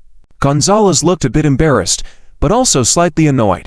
While he had dealings with them, it didn't mean he could be insulted like a dog by these people. Mr. Lanfero, what's got you so worked up on this weekend night? Gonzalez took the cigar presented by his subordinate, took a puff before leisurely speaking. Lanfero, in a rage, shouted, Gonzalez, I don't have time to chat with you, but I can only tell you, do everything you can to hide. The more hidden the better. Quickly. Gonzalez was puzzled. Mr. Lanfero, what's going on? What's going on? You damn bastard. You've offended someone you should never offend. Now this person is ready to come kill you. Do you understand? Lanfero roared. Gonzalez was incredulous. Mr. Lanfero, I appreciate your warning, but in Mexico, nobody can threaten me, and there's no one I can't offend. Lanfero never imagined that Gonzalez would be so stubborn. Struggling to suppress his inner anger, he calmly said, Gonzalez, I know your power may even exceed that of the official government of Mexico, but this person is different. The abilities he possesses are beyond worldly understanding. Even M itself dare not provoke him. Do you understand? As the birthplace of ancient Mayan culture in Mexico, many people believe that this lost civilization is extremely mysterious and powerful. Gonzalez is a firm believer in this. Not only does he consider himself a descendant of the Maya, but he has also personally witnessed the power of this Mayan priest. At this moment, Lanfero wishes he could strangle this arrogant Gonzalez over the phone. Listen to me, this man is completely different. Even if you have powerful individuals on your side, they will not be a match for him. Trust me. Find a place to hide. Lanfero pleaded earnestly. However, Gonzalez became impatient. Mr. Lanfero, the descendants of the Maya fear no one. Please, say no more. With that, Gonzalez hung up the phone. Lanfero, listening to the dial tone after the call was ended, was enraged. This damn bastard, go to hell. But on the other end, Gonzalez remained calm. Has Moya been contacted? No. The butler shook his head. Then something must have happened over there. Notify everyone. There might be troublemakers coming tonight, so be prepared. Yes. The butler turned to inform others. As a wealthy and extravagant drug lord, Gonzalez's villa was vast and heavily fortified. There were patrols by his henchmen around the clock, and various high-tech security measures were in place. There was even a small radar and anti-aircraft missiles installed on the Villa's rooftop. Gonzalez believed that even a small army would not be able to breach this stronghold. He was unconcerned about security. To him, if anyone did come, it would be to their demise. Sir, are these views satisfactory? A fierce-looking woman led a group of frightened teenage girls over to Gonzalez. Gonzalez squinted and then casually pointed at one of them, and throw the girl in the bedroom into the crocodile pool. My crocodiles could use some fresh meat. Yes. Someone led the terrified girl away. After a moment, a few men carried a badly injured girl out, heading straight for the crocodile pool. When they reached the edge of the pool, they patted the girl with a smirk. She's so pretty. Too bad she's already ruined. Otherwise, we could have some fun before feeding her to the crocs. Stop talking. If the boss hears you, you'll end up as croc food too. Another henchman quickly interjected. Yeah. Hurry up and throw her in. The men shook their hands together, about to toss the girl into the crocodile pool, but at that moment, a white light flashed past. Suddenly, the men felt lighter, as if something was missing. When they looked down, they found the girl lying on the ground, along with each of their arms. They all stood in shock before starting to scream, but their heads were sent flying into the air. Their corpses then fell into the crocodile pool. Normally aggressive, the crocodiles cowered at the bottom of the water, sensing a stronger force than the humans. Then the crocodiles began to explode one by one under the water, and blood quickly turned the pool red. Zuoan appeared in the scene, glancing at the dead girl with a hint of anger in his eyes. Well, it seems some people truly don't deserve to exist in this world. Who are you? Someone saw Zuoan, and standing by the crocodile pool and asked. Zuoan looked up. It was a team of heavily armed guards. They aimed their guns at him, and as soon as he looked up, they pulled the trigger without hesitation. The dense rain of bullets came at Zuoan. However, Zuoan slowly raised his foot and took a step. Upon that step, the earth shook. The bullets froze in midair and turned to dust, blown away by the wind. The guards were puzzled before their heads exploded like fireworks. This bizarre and bloody scene left the people who came later horrified. Many were so scared that they wet their pants on the spot. Shoot! Open fire! Someone yelled. Endless bullets came again, this time mixed with a few anti-tank missiles. Facing it all, Zuoan remained indifferent, hands behind his back as he took another step. Doom! Everything within a few hundred meters around Zuoan exploded. Bullets, missiles, and fragile human heads burst into pieces.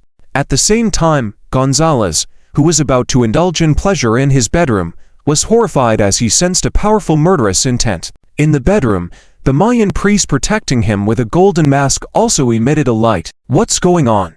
Gonzalez asked in shock, feeling the villa shaking. Meanwhile, the solid walls of the villa melted like wax. The cold wind blew in, frightening Gonzalez under the moonlight. Because under the moonlight, there was a man, walking step by step. Every step he took, countless guards trying to stop him met their end. Blood exploded like flowers, beautiful yet cruel. The brutal Gonzalez couldn't help but be stunned. The Mayan priest with him also grew serious. Such a powerful aura. Gonzalez shivered and quickly requested, "Priest, protect me. Rest assured, with me here, no one will dare touch you," assured the Mayan priest.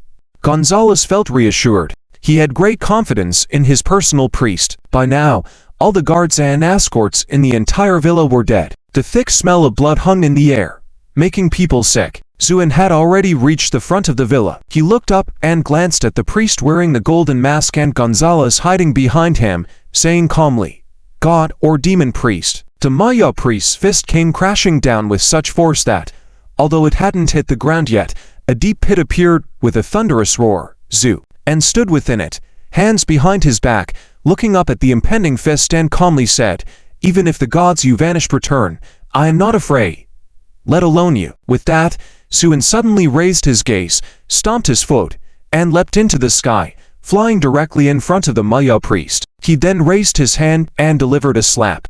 Smack! This slap sent the towering priest flying off the ground, spinning several times in the air before landing with a crash. As he hit the ground, the golden light on him shattered with a click. Also shattered was the golden mask he wore. Under the mask was a grotesque demon image. Without hesitation, the demon transformed into black smoke and shot straight into the sky. Zuoan flicked his hand, and a sword aura flew out, catching up in an instant. No! A cry full of fear and dread rang out. The sword aura directly killed the demon. After completing all this, Zuoan turned to look at a trembling Gonzalez with a deathly pale face. Before he could speak, Gonzalez had already knelt to the ground with a thud. Spare me, my lord. I am willing to give all my wealth to you. Just spare my life." With that, Gonzalez banged his head on the ground repeatedly. Zuoan looked at this scene dispassionately, a cold smile slowly forming on his lips. "I actually don't like killing," Zuoan suddenly said, "but sometimes I enjoy it. Because it is fair. In its presence, the arrogant learn humility, the presumptuous learn restraint, the evil seek redemption. In short, before wealth, status, or nobility, all are equal." These words made Gonzalez break out in a cold sweat, trying to plead for mercy but finding his tongue tie as if in knots. "I used to be puzzled before." Zuoan glanced at the girl shivering on the bedroom bed and said calmly, "Why do the cruelest and most ruthless individuals become the most fearful when facing death? Now I understand. It's because you know the value of life more than anyone yet delight in taking it away from others, isn't it?" Gonzalez was limp like mud, sweat pouring out. An invisible force lifted him and suspended him in midair like a big character. What are you going to do?" Gonzalez cried out like a slaughtered pig. Zuoan said calmly, "Let you endure the pain you inflicted on others." "No. You devil, who are you to judge me?" Gonzalez yelled in extreme fear as Zuoan approached slowly. "I am not judging you." Zuoan smiled, revealing two sharp fangs. "You are judging yourself." With that, Zuoan's consciousness directly entered Gonzalez's soul. As Zuoan had said, he didn't kill Gonzalez, but instead made Gonzalez experience the tremendous sins he had committed on his own being. This was even more torturous for Gonzalez than death. Within a few breaths, Gonzalez's bones were all shattered, and he despairingly howled, "Kill me, please kill me quickly." Zuoan turned to the girl with a look of confusion and fear and said, "Go home." With that, he turned to leave. The girl trembled and asked in a quivering voice, Are you a hero?" Zuoan stopped in his tracks, not turning back, and said calmly, "No, I am an immortal." With that, Zuoan transformed into a beam of light and vanished into the sky. Gonzalez was now defecating and urinating in fear and despair, with a face full of dread and hopelessness. When he saw the girl, he pleaded loudly, "Please kill me. Give me a quick death." The girl hesitated, her face showing hatred. "No, the immortal just said he'll make you endure the pain you inflicted on others." The two words immortal, which Zuoan had used, were strange and difficult for the Mexican people. However, the girl remembered them firmly and restated them without missing a word. After saying this, despite Gonzalez's insults and pleas, the girl left resolutely as if she hadn't hurt anything, leaving Gonzalez to his fate. When she returned home, the girl changed her beliefs and became a devoted follower of the immortal. Though she might not have understood fully what the immortal represented, to her, in times of great difficulty, it was the immortal who had come to her rescue, when all the deities had turned a blind eye. As for Gonzalez, he was now enduring all the tortures he had once inflicted on others. The pleasure he had enjoyed in inflicting pain was now turning into excruciating suffering, a torment where death was not a release. It's worth noting that before leaving, Zuoan had left a strand of vitality with him, ensuring that he wouldn't die easily. When rescuers finally discovered the horrifying scene at Gonzalez's mansion and rushed in a day later, Gonzalez was still breathing, but he was barely recognizable. Apart from having a faint pulse, he had lost all his other reflexes. "Heavens, isn't that Gonzalez?" someone exclaimed. They prepared to carry him away. However, at that moment, Gonzalez unhesitatingly drew the gun from the person's waist and put an end to his own life. In his final moments, he showed infinite relief and longing for release. But these events occurred later. When Zuoan returned to the Herrera family, Nikita and David had not yet left. They were anxiously waiting for news. When Zuoan appeared, Nikita trembled. "Mr. Zhu. Mr. Zhu. The matter is resolved, and I would like you to convey a message to your superiors through you," Zuoan said, indifferently. Since learning of Zuoan's identity, Nikita didn't dare to show any resistance or disrespect.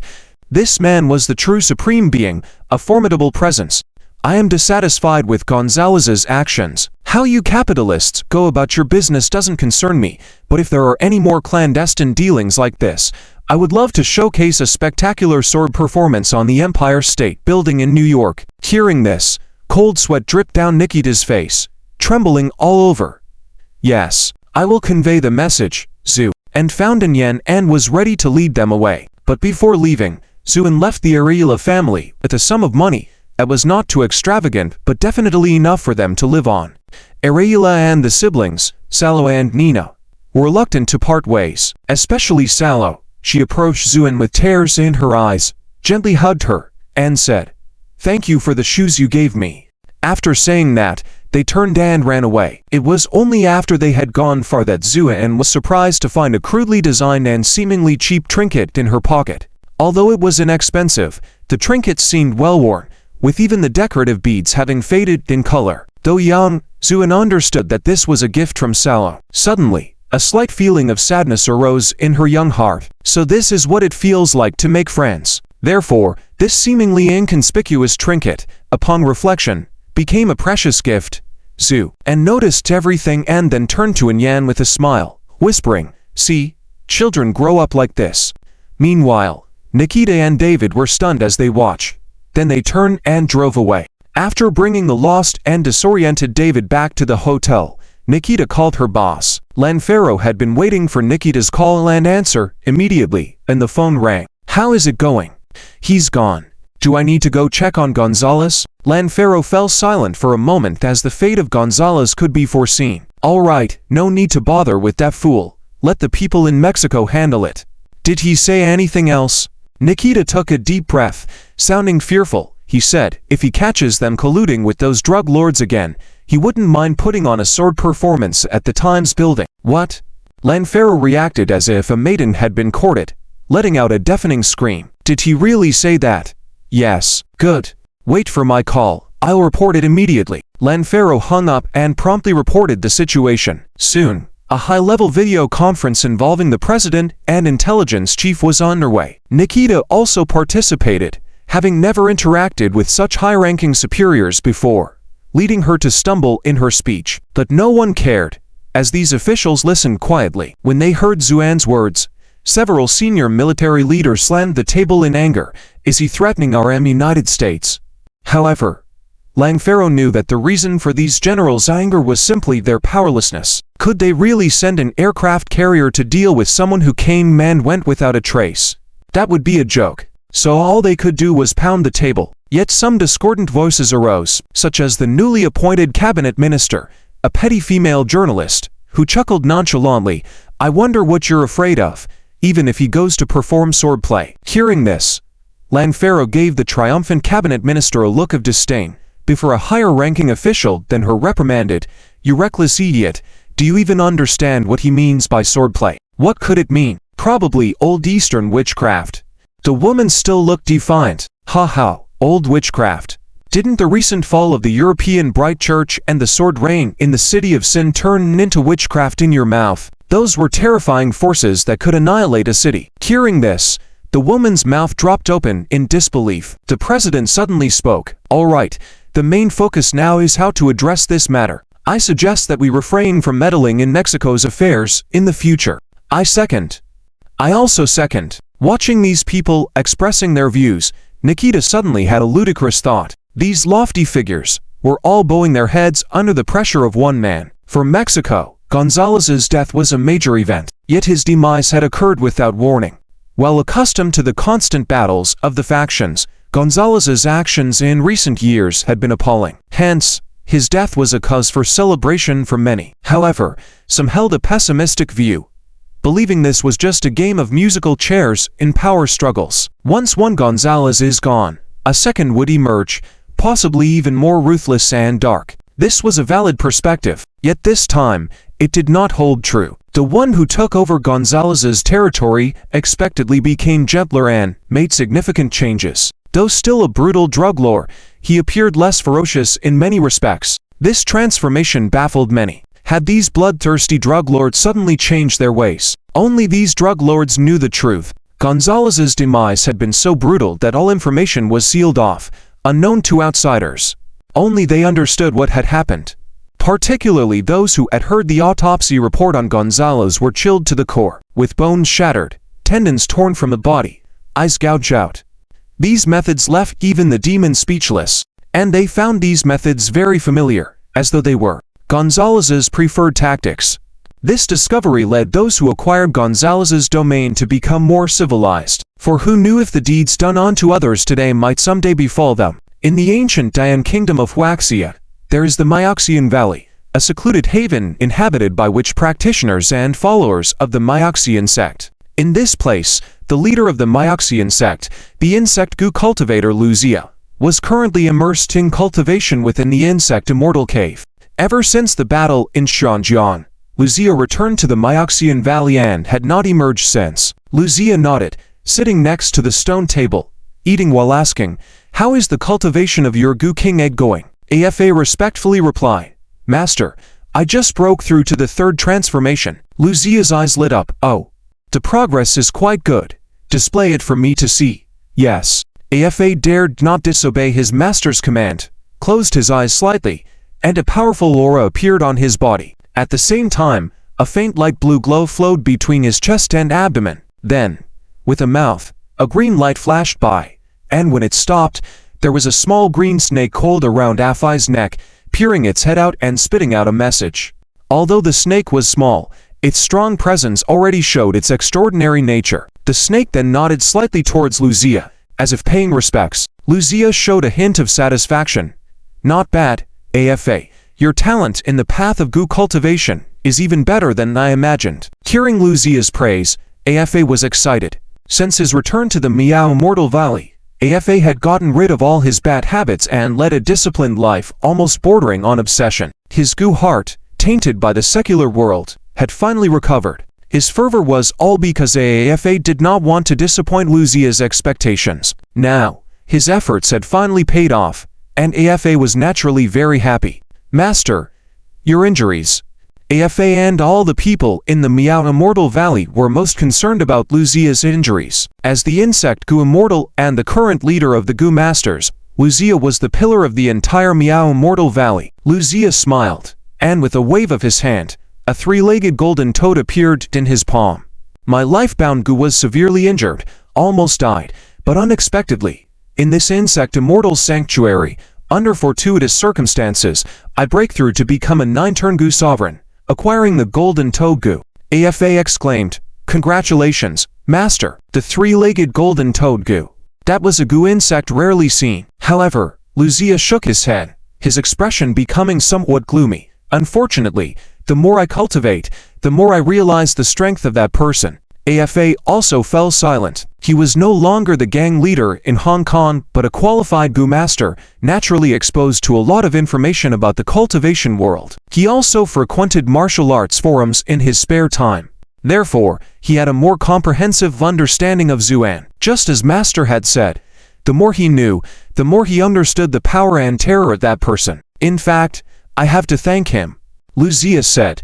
"If he hadn't severely injured me in Hong Kong, and if I had truly obtained that blood bead, even if I had broken through to the 9th transformation, I wouldn't have the purity and strength I have now." The path of cultivation had few shortcuts. Skirting through a difficult situation by cunning meant that the road ahead would be even harder. That's why Luzia was feeling sentimental. "Master, will he seek revenge?" Afa voiced his concerns.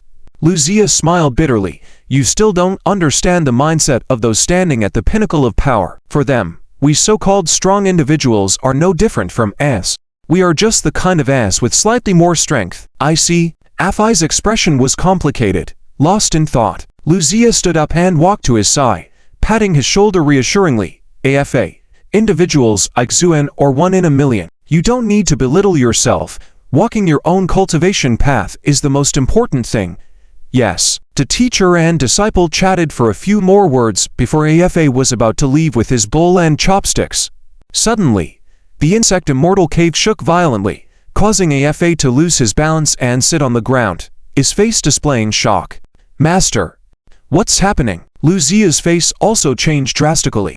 Afi's cultivation was shallow, so he naturally couldn't sense anything unusual, but Luzia felt it. Deep within the insect immortal cave, there seemed to be many strong auras suddenly appearing. Just as they were puzzled, a golden torrent rushed towards them from deep within the cave. As it got closer, Afa was shocked to see that it was not a golden torrent, but a group of crimson golden ants. "They are crimson gold ants," Afa exclaimed. Luzia's expression turned heavy, and he raised his hand, conjuring a giant phantom of the three-legged golden toad behind him, then struck with a palm. Doom! Many of the ants in the golden torrent died, creating an empty space, but it was quickly filled up by other ants. Afa then used his green snake goo, aiding his master in eradicating this group of crimson gold ants. Despite their large numbers, these crimson gold ants weren't too formidable and were quickly eliminated by Lucia and AFA. AFA breathed a sigh of relief and couldn't help but ask, "Master, how did so many crimson gold ants suddenly appear?" Lucia shook his head, his gaze flickering. "I don't know." Lucia was also full of doubts. He had felt that the spiritual energy in the insect immortal cave had become richer in the past few days. This was also the reason he successfully broke through to become a 9-Terngu sovereign. Previously, he had been forced to go to Hong Kong in attempts to break through using the blood bead. This time, he had successfully broken through with the blessing of the insect immortal sanctuary. Although Lucia had doubts about this, he hadn't paid much attention to it. Now, with the sudden appearance of so many crimson gold ants, Lucia's doubts grew heavier. Could it be? Lucia recalled a story he had heard as a child from the elders, but it was just a legend. How could it be true? At the same time, a more intense shaking swept through the insect immortal cave. Even Lucia had to support himself against the cave wall to stand steadily. With the violent shaking, a low growl resounded from within the cave. Subsequently, countless black spiders swiftly approached, followed by a colossal black spider the size of a car, with a beautiful woman's face on its back. Lucia's expression became extremely serious. He had only seen the transformative insects that could take human form in the ancient book of insects passed down by his ancestors. The book made it very clear that these shape-shifting insects were all extremely powerful beings. But weren't these things long extinct? How could they suddenly appear in the insect immortal cave today? Could it be that the legend was true? Sensing Lucia's shock and confusion, the mother spider giggled softly. "It seems like you know nothing, little one. Heh. The art of insect manipulation has been cut off at your level. Come, let your sister turn you back into a fairy." As she spoke, the mother spider's eyes were charming and full of tenderness. Afai's eyes showed a look of fascination and he involuntarily moved forward. Lucia suddenly pulled him behind herself, took a deep breath, and said coldly, "I don't care where you came from, but this is the Meow Mortal Valley, not a place for these insects to cause trouble." The mother spider laughed. "Meow Mortal Valley? It's ridiculous. Your ancestors sealed the entrance to the insect world over 2,000 years ago. If it were your ancestors or those powerful insect masters here, I would leave without a word. But you." The mother spider showed a sneer and suddenly shot a white rainbow towards Lucia. Lucia's face was as calm as water as he shouted and blocked with his hands. Doom. Lucia blocked the white rainbow. But at this moment, Lucia realized that the white rainbow was actually a strand of evil white light. Spider silk. Lucia's heart froze, and just as he was about to break free, the mother spider coldly laughed. "You shouldn't be so confident with just this little ability. Come here." With that, the spider silk directly wrapped around Lucia's hands and violently pulled him back. The force was so great that it lifted Lucia into the air. Afa was frightened and screamed, "Master!" and also grabbed onto Lucia, desperately pulling him back. But his strength was minimal in front of the spider. He was also dragged along. The mother spider sneered slightly, revealing two claws emitting a cold light, ready to turn Lucia and Afa into puppets. But just then, Lucia shouted loudly in midair, and a huge phantom of a 3-legged golden toe suddenly appeared behind him. The phantom appeared, and the spider silk was instantly broken. At the same time, the mother spider also exclaimed and quickly retreated far back, a hint of fear appearing on her face. 3-legged golden toad. See the ghost. How could you have this kind of life-giving insect? Lucia stood firm, and a radiant light appeared behind him. Where the light touched, the surrounding black spiders screamed and turned into black smoke. Lucia said coldly, "Monster, I don't care where you're from, but now go back, then everything will be fine. Otherwise, I will make you perish here." At this moment, the mother spider's face gradually returned to calm, and she smiled coldly. "I admit that your life-giving insect is not bad, but it's just a weak creature to me, just a little trouble. And do you really think the insect world only has me?" With her words, a rustling sound came from deep within the dark cave, followed by a towering scarlet scorpion slowly emerging. After a burst of red smoke, the giant scorpion transformed into a burly figure with a cold and evil face. The man smirked and said, "Mother Spider, what's this? Can't even deal with this young one. Her Majesty has requested us to clean up everything and prepare for her arrival." Poisonous scorpion, stop talking nonsense. This guy has the 3-legged golden toad. which just happens to restrain me. You go. As a reward, I can accompany you later, the mother spider said, in a charming manner. However, the man's face became unnatural, taking a few steps back involuntarily. Lucia could feel his heart trembling at this moment. Another transforming insect. Now Lucia finally confirmed that the legends passed down by his ancestors were true, that the legends of his ancestors only mentioned and that the depths of this insect immortal cave seemed to be connected to an unknowable realm, that no one had ever mentioned there being a seal inside. Thinking back now, it must have been too long, and the inheritance of the Meow Immortal Valley was almost completely interrupted at one point, resulting in the loss of many things. Nonetheless, no matter what, these terrifying monsters had now arrived, and Lucia had just heard the giant scorpion mention that there was someone behind it called Her Majesty. It must be even more terrifying. Lucia's heart suddenly calmed down, and the slight fear and panic he had felt just a moment ago disappeared. Then he said softly to Afa behind him, "When things start, I'll hold them off. You hurry and go tell the clan to prepare. If it doesn't work out, quickly evacuate the Meow Immortal Valley." Afa's face gradually turned pale, trembling as he said, "Master, got it?" Lucia's voice was extremely solemn. Afa bowed his head, tears streaming down his face. Yes, he understood what Master meant by saying it wouldn't work out. At this moment, the giant scorpion had already charged towards them, accompanied by more than 10 trails of red flames. Lucia snorted and activated his life-giving insect to the fullest, even making the phantom of the three-legged golden toe seem almost substantial. Opening his mouth, a sound wave shot out. Doom. These flames were dispersed by this seemingly frog-like cry. Lucia then urged, "Hurry. Go now." Afa clenched his teeth, turned around, and ran. The mother spider chuckled, "Little bud, don't run, sister will give you candy." As she spoke, white rainbows shot towards Afa. But halfway there, Lucia roared, and golden light shot from the back of the golden toad, directly dispersing the white rainbows and going straight for the mother spider. The mother spider screamed. A piece of her armor was shattered by the golden light, which then spread gradually. The mother spider screamed, unable to maintain her human form, and suddenly transformed back into the shape of a giant spider. She then decisively broke the leg hit by the golden light, then angrily said, "Kid, I'm going to suck you dry bit by bit." But with this delay, Afa had already rushed to the entrance of the cave. Countless black spiders and red scorpions blocked his way. Afa went all out, roaring, and his own life-giving green snake suddenly appeared, turning into a thick green python the size of a water tank, whipping its tail to disperse the venomous creatures. The blow made Afa's face turn extremely pale, but at least it blew open a path. He stumbled and ran out. Seeing that his disciple had already rushed out, Luxia finally felt relieved. At this moment, the two goovorms had also joined the battle. Luxia rallied his spirits and stretched the three-legged illusion to the maximum extent he could. He knew that he couldn't defeat these two transformed goovorms on his own. The only thing he could rely on now was the fear these two goovorms had for his life-bound golden toad. But at that moment, from the darkness came a buzzing sound, followed by a harsh voice. For a race that has been passing down its legacy for thousands of years, it's disgraceful to not be able to handle a junior.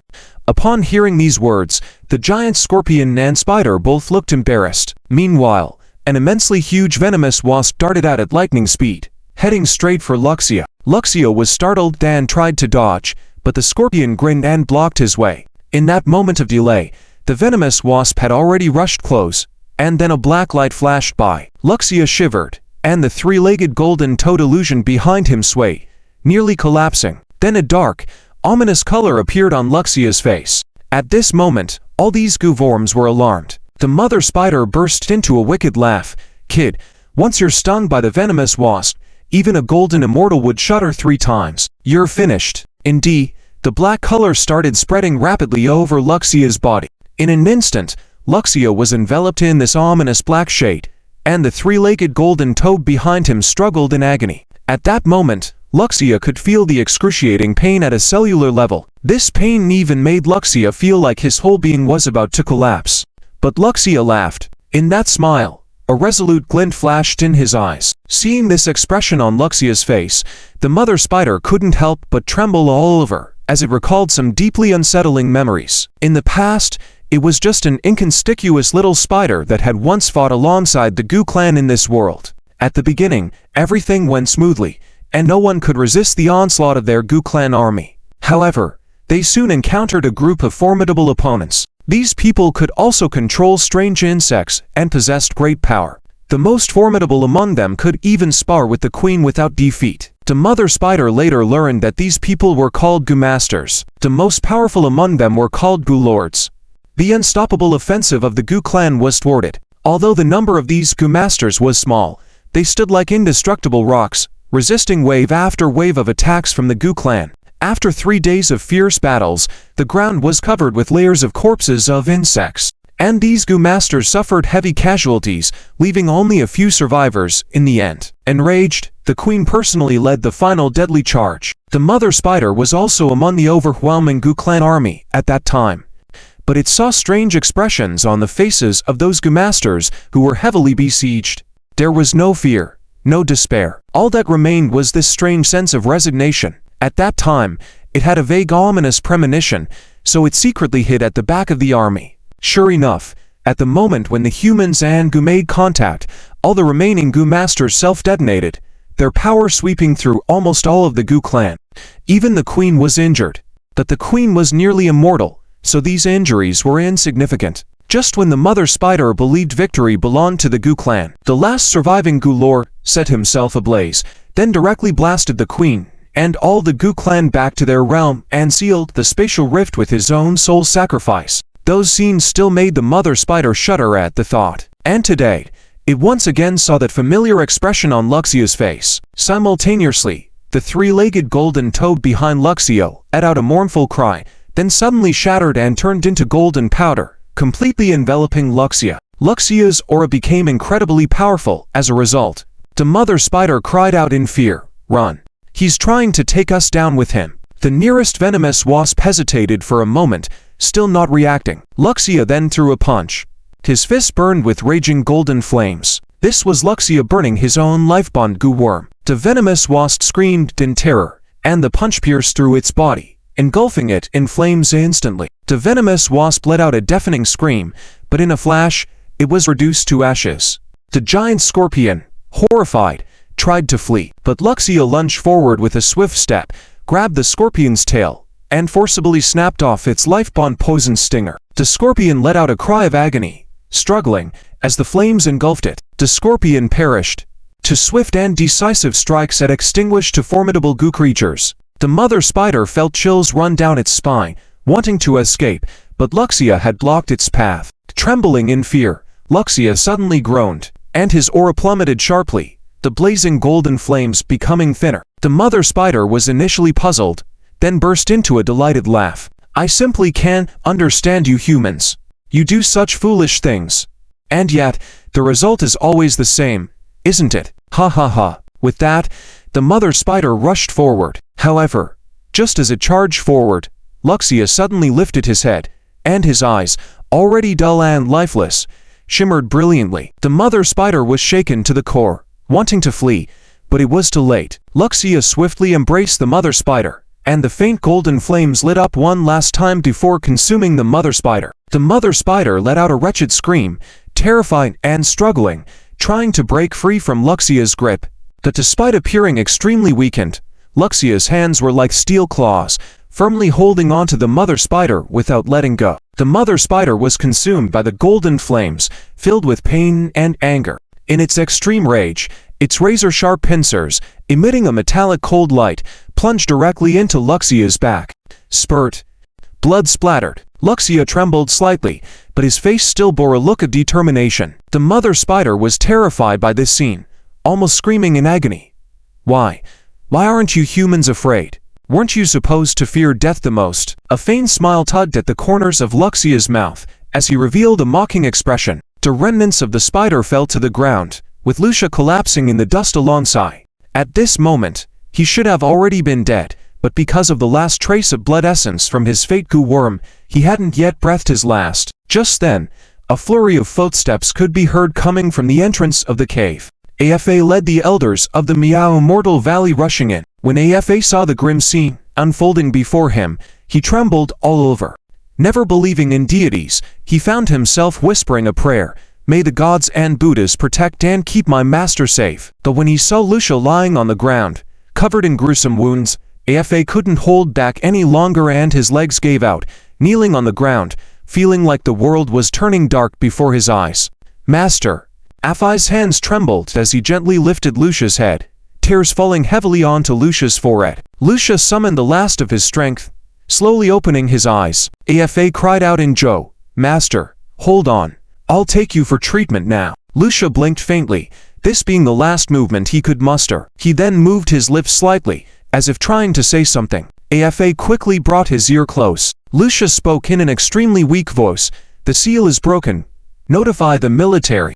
Afa felt a chill run through his body, tears streaming down even more fervently. "Yes." At that moment, Lucia's face surprisingly took on a pleasant expression. Turning to a sorrowful elder, he said, "After I die, Afa will be the Gu Master."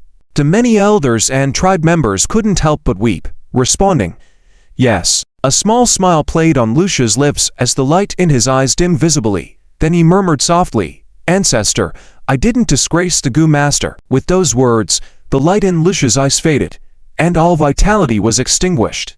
Afa felt the world suddenly grow quiet. Holding his master's gradually stiffening body, memories of past moments flooded his mind. The resentment when he first met Zuoan, the gift of the Phoenix Egg, and the teachings upon his return to the Miao Immortal Valley. These memories made Afa burst into tears, because he knew that the best master in the world had departed. The elders all wept silently, until one elder stepped forward after a while, saying, "Lord Afa, now is not the time for tears. What did the Gu Master tell you? And what is the matter with these Gu worms?" The elders had already noticed the bodies of the insect horde on the ground, causing their faces to pale. Afa slowly stopped his sobbing and somewhat mechanically said, "Master said the seal is broken. The Gu worms came out from there." The seal? Many were at a loss, not understanding the implications. Only the few oldest elders turned pale. "The legend is actually true," exclaimed one elder in shock. "What should we do now?" asked another. "We better evacuate this place quickly. If that legend proves true, it will be a catastrophic event for the world, and we won't be able to resist it," said an elder. Many people were still confused. The eldest elder sighed and, with a frightened gaze towards the depths of the insect cave, said, "A legend passed down through generations in the Miao Immortal Valley claims that there's an ancient seal in the depths of this insect cave. If the seal is loosened, it will release demonic insects into the world. However, the legend is ancient and vague, and many have never believed it to be true. But unexpectedly, that day has truly arrived, and these initial demonic insects that have appeared are just the vanguard. More demonic insects will follow." The words of the elder sent a shiver through everyone. Some timidly suggested, "I think what the third elder just said is right. Let's quickly evacuate. If the demonic insects emerge, that would be better, as we won't suffer heavy losses." Yes, these individuals had all lost their courage. After all, not even the Gu Master was a match for these demonic insects, let alone themselves. However, Afa, holding his master's body, stood up with a face filled with immense hatred. "Those who want to leave can go. I will not leave," Afa said calmly. One elder sighed.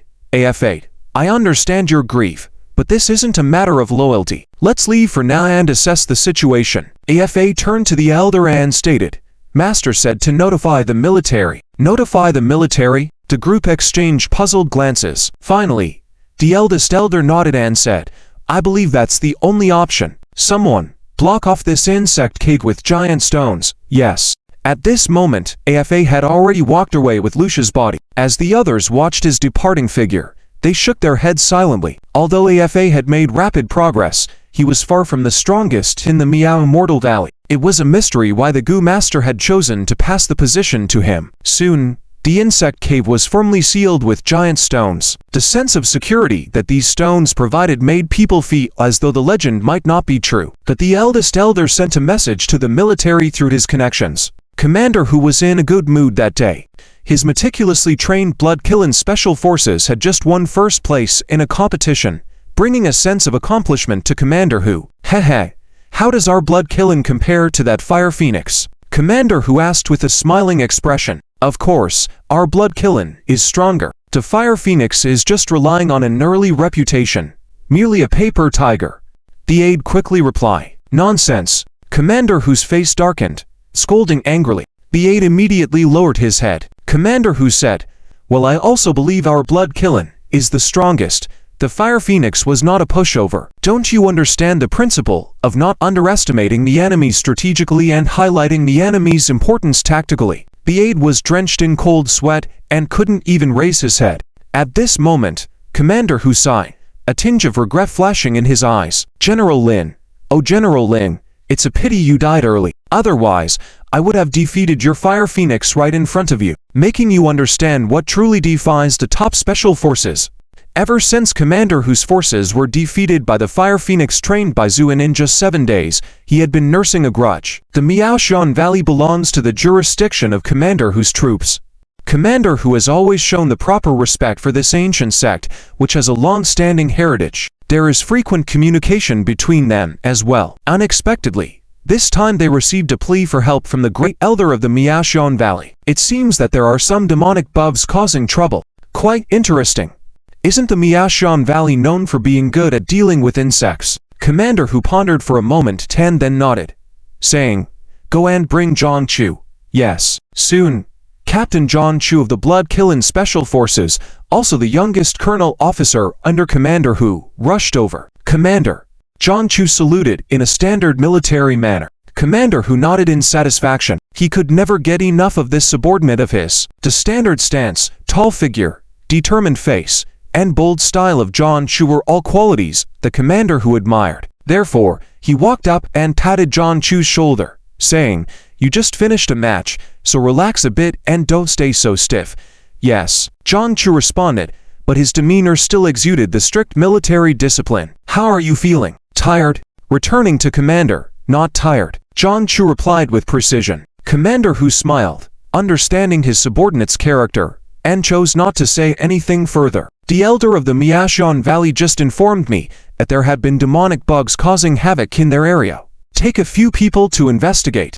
If there's nothing there, treat it as a break. But if there are, it will be a good opportunity for your team to practice. Yes, we'll ensure the mission is completed."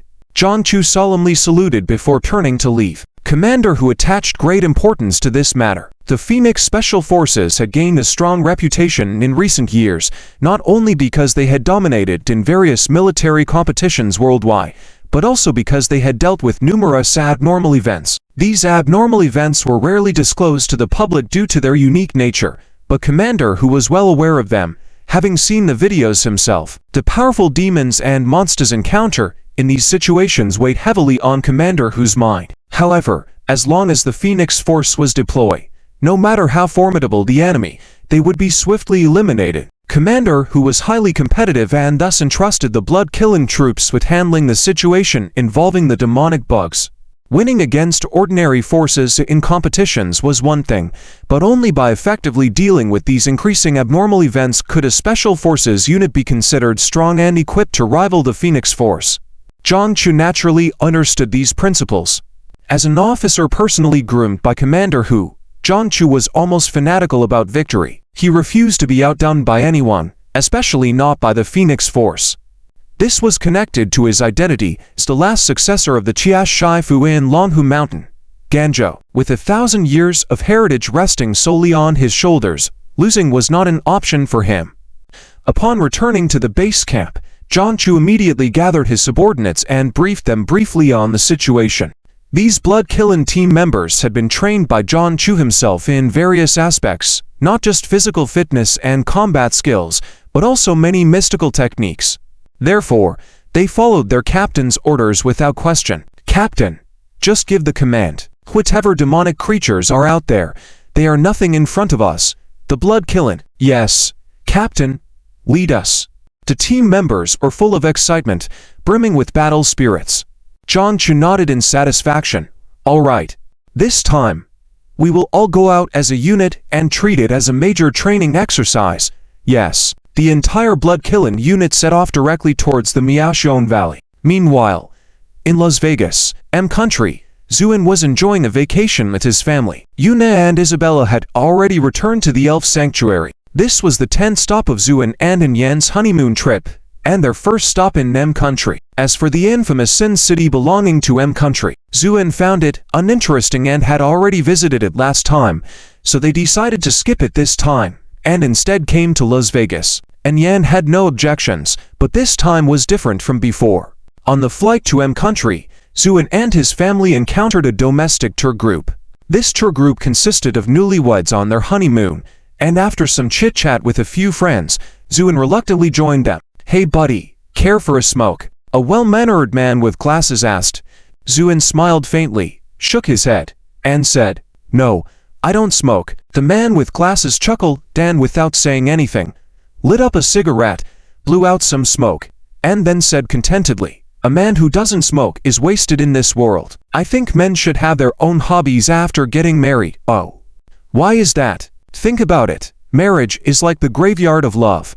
We have already stepped into the grave. Without our own hobbies, it's as good as being dead, isn't it?" The man with glasses expounded passionately. Zuoan looked at him strangely. "Do you really think so?" "Of course," sighed. "You and I are different. Your wife is beautiful and gentle, unlike mine. Although she looks cute and lovely, in reality, she's a tigress." The man with glasses was venting, but suddenly felt someone grabbing the back of his neck with an icy voice saying, "Guo Zhaoyang, in your eyes, am I a tigress?" Hearing this voice, Guo Zhaoyang froze, slowly turned his head, looked at his wife, and forced a smile uglier than tears. "Lan, I get lost." Sai Lanlan grabbed Guo Zhaoyang's neck, executed a beautiful shoulder throw, and threw him out. Thump! Guo Zhaoyang fell to the ground, grimacing in pain. Sai Lanlan clapped her hands, huffed, and left angrily. Zuoan walked over, slightly amused, and extended his hand to help Guo Zhaoyang up from the ground. Guo Zhaoyang winced in pain. "Buddy, when did my wife arrive? Why didn't you tell me in advance?" "Zu and Sai, I've been giving you signals all along. Didn't you notice?" Guo Zhaoyang was at a loss. "Damn, I'm really foolish. I thought you were agreeing with what I was saying." Zu, and burst out laughing. "Lady, your skills are impressive. Then, until we got married, I realized that my wife came from a family with generations of martial arts practitioners, known locally as a famous martial arts family. And here I am, a man who's afraid of even seeing a mouse, and my wife became the national martial arts champion at the age of 18. So don't even mention mice, even dinosaurs would be intimidated by her. You have no idea, when I went with her to the county where her family lives, those local hooligans all ran away at the sight of her." Zu, and solemnly patted Guo Zhaoyang's shoulder. "Brother, take care of yourself." Guo Zhaoyang was taken aback. "Bro, what do you mean by that?" Zuoan shook his head and left. At that moment, Guo Zhaoyang sensed something was wrong, shuddered, and turned his head only to see his wife Sai Lanlan looking at him with a gentle smile. "Honey, so in your eyes, I'm that terrifying?" "Huh. No, not terrifying. Ag. Bro, help me." Hearing the screams behind him, Zuoan walked away with a smile on his face. And Yan, who was watching Sai Lanlan tormenting Guo Zhaoyang from a distance, sighed and said, "This couple ... truly a pair of characters." The other couples around nodded in agreement, deeply understanding. Zuoan walked over to Yan and asked lightly, "Hungry?" "Not hungry. It's these two little troublemakers who've been bickering for a while." Zu, and squatted down and picked up the two little girls, tired. Zuxiang and Zunan nodded, especially Zunan, her big eyes filled with grievance. "We've been following Mom around for so long, it's so boring. Children don't like accompanying adults on shopping trips. All they see in their line of sight are passing pedestrians' backsides. No one would enjoy that feeling." Zuxian chimed in. "Yan, going out with Mom is so tiring." Hearing this, Yan was exasperated, while the other girls around them covered their mouths and laughed, some even enviously saying, "Yan, your daughters are just so adorable." "Exactly, such an enviable family, right? Not only is the husband handsome beyond belief, he's also so considerate. Truly envy-worthy." After hearing these comments, Yan felt shy but mostly proud as she smiled. Zuoan, on the other hand, was crouched down with the two daughters, murmuring to them indistinctly. After a while, the two little girls smiled and laughed, then wriggled out of Zuoan's embrace, and ran off to play. "What did you promise them this time?" And Yan approached and asked. Zu, and shrugged. "I didn't promise them anything." "Yeah right. Did you promise to buy them ice cream again, Zuoan felt embarrassed and touched his nose awkwardly. Humph. I knew it. And Yan was somewhat exasperated.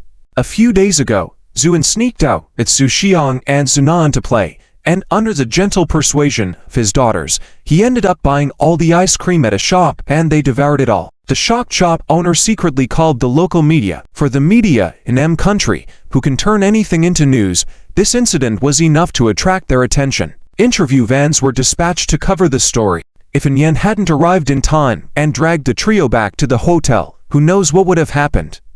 Thinking back to that incident, Yan was still somewhat exasperated. Upon hearing this, Zuoan felt even more embarrassed. I just thought, they're kids, so let them eat as much as they want. After all, they are girls. If they gain weight, what will you do? What will you do? You'll help them lose weight? Even if that works, if you can't control what comes out of your mouth, it won't help. And Yan launched a gentle attack, leaving Zuoan speechless. As a former exalted immortal, Zuoan suddenly felt like a child in front of Yan. It proved that even immortals have to humble themselves in front of their spouses. Seeing Zuoan awkwardly touching his nose, Yan couldn't hold back her laughter and gently punched his shoulder, saying playfully, Am I turning into a tiger like mom in your eyes? But I feel that children, especially to daughters, must be disciplined well. We can't spoil them, or they'll become unruly. Don't you think? Zuoan's expression turned serious, and he nodded, yes. And Yan's words made sense. Zuoan had encountered many unruly brats from high-ranking backgrounds in his past life. Some of these children were at least great Luo or even immortal kings as soon as they were born, with exceptional talent. Considering their upbringing, a life of extravagance and luxury was their most basic imagination. After all, they were the heirs to whole star systems. Growing up in such an extremely indulgent environment made them extremely arrogant. Zuoan had even killed many of these brats due to their excessive behavior, sometimes crossing the limits of human decency. Thinking about this, Zuoan felt Yan was right. In terms of status, the two little girls would be among the most elite beings in the entire universe.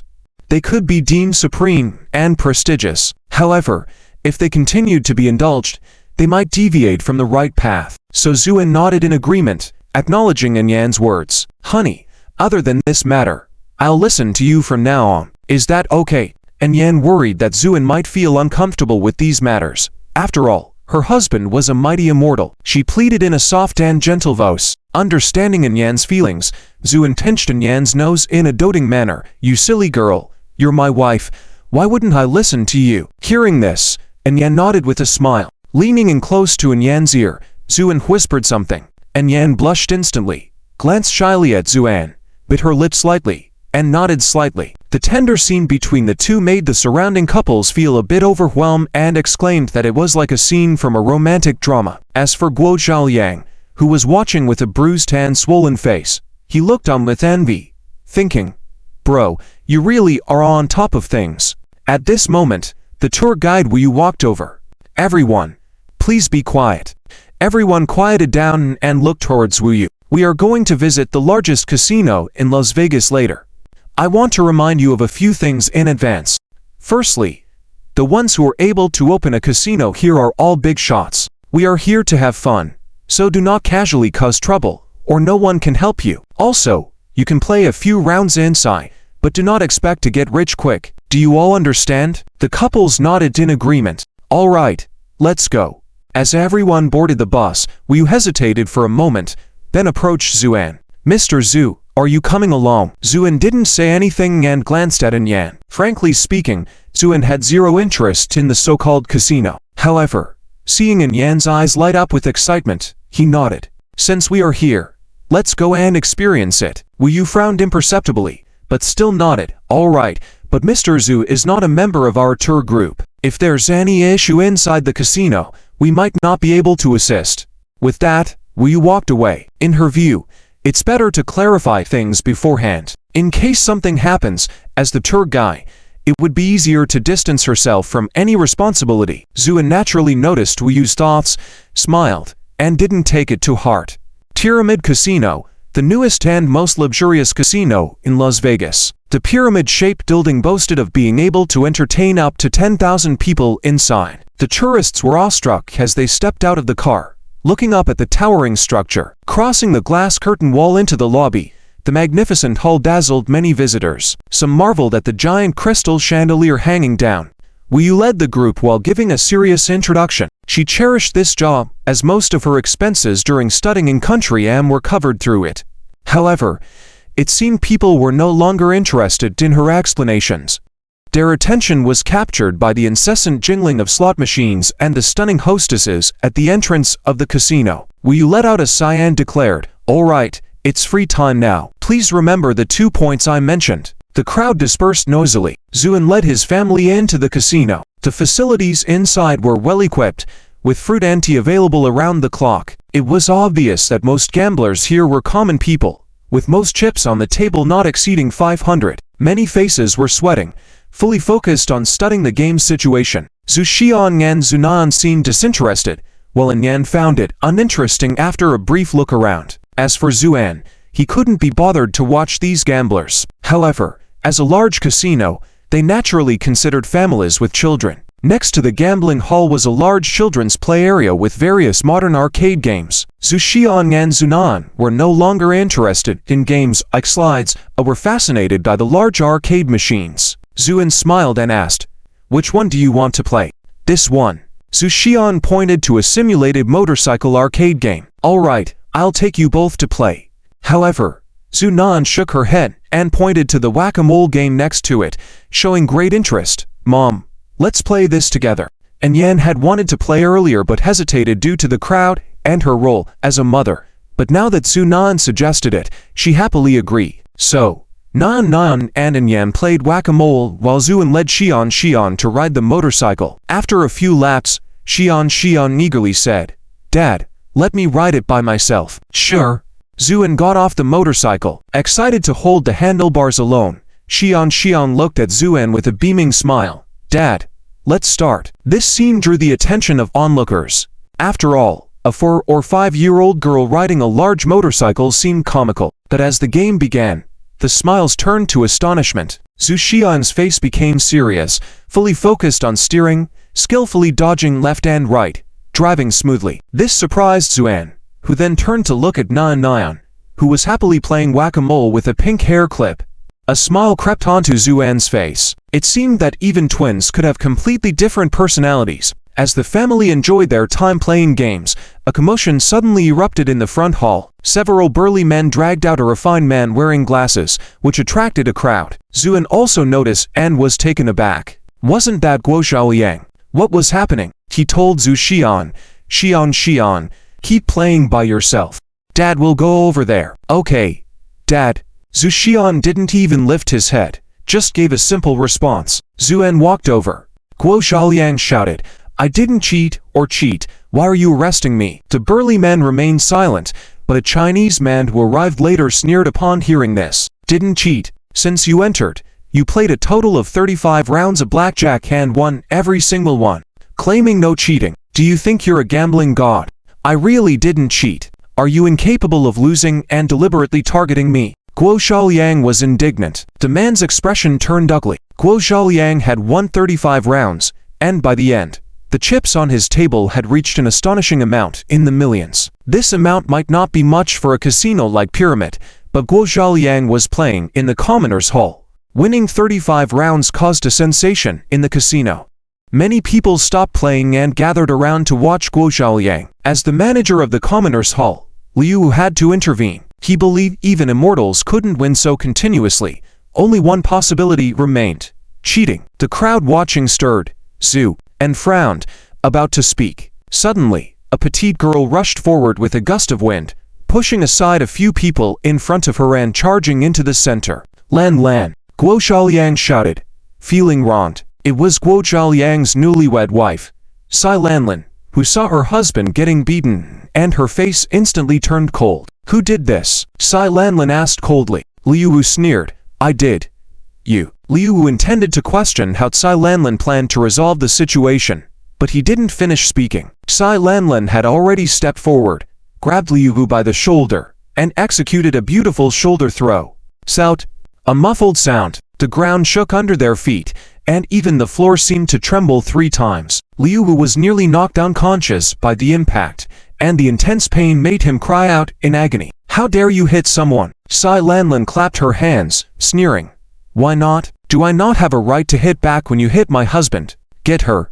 Liu Wu, furious and embarrassed, shouted at the large security guards nearby. The security guards, some taller than Sai Lanlin by half a head, surrounded her.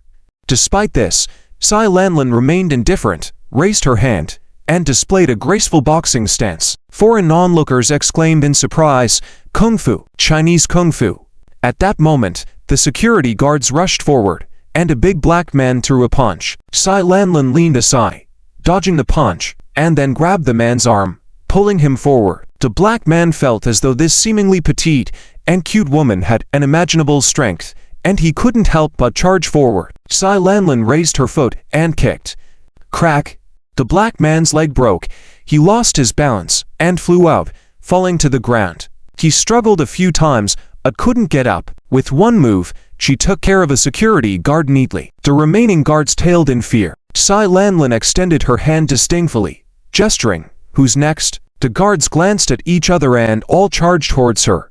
However, before they could even touch Sai Lanlin, she tossed them out like a ball. As she threw them, the crowd gasped in amazement. Zuoan couldn't help but smile at Sai Lanlin's impressive martial arts skills. When all the guards were injured and on the ground, Sai Lanlin proudly walked towards Liu Wu. Terrified, Liu Wu retreated. "Tell you, with a bunch of useless people like you, I don't care at all. And you dare to hit my husband. Don't you know that only I can do that?" Sai Lanlin said, as she prepared to strike again. Just then, a group of heavily armed security guards rushed in, aiming their guns at Sai Lanlin. As they assessed the situation, a white man walked over. When Liu Wu saw him, he seemed to see a life-saving straw and urgently shouted, "Mr. Mike, help me quickly." Mike glanced disdainfully at Liu Wu on the ground, then looked at Sai Lanlin and smirked, "Causing trouble here? Do you think you're impressive?" Faced with so many firearms pointed at her, Sai Lanlin's expression turned serious. Her martial arts skills were indeed good, but they were no match for so many armed guards. Guo Xiaoliang was starting to panic, urging, Len, don't worry about me, just leave, get lost. That Sai family doesn't abandon their husband, Sai Lanlin said coldly. At that moment, a horrified Wu Yu arrived. She had just received a message saying that Guo Xiaoliang was suspected of cheating and was taken away, while his wife Sai Lanlin got into a fight with the security guards. Wu Yu was terrified upon hearing this news. She dreaded any trouble involving members of her team, and now her fears were coming true. However, she couldn't do anything about it, and had to compose herself before rushing to the scene. Upon arrival, Wu Yu's heart sank at the sight. Injured security guards littered the ground, some with broken legs, groaning in pain. A group of guards with guns aimed them at Sai Lanlin and the others. This situation was even worse than Wu Yu had imagined. However, as the team leader, she forced herself to speak up. "Mr. Mike, Lan, please stop." Saying this, she squeezed through the crowd to approach. Seeing her, Mike's expression shifted slightly. "Miss Wu, are these the tourists you brought?" Wu Yu nodded and smiled bitterly. "Mr. Mike, there must be a misunderstanding here." She recognized Mike, knowing he was in charge of security at the entire Pyramid Casino. Things were getting complicated with his involvement. Just then, Liu Wu said, "Misunderstanding? Mr. Mike, don't listen to their nonsense. This guy with glasses was cheating in our casino." Oh. Mike's face darkened upon hearing this. Cheating was the casino's biggest headache, and Mike was no exception. Hearing the word cheating, Wu Yu was taken aback and turned to Guo Xiaoliang. Guo Xiaoliang vehemently denied. "I didn't cheat. You're all just slandering me because I won so much money. You're just trying to avoid paying." Hearing this, Wu Yu's heart sank even further. In a casino, the most sensitive issue was anything related to credit. Indeed, Mike's face was so dark it could drip water. Liu Wu sneered, "Winning 35 rounds in a row and still claiming you didn't cheat. Truly shameless. Whether the first cheated or not, come with me first," Mike said coldly. The growing crowd was a bad influence on the casino, but Wu Yu felt a chill run down her spine upon hearing those words. She knew Mike's methods. If Guo Xiaoliang and his wife went with them, the best-case scenario was to be severely beaten and thrown into a ditch. The worst-case scenario was disappearing without a trace. Despite being afraid, she braced herself and said, "Mr. Mike, there's definitely a misunderstanding here, and this tourist of mine, is a top graduate from Tsinghua University in China. He would never cheat. Wu Yu trailed off because Mike was staring coldly at her and ordered, "Miss Wu, you're a good person, so I hope you better not interfere anymore. You can't control this situation. Take them away." Wu Yu looked at Zuoan walking out of the crowd with a look of astonishment on her face. She never expected that Zuoan would show up at this moment. Guo Zhaoliang and Cai Lanlin were also surprised. Especially Guo Zhaoliang, he felt somewhat grateful in his heart. What a good buddy. He actually dares to stand up for himself at this moment. But obviously, this matter is not something he can handle, so he shouted, "Buddy, thank you for your kindness, but this matter is not something you can intervene in, so it's better not to get involved." Zuoan smiled at the words. "Whether I can handle it or not, we'll have to try to know." At this moment, Mike looked at Zuoan with a cold expression and asked, "Who are you again, Zu?" and smiled and said, "Who I am doesn't matter. What matters is, I've decided on this matter." Wu Yu couldn't help but feel both angry and anxious at the words.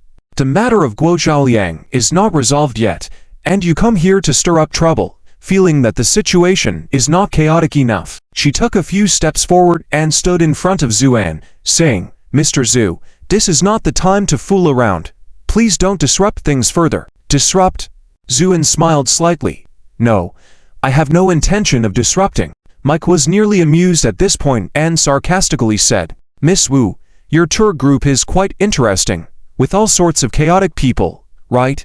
Wu Yu turned pale, about to say something to gloss over the situation. Zuoan smiled again. "You all accuse my friend of cheating at the casino. Fine, I'll take care of his matter." "Take care of it? Do you know how much money is involved?" "Over $1 billion US.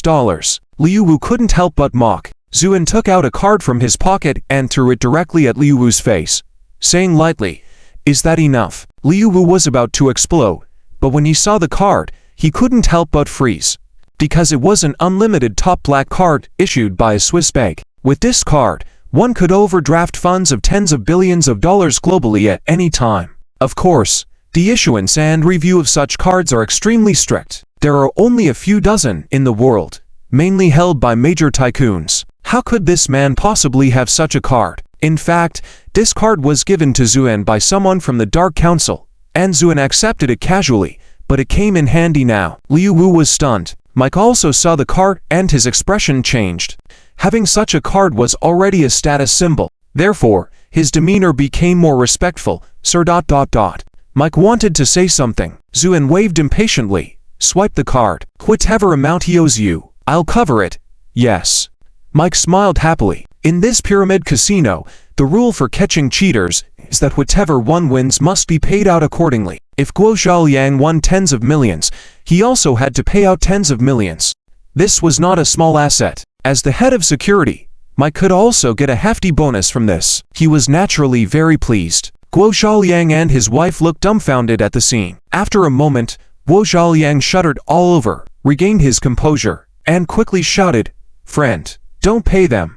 I really didn't cheat." Zuoan waved his hand, gave him a faint smile, gesturing for him to stop talking. Wu Yu and the other team members were all dumbfounded, especially Wu Yu, muttering to herself, "So rich? That's over $1 billion, and in US dollars." This amount seemed to exceed Wu Yu's understanding. At this moment, Liu Wu ran back excitedly. "Mr. Mike, the money has been transferred." Mike took the card, walked up respectfully, and handed it over with both hands. "Sir, the payment has been made. You and your friends can leave now." With the money now in hand, showing some respect was only natural. No one would refuse money anyway. Mike thought to himself quietly. Zuoan, however, stood quietly and did not take the card. "Leave? Who said we were leaving?" Mike was taken aback. "Not leaving? What did he want to do?" At this moment, Zuoan said lightly, "Since you accuse my friend of cheating, then let's make another bet with your casino. Do you dare to accept it?" Upon hearing this, Mike was first stunned. Then a brilliant smile gradually appeared on his face. For them, the worst thing was if someone refused to gamble. "Accept? Of course we dare. Why wouldn't we dare?" Mike said with a smile. Guo Zhaoliang, Wu Yu, and the others all gathered around. Especially Wu Yu. She looked at Zuoan, as if she was seeing a fool, whispered, "Mr. Zu, have you gone mad? Zhaoliang was just being scammed. And you dare to gamble again?" Guo Zhaoliang also said, Yeah, Mr. Zhu, please stop playing. This casino has no credibility at all. Even if you win, they won't let you leave. Zuoan smiled faintly, did not answer their words, and just said to Liu Wu, how much can I overdraft with this card? Liu Wu trembled, hesitated for a moment, then said, with this card, you can overdraft a minimum of 10 billion US dollars each day. This number caused a commotion among the people in the hall. 10 billion. For the vast majority, this was already an astronomical figure they dared not think about. Zuoan just nodded slightly, then said to Mike, I dislike trouble, so I'll play just one round. And the bet will be this 10 billion. As soon as this was said, the whole place fell silent. Even Mike was shocked. The largest bet ever made at the Pyramid Casino was just over $1 billion US, and that was a joint bet by several bosses. This man was so crazy, he was actually going to bet 10 billion in one go. To Mike, who thought he had seen countless big scenes, cold sweat began to appear on his face. What? Don't dare to accept, Zhu, and asked lightly. Just then, a seductive voice was heard. Since this gentleman likes excitement so much, we at the pyramid are happy to oblige. With that, a blue-eyed blonde beauty walked over gracefully. Seeing this woman, Mike and the others quickly stepped aside, respectfully calling out, Madam. This woman completely ignored Mike and others. With a smile on her lips, she walked straight towards Zuoan. When Wu Yu saw this woman, her face turned pale, whispering, this woman is Sophia, the mistress of the owner behind this casino. She's also the top person in charge of this casino, and she's also a master of mentalism. She was secretly introducing the backgrounds of these people to Zuoan. Wu Yu stomped her foot, feeling helpless dealing with Zuoan. She couldn't help but think angrily, do whatever you want, you'll know who's superior when you lose. At this moment, Sophia had already walked up to Zuoan, gracefully bowed, and said, Respected sir, Mike and his men were rude just now. I apologize for the incident. Many men were already dumbfounded by Sophia's demeanor, because whether it was her speech, behavior, or demeanor, Sophia was truly a stunning beauty. Zuoan remained unfazed and casually said, Since you've accepted the challenge, when will the gambling begin? He completely ignored Sophia. Sophia was slightly surprised by his indifference. Her beauty was usually a powerful tool, but this young and extravagant man from the Hua nation seemed unaffected. However, Sophia was deeply cunning, hiding her surprise and only smiling faintly. With such a large sum of money at stake, we should discuss this in the VIP room, she suggested. Zuoan shook his head. No need.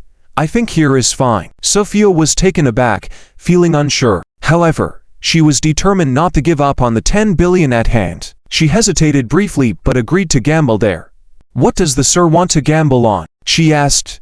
Anything, but I don't like complicated games, Zuoan replied. In that case, as you are from the Hua nation, how about a game of dice? Sophia suggested. Fine. Seeing Zhu and agree. Sophia's smile brightened, but she secretly sneered. Although she was a native of country M, her master was a master of Eastern Asian gambling arts. As a representative of East Asian gambling techniques, Sophia had mastered the art of dice to perfection. She was pleased that the man agreed to gamble with dice, thinking he must be quite naive. She immediately ordered her subordinates to prepare. Soon, a large gambling table was set up, with all the necessary equipment arranged. Sir, please choose the dice. Sophia pointed to a box full of brand new dice on the table, smiling. Zuoan turned to Wu Yu and said, Miss Wu, would you choose for me? Wu Yu was surprised. Me, Zhu, and nodded. You've been a dealer before. You should know. Please do it. Wu Yu hesitantly approached to pick the dice. Seeing this, Sophia signaled to Mike behind her. Mike understood and whispered, Wu Yu used to be a dealer at our casino. Sophia nodded subtly and gave Wu Yu a meaningful look. By the time Wu Yu had chosen the dice and turned to the table, Sophia smiled then asked Zuoan, Sir, shall we play a game of high or low? Zuoan, sitting comfortably, replied nonchalantly, Anything simple will do. All right. Let's play high or low then. High or low meant comparing the points rolled with dice. The highest wins. A tie occurs on same points. This was the most basic form of the game, therefore more thrilling. Since you've challenged my pyramid, please roll first, Sophia confidently said. In her opinion, Zuoan was surely inexperienced and letting him roll first wouldn't matter. Even if he rolled 3 sixes, she believed she could easily manage to draw a tie. Zuoan smiled, but instead of taking the dice cup, He smiled at Wu Yui. Miss Wu, I'm not interested. Would you roll for me? His request shocked everyone present. Wu Yui was stunned, and even the onlookers were taken aback. This high-stakes gambling had attracted many curious viewers, but they were kept at a distance by the casino's security. At that moment, the spectators exchanged baffled looks, thinking Zuoan must be crazy. Upon hearing this, Guo Zhaoliang's expression turned serious. He then leaned in and whispered to Tsai Lanlin, "If my friend loses later, what should we do?" Tsai Lanlin's expression turned icy. The Tsai family never owes favors. If he loses, I'll sell everything to make it right. Guo Zhaoliang nodded. All right.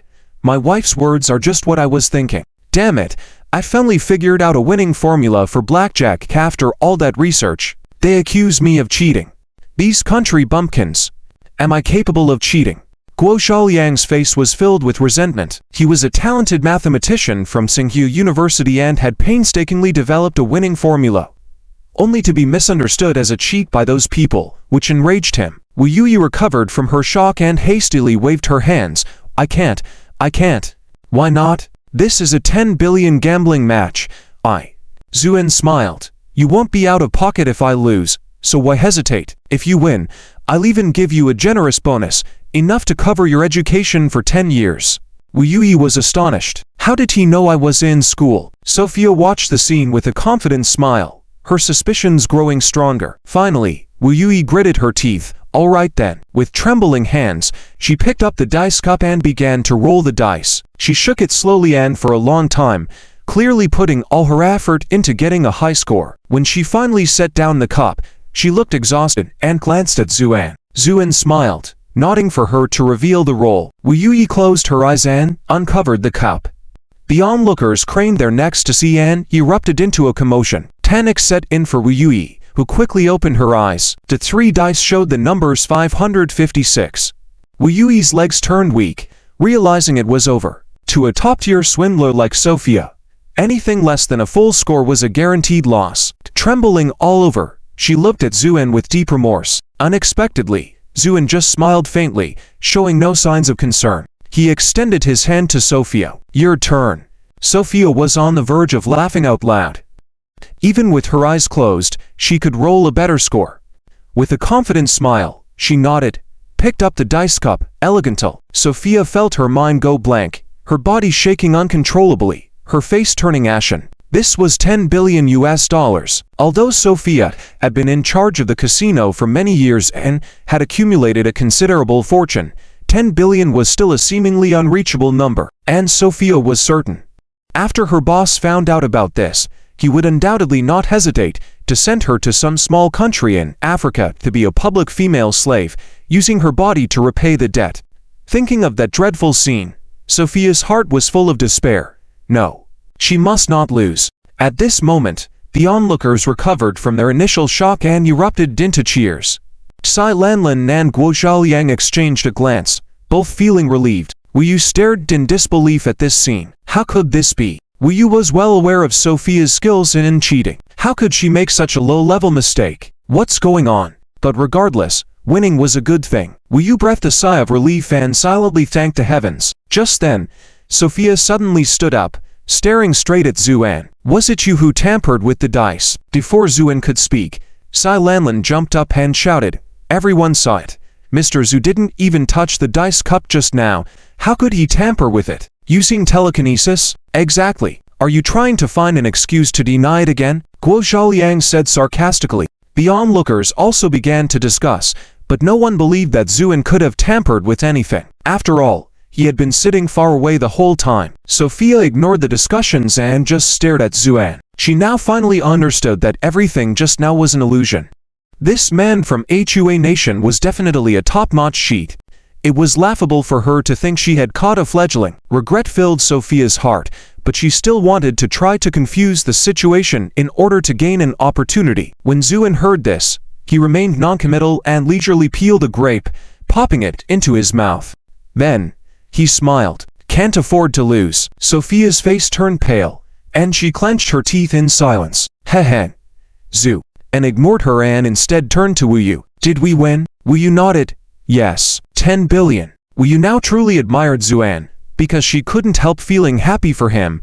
He remained so calm. With just that, it was clear this man was extraordinary. Zuoan chuckled. 10 billion how? So now I have 20 billion, right? Wu Yu was taken aback, then nodded. Yes, good. Zuoan turned to Sophia.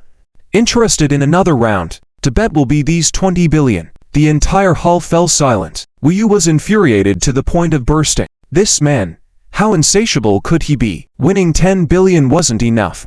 He wanted to continue gambling. Yet, Sophia clung to this lifeline as if it were her last chance. She immediately agreed. All right, I accept. This was her final chance to turn the tables. In fact, she wasn't even sure if she could come up with 10 billion, let alone 20 billion.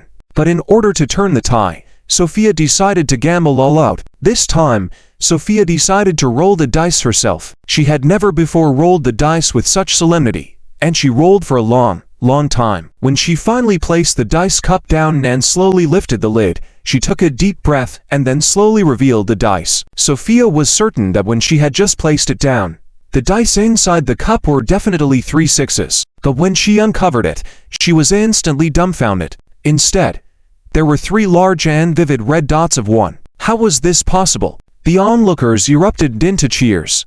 Sophia felt ice cold all over and her vision darkened. She almost collapsed to the ground. Mike quickly stepped forward, saying sternly, "Madam, quick, inform the boss." Sophia knew that this matter could not be hidden and was beyond her control. She could only hope that the boss would arrive quickly. Yes. Mike's eyes swept over Zuoan with a malicious look, then instructed Liu in a low voice, "Keep an eye on this guy, including those who came with him, not letting anyone slip through." Understood. Liu nodded immediately. While Mike went to fetch the big boss, Wu had already finished rolling the dice and lifted the cup. 3 sixes. Instant victory. This result extinguished the last glimmer of hope in Sophia's heart, causing her to sit heavily on the table, staring blankly. Wu sighed in relief and then approached Zuoan with a serious expression. "Mr. Zhu, you have not failed our trust." Zuoan smiled. "Thank you." Wu glanced at the security guards glaring at Zuoan from a distance, took a deep breath, and leaned down to speak softly. "Mr. Zhu, this matter has now escalated, but with so many people watching, they dare not back down. Otherwise, this casino will be doomed. But I'm afraid that after we receive the money, these people will take action in secret. Therefore, I think that we should receive the money publicly in full view later and leave immediately to avoid being trapped, or we may not even be able to leave this street." Zuoan looked appreciatively at Wu. This girl had a clear mind. He nodded. "All right, I understand." Wu gritted her teeth, wanting to say more. Just then, a large group of bodyguards rushed in. Mike carefully led the way, followed by an old white man smoking a cigar. "It's Mr. Carnegie. The big boss is here," the crowd murmured. Carnegie slowly walked to the table. At this moment, Sophia stood to the side, her face full of shame. "Boss." Carnegie waved his hand, signaling her not to speak, then leaning on the table edge with his hands, his eyes like a hawk, fixed on Zuoan. The whole room gradually fell silent. The people who were just making noise all became silent. After all, in the land of Las Vegas, Carnegie was like an emperor. Wu retreated a few steps pale-faced, her heartbeat seemingly about to burst out of her throat. Zuoan, however, remained indifferent, sitting calmly and completely ignoring Carnegie's gaze. After a moment, Carnegie smiled slightly. "I didn't expect to witness such a skilled player from Hua Nation today. Truly a rare sight." Surprisingly, he spoke fluent Mandarin.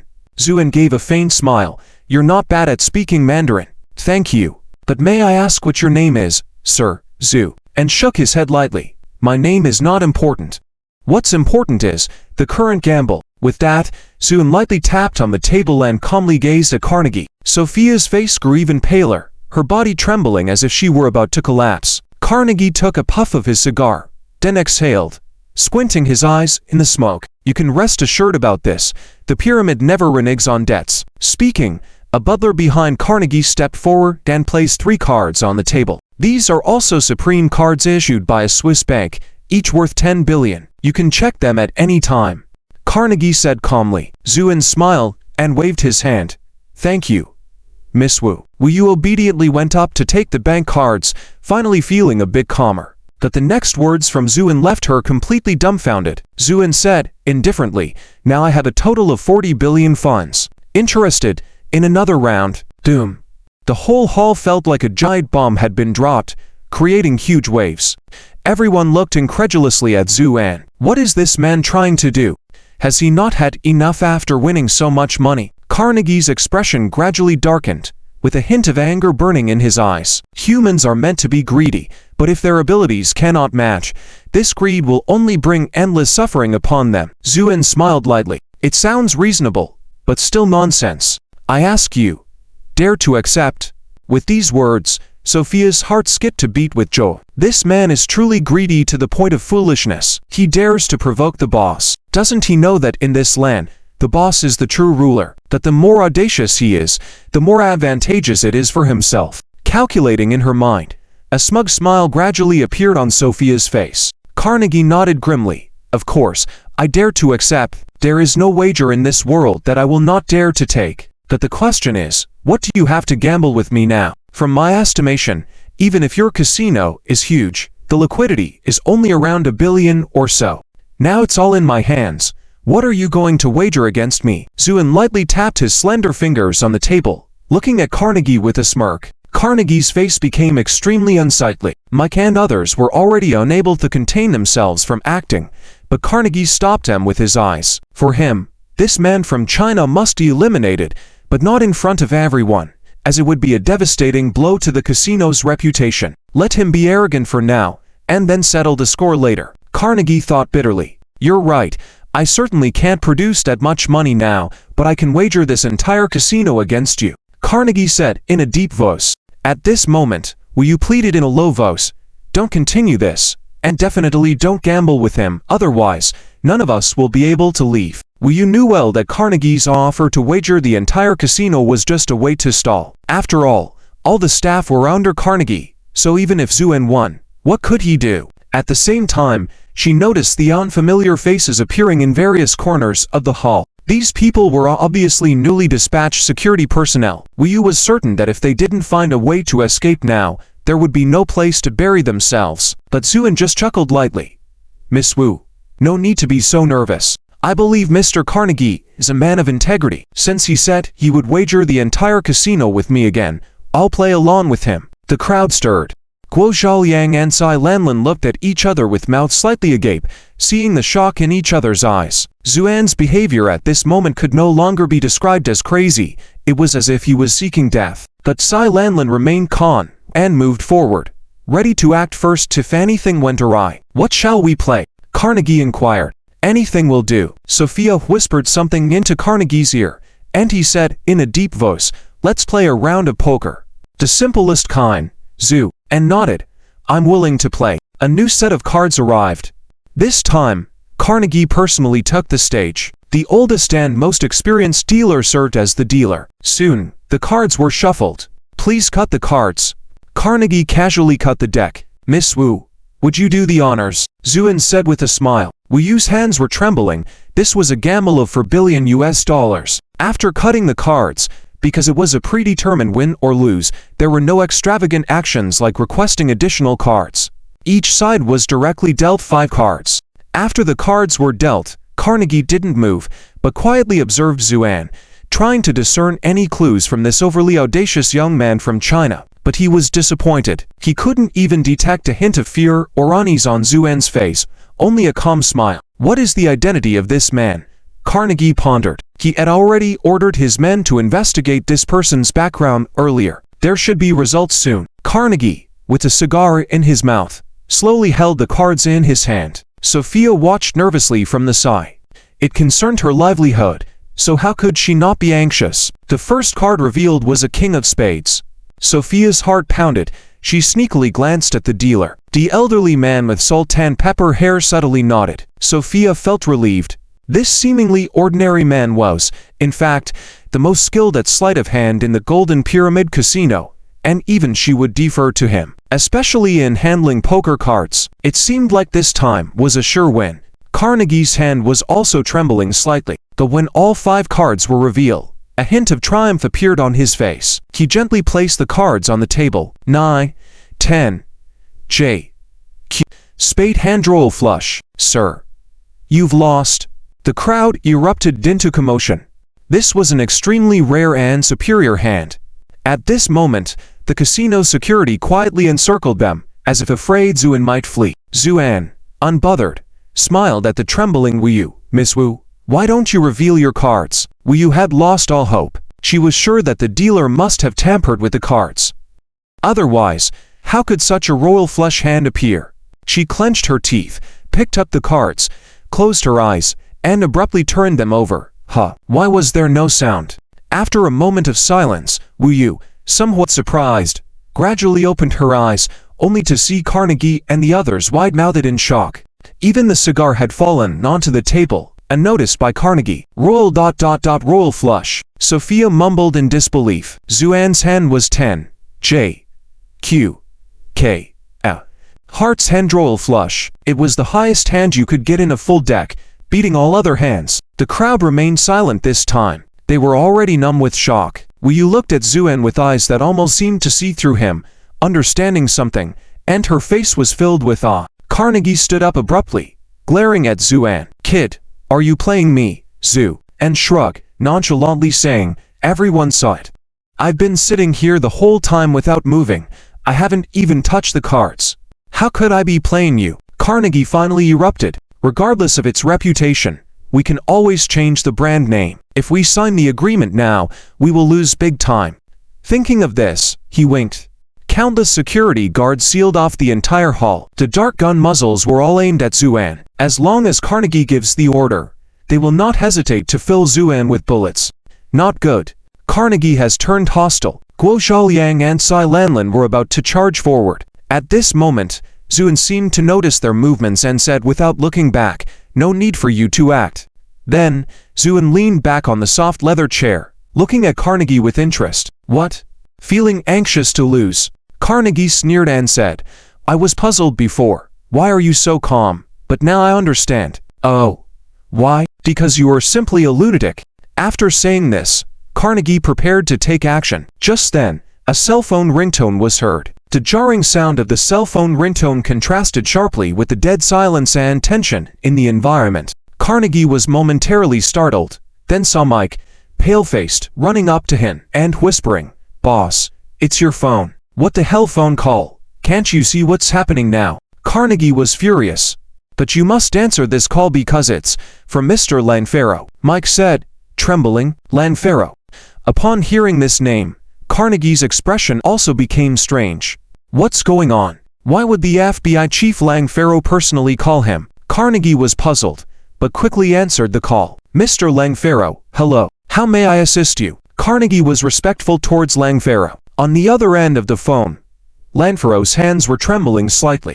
After hearing Carnegie's words, he took a deep breath. Carnegie, did you send someone to inquire about a person through my staff? Carnegie was stunned. He did indeed inquire about Zuoan's background through a familiar FBI detective, but he did not expect that it would alarm Langfaro. Yes, Mr. Langfaro, this may be a bit unconventional, but I will donate to the FBI as a token of goodwill. This was already an established game rule in Nam country's political arena. Some less legal actions could be legitimized through a donation. However, Langfaro's personal call was clearly not about that. Langfaro's face was sweating coldly, and he took a deep breath before saying, That's a matter for later. I just want to ask you, why did you want to inquire about this person? Because ... he is currently in my casino, and I suspect he is cheating. Carnegie declared firmly. Langfaro's vision darkened, almost fainting. Carnegie was a bit puzzled at this moment. Mr. Langfaro, any doubts? If there's nothing else, I'll hang up because that damn fella won all my funds today, and I will make him pay. Carnegie, full of murderous intent, was about to hang up the phone. Suddenly, a thunderous roar came through the phone. Stop. Carnegie was stunned. What's going on? Inside the FBI headquarters, all busy detectives were shocked by the angry roar coming from the boss's office. What's happening? Who made the boss so angry? Langfaro stood up at this moment, with an uncompromising tone, saying, Carnegie, if you want to have dinner tonight, you must follow my instructions without fail. Without waiting for Carnegie's response, Langfaro continued, the person you want to investigate is someone you can't afford to mess with. No matter how much he won in your place, Give it all to him, not a penny less, and don't entertain any other ideas. If you handle this well and with a sincere attitude, maybe you'll survive. Otherwise, even the president won't be able to save you. Understand? Listening to Langfaro's words, Carnegie's face showed disbelief. But there are no buts. You damn bastard, if you provoke this deity of death, not only will you be finished but even Las Vegas may go down with you. And even the entire country will suffer because of you. Do you understand? Carnegie's face slowly turned pale. As a wealthy tycoon of this level, he naturally had access to many things that ordinary people couldn't. Mr. Langfaro, you mean? Langfaro said, in a deep tone. Don't feel aggrieved because many people like you have felt aggrieved before, such as the Bell family of Sin City, such as the Bright Church. This statement was like a bolt from the blue, making Carnegie's legs weak, almost falling to the ground. He knew about the incidents in Sin City and the Bright Church, so the man's identity was becoming clear. The one who overpowers everything and cannot be offended. Sensing Carnegie's shock, Langfaro sighed softly, then said, in an uncompromising tone, Mr. Carnegie, may God bless you. But I think even God can't help you with this man. So take care of yourself. But remember, if you anger him, and cause more serious consequences, even if you die, your family will face the harshest punishment. With that, Langfaro hung up the phone. He believed he had made himself clear enough. Carnegie, however, was left blank-minded. Mike approached. Boss, should we take action now? Carnegie trembled all over, then delivered a sharp slap. Smack. Mike was sent flying, and when he landed on the ground, half of his face had swollen like a pig's head. This slap stunned everyone present. What's going on? How come after a phone call, Carnegie looks like he's lost a son, his face filled with despair? Sophia also hurried over. Boss, what's wrong? What happened? Carnegie took a deep breath, grabbed Sophia by her hair, pushed her to the ground, his eyes bloodshot as he said, You wretch, it's all because of you. Kneel to Mr. Zhu. Sophia, in a sorry state, knelt on the ground, no trace of her former elegance. Upon hearing Carnegie's words, her face turned pale. Carnegie's attitude had changed drastically after the call, indicating that the Chinese man's identity was not what he had imagined. Perhaps more prestigious, she was a smart woman and immediately knelt as required. Carnegie took a few steps forward with a face full of humility and flattery. Mr. Zhu, I really didn't know your identity. It's all a misunderstanding. With that, Carnegie shouted at the vigilant security guards, Put your guns away, you bastards, who let you in? The security guards looked at each other and silently put away their weapons, stepping aside. Carnegie then took out a handgun from his pocket and without hesitation, pulled the trigger at Liu and Mike. Bang! Bang! 2 gunshots. The 2 men never dreamt that the big boss would shoot them.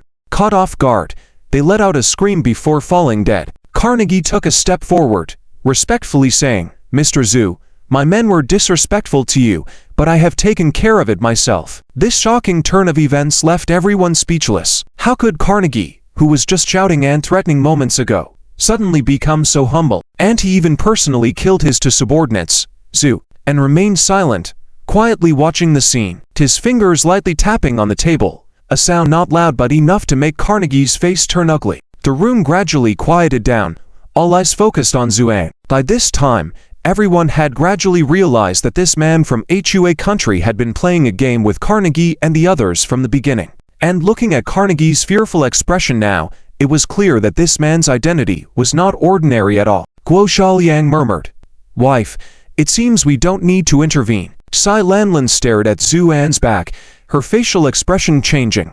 Lost in thought, Carnegie was practically burying his head in his chest, cold sweat dripping down his face onto the carpet at his feet. 3 minutes passed before Zuoan finally said, Do you know who I am now? Yes. Mr. Langfaro from the FBI just called to inform me. Very good. Let's now talk about our bet then. Carnegie trembled all over. His earlier behavior was an attempt to smooth things over. In his view, Zuoan's appearance was solely to help a friend and not out of genuine interest in his casino. If he just saved face, everything should be fine. So he brazenly killed his 2 trusted men, intending to show Zuoan his stand. I've even killed my own men. What more do you want? But to his surprise, Zuoan was not buying it. This, Carnegie hesitated. Zhu, and calmly asked, What? Don't want to pay up? Carnegie shivered. Of course, that's not what I mean. But in such a big casino, The handover will take some time. How about this? You take these bank cards and leave first. Then I'll have a lawyer handle the process. Carnegie's implication was clear. You are just passing through.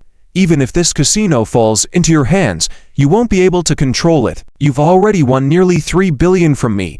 That should be enough. Can't we let bygones be bygones? Did you have to be so ruthless? Carnegie thought he had it all figured out, but he didn't expect Zuoan to turn to Wu Yu and smile. I wonder if Miss Wu would like to be the manager of my company's subsidiary casino. Wu Yu's eyes widened as she pointed at herself. Me. Zhu. And nodded. But Wu Yu glanced at the visibly angry Carnegie. Hesitating, she was certainly tempted. If she could really be a casino manager, it meant an instant rise into the ranks of the middle-class elite, a step into a new life. But was it really that simple? Carnegie had managed this casino for years, and the relationships were complex. Wu Yu was weighing her options. Zuoan smiled. Just say whether you're willing or not. Of course, I am. Very well. Zhu. And nodded. Carnegie couldn't hold back any longer. Zuoan's conversation with Wu Yu completely ignored him. As he was about to speak, Zuoan raised his eyebrow slightly. A flash of sword energy swept by, bidding farewell to his head and body. In midair, Carnegie heard the last words of his life. You want to negotiate with me, but do you have the qualifications for that? Carnegie's body collapsed to the ground, eliciting gasps from the crowd. Many loyal security guards to Carnegie roared in anger, ready to act. Zuoan didn't move at all, merely waving his hand. Sword energy crisscrossed through the room, blood splattered. Life withered. Moments later, all the guards who had attempted resistance were dead on the ground. Blood and bodies filled the entire hall. Zuoan stood up at this moment and calmly said, Now, this casino is under your control. With that, Zuoan turned and walked towards the sports area. The crowd automatically parted to make way for him. Even Guo Zhaoyang, who intended to greet him, was frightened by Zuoan's swift actions and stood pale-faced behind the crowd, while Tsai Lanlin's face was also pale, her eyes shining brightly. When Zuoan approached, Tsai Lanlin bowed respectfully and said, Tsai Lanlin, inheritor of the ancient Tai Chi tradition, greet sir. Thank you for helping my husband. Zhu. And stopped, smiled slightly. You know me? Tsai Lanlin nodded solemnly, then whispered, I also love to read martial arts forums. Zuoan laughed heartily, then glanced at Guo Zhaoyang. Bro, you have a good wife. I wish you both happiness in the future. With that, Zuoan walked away. After he had gone far, Guo Zhaoyang asked in awe, Lanlin, who is this man after all? Why do you show so much respect even to him? Tsai Lanlin paused, her face showing reverence. He's a grand presence of our time, the #1 in martial arts. Guo Zhaoyang listened, looking with a hint of admiration at Zuoan's departing figure. He had seen all the scenes that had just happened. In everyone's eyes, the situation was impossible to turn around, but Zuoan easily broke through with his authority. And later, facing Carnegie's evasion and excuses, Zuoan didn't waste time, he just took action and killed. This simple and direct method of resolution left Guo Zhaoyang amazed. At this moment, Zuoan returned to where Yan and her daughters were playing games, completely unaware of what had just happened, still fully engrossed in their gaming, especially the young one, riding her motorcycle with great excitement. When Yan saw Zuoan return, she paused. What's wrong? Was there a commotion over there just now? The mother and two daughters continued to enthusiastically play games. Zuoan watched from the side, occasionally giving pointers on riding a motorcycle or helping with whack-a-mole. The scene stunned the mid-level management staff from the Pyramid Casino, who arrived later. The news of Carnegie's death had spread terrifyingly fast. However, what piqued curiosity was that despite over a dozen deaths, the Las Vegas Police Department had not taken any action. Even agencies like the FBI were turning a blind eye. This abnormal reaction finally made many people understand. This man from HUA country, the powerful department in Country M, was not to be trifled with. As for the other big shots of Las Vegas, they all remained silent at this time. In this eerie atmosphere, the people from the casinos were naturally very scared and all rushed over. Unexpectedly, they saw this heartwarming scene full of childlike innocence. Wu Yu, as Zuoan's newly appointed casino manager, naturally stood at the forefront. Seeing Zuoan with his family, Wu Yu dared not disturb and just stood quietly. As she stood still, the casino staff also did not dare to move. This created a strange scene in the sports hall, On one side was the joyful family playing games, while on the other side, all mid-level management staff of the Pyramid Casino stood respectfully waiting. After more than 10 minutes, Zuoan finally glanced over. "What's going on?" Wu Yu stepped forward. "Mr. Zhu, these are all casino management staff who want to meet you." Zuoan smiled at this. "Meet me?" "Yes." At this moment, a few men walked out from behind Wu Yu, some black and some white, all bowing respectfully to Zuoan. "Mr. Zhu." They bowed, and all the casino staff behind them also bowed. "Mr. Zhu." Zuoan nodded slightly. Now the casino is under Wu Yu's full control. "Do you have any objections?" "No. No." The leading few people trembled at his words and quickly said, "Jokes. Who would dare object?" Carnegie's blood was still fresh on the floor. "Very well. Since you said no, I will take it as you really have no objections. But if I find anyone with ill intentions later..." Zuoan's words were left unsaid, but everyone understood what he meant, and many people were trembling with fear. In the face of absolute strength, all schemes and tricks were mere jokes. "Okay, you can all leave now." Zuoan waved his hand. Once these people dispersed, Yan asked in surprise, "Husband, what's going on?" Zhu and smiled. "Nothing much. I just played a few rounds casually earlier and ended up winning this casino." And Yan nodded. "Oh, I see." She remained calm and unaffected. At this moment, Wu Yu was extremely excited. Just yesterday, she was a tour guide, and today she became the manager of this luxurious casino. It felt like a dream come true, but she understood that all of this was because of Zuoan, so she silently made a determination not to let Zuoan down. However, she had no idea that Zuoan was indifferent to these matters. He simply appreciated Wu Yu's clear mind and gave her an opportunity out of hand. Later in the evening, Zuoan naturally didn't need to return to his previous hotel. The pyramid itself had a super luxurious hotel. Guo Xiaoliang and his wife, along with the members of the previous tour group, were also accommodated. After spending a few days together, Zuoan felt that these people were not bad. However, after the incident, everyone held a deep reverence for Zuoan. Even Guo Xiaoliang didn't dare to be as casual as before. Zuoan just smiled at this and then said to Guo Xiaoliang, "You won so much before. It must have been based on mathematical calculations, right?" Guo Xiaoliang nodded. "Yes." "Well then, would you be interested in staying and helping Wu Yu manage this casino?" "Me?" Guo Xiaoliang pointed at himself. "Yes. Your mathematical abilities are good.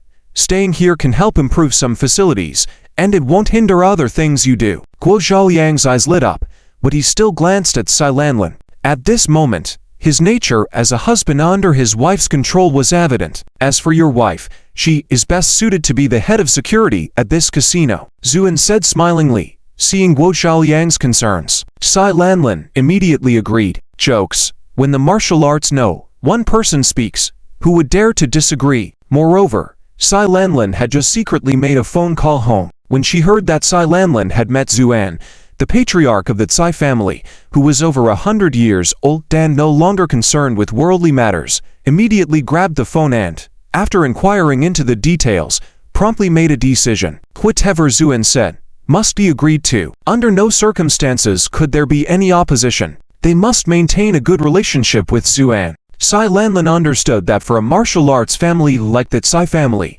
Zuoan was as unattainable as the sun and moon. In the sky, an opportunity to get close could be a once-in-a-lifetime chance. The couple of Cai Lanlin and Guo Xiaoliang stayed behind to help Wu Yu alleviate immediate pressure, but there were many tasks left behind by Carnegie that Wu Yu needed to handle one by one. That night was destined to be sleepless for many, and in the room, Zuoan finally managed to get the two little girls to sleep. Then he got up and went to the living room. And Yan was playing a horror game, her face turning pale as the ghostly images flashed sporadically on the oversized TV screen, causing her to shiver. But even so, Yan stubbornly continued playing. Zuoan found it both funny and exasperating.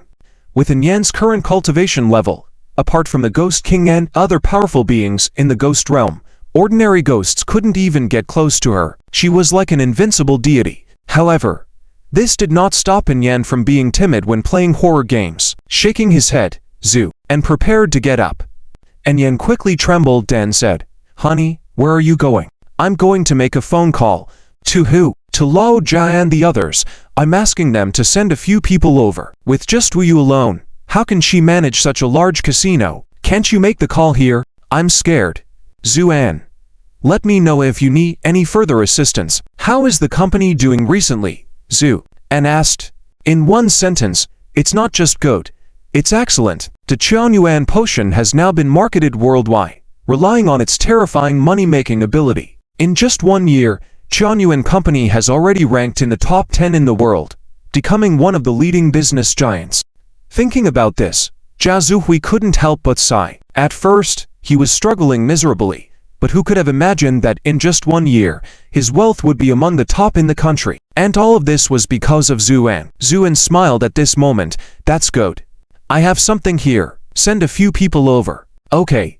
What's the matter? Should we all come over? Jia Zuhui immediately became serious. He thought Zuoan was in some trouble. Zuoan chuckled. No problem. I just won at a casino in Las Vegas. Now there's no one managing it, so send a few people to help out. 1. A casino. Jia Zuhui on the other end of the phone was simply stunned. Yes. I had some free time, played a few rounds, and ended up winning. Zuoan said casually. All right. I'll send someone over tomorrow. Jia Zuhui, accustomed to his brother's actions, replied. Okay. After a few more words, Zuoan hung up the phone, then pondered for a moment and dialed another number. This was a small village nestled among the mountains of Huaxia. As twilight approached, the village was eerily silent, occasionally echoing with cries full of despair and resentment. Outside the village, on a small row, and Qing was sitting cross-legged on the luggage rack of a military off-road vehicle, wearing combat gear and listening to music through headphones. Just then, her phone suddenly vibrated, and Qing looked at the incoming call. A bright smile appeared on her face as she quickly answered. Hello, brother-in-law. Zuoan's voice came through the receiver. What are you doing? Nothing. Just out on a mission with the troops. How's my sister? She's playing horror games on the side. Listen. Zuoan sighed helplessly, and then there was a shocked cry from Anyan over the phone, as if she had seen something terrifying. And Qing chuckled. Playing horror games is so boring. When my sister returns, let her join us. Guarantee she experience real excitement every day. Just then, there was a violent tremor in the small village, followed by a resentful roar, and the black mist shrouding the village gradually dispersed. Zuoan, also hearing this, furrowed his brow slightly. Is a ghost about to materialize? Yes. There have been many strange occurrences recently. And Qing replied. As they talked, members of the Phoenix Fire Group emerged from the small village. And Qing raised her phone. It's a call from your instructor. Cheng Hao and others quickly stood upright, shouting in unison, Instructor. Then Sun Ling and the others, somewhat mockingly, shouted, Instructor, are you enjoying your honeymoon? And Qing then took the phone back to her ear, smiling mischievously. Did you hear that? Are you having fun? Zuoan chuckled helplessly. These guys. It was just a trivial call to ask about An King's recent situation. And Qing then lowered her voice, asking solemnly, Brother-in-law, did you really wipe out the Bright Church some time ago? Yes. Due to the particularity of this matter, European countries initially tried to keep it secret, but it soon became too big to hide. And Qing and the others naturally knew about this, and now hearing Zuoan talk about it in person, and Qing couldn't help but exclaim, Brother-in-law, you're amazing. After a few more words, they hung up the phone, and Qing turned to look at the setting sun, marveling at his sister's good luck, when the phone vibrated once again, this time a call from a superior. And Qing just received a message from Commander Hu. They found demon bugs at his base. They are now unable to control the situation and request your support. Commander Hu, didn't he form a blood killing and challenge our Phoenix Fire Group for a competition? Why is he requesting support now? And Qing said with a smile, probably the situation is too adverse. And Qing, regardless of competition, you all belong to the Wide military, so there must be no slack. And Qing smiled, understood. After hanging up the phone, and Qing shrugged at Cheng Hao and others, all right, the vacation is off again. This time we need to support our allies. Members of the Phoenix Fire Group were already accustomed to this. Various mysterious events were increasing, requiring more support from the Phoenix Fire Group. They might have to go to several places each day, so they were used to it. Let's go. Head to Dianzhou. 3 days ago, when Zhang Chu and his men arrived at Miaoxionggu, the Grand Elder personally came out to greet them. After a brief understanding of the situation, John Chu and the others came to the entrance of the insect fairy cave blocked by a giant stone. There was not a trace of demon bugs or even a single bug hair to be seen. Only a person sat on the ground, eyes fixed on the insect fairy cave. The Grand Elder introduced in a low voice, "This is FEI, our next Gu master, but ever since his master died, he has been guarding here." John Chu nodded. He had just surveyed the surrounding environment and found nothing unusual at all. "I guess those demon bugs must have escaped from ancient seals and disappear after being eliminated," someone said. Though they found nothing, John Chu decided to stay and observe for a few more days. That night, a grand welcome banquet was held in Miaoshuangu, with the elders hospitably welcoming them. Even John Chu couldn't help but have a drink. However, during the banquet, he didn't see FEI.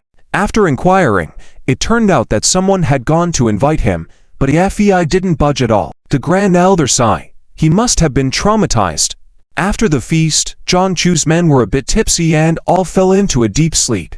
John Chu lay on the bed, silently contemplating how to revive the past glory of the Chiashai sect. Lost in thought, he felt somewhat restless. Just then, he heard a rumbling in the distance, followed by panicked shouts. "Demon bugs!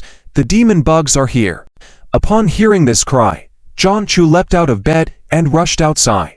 It was indeed. Although they had all been drinking, they were all experienced elites who had been through rigorous training. So, at John Chu's loud shout, the Blood-Killing members, who were originally sound asleep, all woke up in alarm and rushed outside within a few breaths. "The demonic insects have appeared. Everyone, move out," John Chu said, in a deep voice, taking the lead and charging towards the Worm Immortal Cave. The Blood-Killing members followed closely behind. When they arrived at the entrance of the cave, they saw that the giant stones blocking the entrance had been corroded into a large hole by something unknown. Various poisonous insects were now crazily pouring out of this large hole, and behind FEI, who had been sitting outside guarding the cave, a phantom of a green snake emerged, fiercely attacking these poisonous insects. No wonder there was a thunderous sound.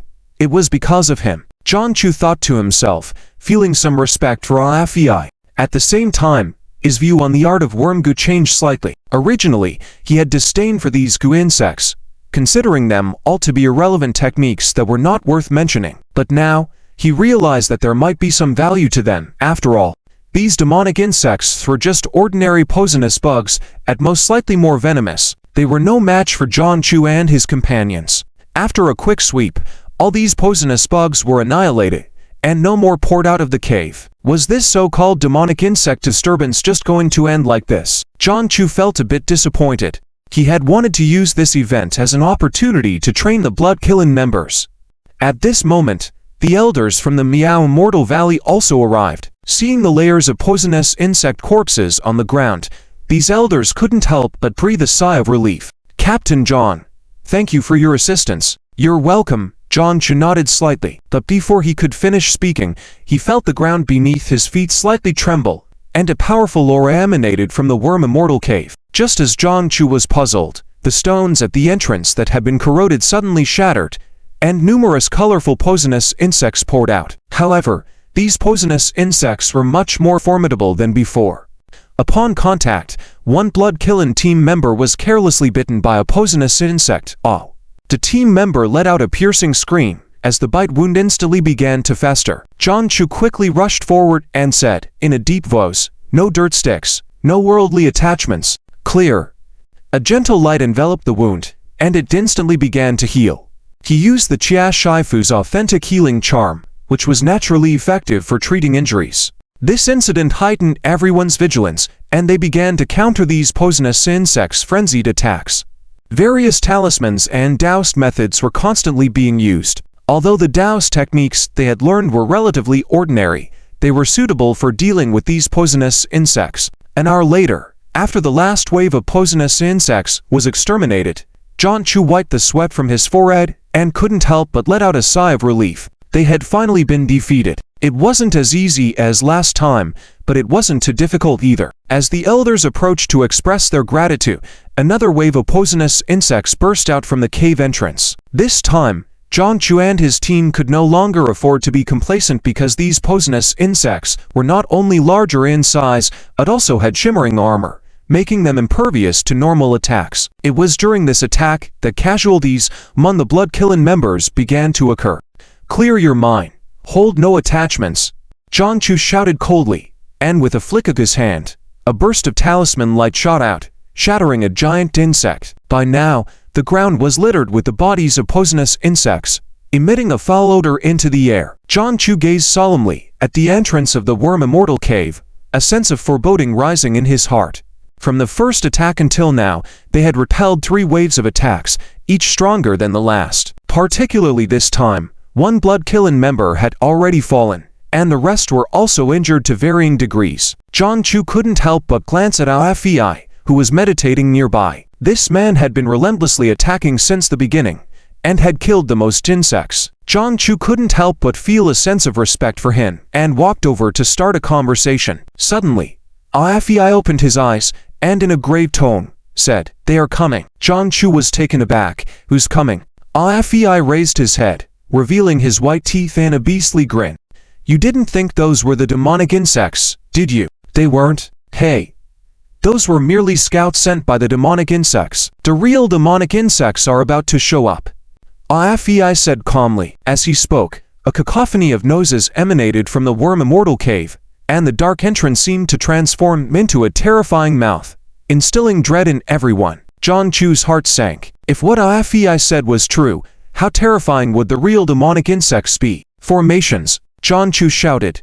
Yes, the blood-killing subordinates were all vigilant, assuming their practice positions and silently reciting their techniques. Beams of light rose and connected them together. This was Jiangchu's greatest asset and the reason he had the confidence to challenge the Fire Phoenix. After teaching them the introductory techniques, Jiangchu had trained these subordinates according to the Jia Shifu's doused formation.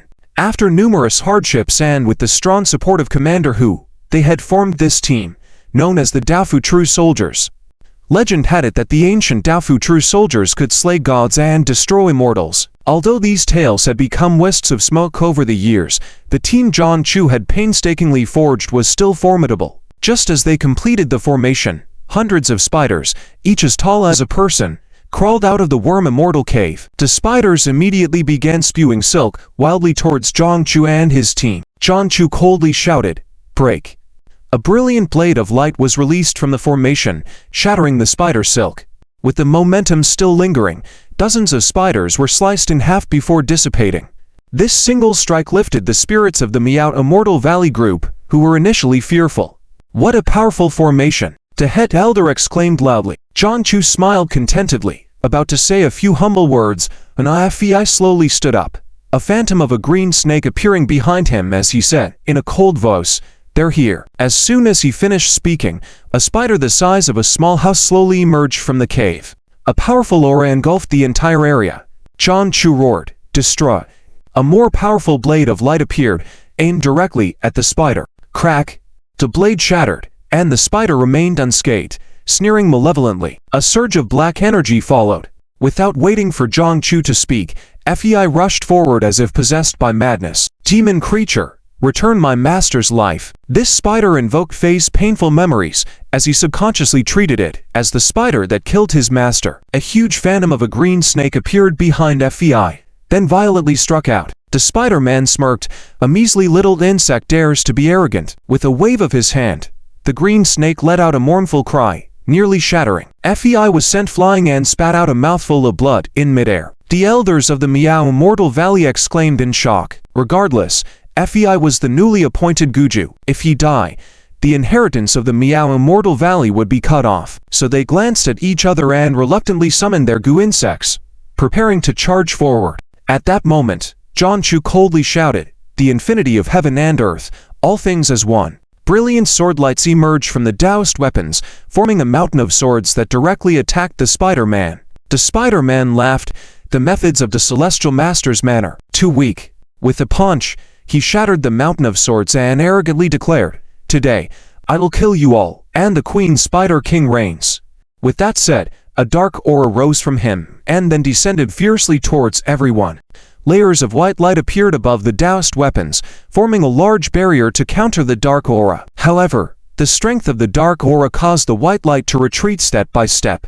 Fei, not knowing when he had stood up, with the green snake phantom behind him becoming even larger and emanating a powerful aura. Many elders showed sorrowful expressions. Could it be that the inheritance of the Miao Immortal Valley would really end here? Suddenly, a crisp sword light flashed by. The Spider-Man froze in place, a red line appearing on his forehead as he softly said, "The old Lord's sword?" Zhang Chu held an ancient gray sword, his face pale, and nodded. "How is it possible? How could the heritage of the Celestial Master's manor come here?" The Spider-Man muttered to himself before his body split in half from the middle. The formidable Spider-Man was slain by a single sword. The crowd cheered in unison, except for Zhang Chu, who wore a bitter smile. He heard the dying doubts of the demon before. Why would the heritage of the Celestial Master's manor be here? It's because the Celestial Master's manor now only has him. This incident clearly wouldn't end here. The appearance of this Spider-Man indicated that there were still many terrifying entities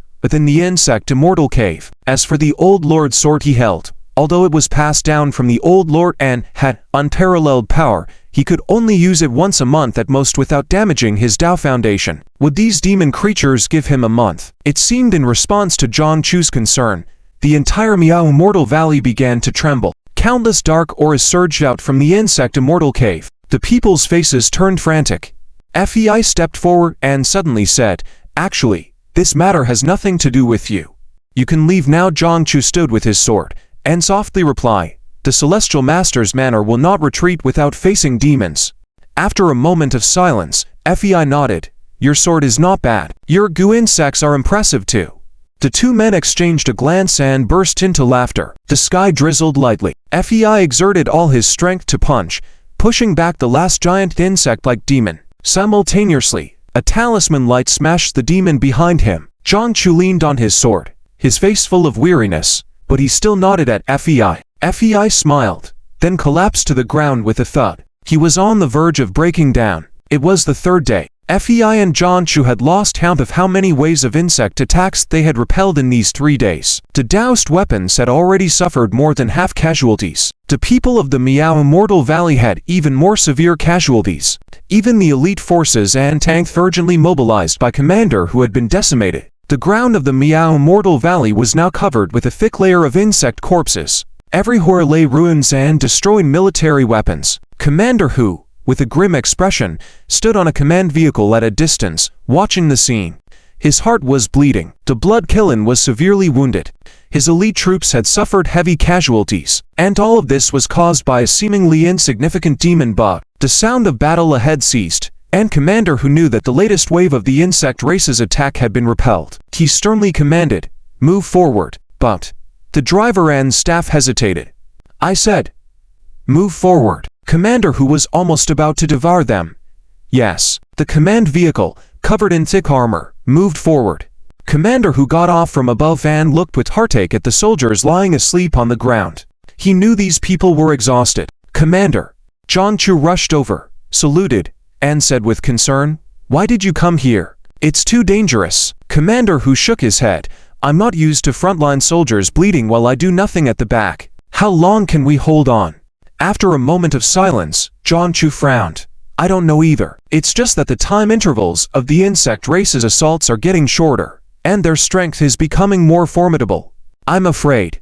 Commander Hu stared at the pitch-black insect immortal cave and suggested, "Why not use missiles to level it?" Fei, lying on the ground, shook his head. "It's useless. Even if it's raised, it may destroy the remaining seal, and no one knows what might happen then." Zhang Chu nodded, knowing that the commander was speaking the truth. All personal grievances must be set aside in the face of the life and death of millions of people in Dianzhou. However, he couldn't help but feel reluctant. Just then, countless giant bees suddenly flew out of the insect fairy cave, resembling a dark cloud, heading straight for the group. "Insect attack!" Zhang Chu exclaimed, and all the soldiers who were resting on the ground leapt up and returned to their respective battle positions. "Commander, please leave this place quickly. It's too dangerous here," Zhang Chu said, without hesitation pushing Commander Hu onto the armored vehicle. To be extra safe, he bit his middle finger and wrote a seal on the armored vehicle door. "Brilliant golden light. No evil dares to face it. Decree." Layers of golden light thunderously covered the entire armored vehicle. Then Zhang Chu turned to leave. Commander Hu in the vehicle said, "No matter what, remember to stay alive." Zhang Chu was taken aback. nodded, then turned and left. By this time, the bee swarm had already charged forward. AFEI summoned his familiar insect and began fighting against the bees. However, his familiar green snake was now only half its previous size, so its attacking power had weakened. Just then, John Chu roared, "Dafu true soldiers, annihilate the monsters!" The bodies of the Dafu true soldiers suddenly shone white, then transformed into a majestic white light that descended upon the bee swarm. Doom! The bee corpses rained down as if in a storm. This single strike eliminated half of the giant bees. However, what was most terrifying was that these bees seemed to have intelligence. Despite suffering casualties, some bees fought ferociously in the front, while others sneaked around to prepare for a surprise attack. Several members of the Blood Kiln were caught off guard and were attacked by the giant bees. The Dafu true soldiers lost a few more members, and the white light grew weaker. John Chu, filled with anger and rage, was about to rush over to deal with the bees.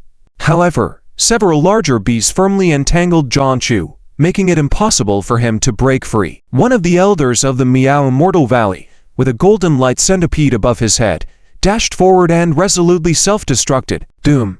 The self-destructive power of his familiar insect wiped out a portion of the giant bees. The people from Miao Immortal Valley, along with John Chu, all exclaimed in shock. Although their identities differ, after fighting side by side for 3 days, they had established a strong camaraderie. These damn bastards! John Chu's eyes were bloodshot, but he couldn't break free. Just then, an armored vehicle emitting golden light rushed in, knocking several giant bees out of the way. Additionally, several gun barrels extended from the armored vehicle, taking aim and firing at the bees. Amid the deafening gunfire, the sturdy bodies of the giant bees were turned into sieves. John Chu was stunned. After the rear ambush of giant bees was cleared, the voice of Commander who came through the high-pitched horn of the armored vehicle. Heh. Not bad shooting, right? Tears welled up in John Chu's eyes. Just at that moment, perhaps due to heavy casualties among the bee swarm, a huge bee that had been hiding behind suddenly flew out. This giant bee was as tall as a 2-story building, and its sharp, sword-like mouth emitted a chilling light. "It's the Bee King!" AFEI shouted, leaping up to try to stop the giant bee. However, as he was already at his limits, how could he match this giant bee?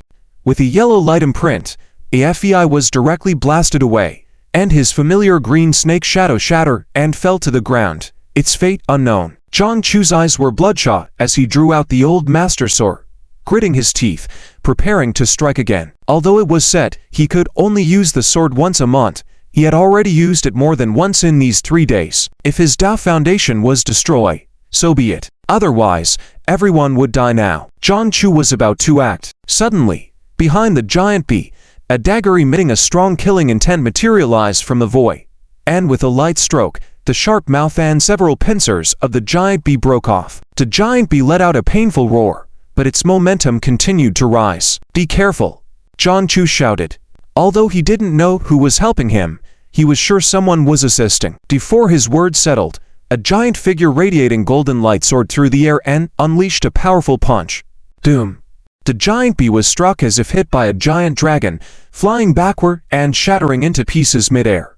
John Chu stared in amazement at this scene. The massive figure then fell heavily to the ground, smashing a large pit, and a giant man stood up, patting his brilliantly shining bald head and smiling innocently. Zhou Danu, the Fire Phoenix Special Forces top combatant, known as a human tank. John Chu naturally recognized him, as he was more familiar with the Fire Phoenix members than his own team. He was well acquainted with each person's characteristics and abilities. For example, the man who appeared from the void with a dagger in hand was Sun Ling, the Void Walker. There were also Captain Cheng Hao, Zhu Yi. All the Fire Phoenix members were now in the arena. At the same time, a military off-road vehicle roared in, then came to a stop steadily before a beautiful and unmatched girl descended from it. John Chu's heart fluttered. One of the key figures in Fire Phoenix, Ching.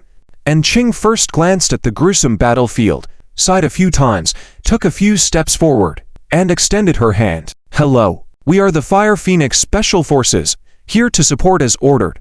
John Chu trembled, subconsciously saluted, and did not dare to shake that delicate hand. "Captain of the Blood Kiln Special Forces, John Chu." And Ching smiled faintly, withdrew her hand without changing her expression. Among the Fire Phoenix members, Ziyi whispered to Zhou Dan, Did you see that? This kid blushed when he saw An, probably not having good intentions. Joden chuckled but didn't say anything. Commander, who also stepped down from the command vehicle, An, warmly welcomed them. General An, thank you for coming all this way to support us. And Ching smiled slightly. Commander, you're too kind. It's our duty to assist in such situations. Her heroic and resolute demeanor in speech made John Chu blush even more. Zuyi sneered. See that? His face is even redder now. Damn. This kid has ulterior motives right from the start. Does blushing mean having ulterior motives? Joden asked innocently. Of course. If he's not up to no good. Why would this kid blush? Zuyi asserted confidently. Cheng Hao frowned, glared at Zuyi, and said, Can it? Zuyi stuck his tongue out, not daring to say another word. Swish. A crossbow arrow flew through the air, its high-intensity carbon fiber tip directly pinning into the body of a giant beetle before violently exploding, reducing it to dust. Zhang Chu was stunned and turned to look. He saw An Qing sitting on top of a distant off-road vehicle, holding a high-tech crossbow. When she caught his gaze, she subtly nodded, but just as he was caught off guard, a massive centipede suddenly lunged out from underground towards Zhang Chu's back. Before Zhang Chu could react, Cheng Hao rushed over from afar, smashing the centipede's upper body with a punch, then coldly said, If you're tired, take a break. Zhang Chu blushed from the retort but also knew that without Cheng Hao's help, he would have been injured. He couldn't help but whisper, Thank you. Cheng Hao ignored him, just raised his hand and solemnly said, Surround and kill. With his command, the members of Phoenix Fire instantly formed a circle and systematically eliminated the insects within. Their speed was so fast that Zhang Chu was left in awe. After a moment, the wave of insects was completely wiped out. Immediately, people stepped forward to clean the battlefield, while the members of Phoenix Fire stepped aside to rest and recuperate. Zhang Chu's heart was filled with mixed emotions. It had been a day since the Phoenix Fire team arrived,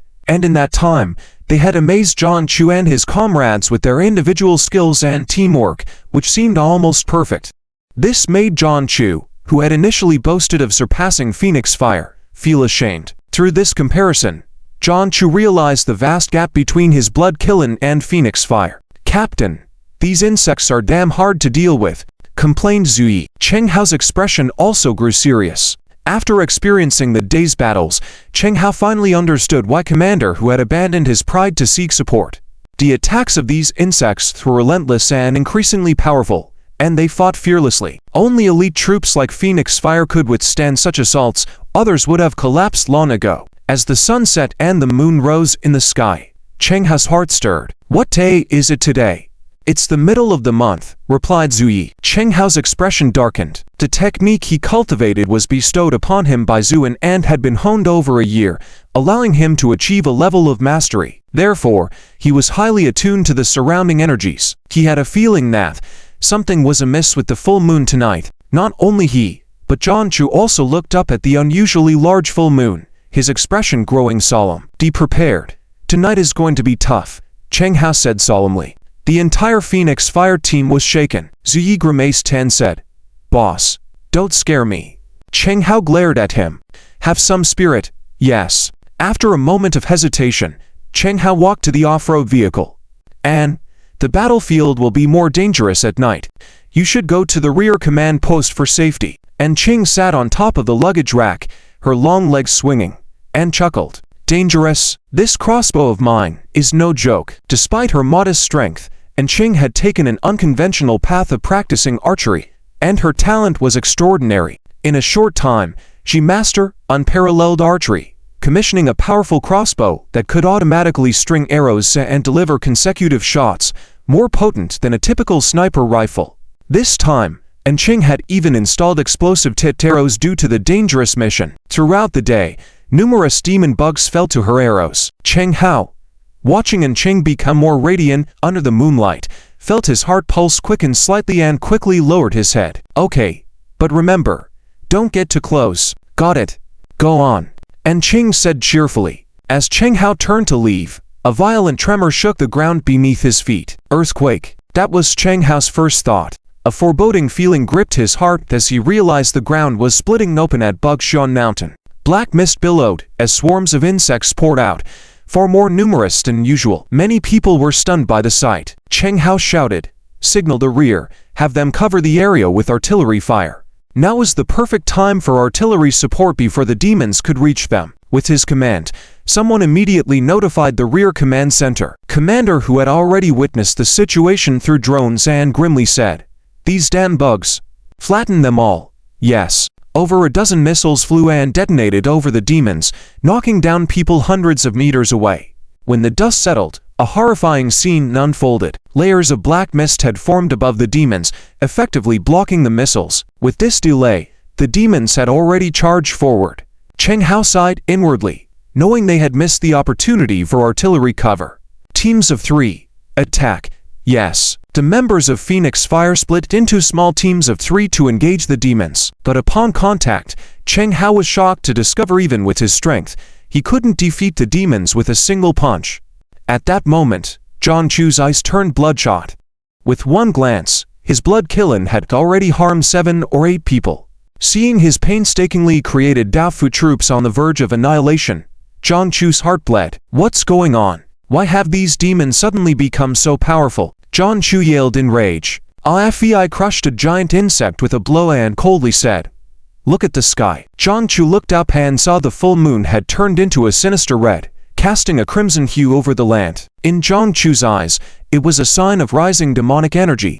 A powerful demon is claiming the moon. John Chu yelled in despair.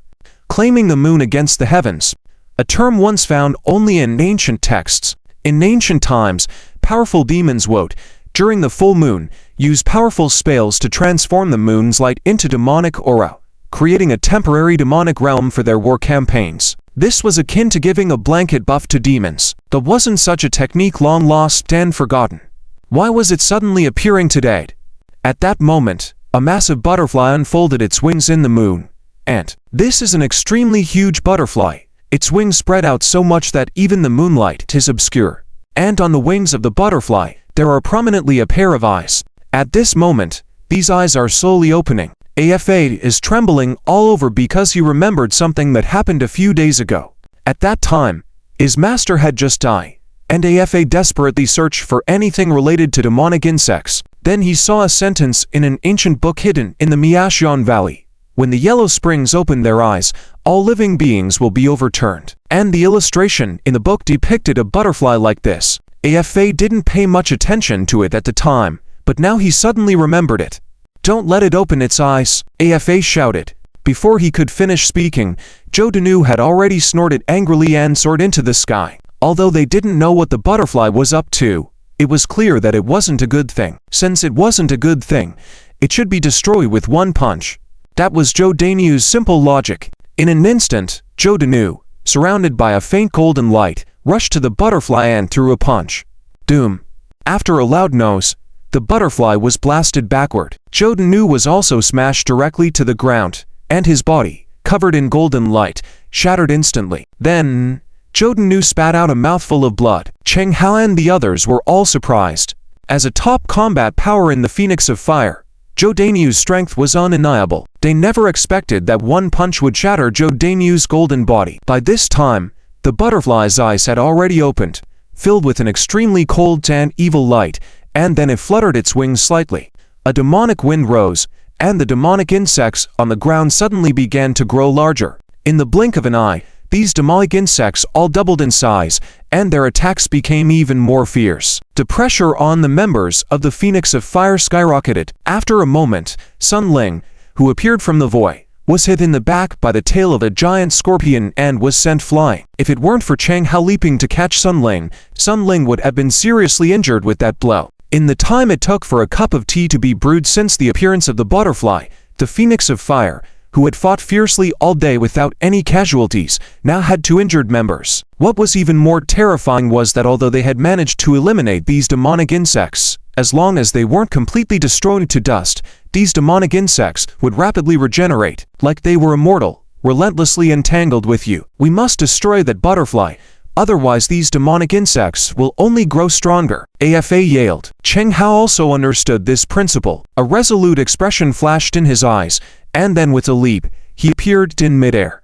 Among all the members of the Phoenix of Fire, he cultivated the most powerful 9-star Emperor Overlord technique, and naturally, his cultivation was the highest. Cheng Hao knew that the outcome hinged on this one move, so he gathered all the power in his body and shouted coldly, 9-star seal. Suddenly, in the night sky, 9 huge stars appeared, dazzling and shining like 9 diamonds. Then, 9 starlights radiated from these 9 stars, forming a vast giant seal that directly smashed down towards the butterfly. The sinister butterfly seemed to sense the power of this attack, and its wings moved slightly as it tried to dodge. But once the 9-star seal was released, it firmly locked the space around the butterfly, leaving it with no escape. Doom.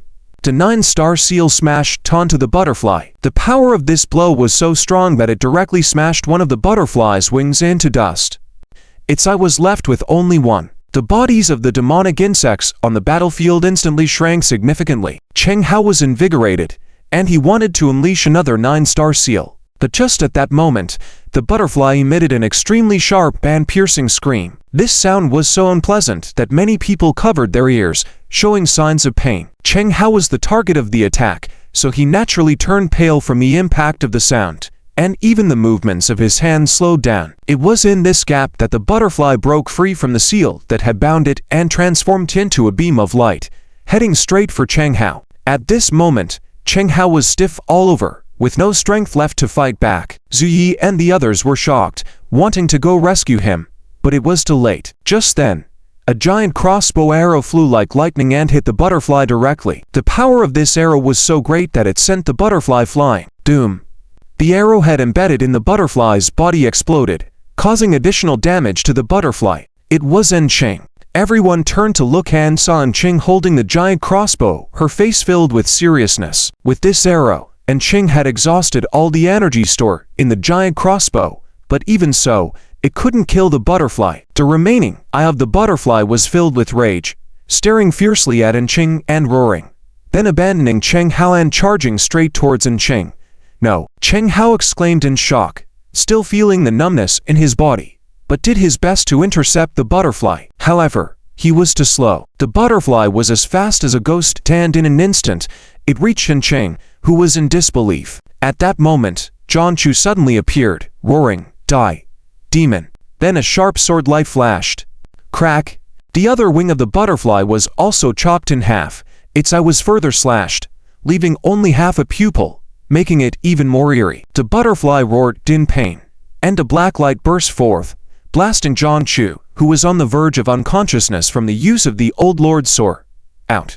Then it relentlessly continued to charge towards Cheng, spewing out another black light that engulfed Cheng. No! All members of the Phoenix of Fire shouted in extreme anger. But just then, a towering white light suddenly appeared on Cheng, who was shrouded in the black light. Thinking victory was in its grasp, the butterfly trembled all over when it encountered this white light and attempted to escape. However, this originally fist-sized white light instantly expanded, shrouding the butterfly from behind. Upon contact with the white light, the butterfly let out an ear-splitting horrific scream filled with fear. Then, the white light corroded, instantaneously turning the butterfly into ashes. Simultaneously, the white light spread out, sweeping away all the demonic insects in the field. In the blink of an eye, the formerly menacing demonic insects all turned into dust. Everyone stared dumbfoundedly at the scene. Finally, the white light dissipated. Revealed standing on the roof of the off-road vehicle was Cheng. The members of the Phoenix of Fire breathed a sigh of relief as Cheng was unharmed. But the next moment, Cheng's face turned pale, slowly falling backward. Cheng Hao rushed to her side in an instant, catching Cheng and carefully placing her on the ground. At that moment, Cheng's eyes were tightly shut, her breath extremely weak. Everyone was stunned, especially the members of the Phoenix of Fire, whose eyes gradually turned bloodshot. Las Vegas, Zhang Xian, Luis, and others got out of the car in front of the Pyramid Casino. Luis looked up at this magnificent palace and said, in surprise, "Is that where you're really working inside?" Zhang Xian chuckled. "Who knows? Anyway, she called and told us to come here, saying she's ready to settle all the debts." Luis patted Zhang Xian's shoulder and gave him a thumbs up. "You are something. Letting your girlfriend sell you out." Zhang Xian laughed. "She was the one who signed on the contract at that time. Blame me." As Luis said, Zhang Xian and we used to be in a romantic relationship, and both came from the island to the United States. However, Due to Zhang Xian's laziness and irresponsibility, he ended up owing high-interest loans to Luis and others. Unable to repay the debt, Zhang Xian tricked Wu Yu into signing on the contract, transferring all the debts to her. At that time, Luis and others were planning to have Wu Yu go sell in the red light district, but Wu Yu refused outright. After understanding the situation, they reached an agreement, and Wu Yu worked to repay the debt. However, with the rate at which she earned money, it was barely enough to cover the interest on the debt. Unexpectedly, yesterday they received a call from Wu Yu, saying that they should come to Las Vegas to clear all the remaining debts. The group entered the casino, and Zhang Xian grabbed a security guard and asked, "Excuse me, where is Wu Yu?" The guard looked at Zhang Xian strangely, then nodded. "Follow me." The guard led Zhang Xian and the others to the manager's office on the 3rd floor. Luis whispered to Zhang Xian, "It looks like your ex-girlfriend has hooked up with a rich guy. Maybe she's working as a secretary for this casino manager." Zhang Xian's expression also turned awkward. When they were a couple, Wu Yu never allowed him to touch her more than holding hands. He never expected her to stoop so low as to be someone else's lover. Zhang Xian was filled with resentment. The office door opened. Zhang Xian and Luis entered. To their surprise, Wu Yu was sitting behind the desk, dressed professionally, with a bit of makeup on her face, exuding a charming yet strong female executive vibe. Zhang Xian couldn't help but be impressed and quickly stepped forward, saying with a smile, "Wu Yu glanced at him, then lowered her eyes. "You're here?" "Yes, Wu. It's been so long. How have you been?" Wu Yu looked at Zhang Xian pretending to look sad, a hint of ridicule in her smile. "How have I been?